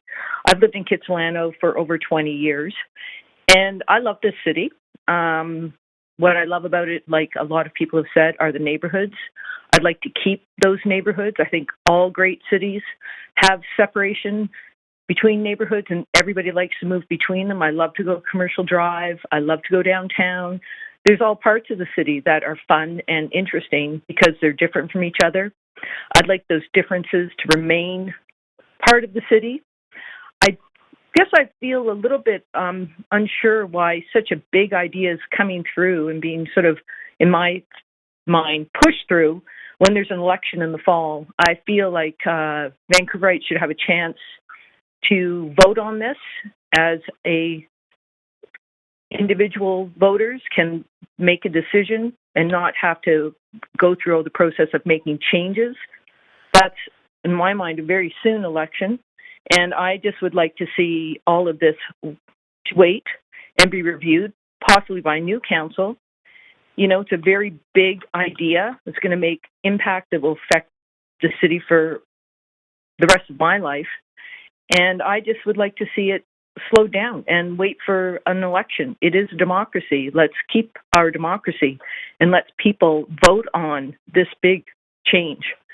Really, that's all I have to say, other than, you know, as far as livability, I mean, I live on a block in Kitsilano. There's 16 houses. There's 37 individual residences. Every house has one suite. Many have two suites. I have a university student in my suite. There's young families. There's old people. It works. I hate to see it change. We just need more of that. I think we all realize that the city is growing. But I think if you talk to the neighborhoods, there's a lot of solutions. And I think we should be involved if it's going to make changes. So that's all I have to say. Thank you. Thank you. You do have questions. If you just hang on the line for a moment. Councillor Weeb. Yeah, thanks for coming to speak. I do have a question. You said you wanted the next council to deal with this. This is the first thing that this council voted on, and something we've been working on for 3.5 years. And it's a big piece of work. It's not something that can just be dropped on to a new council. So I'm wondering why you think that a council that's been working on it for 3.5 years is not in a good situation to vote for it, and a new elected council would be better suited. Well, that might be the case, but you know, a lot of people in Vancouver unfortunately don't pay attention to much of civic politics. And I'm 60 years of age. I've engaged a lot recently, and a lot of my neighbors and friends really had no idea this was going on. So as it's become closer to reality, I think more people are paying attention. And, you know, I just think it's such a big change. And I think that the neighborhood should be included in a lot of these discussions about high-rises and being built into neighborhoods. I understand that, you know, you can develop arterial main streets first, but things changed in the last while, and it just worries me a bit. I think it's a very confusing plan. I mean, I've looked at it, but mainly I've looked at comments on it to really understand it. It's so complex. Okay, thank you. That's important. Thank you very much, Councillor Weeb. And those are all your questions, callers. So thank you very much for calling in. Thank you. So, Council, we're going to take a quick break, a quick recess. That's just going to give those who have missed their first call on the speakers list a chance to join. And then we'll reconvene in 6 minutes. So we'll come back at 25 minutes to 9.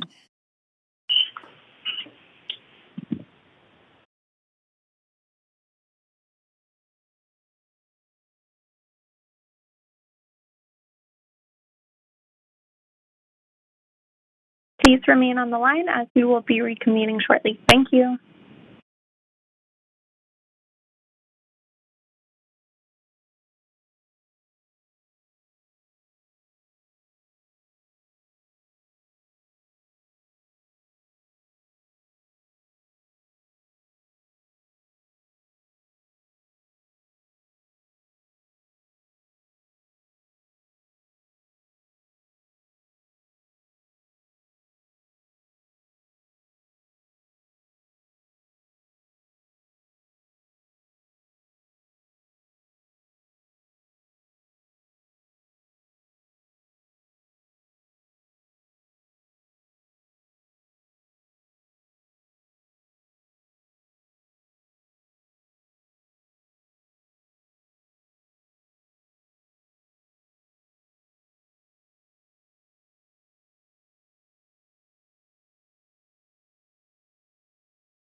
And we're going to continue to go through the speakers list. So just asking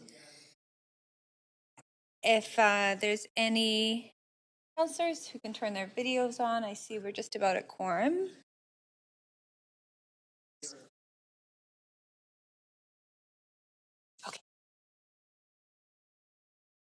Okay, so we do have quorum, so we're going to get going. So I'll start right at the top of the list with our public body representative, registered speaker number 1, Vic Canna, chair of Vancouver DPAC. Hello, I'm here. Great, thank you very much. So we can hear you. You have 5 minutes and you're free to start now. Awesome, thank you. Do you have the slides up? We do. Okay, great. I want to apologize, first of all, for not making it in the morning. There's an incredible outage in northern BC, and in the Yukon, the internet's still down, until Dease Lake, so on and on.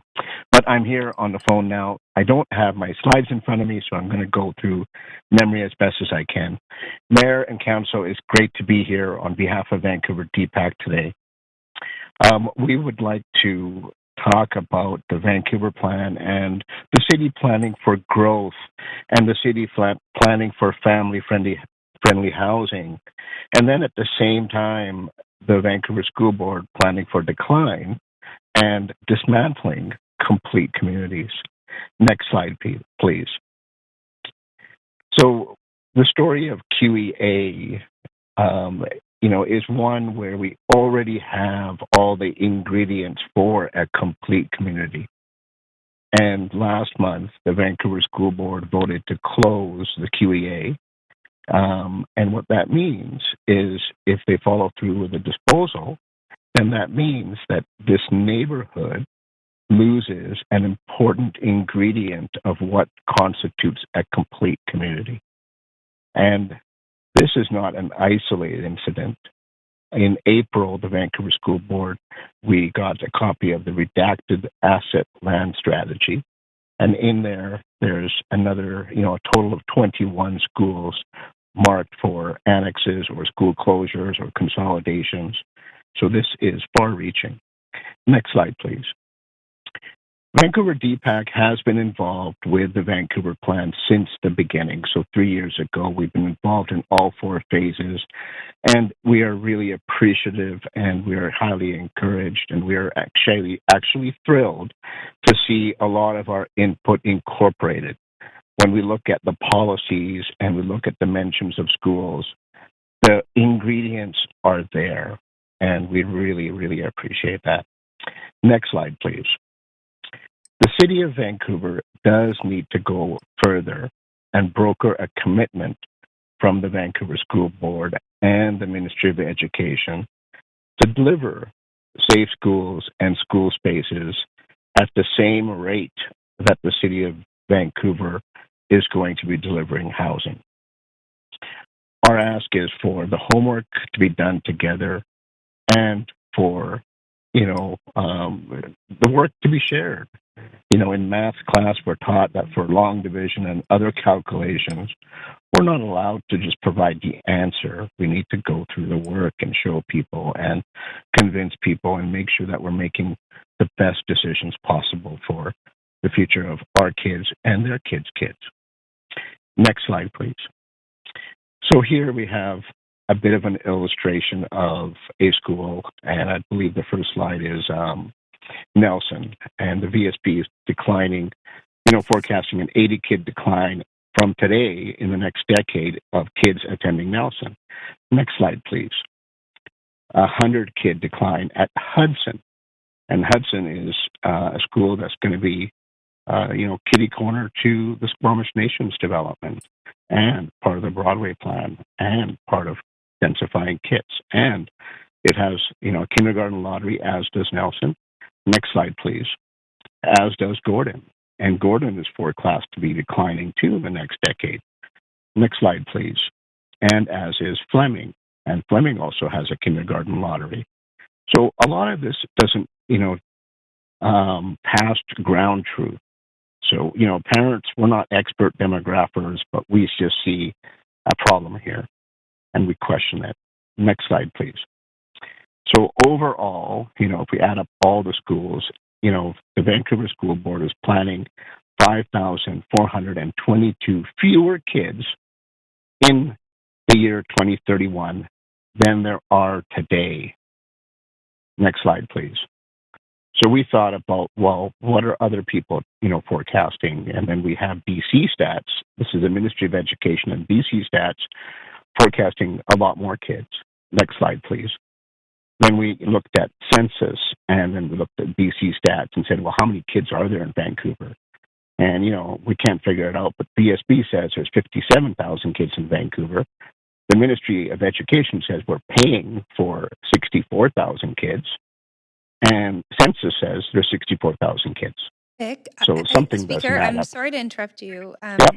You're at your time, but I will allow just a minute to okay. wrap up if you would. Actually, you do have questions from Absolutely. Councillor Hardwick. Thanks. Okay, I'll wrap up very quickly. Next slide, please. So what slide is this one? Well, I just wonder if you have a closing statement. We have to end this just to keep it fair with all the speakers. So you do have. Absolutely. Okay, 100%. To conclude, the Vancouver Plan will fail in one of its key objectives, which is to attract and retain families in Vancouver. Now, Vancouver DPAC is a fan of the Vancouver Plan. We want to see more density where we have school spaces, and we would like to see more school spaces where we have density. We would like things to be in a balance that way. Okay, that's great. Thank you. I'll ask you to leave it there. And Councillor Hardwick, go ahead. Okay. Yeah, I definitely agree with you on the balance. So again, we're not on the slides anymore, but your observation was that there was an inconsistency in the population and the school age population between the province and the city's numbers. Is that accurate? Correct. And as did you look at the projections going out? Because one of the questions I've asked other speakers is, as the targets that have been set are of population are significantly larger than projections based on historical norms. And so have you looked at population projections through the lens of school-age children? We have. So, the Ministry of Education and BC Stats projects those.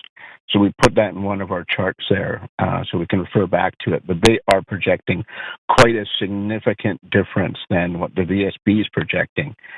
And then we would have to use, I believe, what is called a component model, where the city would then say, here's how many, and I think the city probably produced something pretty close to this in the capital plan a couple of weeks ago, where it said these are how many millions of square feet of residential space we expect in these areas in the future decade.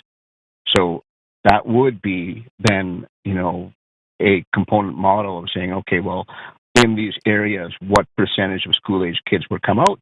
In Vancouver today, it's 5.8% is the average school-age kids, and in UBC, for example, it's 8.2. So they build something different in UBC, which is more 2 and 3 bedrooms than Vancouver does. But at the end of the day, this plan is looking out into the future and contemplating significant population growth and housing commensurate with that population growth. And from what you've seen, there's an inconsistency between the Vancouver School Board numbers projections and what's contemplated under the Vancouver plan. Did I get it? Absolutely. I think the Vancouver School Board is still projecting as if there's going to be no new housing, and as if the kids are going to leave at the same trend rate that they left the VSB. Now, the interesting part about leaving the VSB is a lot of kids did not leave the city. They left the Vancouver School Board, and that means they went to independent school. Okay. Well, thank you very much for your input. Appreciate it. Thank you, Councillor Hardwick. That's perfectly timed. And thank you very much to the speaker. Thank you for calling back in. So we are now going to move to the speakers list, and I'll be calling on speakers who were not on the line when originally called. So we'll start with speaker 7, Lorna Shapiro.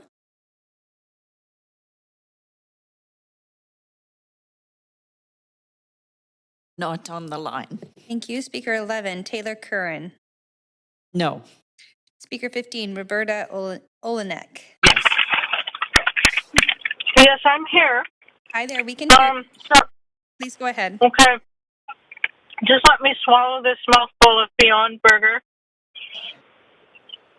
So, I'm a wildlife photographer, and I'm on a shoot, and I'm parked by the side of the Trans-Canada Highway, and I haven't had internet access for much of the time that I've been away the last couple of months, and I haven't been able to prepare very exact comment.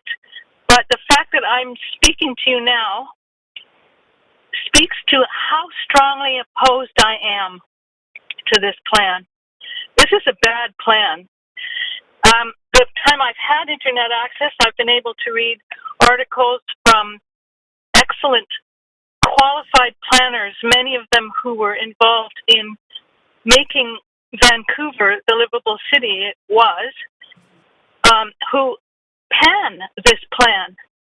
Scott Hine and many others whose names I'm sorry I don't have at my fingertips, advise against this plan. And the fact that these expert planners are advising against it, it behooves council to listen to those experts.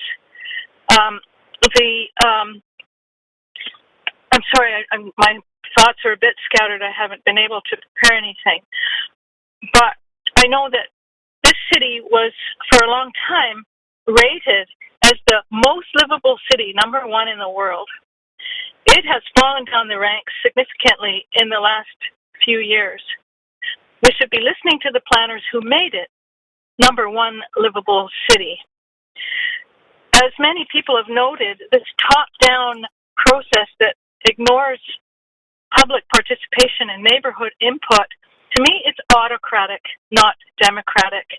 I appreciate the one speaker who was involved in Native housing who felt heard and consulted, but she also acknowledged she was only speaking for her segment of the population.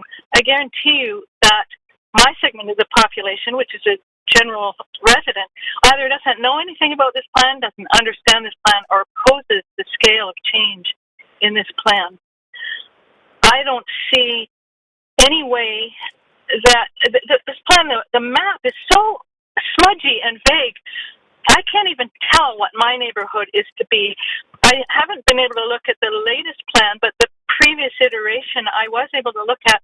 And my exact location on the map, on one map shown, it was in the transit zone. In another image, another map, it was a different development. Like, how can anyone with any sense of confidence know where they'd even want to live in this city based on a plan like this?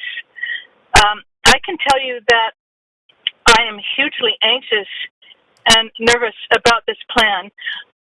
Sure, there's a rezoning 4 blocks in front of me that I'm not happy about. I live near an arterial, so now you're thinking you could put an apartment block there.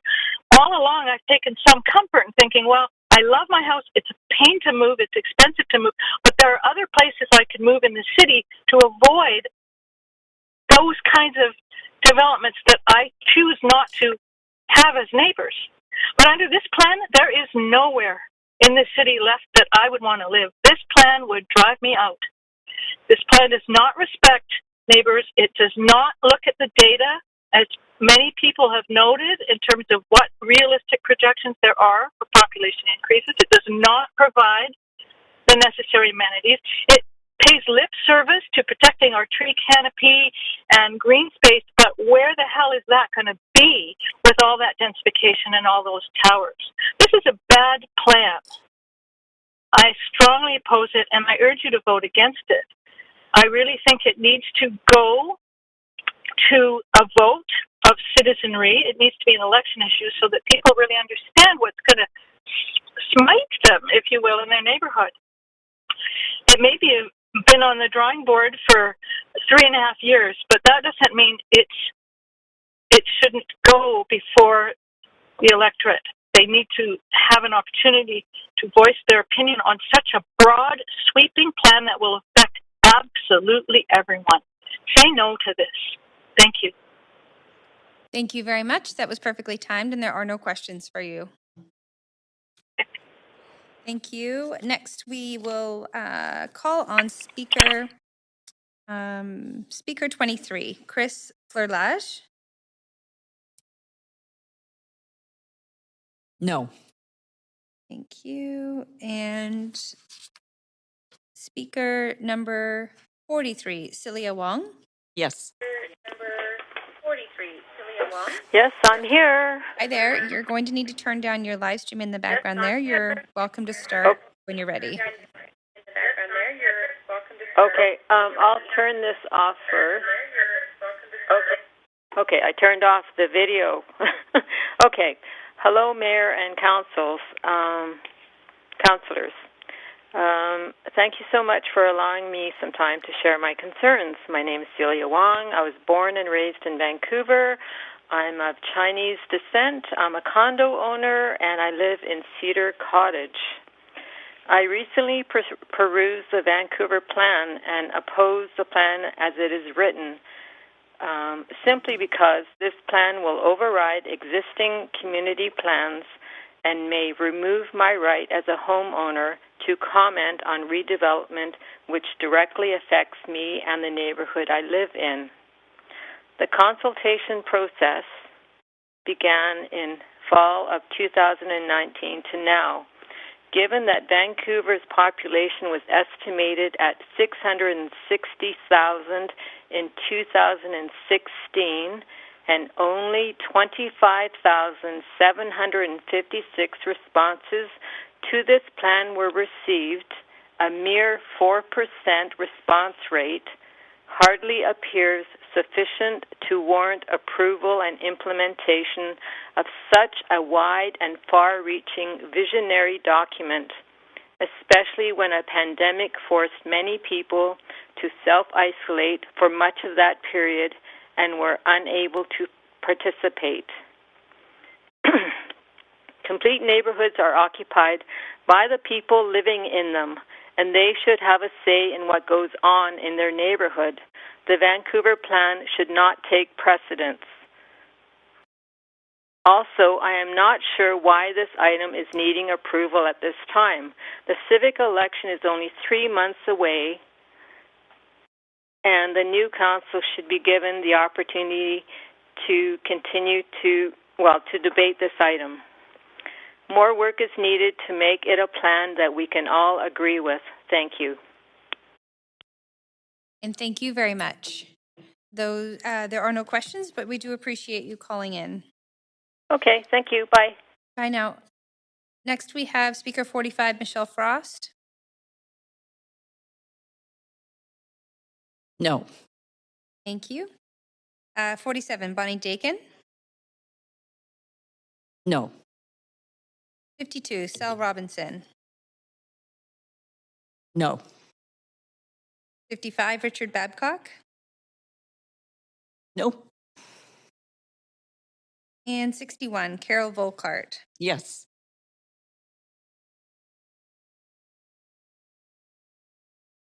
Speaker 61. Hello, can you hear me? We can hear you. You have 5 minutes to speak to council, and you're welcome to begin now. Thank you for hearing me. I'm a resident of Vancouver, and I'm speaking against the Vancouver plan. I was at a meeting of the Dunbar Residents Association Board at about the same time the final phase of the Vancouver plan came out. One member of the group announced this as though it was some kind of secret, something she just discovered. The rest of the board took it the same way. To this small group with the greatest interest in the goings-on of the Dunbar community, the Vancouver plan was a vague, faraway thing. They did not know the plan had been underway for 3 years, that there had been several drafts, that there had been any surveys. They knew no details about what it contained, the timing, or the portent. As I recall, one even asked when the consultations with communities would begin. Imagine how much less the general population of Vancouver or of Dunbar knew about it. I mention this to reinforce the point made by many speakers about this plan. For all intents and purposes, it was created in secret and is now being approved in secret. The people who know about it are all here, speaking or listening or writing to council, but we are in our own little echo chamber. There has been virtually no coverage in the so-called mainstream media, although the number of people that reaches these days is questionable. I know that staff will point to the long list of consulted groups at the end of the plan, but if you go through those names, you will see they are extremely targeted, specific groups. Businesses and industries are well represented. There are long lists of advocacy groups and equity-denied groups, and a huge effort was made to reach young people. But where are the community groups representing the general populations of Vancouver's many neighborhoods?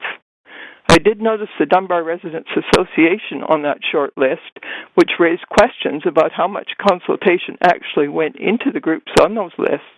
Perhaps somebody from the DRA had written an email or made an inquiry. Would that count as a consultation? I will reiterate the point that has been made many times already. This plan is cutting out and ignoring the neighborhoods that traditionally have made the basis of city planning. We have been known as a city made up of vibrant, distinctive neighborhoods whose citizens have worked together with city officials to create visions or plans for their future. Now we are being told that residents don't count and our neighborhoods don't count. We don't count enough to even be told that the city is planning our demise in our absence. The beneficiaries of this plan will not be citizens, no matter what its unbearably perky authors say. It will provide minimal amounts of affordable housing compared to all the people it will displace and force out. The increased value of the land will raise property taxes, forcing many long-time homeowners out. I know the city considers all homeowners incredibly wealthy people who can afford anything, but in reality, many are living on pensions while inflation eats away at their incomes. Nor will the climate benefit. We're all beginning to understand that concrete high-rises are not environmentally friendly, and this plan depends on scattering them all over the city, including in Dunbar. The dense building this plan will encourage means the destruction of green space and the tree canopy. Filling all lots with the maximum building possible means all those leafy green neighborhoods will disappear. The real beneficiaries, as we all know, and we're getting tired of saying, will be land speculators and developers. There is a reason developers line up to endorse all of these plans, whether it's the 1477 West Broadway proposal, the Broadway plan, or the Vancouver plan. This plan, developed in secret and unknown to most of the city's population, is too far-reaching and important to be approved in secret. It should be rejected, and a new council should start again from scratch after October the 15th. Next time, let council set the direction for what it wants to achieve and let neighborhoods decide how to accomplish it. The Dunbar Residents Association Board shouldn't be hearing about a plan that will drastically affect their neighborhood at the very end of the process. Thank you for listening. Thank you very much. You do have questions. If you just hold on the line, Councillor Hardwick. Carol, putting it off to the next council, it's been argued that this was the first motion brought forward by this sitting council and that it's our responsibility to complete what we started. How would you respond to that? I think that a bad plan should not be completed for those reasons. It was badly planned from the top, from the very start. It's a top-down plan that did not begin where it should have, which was in the neighborhoods. It should have begun with the city telling neighborhoods what they wanted it to achieve or what they wanted them to achieve, and then finding ways for allowing them to go about figuring that out. It's been described, this plan, as being transformational as opposed to incremental or transitional. Have you thought about that? What the difference is between a transformational plan for the city, for the Vancouver plan, versus transitional for the neighborhoods as you've described? Transformational to me means wiping out all the valuable things in a neighborhood and acting as though it's starting from zero, whereas transitional is finding ways of adding density and smart and acceptable ways to the community. And I believe from everything I hear from the experts that can be done, that there's many ways of adding density in an incremental and sensible way that people will accept and welcome, because people don't want their neighborhoods to empty out and die. Do you have any sense of how the growth promotion versus growth projection or growth management process is contemplated from your reading of the plan? I think the whole point of this plan, in fact, I was originally thinking about writing a piece about how this plan is a developer's dream, how the way it is established, or the way it's played out, is that it's exactly what developers want. They see this green, leafy neighborhood, this large space of the city, and they say, well, that's too lucrative. We can't just let it sit there. We've got to get our gray buildings down on it. So I feel like the whole point of this is to make money. It's not to provide affordable housing, because we all know that the amount of affordable housing that will actually come out of this is minimal. Okay, we're going to just leave it there. Thank you. Those are, Thank you. That's all of Councillor Harvey's time. Great. Thank you very much, Speaker. There are no other questions. Thanks for calling in. Next, we have Speaker 62, Elizabeth Murphy. Hello? Can you hear me? Yes, we can. Thank you. I am speaking in opposition to this Vancouver plan as proposed. Please refer this back to staff for local neighborhood planning that considers livability in a local character context, the environmental impacts, measures to avoid displacement impacts on existing more affordable housing, and other affordable housing options, including ground-oriented housing for families, co-ops, and other models for both renters and owners.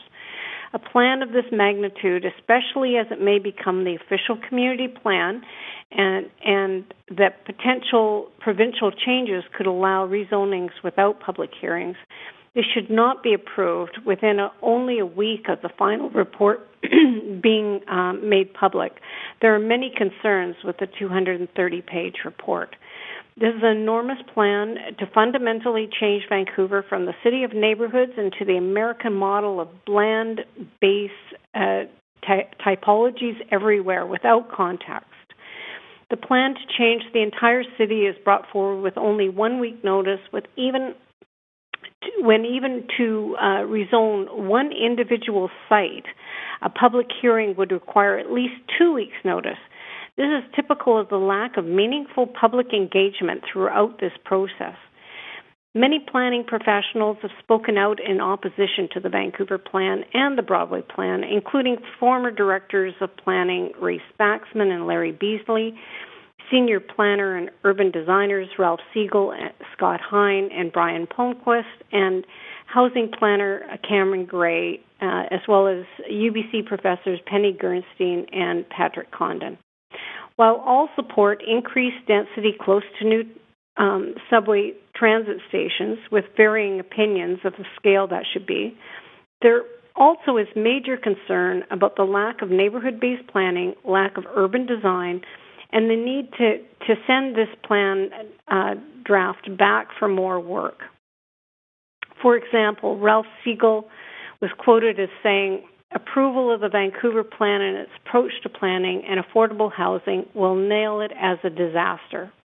However, it is particularly of concern that the current processes seem to be dismissing the participatory planning in neighborhoods that Vancouver used to be famous for. The following is a short list of the many issues that are problems with this plan that need to be addressed. No neighborhood-based planning with one-size-fits-all approach across the entire city. This plan would override all existing neighborhood community plans and community visions which were based on years of neighborhood involvement. The plan does not prioritize good urban design.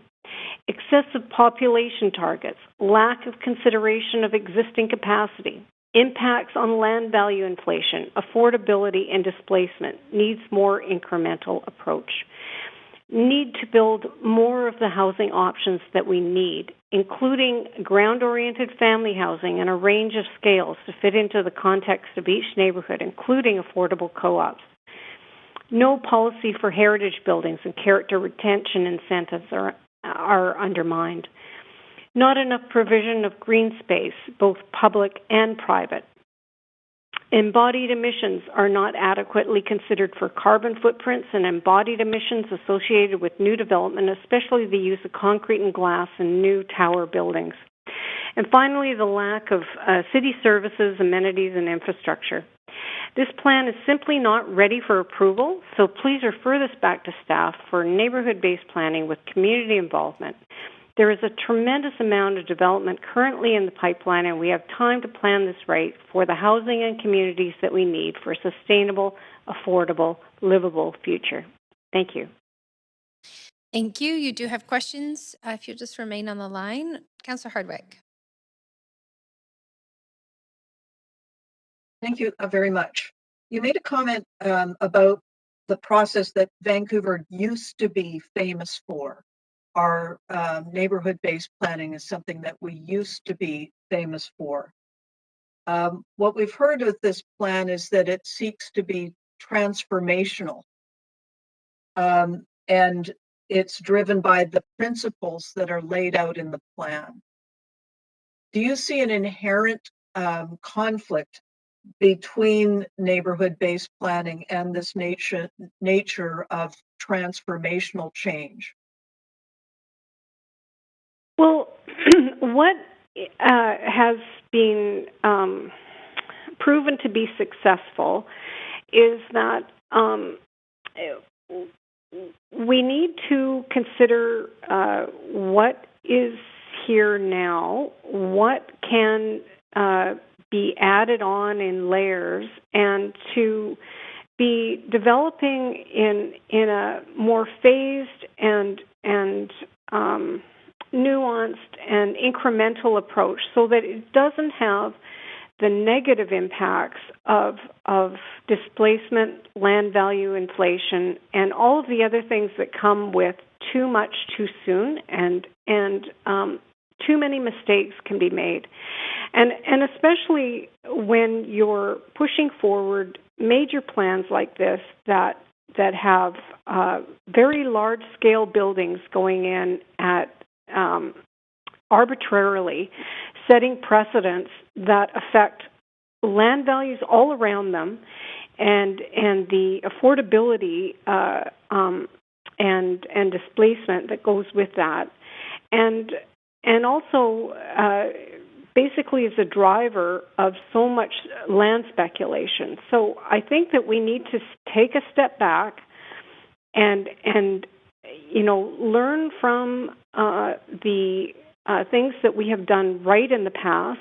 I know that we have affordability issues now, but over the last decade, where they have been building and rezoning at record paces, that affordability has gotten way worse.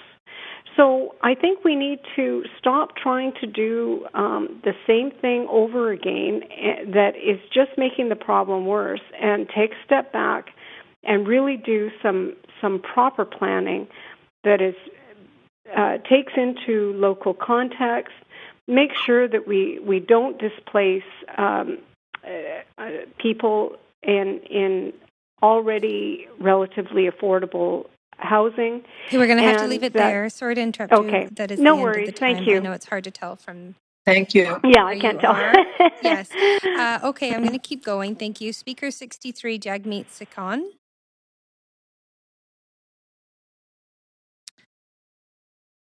No. 64, Marianne Kaplan. Yes.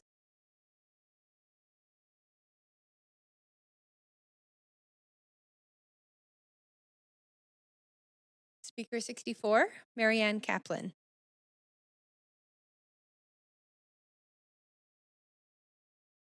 I'm just hearing that the speaker 64 was indeed on the line, but disconnected. Okay, thank you. We will have to continue on. So Speaker 65, Peter Lando. And no. Speaker 69, Allison Bealey. No. Speaker 72, Minerva Mercado.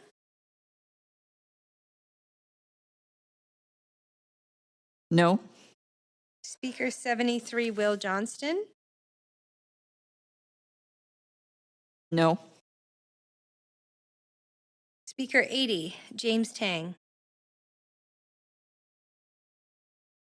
No. Speaker 81, Gail Langton. Yes.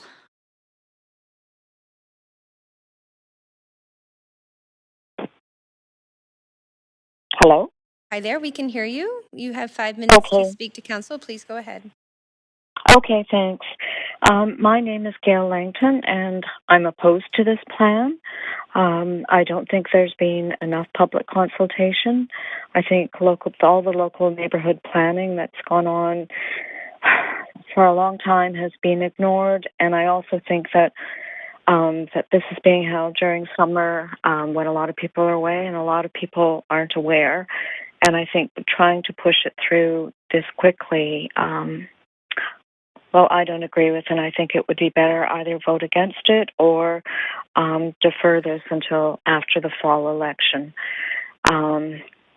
I think I've listened as much of the day as I've been able to, and a lot of people have spoken on things that I agree with who are opposed to the plan, and I'm not going to go through all of those things, but I would just say I agree with people such as Mark Battersby, Patrick Condon, Larry Benj, Elizabeth Murphy, and also I have read an article that talks about Scott Hine and Ralph Siegel and planners who are also against this plan, and I'm in agreement with what they have to say as well.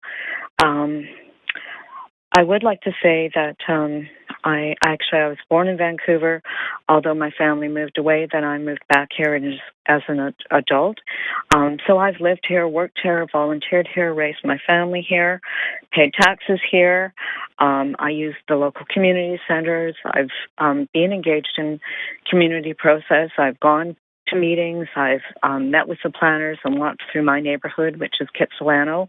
Spent 4 hours with Dan Garrison and another planner on a cold, rainy day, going through trying to show the uniqueness of our neighborhood and how there's a lot of affordable housing in our neighborhood. My husband and I live in a coach house. We're part of a strata, so 3 families live on a single lot. Around me in our area, there are lots of duplexes. There are lots of people renting suites. There are a lot of older houses that house a lot of students. There's a lot of affordable rental. And I have to say that listening today, I'm quite distressed by the number of negative comments about people who are residents who are homeowners as opposed to renters. And I truthfully am finding it quite distressing. I went to the City Hall protest about the Broadway plan, and I listened to people there. I went with my husband and my daughter, and we listened to people talk about their homes and what was happening, both renters and people who owned their homes. We also heard from small businessmen and how the subway, how that was disrupting their business. And so I'm really discouraged when I have the mayor saying in an opinion piece in the Daily Hive that where he talks about renters, and then his words, it's even less surprising, he's talking about the Broadway plan. It's even less surprising that a handful of well-to-do homeowners are preying on those fears to stop much-needed affordable housing, to pull up the drawbridge and make Vancouver a city only for them and their wealthy friends. Well, I'm sorry, Mr. Mayor. I don't just have a bunch of wealthy friends. I don't choose people by whether they're renters or whether they're homeowners. And I myself, I would not put in the category of wealthy. And he goes on later to go, it's that uncertainty that those opposing more neighbors. I'm not opposing more neighbors. We need affordable housing. I've gone when they're putting up new things, and I've spoken, and I ask, what is affordable rent? I'm told it's what the market will bear, or, well, we start off and it will be at lower rent and then it goes up. And I see that it's not affordable housing, not for people who work in ordinary jobs, service people, the kind of people who keep the city going. And he goes on to say, if you already live a comfortable life in Vancouver and have no problem shutting the door behind you, then opposing the Broadway plan makes perfect sense. But instead, if you believe, as I do, and this is the mayor speaking, that renters are the soul of our city, that Vancouver must work for all of us instead of just the wealthy few, and that the time has come for the largest expansion of renters' rights. Okay, I'm sorry. I'm going to have to pause you. That is your 5 minutes. It goes very quickly. Okay. There are no questions, so we'll have to leave it there. Thank you. Okay. Oh, sorry. Just if you're still on the line, Councillor Hardwick. Yes, I am. Yourself on the list at the last second. Here we go. Councillor Sorry, Hardwick. you weren't finished, and I wanted to accommodate you. So my question is, at the end of the day, I think what I heard is that you don't see yourself as an entitled landowner, and no, I don't. I don't. I live in a coach house. We thought this was fabulous, that here we are. This is all that we could afford. And I've lived here for more than 20 years. I love my neighborhood. I know my neighbors. Some people have changed because some people are renters. There are other people. 3 families, as I said, live on this one lot. Other people have moved. We've stayed, and it's been wonderful. And I love being part of the neighborhood. I don't think that I'm entitled. I don't have anything against renters. I don't ask people if they're renters. I think that this trying to split people into them and us, and I guess what I don't understand is why it's okay to make disparaging comments and call people old, white homeowners. And I've also heard the term land blockers, when it's not okay to call other people, and I don't want to call people names, that's not what I'm saying, but why is this allowed, and why is I'd like to know what data the mayor has that everybody is wealthy and opposing this. I don't. I want affordable housing for people. I know we need density. I want it to be brought in thoughtfully. And I think some things have, but I don't think this is a good plan. Great. Thank you very much. Appreciate your comments. Okay. Thank you. Bye-bye. Thank you very much. Those are your questions. So thank you very much for calling in. Thank you. Okay, Council. So that is the end of our speakers list. So I just want to thank everyone for waiting on the line and coming into chambers and speaking to Council today on this item. So I'm looking for a mover of the motion. I'll move it. Heard Councillor Carr first. Second. And we don't need a seconders. We're in committee. Right. So thank you. So the motion has been moved. So I'm going to take us back to a main queue and I'm just going to say it was Councilor Dominato, Swanson, Mayor Stewart. Perfect. Okay, that was the order on the previous one. So I'm going to advance Councilor Dominato. Thanks, Chair. Looking for some guidance from you, just noting that we have a number of amendments coming forward, and also I suspect some questions to staff on those amendments, and then debate and decision that we consider referring the report and debate and decision to the next available meeting. And I have to find out when that is. But noting that that would be my proposal at this time. Would obviously need some guidance on where that would be referred to and on which date. Okay, well, I can share with you the referral. The date is July 22nd. So it's a Friday morning. Just noting that as it is unusual. July 22nd at 9:30 a.m. I would propose to move that at this time. Okay.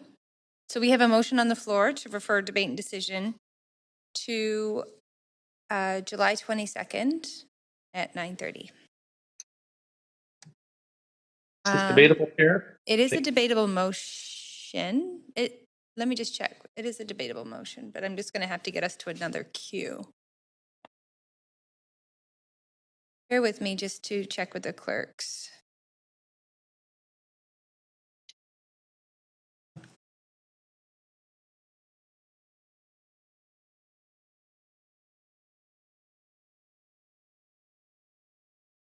Okay, well, we do have quite a long queue here. It is debatable, Mayor. So what I'm going to do is move us to an amendment Q1, and then members can put themselves on that queue to debate this particular motion. So I'll start with Councilor DiGenova.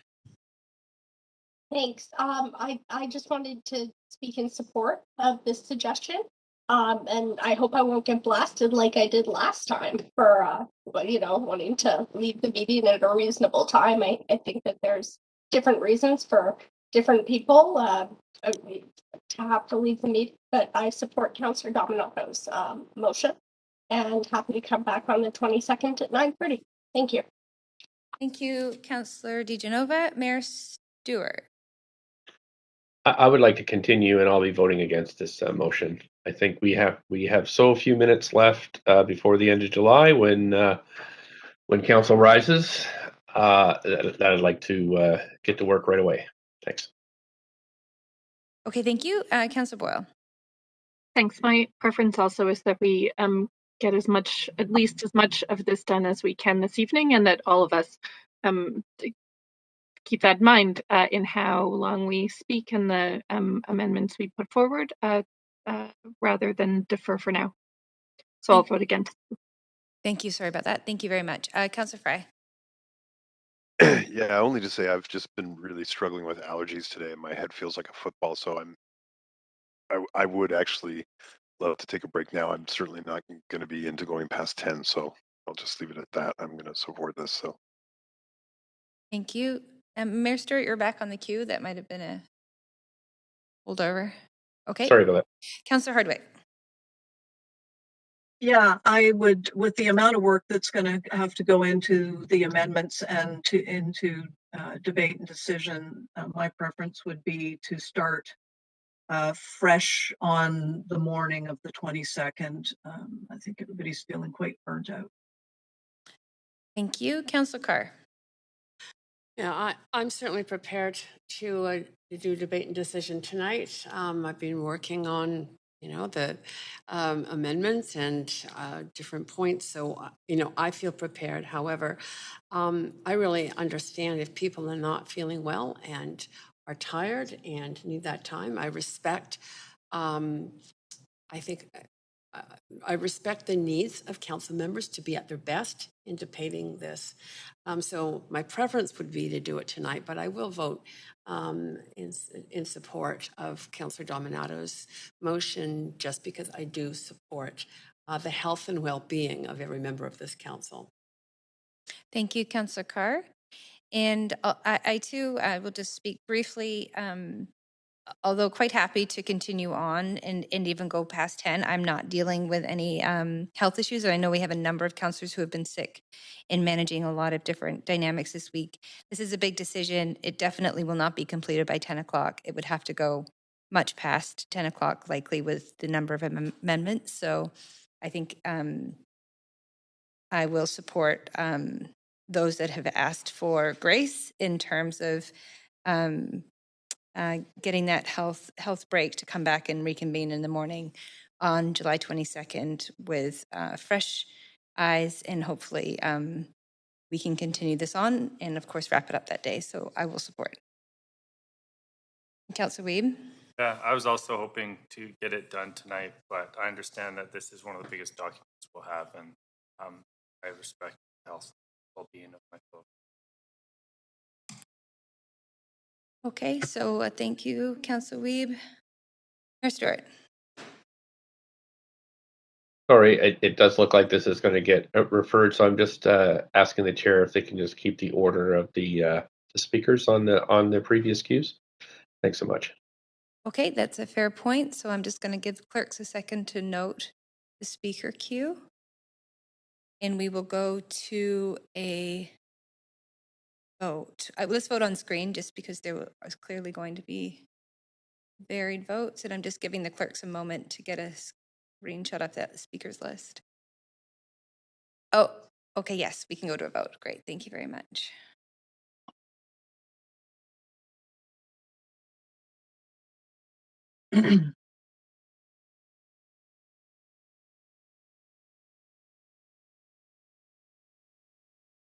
Just to confirm, we're voting to defer. We're voting to refer, yes. Refer, thank you. And Councillor Kirby-Young is absent, so that motion does pass with Councillor Boyle and Mayor Stewart in opposition. So this meeting is now recessed, and clerks, I think because we did not have any other items today, we do not need to go into regular council. So this meeting is recessed. I don't need a motion to do that. We'll see you back here at 9:30 on July 22nd.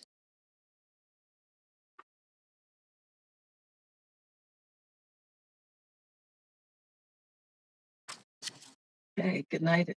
Okay, I'm just getting notification from the clerks. That's correct. Okay, good night. Thank you very much, staff and council. Thanks, everybody. Good night.